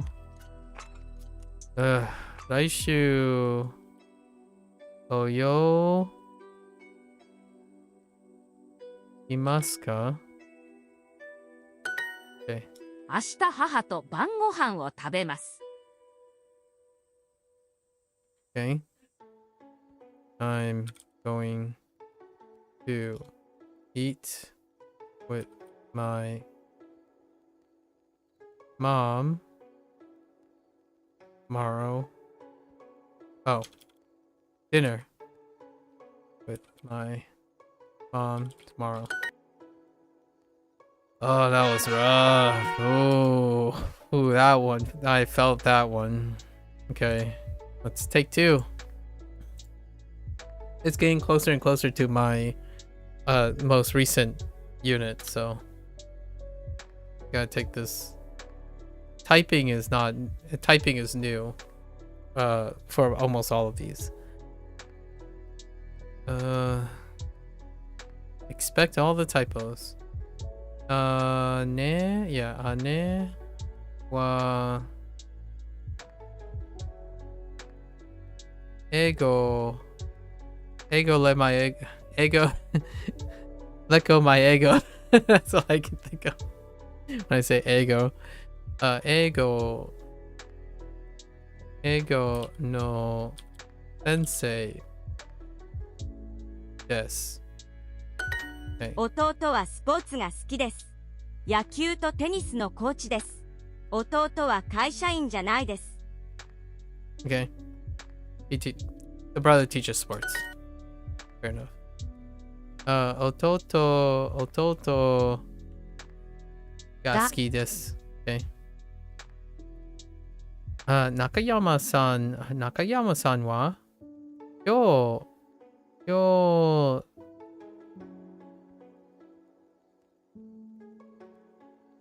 dai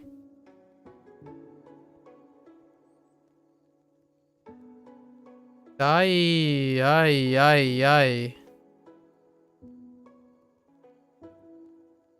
yo dai.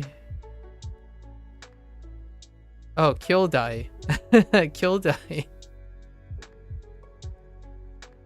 Wait. No, not Kyodai. Dai, what? What is that? I'm drawing such a blank now. Dai. Dai. Mas. Wa imas. Oh, wait. Oh, Kyodai. Oh my gosh, I'm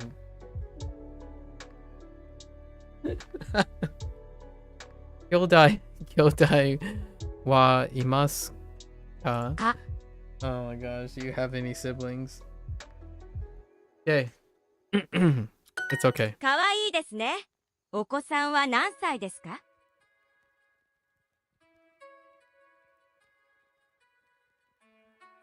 Oko-san. Oh, someone's kids. Oko-san. Oko. I forgot about Oko. Watashi no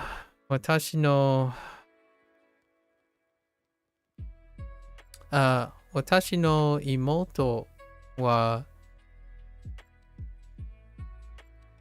Taiwan ni sundeimasu. Nakayama-san no imoto-san wa doko ni sundeimasu ka? Okay. 妹さん That's fine. 姉がいます。姉はホラーゲームとアクションゲームが好きです。毎週ゲームをします。 Yep. Always play video games. Let's go. Move along. Ototo ga wait. Dari imasu. Oh. This is oh wow. I'm not used to seeing that again. Futari. Okay. So 2人 F two peeps. Two younger brothers. Ototo ga 2人います。こちらはダニエルとエリカです。私の子供です。ダニエルとエリカは大学生です。 Introducing their students is what it sounded like. No? Oh, they're kids. Oh, okay. I heard college students too, though. But I guess I forgot that it's also their kids. Fair enough. Okay. How old is your kid? I don't care! Oh, wait.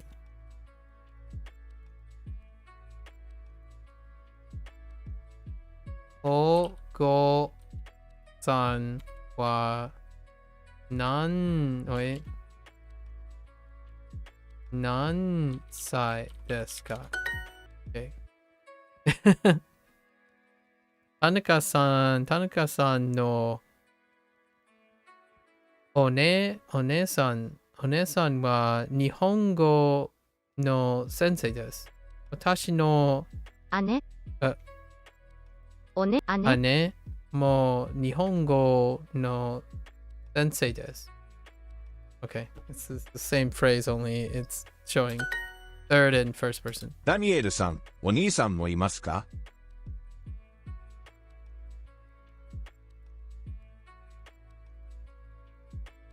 How many do you have? Oh, はい。姉が一人います。One. Okay. Hey.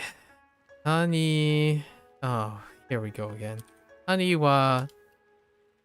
Okay. Malay. Wait.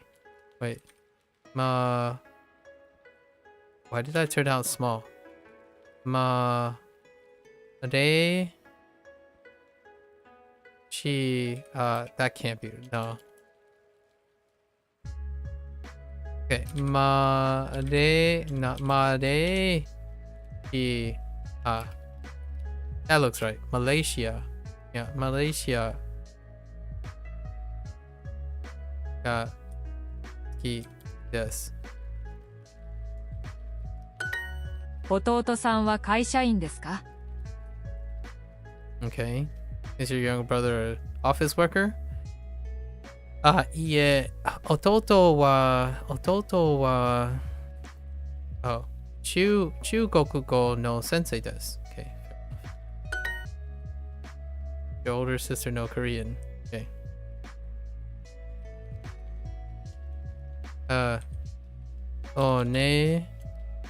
お姉さん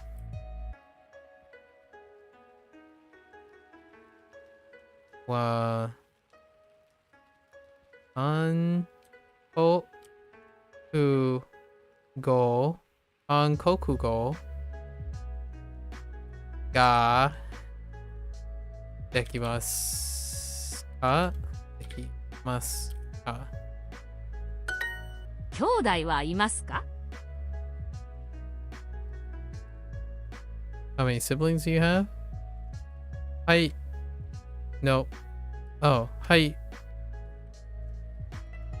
弟が、wait. Yeah, 弟がいます。Wait.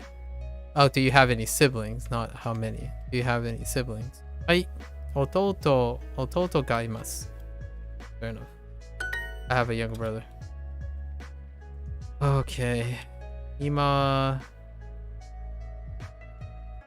ね Actually 姉は今ソウル Yeah, that looks right. ソウルに住んでいます。弟さんはどこに住んでいますか？ Okay, where does your younger brother live?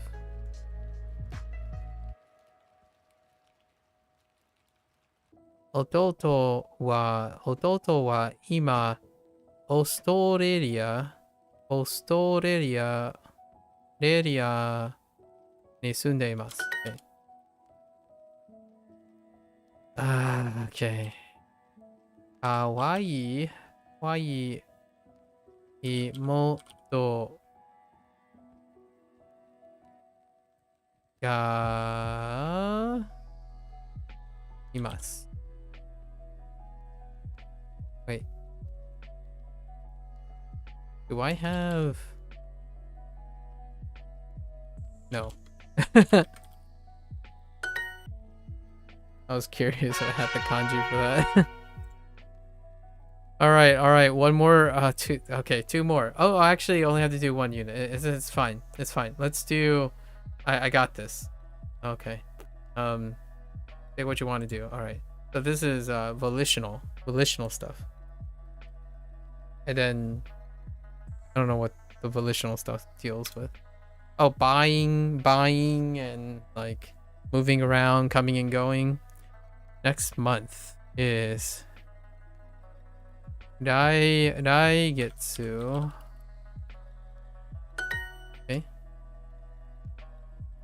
Okay. We're getting closer to the recent stuff, so fresh in my head. Aimasu. Okay. Alright. Oh gosh. Alright. Furansu. Yes. Furansu. Ryori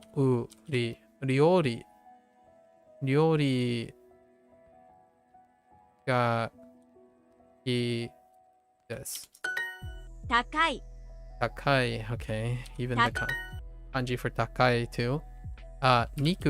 肉は高いですね。このスーツケースはとても古いです。学校の後、新しいスーツケースを買いましょう。Okay, we're going shopping. There was a lot of suitcase buying suitcase. Alright, じゃあ、旅行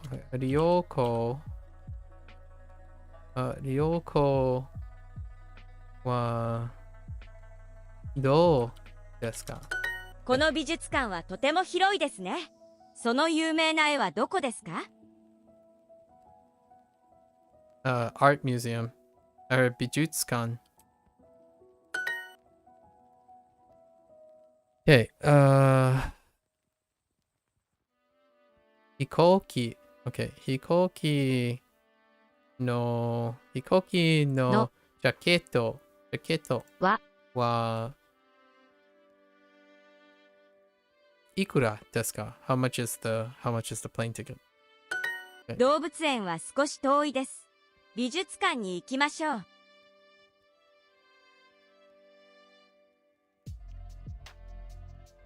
I mean, to the art museum, but they did mention Bijutsukan, but they also mentioned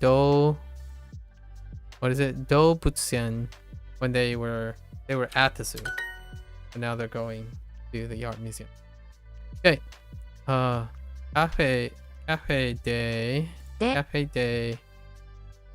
行きましょう。Well, actually, カフェに行きましょう。明日ホテルで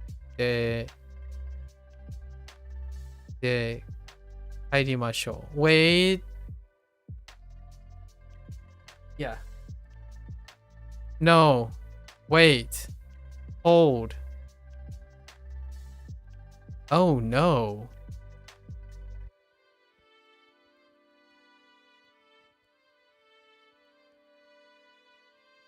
No. カフェで行きましょう。ホテルに帰りましょう。このカフェはおしゃれですね。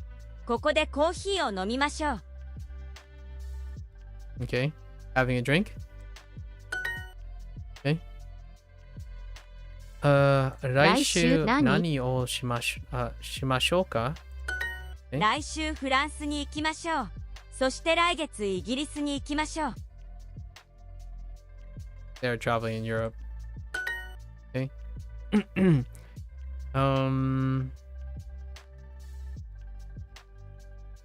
Oh yeah. 美術館で会いましょう。Meet up at the art museum. Okay. Take a photo at the cafe. Okay. How do I do this? If I do this, it does that, yeah. Cafeでじゃ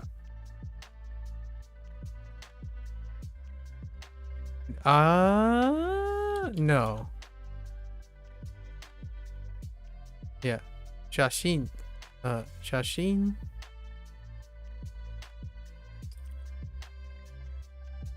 を撮ります。撮りましょう。撮りましょう。I'm gonna have to double check this one. First time typing that. Okay, 撮りましょう。Yeah. Okay. 美術館で行きましょう。そして広場にに行きましょう。美術館に行きましょう。明日広場で写真を撮りましょう。Fair enough. All right. We can't really do that one. So maybe we'll do an extra. No. We're gonna go here. Got 2 more exercises. Let's get it.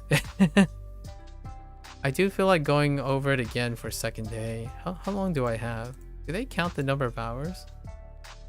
Maybe tomorrow I'll finish up the rest to get more. I'm shaky at best. Yeah, like we could do more. Yeah, I think I might delay it tomorrow. I'm more shakier than I thought. I really thought I was gonna blitz through the most recent ones, but it's only like the last 3 units do I remember quite a lot. Huh.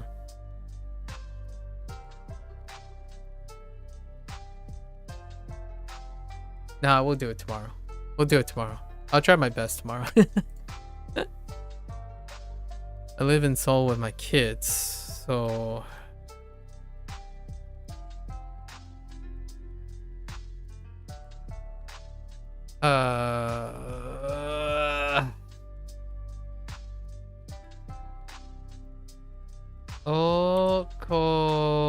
no.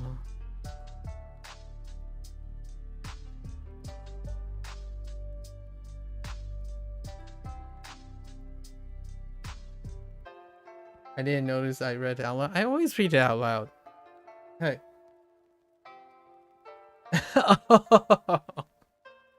Oh, I see. Okay.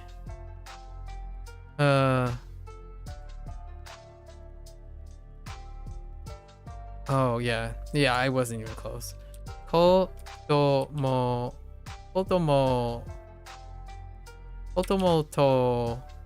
to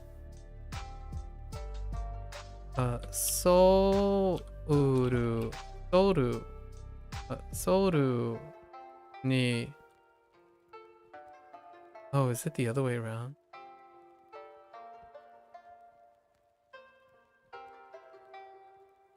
No, this is fine. Ni sun neimasu. Oh, it can be flipped. Oh, and they still want watashi no.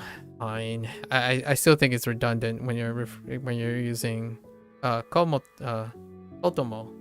instead of like oko-san. Right. 姉もオーストラリアに住んでいます。 Ane. Oh no. Okay. Yeah, I actually have to read these because these are most recent ones. Ane mo Australia ni sundemasu. Okay. My older sister also lives in Australia. Okay.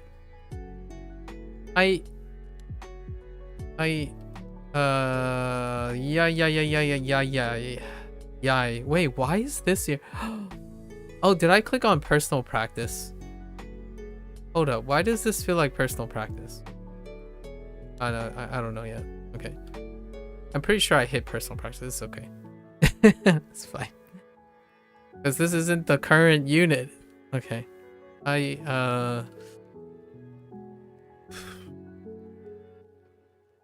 Imoto ga 2人 です. Oh no, not this. What am I doing? が2人います. お兄さんも日本語ができますか? Okay, does your older brother also know Japanese? Or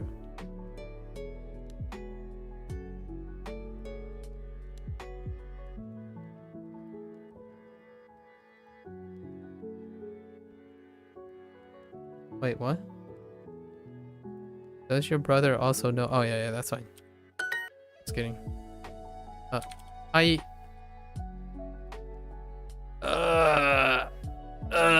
Okay, ani ga ito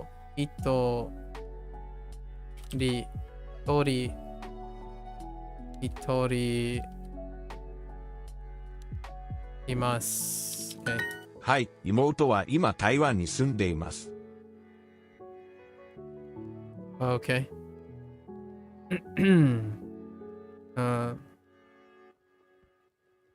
Yes, my younger sister lives in Taiwan now. Okay. You may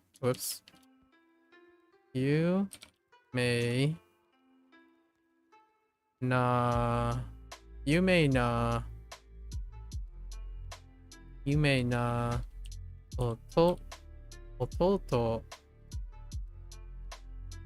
弟がいます。お姉さんは韓国語ができますか？ You are gonna make me say that, are you? お姉さんは韓国語ができます。お姉さんは韓国語ができますか？ Okay. Heck you. Okay. Ono 飛行機のチャケット That's not it.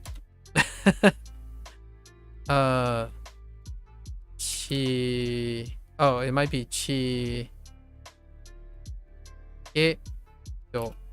That's not it too.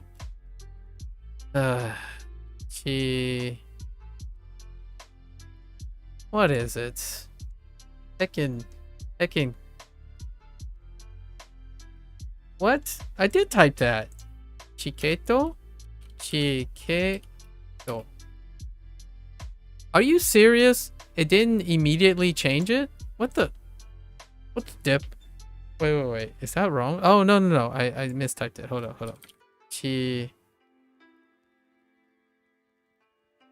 Oh, okay. Never mind. Typo. I'm like, what the heck? So, この飛行機のチケット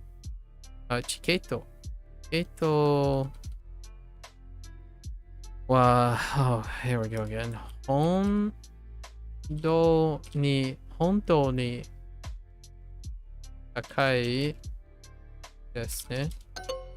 You son of a... Oh my gosh, what did I do? How did I do do? Oh. 本当に Oh my gosh, that's my bad. 弟さんは今カナダに住んでいますか？ Yeah. Does your younger brother live in Canada now? Okay. Let's take a look at the photo. Okay. 広場で写真を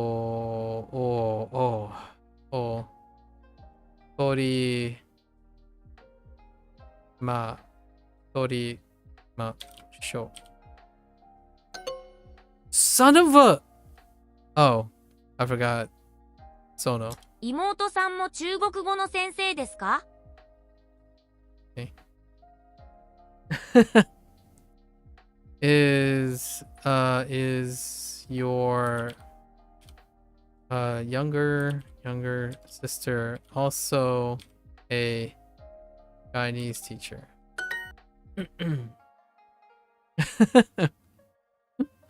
I'm trying to speed up. So I can get this before, because it's past midnight. So I'm trying to get to these last pieces quickly. En san no kyodai wa on do ni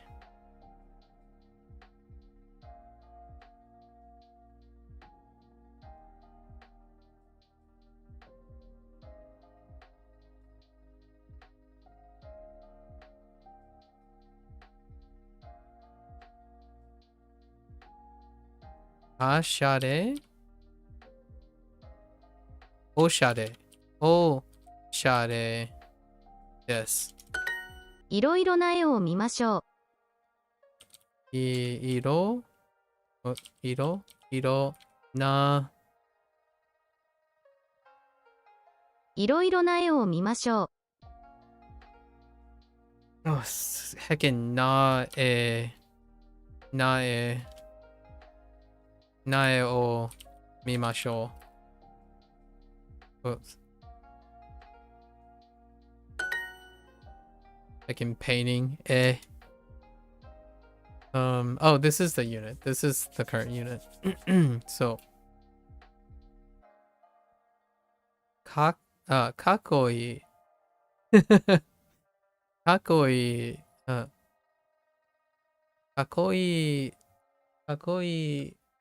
Ani. Wait, I have an order.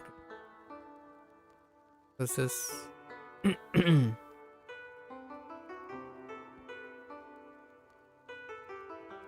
This is still my.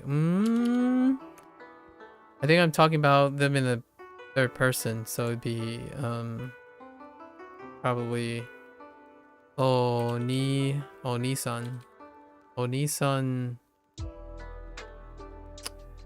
ga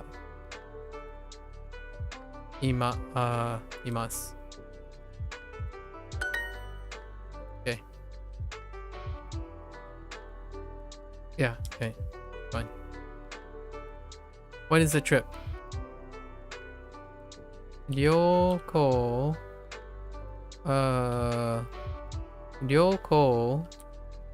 wa itsu desu ka? That sounds sussy. That is very sussy.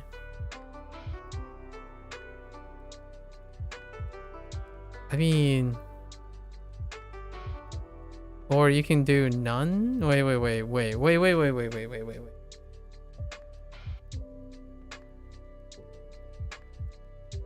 Definitely not Nanji. I don't think so.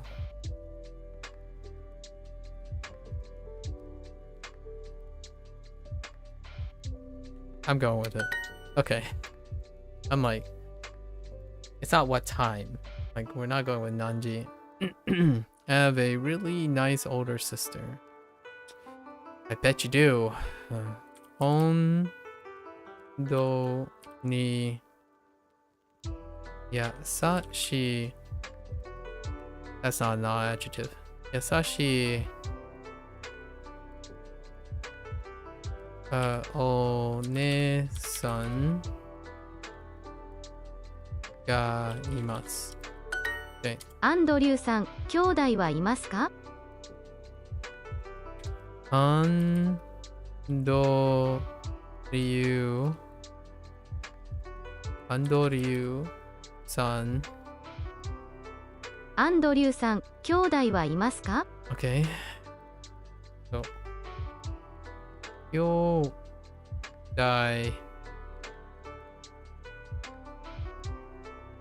はありますか？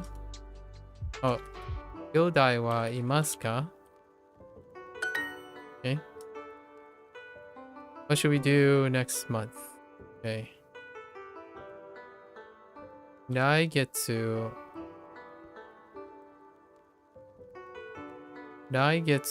What should we do?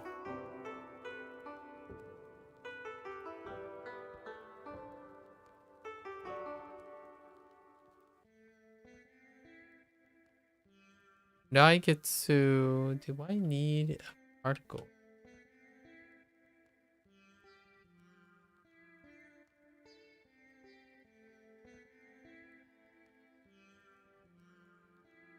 Don't know.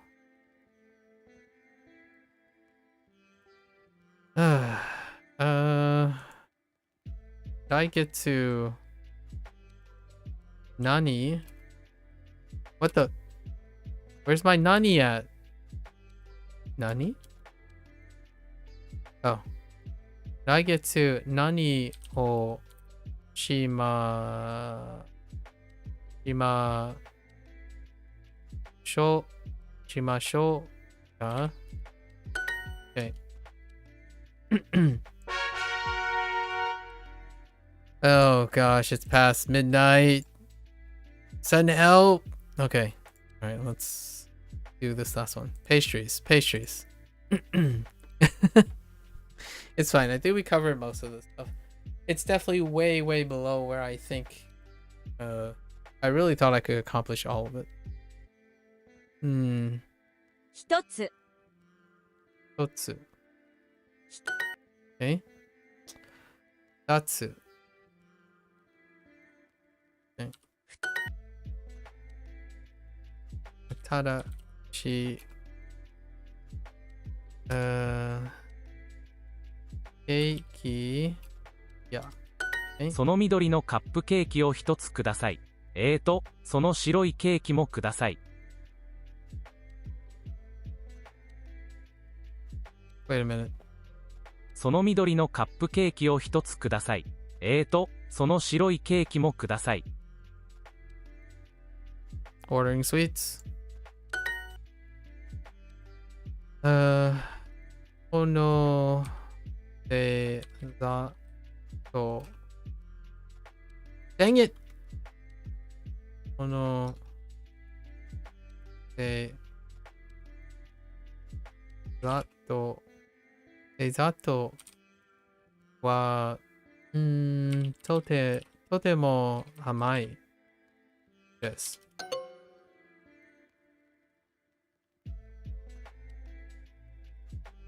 Did I typo? I typoed! どのクッキーが欲しいですか？いちごのクッキーと抹茶のクッキーもあります。I just heard cookie over again.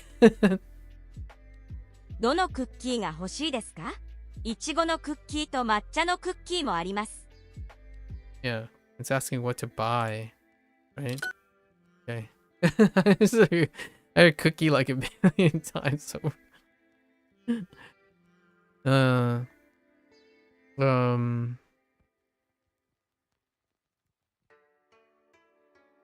チョコレートも買いましょう。すみません。その赤いチーズケーキはいくらですか？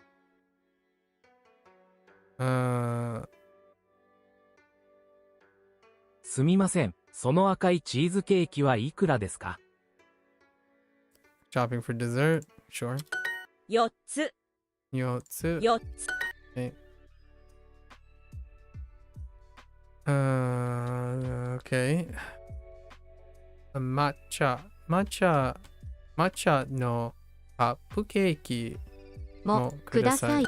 あのお菓子屋はとても有名ですね。あそこに行きましょうか。Where to go? Let's go. Okay.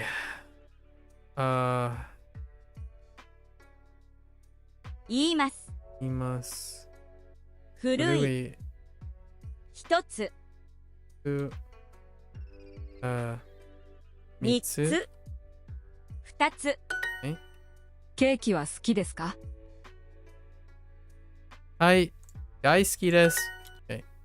Sorry. 三。四つ。2つ。3つ。3つ。はい。1つ。いちごのカップケーキはどうですか？ What about the strawberry? What about the strawberry cupcake? あれですか？いいですね。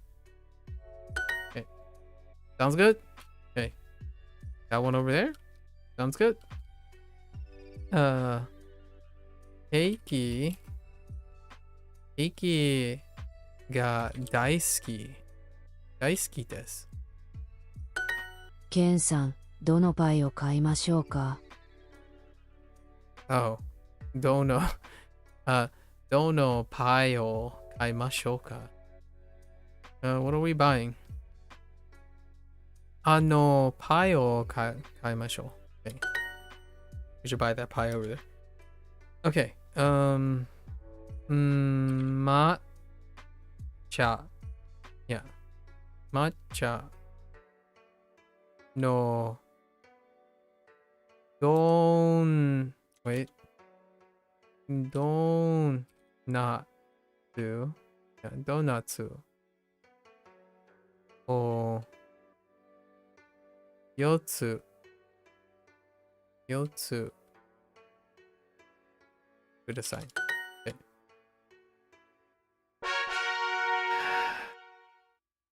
All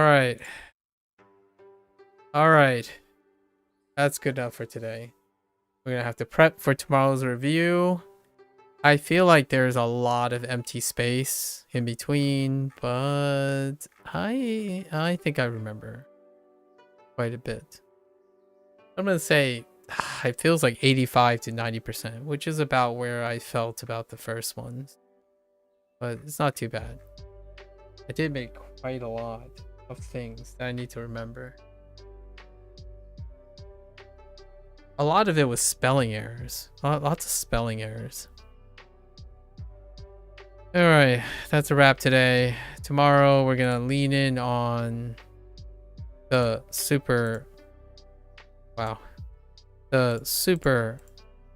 review, where I'm just gonna use my memory for the most part. I think we have enough to be like 4 hours, at least 4 hours. And then we'll talk about some deep cuts into what I've been doing and lots of other things that help me with this stuff. It's not too bad. What's our 706 words? It's already tomorrow. That's a good point. Sub-Zero. Dude. Seriously though, are you getting some sleep? Sub-Zero? Dude. When are you gonna rest? Okay. So yeah, we're gonna be tomorrow's gonna be a very long day. But it'll be more about talking and discussing and all that stuff. Lots of talking and discussing for the review. I don't have to do anything tomorrow, really. Oh hey, someone learned 100 words. Nice. Alright, that's a wrap for today. I'll be back sooner rather than later. Alright folks. Dude, your sleep schedule is so messed up. I got a paper due, so I've been working all-nighters lately. Ah, I see. Well, I hope you get some rest and consolidate. Okay? Alright? You gotta promise me on that one. Alright folks. That's a wrap for day 52. No, thank you. Thank you for keeping me company. So that's a wrap for day 52. Tomorrow is the big review. Lots of insights, things that I've been working on, maybe some things that come to mind. As always, until then, stay safe, stay healthy, both in mind and body. Keep on learning, you know, kick life in the butt, have fun, work on that net positive lifestyle. And as always, mata ashita. Ja ne.